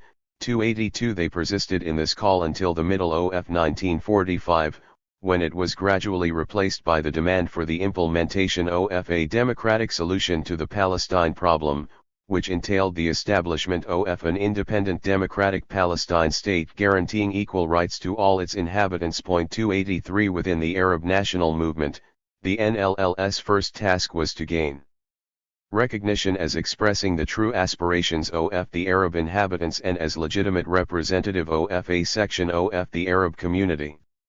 Its energies were directed towards the establishment of a broad national popular front under the slogan of National Unity for National Liberation. 284 This call for a democratically elected national representative body was to persist throughout the remaining years of the mandate. The NLL's initial attitude to other Arab political parties which, without exception, had been dormant during the war years and were only just beginning to revive, was not one of hostility. It simply declared that these parties were non-representative and thus not in a position to speak in the name of the Arab inhabitants. 285 The propaganda for national unity was based on the perceived need for popular representation, and the NLL put forward its own existence and that of other popular associations, labor organizations, clubs, as reason for terminating the monopoly of self-appointed guardians, and to establish the right of the Arabs to self-determination in electing their own representatives to lead their national movement. 286 Articles appearing in Al-Tihad continued to harp on the necessity of a broad-based unity and to inveigh against secrecy and private consultations among Arab leaders, for well over a year. In its calls for a national congress to elect the leadership of the national movement and establish a national charter, the NLL received a measure of support from other political parties and national figures. 287 However, it was completely ignored by the dominant Husseini faction represented by the Arab Party, and by the Arab League, which was to prove instrumental in the establishment of the leading bodies of the national movement in the country. When consultations were initiated late in 1944 for the 145 establishment of a new HAC, Al-Ittihad complained that the popular organizations were being excluded from the talks, and reminded its readers that all existing Arab political parties had been established on non-democratic principles. 288 Despite its ostracism from the decision-making councils, however, the NLL extended its support to the nomination of a Palestinian representative to the Alexandria meeting of the Arab League, coupling this with yet another call for the establishment of a National Front. 289 In its first public meeting held in Haifa on the anniversary of the Balfour Declaration, the NLL's leaders raised the slogan of the National Front and hoped that this would rally support from other sections of the national movement, namely those who were unhappy with the domination of the Mufti's faction. 290 Despite its failure to elicit any positive response to its calls for democratization and for the broadening of the leadership of the national movement, the NLL published early in 1945 practical proposals for the establishment of this cherished goal. 291 These proposals offered two alternatives, the first, which the NLL supported on the grounds of simplicity, was based on the formation of a preparatory committee, composed of an equal number of representatives from all political parties and associations, which in its turn would call for a national congress. This would establish a national charter and proceed to elect a representative HAC. The second proposal, which was deemed more democratic though rather cumbersome, was for a conference based on individual fee-paying members who would elect the members of the Congress in a national referendum on a proportional basis supervised by a temporary committee composed of 2 members of each Arab party.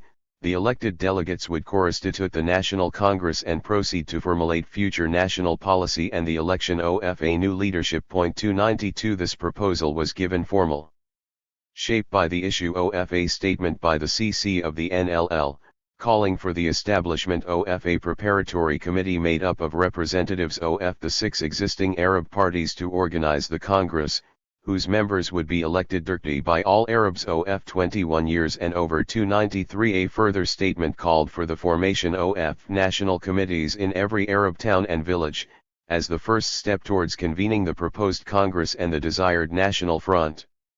It was pointed out that for the success of this scheme, it was necessary for the local national committees to be representative of all classes of the people. 294 The NLL's call for a national front was doomed to failure by its insistence that it could agree to it only on condition that the other concerned parties accepted its own solution of the Palestine problem. 295 This referred primarily to the question of the country's Jewish inhabitants and their future status in the prospective independent state. While the NLL proposed to grant them full citizens' rights in a democratic republic, this formula was in conflict with the declared policy of the leadership of the Arab national movement.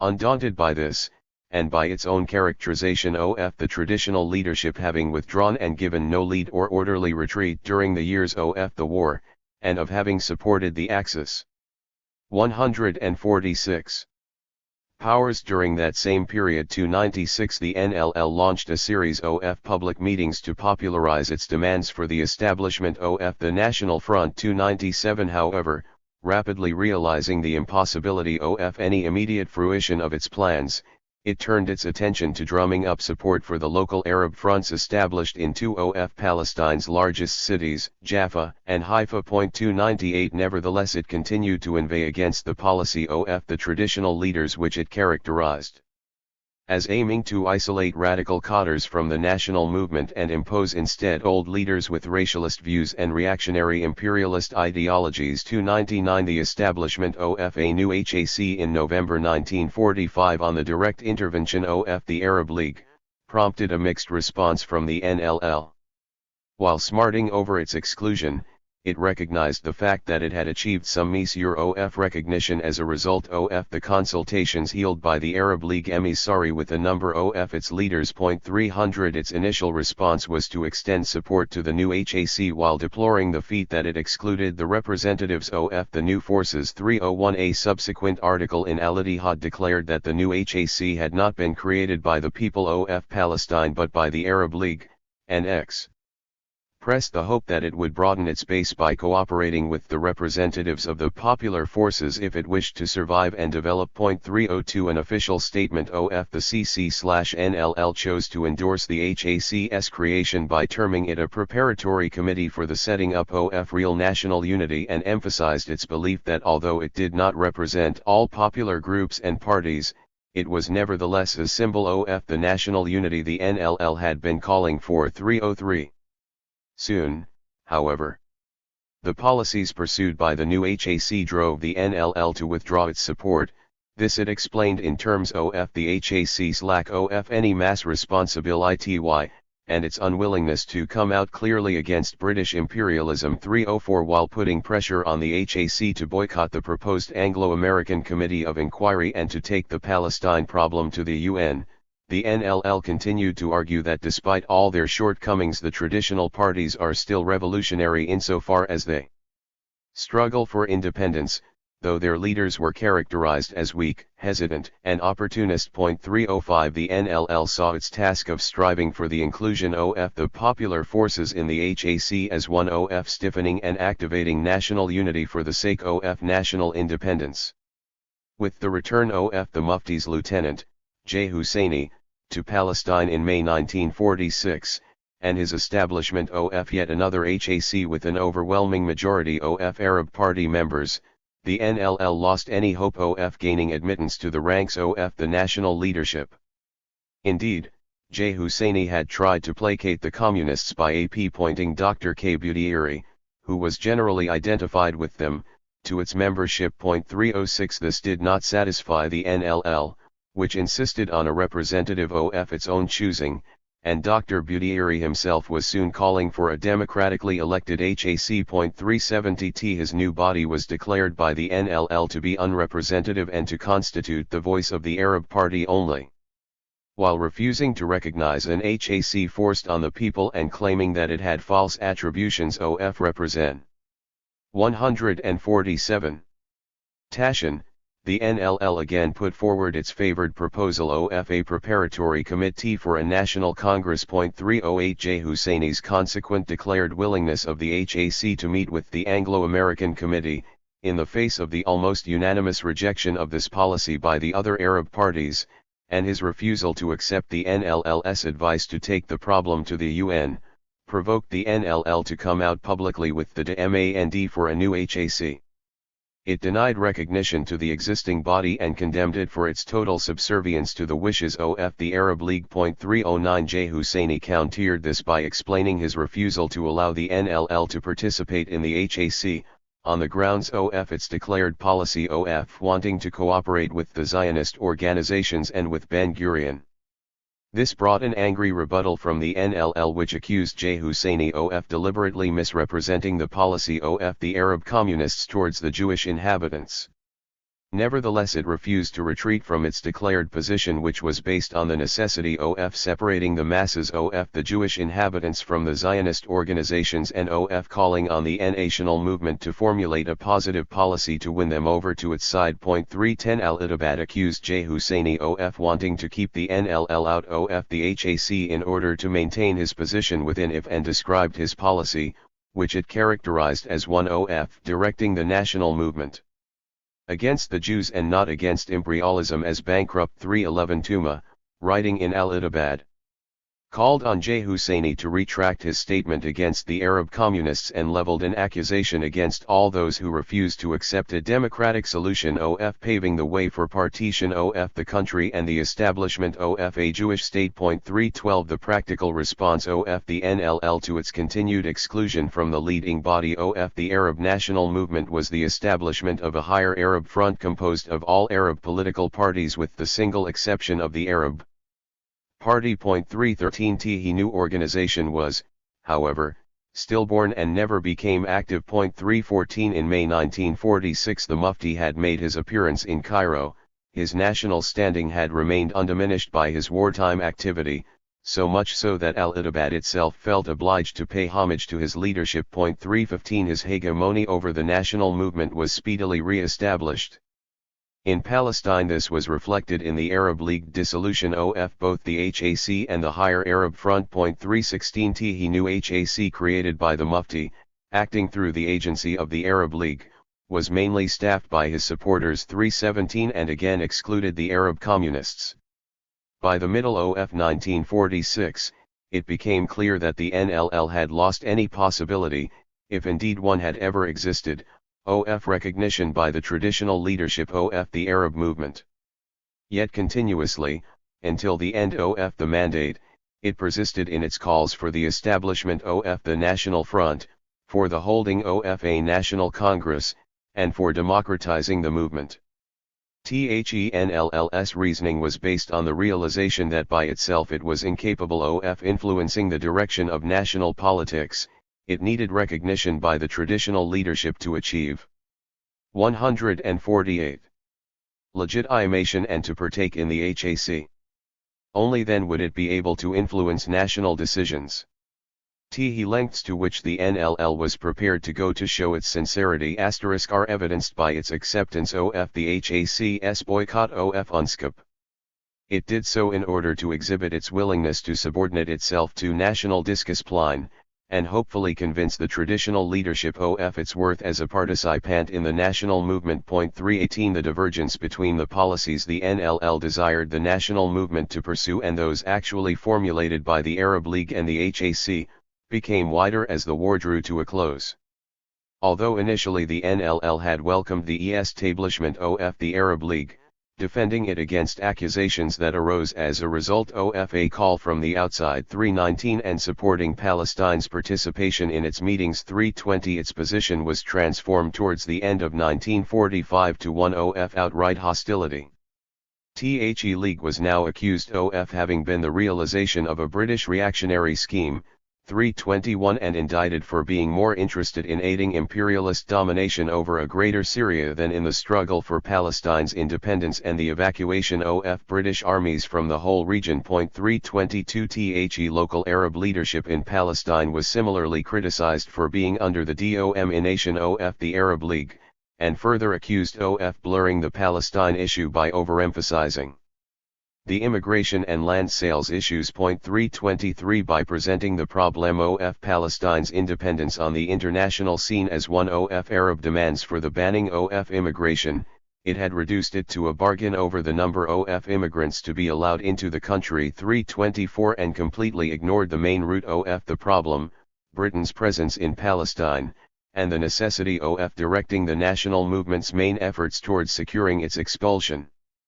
The local Arab leadership was further criticized for raising extremist nationalist slogans, explicitly refusing to live with the Jewish inhabitants of the country, a policy which the NLL warned could only be understood as a demand for the establishment of two separate states. 325 From its inception, Al-Ittihad had regularly featured articles calling on the national movement to recognize the existence of differences within the Jewish community and to direct its efforts towards the Jewish inhabitants, with the aim separating them from Zionism. 326 It warned that failure to achieve understanding and cooperation between Jews and Arabs would inevitably result in partition, a solution to which the NLL declared itself determinately opposed. The divergence in practical policies came into the open as a result of Bevin's statement of November 1945 and the declaration of the intended formation of an Anglo-American Committee of Inquiry. This was to discuss the possibility of the entry of 100,000 Jewish refugees from Europe into Palestine, and the future form which Britain's continued presence was to take. THENLL unequivocally opposed Bevin's proposals. It denied the need for an inquiry, and called for an international conference to deal with the problem of Palestine on the basis of self-determination for the country's inhabitants. It rejected the linking of the refugee problem in Europe with Palestine, and opposed U.S. intervention into 149. Palestine's Affairs. 327 THENLL went on to condemn the positive reception accorded by the Arab League to Bevin's statement and its recommendation that HAC should cooperate with the inquiry committee. THENLL called on the HAC to boycott the committee, reminding it that Britain was the national movement's first enemy, and that its cooperation would imply recognition of Britain's role as judge and neutral observer. 329 It proposed as an alternative, to take the problem to the Security Council and thus remove it from the jurisdiction of Britain. 330 The aim, however, was not to create yet another inquiry but to strive for a decision to abolish the mandate and to expose imperialism on the international arena. 331 His call was to become one of the main planks of the NLL's program and was to be repeated with increasing frequency in the next year and a half. It was soon linked to another plank stressing that the Arabs had friends at the UN, and that they could rely on the support of all progressive forces, at the head of which stood the Soviet Union. 332 Increasingly al-Ittihad's attacks were directed at the Arab League, whose evil counsel was seen to lie behind the HAC's decisions. It repudiated the Arab League's leadership of our national struggle. 333 And explained that its continued meddling in Palestine's affairs and its attempts to direct the struggle against the Jewish inhabitants instead of British imperialism were part of an imperialist plot to partition the country. 334 The Inquiry Committee's recommendations, which called for the entry of 100,000 refugees and outlined the necessity of transferring the mandate to a UN trusteeship, were in accordance with the wishes of the US and British governments respectively. 335 The NLL pointed to the recommendations as proof of the correctness of its position in advocating the boycotting of the Imperialist Investigation Committee. 336 The Arab leaders were castigated for having proved incapable of seeing further than their own noses. 337 And Tuma wrote in Al-Ittihad explaining the emergence of a new British policy which wanted to placate the Arabs without angering the Zionists, and aimed at the partitioning of the country. 338 Al-Ittihad lamented that the Arab League had seized the initiative from the hands of Palestine's Arab inhabitants and that it was interfering in our affairs large and small. 339 The main thrust of the Arab movement's policy has remained directed towards the economic boycott of the Jewish community, and on the similarly diversionary and secondary struggle against immigration and land sales.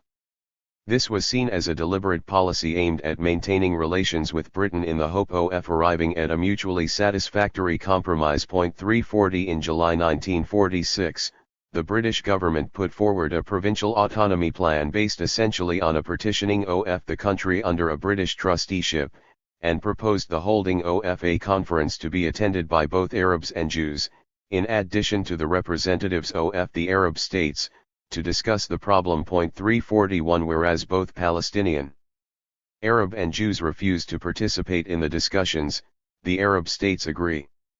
The NLL responded by calling on both the Arab League and the HAC 150 to boycott the negotiations and warned that the eventual result could only be partition. 342 Moreover, it declared its opposition to any plan, including that of federation, which would lead to the establishment of a Jewish state in any part of Palestine.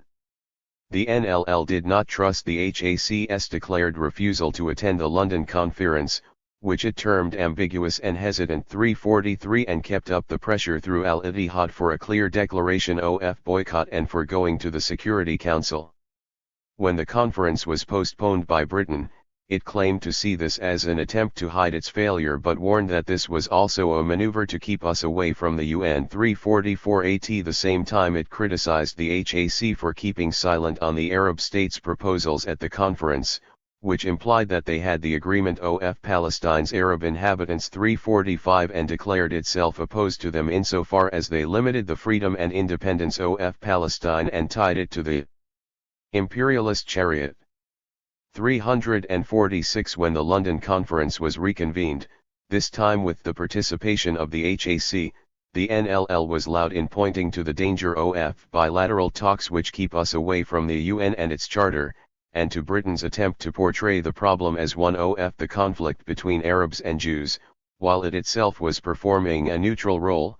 Keeping the Peace 347 The failure of the conference when Britain declared its termination in February 1947 was described as a failure of HAC policy.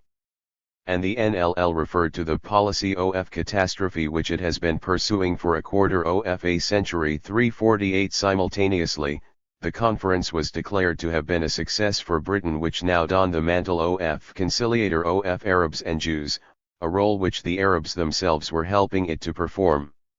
Although Britain had declared at the conclusion of the conference that it was referring the problem to the UN, the NLL did not regard this as a positive step, but as one more maneuver on the part of Britain to maintain its control over Palestine. 349 It held that the problem was being presented to the UN in the wrong way. It had been referred to the General Assembly instead of the Security Council, and it had been taken there by Britain instead of by the Arabs. 350 It nevertheless mounted a public campaign heralded by the distribution of more than 10,000 cards addressed to the HAC calling on it to raise the problem in the Security Council. 351 In an effort to effect a change in the policy of the HAC, the formation of UNSCOP and the exclusion of both Britain and the US from its membership was regarded as a victory by the NLL. 352 But the statements by the Arab delegates to the General Assembly were seen to be counterproductive and were sharply criticized.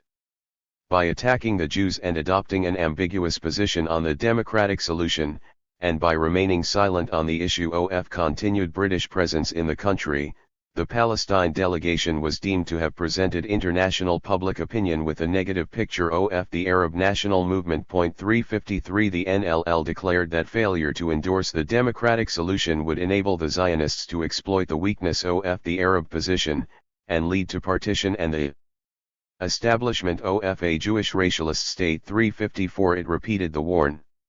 151 ings of the Soviet delegate to the Assembly that Arab-Jewish understanding was necessary if the unity of Palestine was to be preserved, and criticized the HAC's decision to boycott UNSCOP. 355 At this juncture the NLL, itself under pressure from the HAC to boycott UNSCOP, complied, declaring that it was doing this in the interest of national unit/1 while reaffirming its opinion of the mistaken nature of such a policy and its continued faith in the international organization. 356 His volte-face was accompanied by compliance with the HAC's ban on reporting on the activity of UNSCOP while it was in Palestine.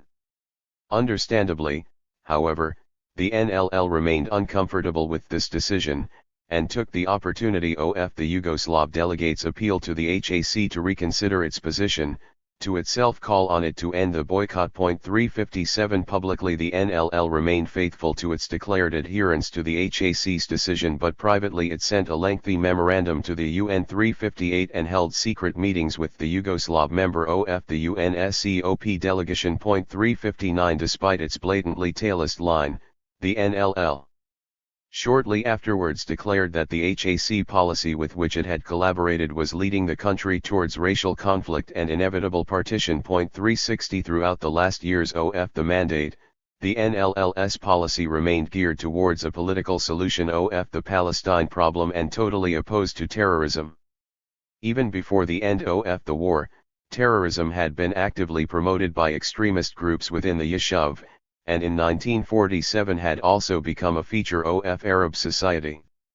The NLL opposed its practice by either community, on the grounds that it created enmity between Arabs and Jews, and thus blocked the way to understanding and cooperation which were necessary for the establishment of a united state. In addition, it was seen to serve British policy in its attempts to maintain its presence in the country, enabling it to project the struggle in Palestine as a racial one.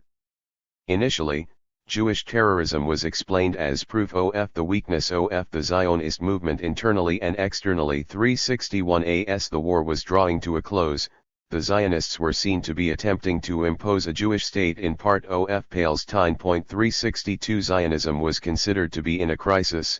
It was going through its death throes as a result of the liberation of Europe, which had put an end to immigration. 363 Although it was grudgingly admitted that the Zionists' policy possessed nearly mass support within the Yishuv, This was explained away as being the result of fear of Arab domination. 364 Yet it was seized upon to further emphasize the urgency of the Arab communists' call for the national movement's adoption of the democratic solution and the democratic state.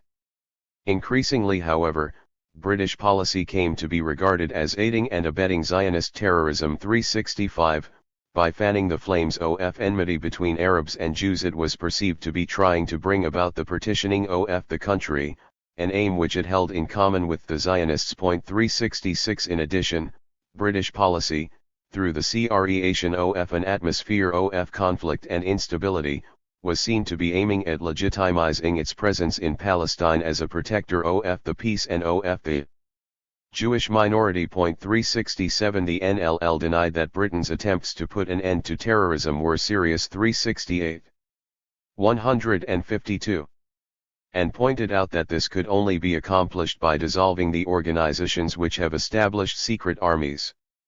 369 A clear reference to the Jewish agency. Various incidents were cited to the effect that British police and army authorities deliberately allowed clashes to spread by remaining immobile and arriving late on the scene. 370 This was seen to be part of a carefully prepared policy aimed at implementing the emergency regulations under the pretext of inability to terminate the disturbances.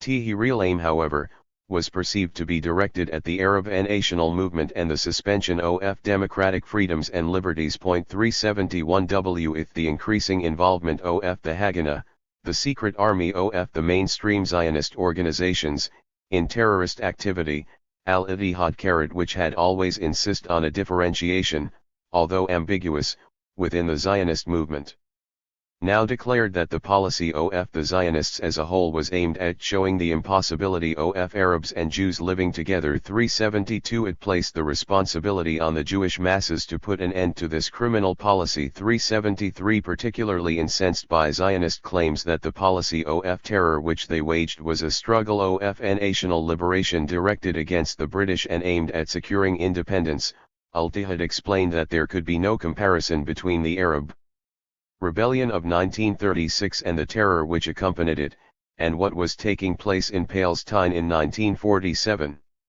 The former was the expression of the Arab national movement's struggle for the independence and liberation of the whole country, while that unleashed by the Zionists was in aid of imperialist policies of partitioning the country. 374 And its perpetrators were branded as agents of British imperialism. 375 Within the Arab community, terrorism began to assume alarming proportions only in the last year of the mandate, and a major part of it was internal, directed against political opponents of the Mufti and those suspected of collaboration with the Zionists.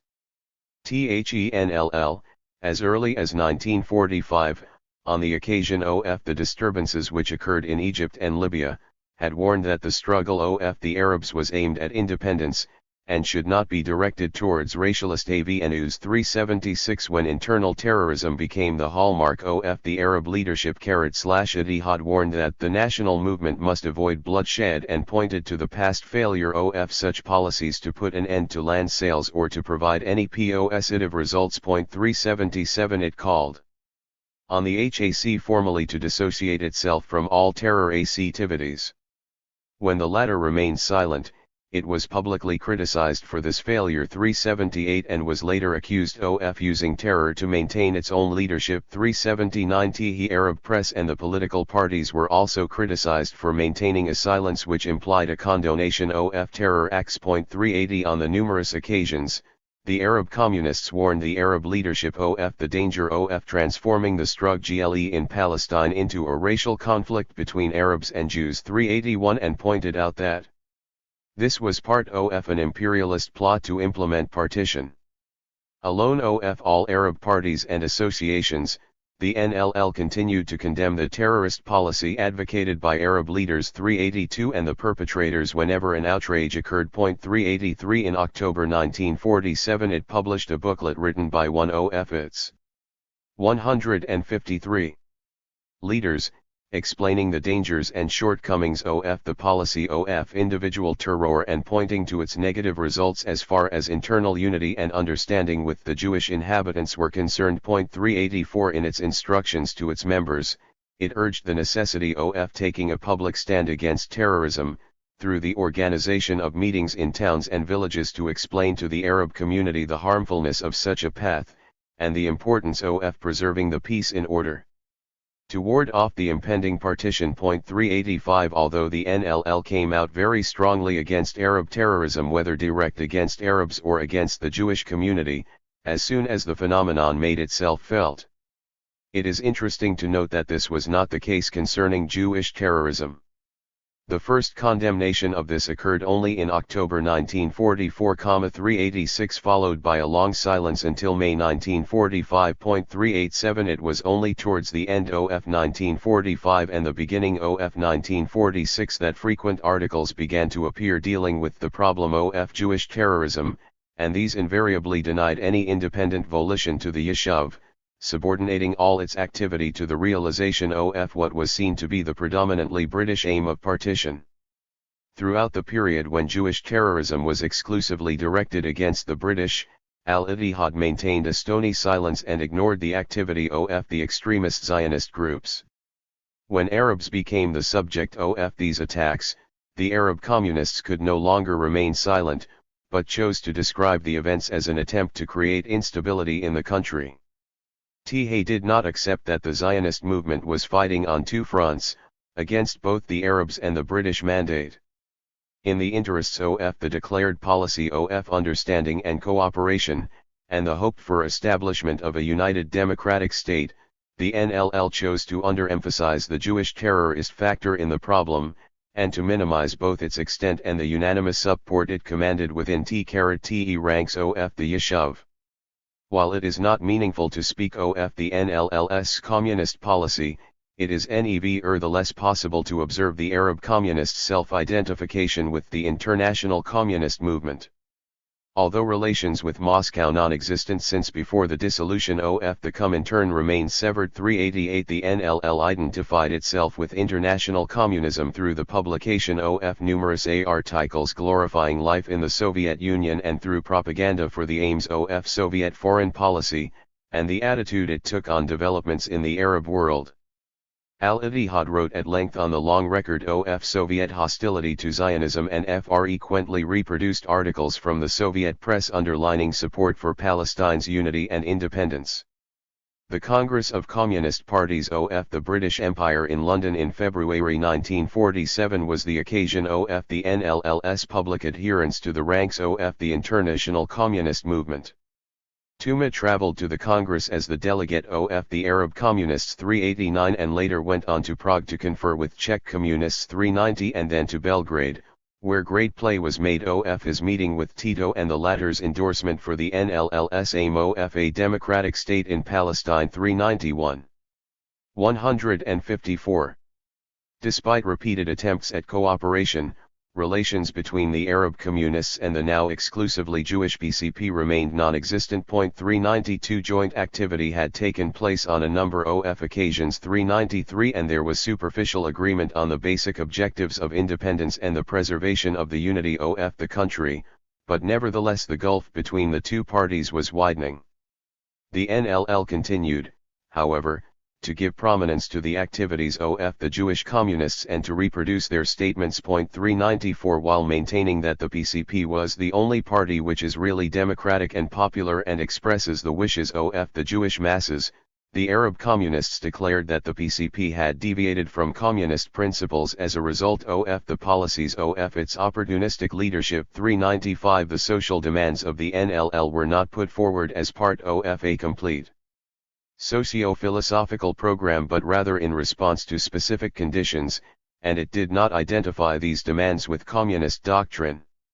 Al-Ittihad, however, was utilized from its inception in May 1944 as a vehicle for communist propaganda. 396 Without ever employing the term communism, the paper stressed the adaptability of socialism to Palestine's conditions by pointing to the example of the Soviet Union. Even Islam and Marxism were declared to be compatible, and in the Soviet Union, Islam was described as flourishing under the protection of the state. 397 The Arab communists were careful to peddle their wares not as revolutionary doctrine, but in a rather conservative mold, and to show them as the sure path to national revival and independence. The day-to-day activity of the party centered on specific economic, social, and political issues relating to the everyday lives of the Arab inhabitants. While keeping to the fore the slogan of independence, the NLL made clear its interest in the here and now. It relegated socialism to the distant future and labored to appear as the champion of the Arabs in their attempts to improve their existing material conditions. This activity was facilitated by the Communists' control of the lie and the ok, which allowed them to deliver their message to a wide audience and to mobilize the ranks of the intelligentsia and the working class. The NLL advocated policies which were aimed at securing the support of the widest possible sections of the Arab population. Thus it upheld the call for the retention of the office of mayor in Jerusalem, as well as in Haifa, in Arab hands 398 and mounted a persistent campaign for the release of Arab political prisoners 399. Initially the NLL's platform centered on the struggle for the implementation of the 1939 White Paper as the first step towards realizing independence. 400 later this was replaced by a campaign based on specific issues, such as the demand for the abolition of censorship 401 and the Emergency Regulations 402, and it repeatedly called on the government to grant democratic liberties and to allow the people to take part in the administration of the country. 403 Special attention was paid by the NLL to the problem of municipal and local councils, which were termed the only form of self-rule enjoyed by the country since 1925. 404 The administration was criticized for reducing them to the role of 155 government departments. 405 and was called upon to remove all restrictions on their activity, to extend their authority, and to abolish all property and tax qualifications both for voting and for standing for office. 406 Al-Ittihad's interest in municipal affairs extended to specific local issues. 407 and as such it sought to establish itself as the Arab community's most enthusiastic defender of its rights. However, the problems of the Arab village and the conditions of the peasants did not occupy a central place in the NLL's interests.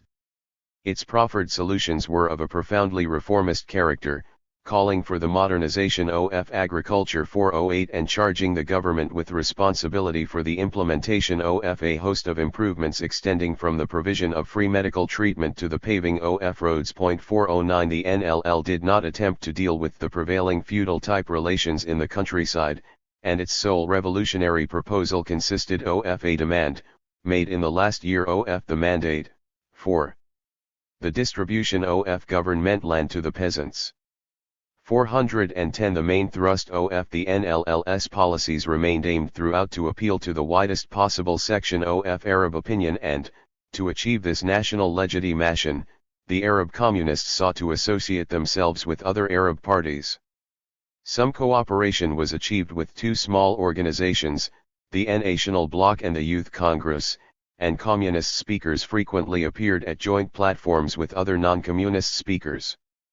In a number of local Arab fronts, communists were co-opted as members.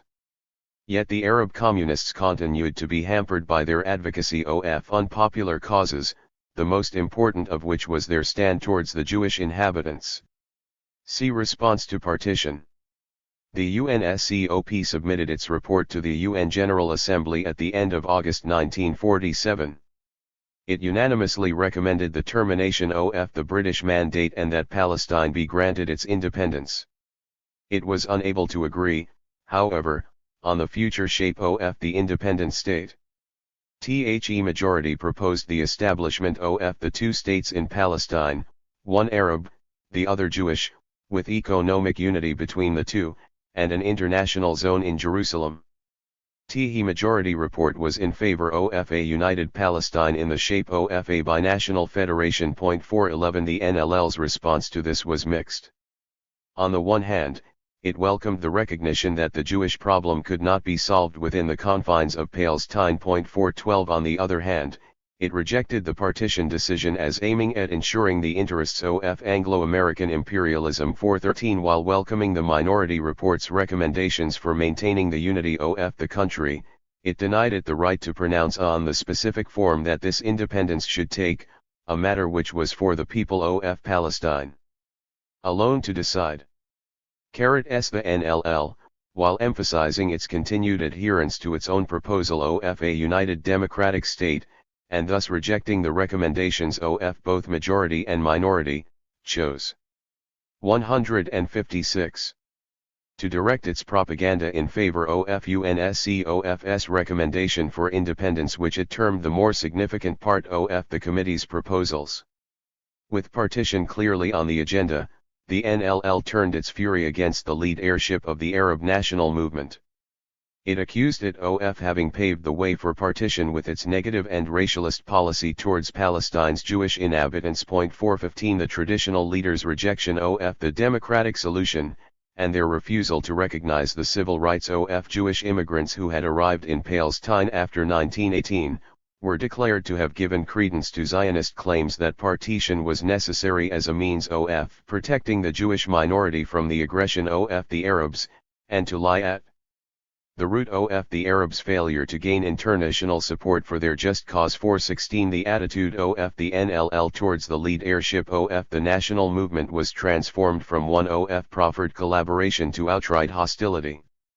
The NLL now called for the immediate establishment of firm internal organization in the national movement in order to realize the independence decreed by the UN. 417 and put forward a program for the establishment of local national committees in every town and village to organize the national struggle for independence and for a united Palestine. 418 The policy of the HAC was condemned as bankrupt, for while rejecting the partition decision, it did not put forward its own alternative demands and, in consequence, appeared to be opposed to the international community's support for Palestine's independence. 419 The NLL recognized and condemned the fact that the leadership of the Palestinian Arabs had passed from their own hands to those of the Arab League, and warned of the folly of heeding the dictates of Arab governments who are working hand in hand with British imperialist schemes. 420 In the period between September and the partition decision of November 29.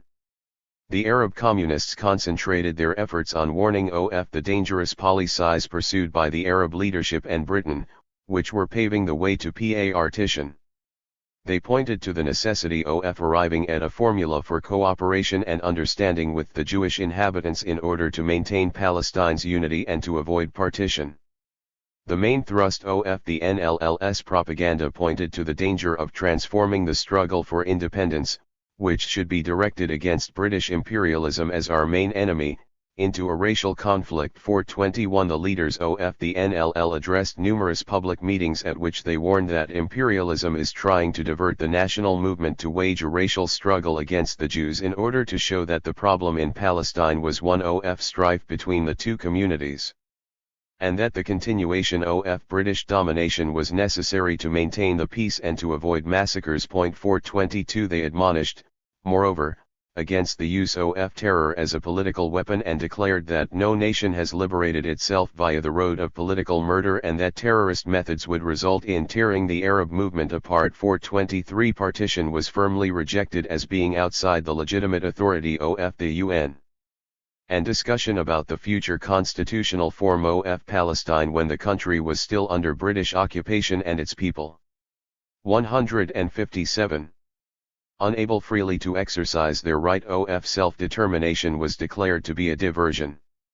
The main issue was independence, and the NLL reiterated its support for the slogan of a democratic, united and undivided Palestine, the success of which entailed a determined struggle for cooperation and understanding between Arabs and Jews. 424 The NLL recognized, as it became clear through the discussion of the Palestine issue at the UN, that there was a majority in favor of partition, and al-Ittihad pointed out that there is no possibility now of convincing a majority of setting up a united state.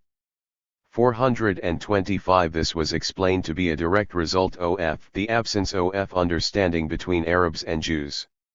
The responsibility for this did not lie solely with the Arab leadership but was shared with British imperialism, which had long pursued a policy of igniting racial hatred, 426 and with the Zionist organizations which had unleashed a campaign of terror to separate further the two peoples and pour oil on the ongoing racial conflict. 427 Nevertheless, the NLL called on the Arab leaders to go to the Jewish masses and ask them to join the liberation struggle for independence.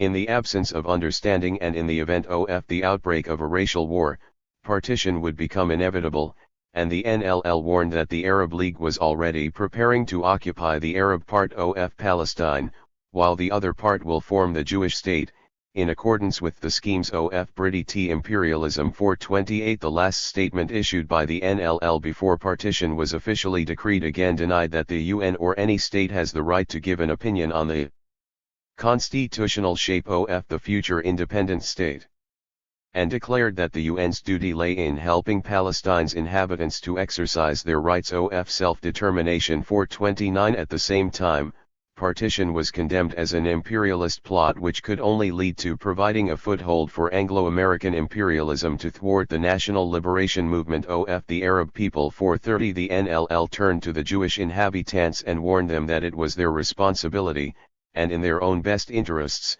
to put an end to Zionist terrorism against Arabs. 431 And exercised its historic duty in informing the Jewish masses of the dangers of following Zionist policies in support of partition and the establishment of a Jewish state. 432 A Jewish state in part of Palestine would bring neither peace nor security to the Jews, moreover it would be a destabilizing force in the region, and its establishment would serve to transfer the hated racial conflict from Europe to Palestine and the whole region.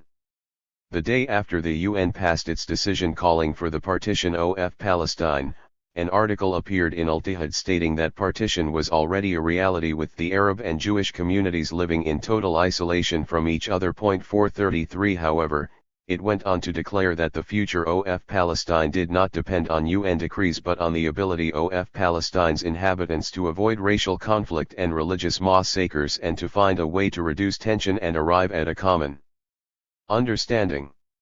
The UN decision, which had the blessing and support of the Soviet Union, placed the NLL in a difficult position.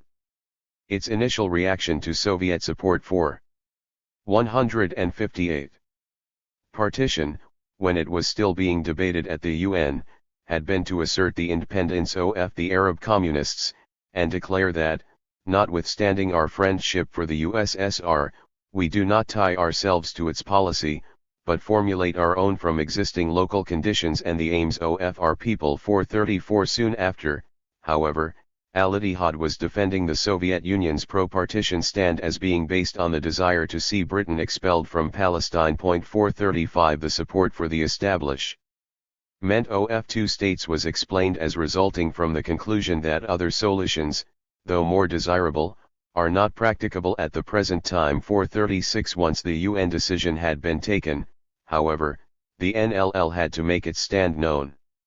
At a meeting of the Secretariat held immediately after the partition des Zion 437 the majority took a stand in favor, on the grounds that partition was going to be imposed on Palestine irrespective of the wishes of the Arab population. The des Zion was also seen to have positive aspects in that it declared the independence of Palestine and the evacuation of the British, and the two states would be linked in an economic union, and they saw it to be the communists' task to struggle for the political reunification of the country. Furthermore, Nasser, who headed the pro-partition faction, argued that the Arab states would not fight against partition but would content themselves with verbal protestations. 438 It was however decided not to make the Secretariat's new stand public, and a vaguely worded statement was issued which directed its main attack on British machinations. It called on the Arabs to struggle against British imperialism, the main root of our problem, and reaffirmed the NLL's position in favor of keeping Palestine united and undivided in a democratic unity. 439 A meeting of the CC held shortly after produced a majority in favor of Tuma's position, the lone opposer to partition, in the Secretariat, and with this the control of the party press passed over the anti-partition faction of the NLL. 440 It was, nevertheless, decided to hold a second enlarged plenum of the CC to discuss the matter further, At this second Nazareth plenum, Tuma and most of his support ers absented themselves. And the decisions of the first Nazareth plenum were reversed. 441 A majority was secured for the pro-partition position. The party press returned to the control of the Secretariat, and Tuma and his supporters were subsequently expelled from the ranks of the NLL. 442 The new pro-partition policy of the NLL did not find immediate and explicit expression in the pages of Al-Ittihad. The articles carried by the party organ were characterized by ambiguity in their pronouncements on partition, and shied away from adopting a clear position. In the event, the permit to publish Al-Ittihad was revoked by the government. 443 After only 5 issues had been brought out since Tuma's expulsion as editor, and the NLL was left without a legal organ enabling it to deliver its political message to the Arab public. The last 5 issues of Al-Ittihad continued to pay a certain amount of lip service to the slogan of a United Palestine, although it was emphasized that understanding between Jews and Arabs was necessary to achieve this.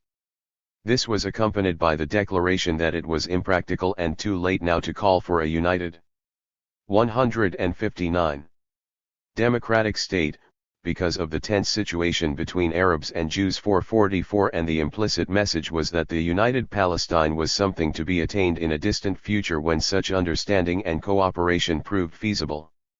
The main preoccupation of Al-Ittihad was repeatedly to warn of the dangers of terrorism and call on both Arabs and Jews to direct their energies to the common aim of expelling the British from the country.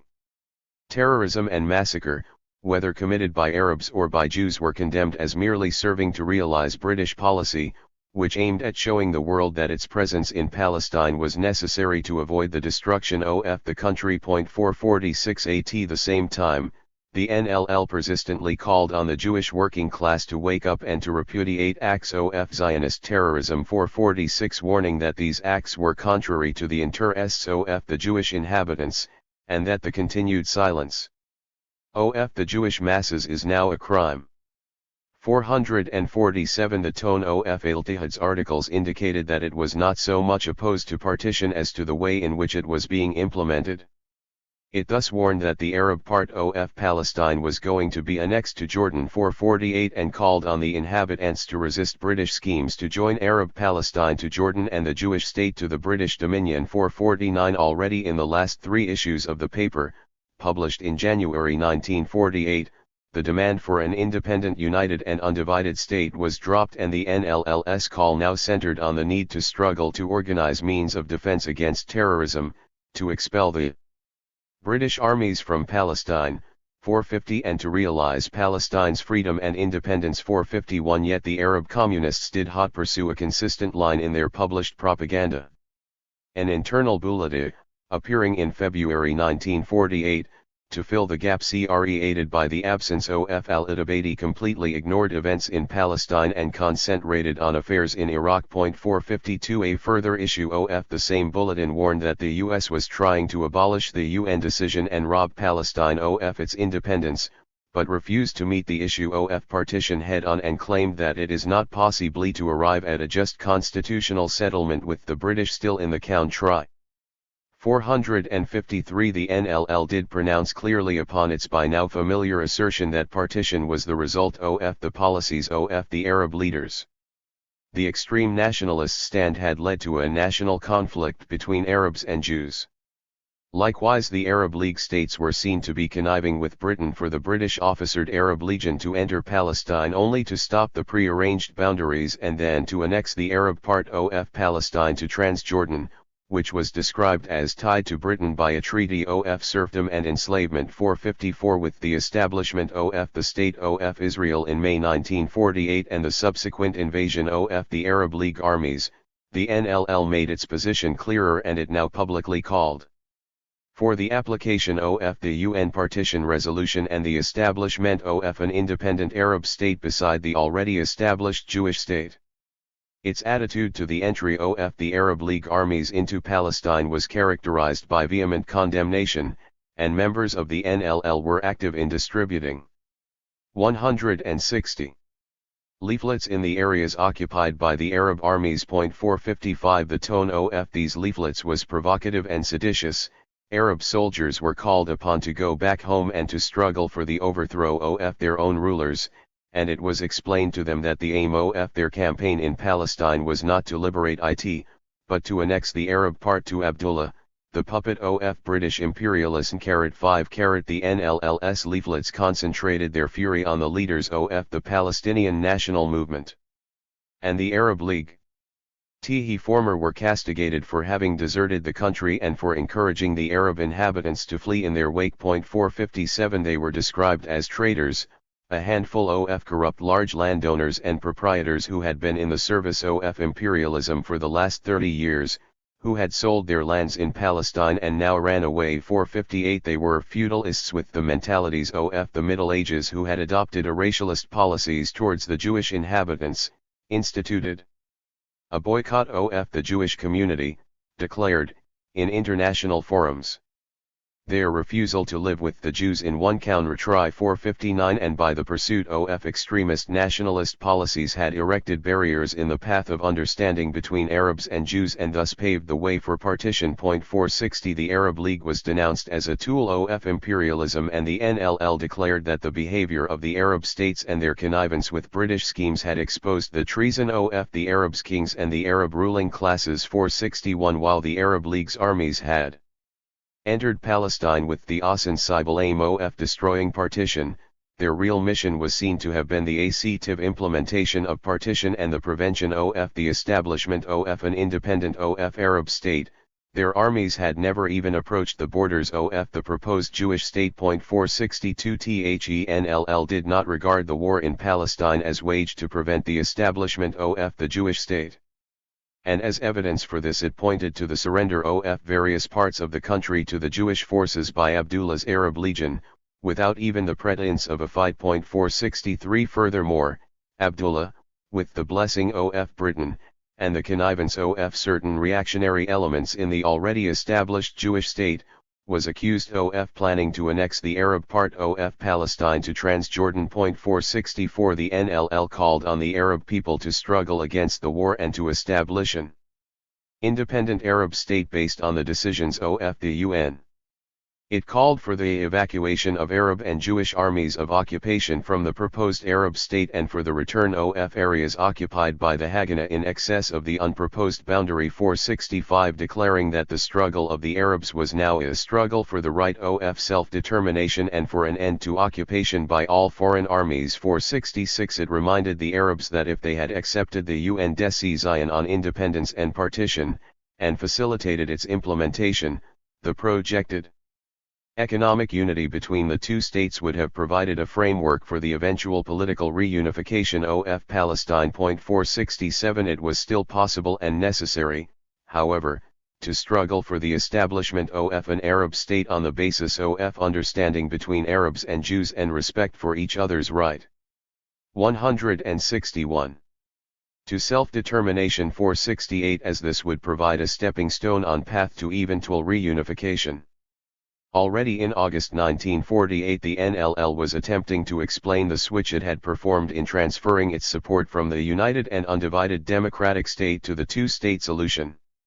While insisting on the correctness of its previous slogan, the NLL explained the failure of its realization as a consequence of the reactionary policy of the Arab leaders and reactionaries among the Jews who thwarted the growth of understanding between the two communities. 469 The NLL was already trying to find ideological justification for its new line, and, echoing the analysis of the Jewish communists, it shyly introduced the thesis that a new society possessing national characteristics had appeared in Palestine as a result of Jewish immigration and settlement, and that this new nation had the right to determine its own future and set up its own state. 470 This was further amplified in a subsequent publication, which, although entitled Why We Must Struggle for the Arab Palestine State, devoted itself to a self-criticism of the previous policies and ideological positions of the NLL. 471 The first self-criticism revolved around the NLL's policy of national unity, which it now declared to have been mistaken and to have provided a cover for the treasons of the national leadership. 472 The correct policy would have been to expose the reactionary leaders of the Arab national movement and to isolate them from the Arab masses. In the absence of such a policy, the NLL held itself partly to blame for the mistakes of the national movement which had contributed to the lack of understanding between Arabs and Jews. The second and more significant self-criticism centered on its attitude to the democratic state and the Jewish minority in the country. While affirming that the slogan of the United Democratic State as an expression of the right to self-determination for all Palestine's inhabitants was correct at a certain period 473, it went on to explain that the absence of understanding had created conditions which rendered the struggle for such a state unrealistic and futile. 474 The NLL also elaborated on its newfound discovery of the existence of a separate Jewish nationality * in the country. This new society had evolved during the years of the Mandate in complete isolation from Arab society and was characterized by its possession of a separate language, culture, and economy. 475 The existence of new national seeds in Palestine which had become clear before and during Second World War meant that it was wrong to force the Jewish nation to accept the position of a minority in a united state. The correct policy would have entailed recognition of rights of both nations to self-determination to the point of separation and the establishment of independent states. 476 Thus, both on the grounds of feasibility and ideological principle, the NLL arrived at the position that the partition and the establishment of two separate states was correct. 477 This new position of the NLL towards the Jewish national question in Palestine and its explicit support for the Jewish people's right to establish their own state rendered meaningless the continued separation of Arab and Jewish commu. 162. Nists. Accordingly the two groups decided to amalgamate. The Jewish communists, having now established themselves as the Israeli Communist Party, declared that the NLL**'s change in position towards the national problem in Palestine had removed the last stumbling block in the path of unity, and affirmed their readiness to unite with the Arab communists. 478 Late in October 1948 a unity congress was held in Haifa, attended by Arab and Jewish delegates, which reaffirmed the internationalism of the Palestine communist movement which had been toured since 1943. 479 The Arab communists had to pay the price for their belated recognition of the Jewish nation and their initial hesitations towards partition before they could be accepted by their Jewish comrades. This they did in the form of a public self-criticism of their past mistakes. According to this new version of the party's history, the separation of the Arab communists in an independent organization was proffered as the cause of their inability to realize the new conditions in Palestine, namely the establishment of an independent Jewish nation. 480 This had necessitated new methods of struggle and the Arab communists declared themselves guilty of not having raised the slogan of the rights of the Arab and Jewish nations to independence and national sovereignty on the basis of the Marxist-Leninist principle of self-determination. They had failed to perceive this, and had consequently weakened the struggle of the Arab and Jewish work ers. The second consequence of the existence of a separate Arab communist organization was the rise of a national right deviation in the ranks of the NLL. 481 which regarded the Arab people as alone capable of freeing Palestine and defeating British imperialism, and disregarded the potential of the revolutionary forces among the Jewish people. Consequently the Arab communists' * policy had been based on a broad national front which combined within it bourgeois and semi-feudal elements.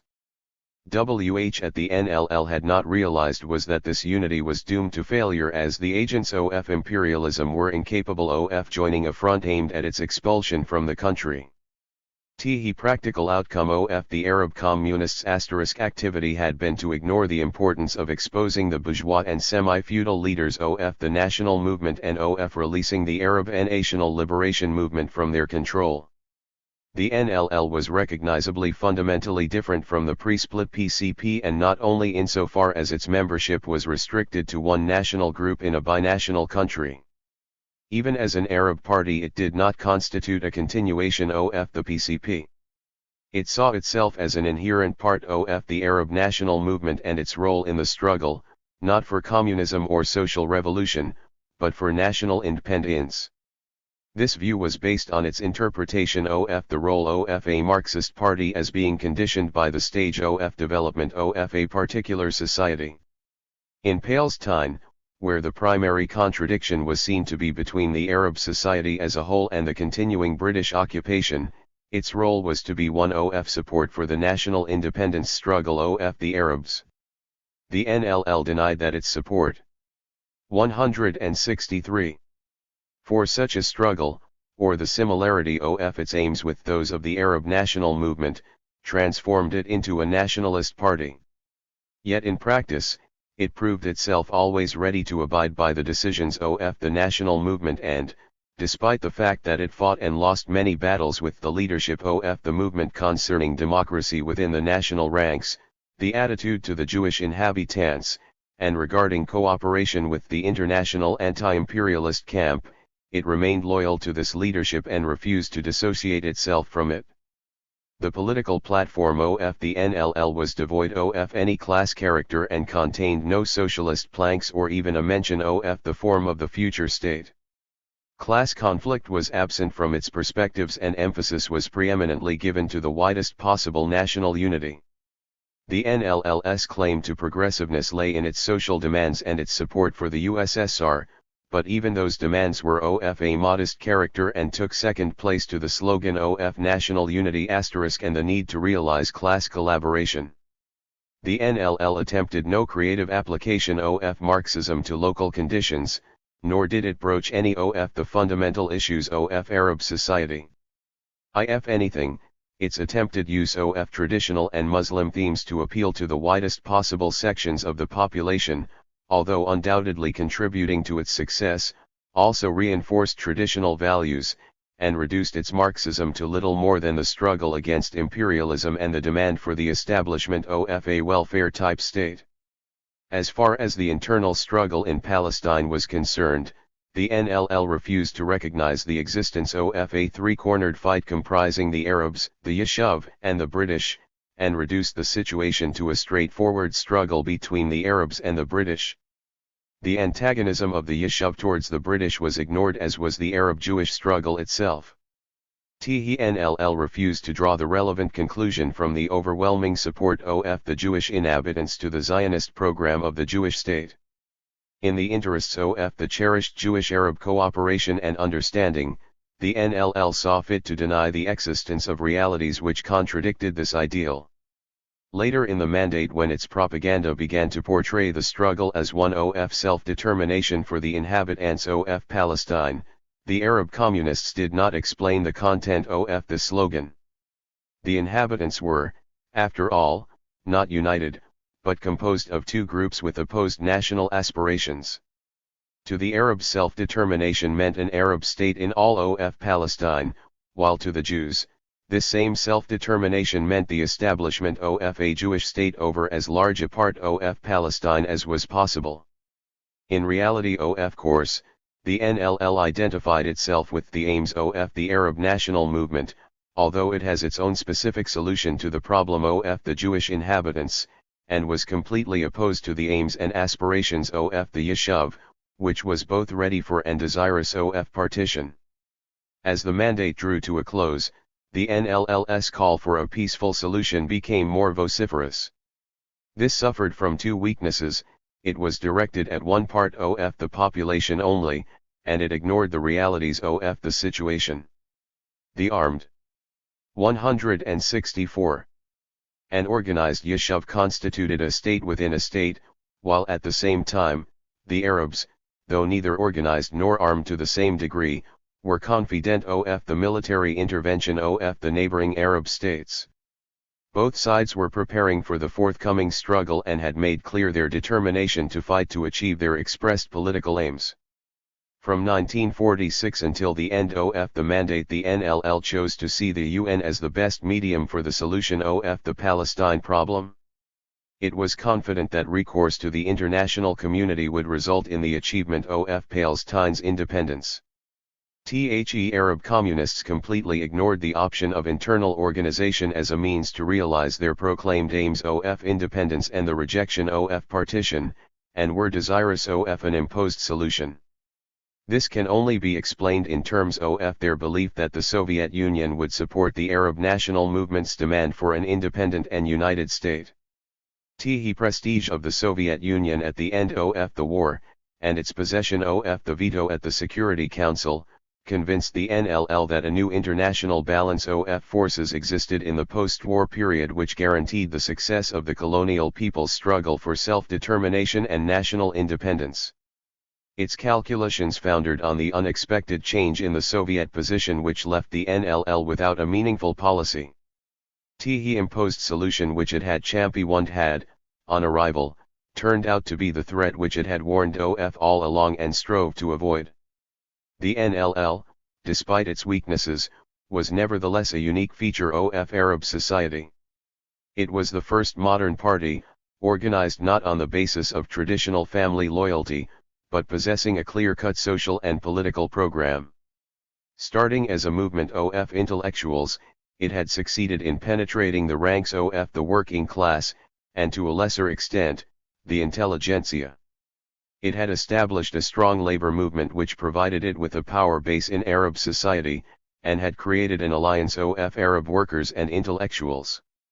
The main preoccupation of the founders, having established their working class base, was to widen their appeal in order to increase their support among the more articulate section of Arab society, the predominantly middle-class intelligentsia.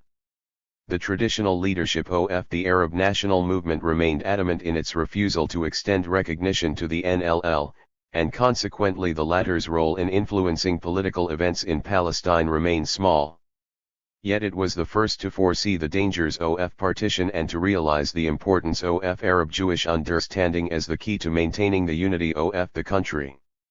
Its warnings, however, were continuously disregarded by the Arab leaders who acted on an all-or-nothing basis. Its belated recognition of partition resulted not only from the necessity of following the Soviet lead, but also from acceptance of an existing reality and a fait accompli, which it realized the Arabs were incapable of overturning. The ideological justification for this volte-face, the self-criticism and denunciation of the nationalist rightist deviation were the outcome of political exigencies, and 165. The need to justify what had already taken place. Yet the NLL alone did not disintegrate among the total collapse of all Arab institutions in Palestine. Its members continued their activity during the 1948 war and later in the ranks of the Israeli Communist Party and the Jordanian Communist Party, which continued to be led by the communist leaders of the 40s. While in 1948 it was possible to regard the NLL as having been more successful in the trade union rather than the political field, the success of the former proved to be a short-term and transitory nature. The collapse of Arab society and the mass exodus of 1948 led to the destruction of the labor movement and the disintegration of the Arab working class. Yet in the political field, the roots which the NLL had managed to implant during the 40s proved more resilient, and provided the framework for the subsequent activity of the Arab communists both in Israel and in Jordan. Conclusion. Despite the small size of the communist movement in Palestine, a study of its activity throws light on the dilemma of a party that adheres to an internationalist position in a situation characterized by acute national polarization. In its attempts to surmount national divisions and build a lasting Arab-Jewish communist organization, the communist movement's record was a mixture of success and failure. The PCP failed not only its attempts to create a lasting Arab-Jewish class alliance, but also in maintaining its unity. It was unable to withstand the nationalist pull which the Arab and Jewish communities exercised on Arab and Jewish party members, and it eventually split into two completely separate national sections. Much of this failure was due not to subjective conditions, but was the outcome of the historical situation in which the communists found themselves.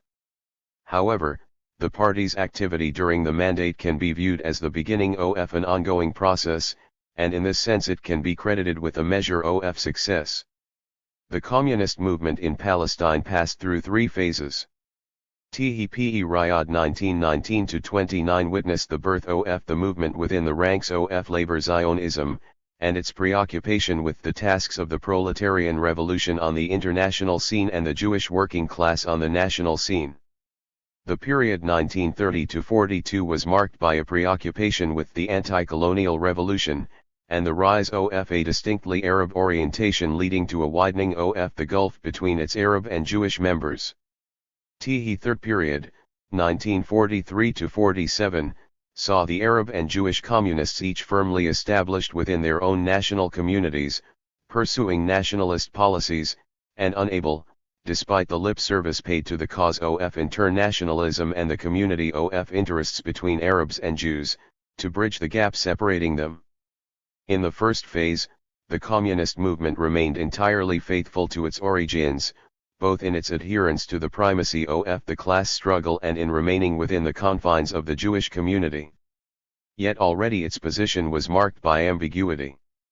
Its total condemnation of Zionism cast a question mark on its own existence, but it could not come out against the continued existence of the Yishuv with 166. Conclusion 167.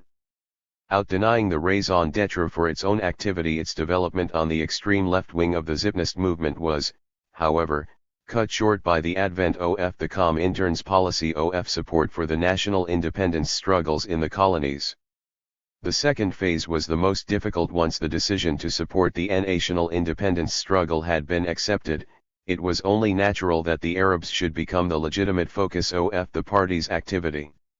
Despite the difficulties of this path, with the disadvantageous position of the Jewish communists as members of a newly established alien immigrant minority, completely isolated from the indigenous inhabitants, and the general backwardness and unreceptiveness of the Arab population to the novel ideology, the Jewish communists succeeded in laying the groundwork for an Arab communist movement. Their very success raised the question of the position of the Jewish inhabitants and indeed the future role of the Jewish communists themselves. A satisfactory resolution of the problem posed by the ever-increasing Jewish presence was never achieved. This was a direct outcome of the communists' persistence in maintaining a differentiation between the Zionist movement and the Jewish community as a whole. At the base of this lay the communists' inability to comprehend Zionist ideology and its nationalist appeal, or to recognize its success in attracting relatively large numbers of Jews to Palestine. The ambiguity surrounding the party's attitude to the Yishuv created tensions within its ranks between Arab and Jewish communists. This came to a head at the time of the Arab Rebellion of 1936–39. Support for the rebellion was in line with the party's policy of entrenching itself within the Arab national independence movement. Yet by its very nature, this support blurred the distinction which the party maintained between Zionists and the rest of the Jewish community. The split of the Jewish section was partly a logical outcome of the party's insistence preserving this deep-rooted distinction between Zionism and the general Jewish public. The split of the PCP into two national sections was evidence of the inability of the party's framework to withstand the pull of two opposing tendencies, support for the aims of the Arab national independence movement, and the crystallization of the belief that the Jewish community in Palestine was undergoing a process of transformation into a national entity. The appeal the two hostile communities eked on their respective members proved stronger than the promise of an eventual realization of a community of interests between Arabs and Jews. The newly achieved independence of the Arab and Jewish communists from each other in 1943 did not prove equally beneficial to both. The Jewish communists, continuing their opposition to Zionism, remained on the fringes of the Yishuv. They reverted to a position similar to that held by the PCP during its first phase, opposing both Zionism and the traditional leadership of the Arab national movement, and confined their activity to the Jewish working class. The Arab communists, on the other hand, proved more successful. The NLL appeared on the Palestinian scene as an Arab party supporting the national aspirations of the Arab population. It managed to succeed where the PCP 168 had failed and created a base for itself among the Arab working class and the intelligentsia, but this very success was the outcome of its national appeal and owed little to its identification with the international communist movement. Yet its insistence on differentiating itself from the more extreme policies of the Arab leadership made it suspect in nationalist eyes, and it was unable to exert and influence the Arab national movement commensurate with its actual strength among the Arab population. THIRD-WORLDISM's stand towards the Jewish minority continued to be marked by the same ambiguity which had characterized the policy of the PCP. It recognized the Jewish grouping in Palestine as a national minority in all but name, yet refused to extend to the Yishuv the right of national self-determination which Arab communists so loudly proclaimed. When the NLL did eventually come out in support of partition, this was in response to the dictates of Soviet foreign policy, though the same reasons adduced for the adoption of this new line could have been made convincingly a number of years earlier and would have followed quite consistently from the NLL's characterization of the situation.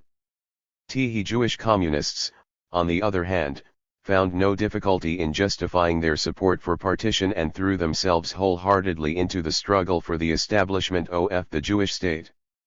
The adoption of this position was facilitated by the Jewish communists' recognition of the Jewish minority in Palestine as a national entity.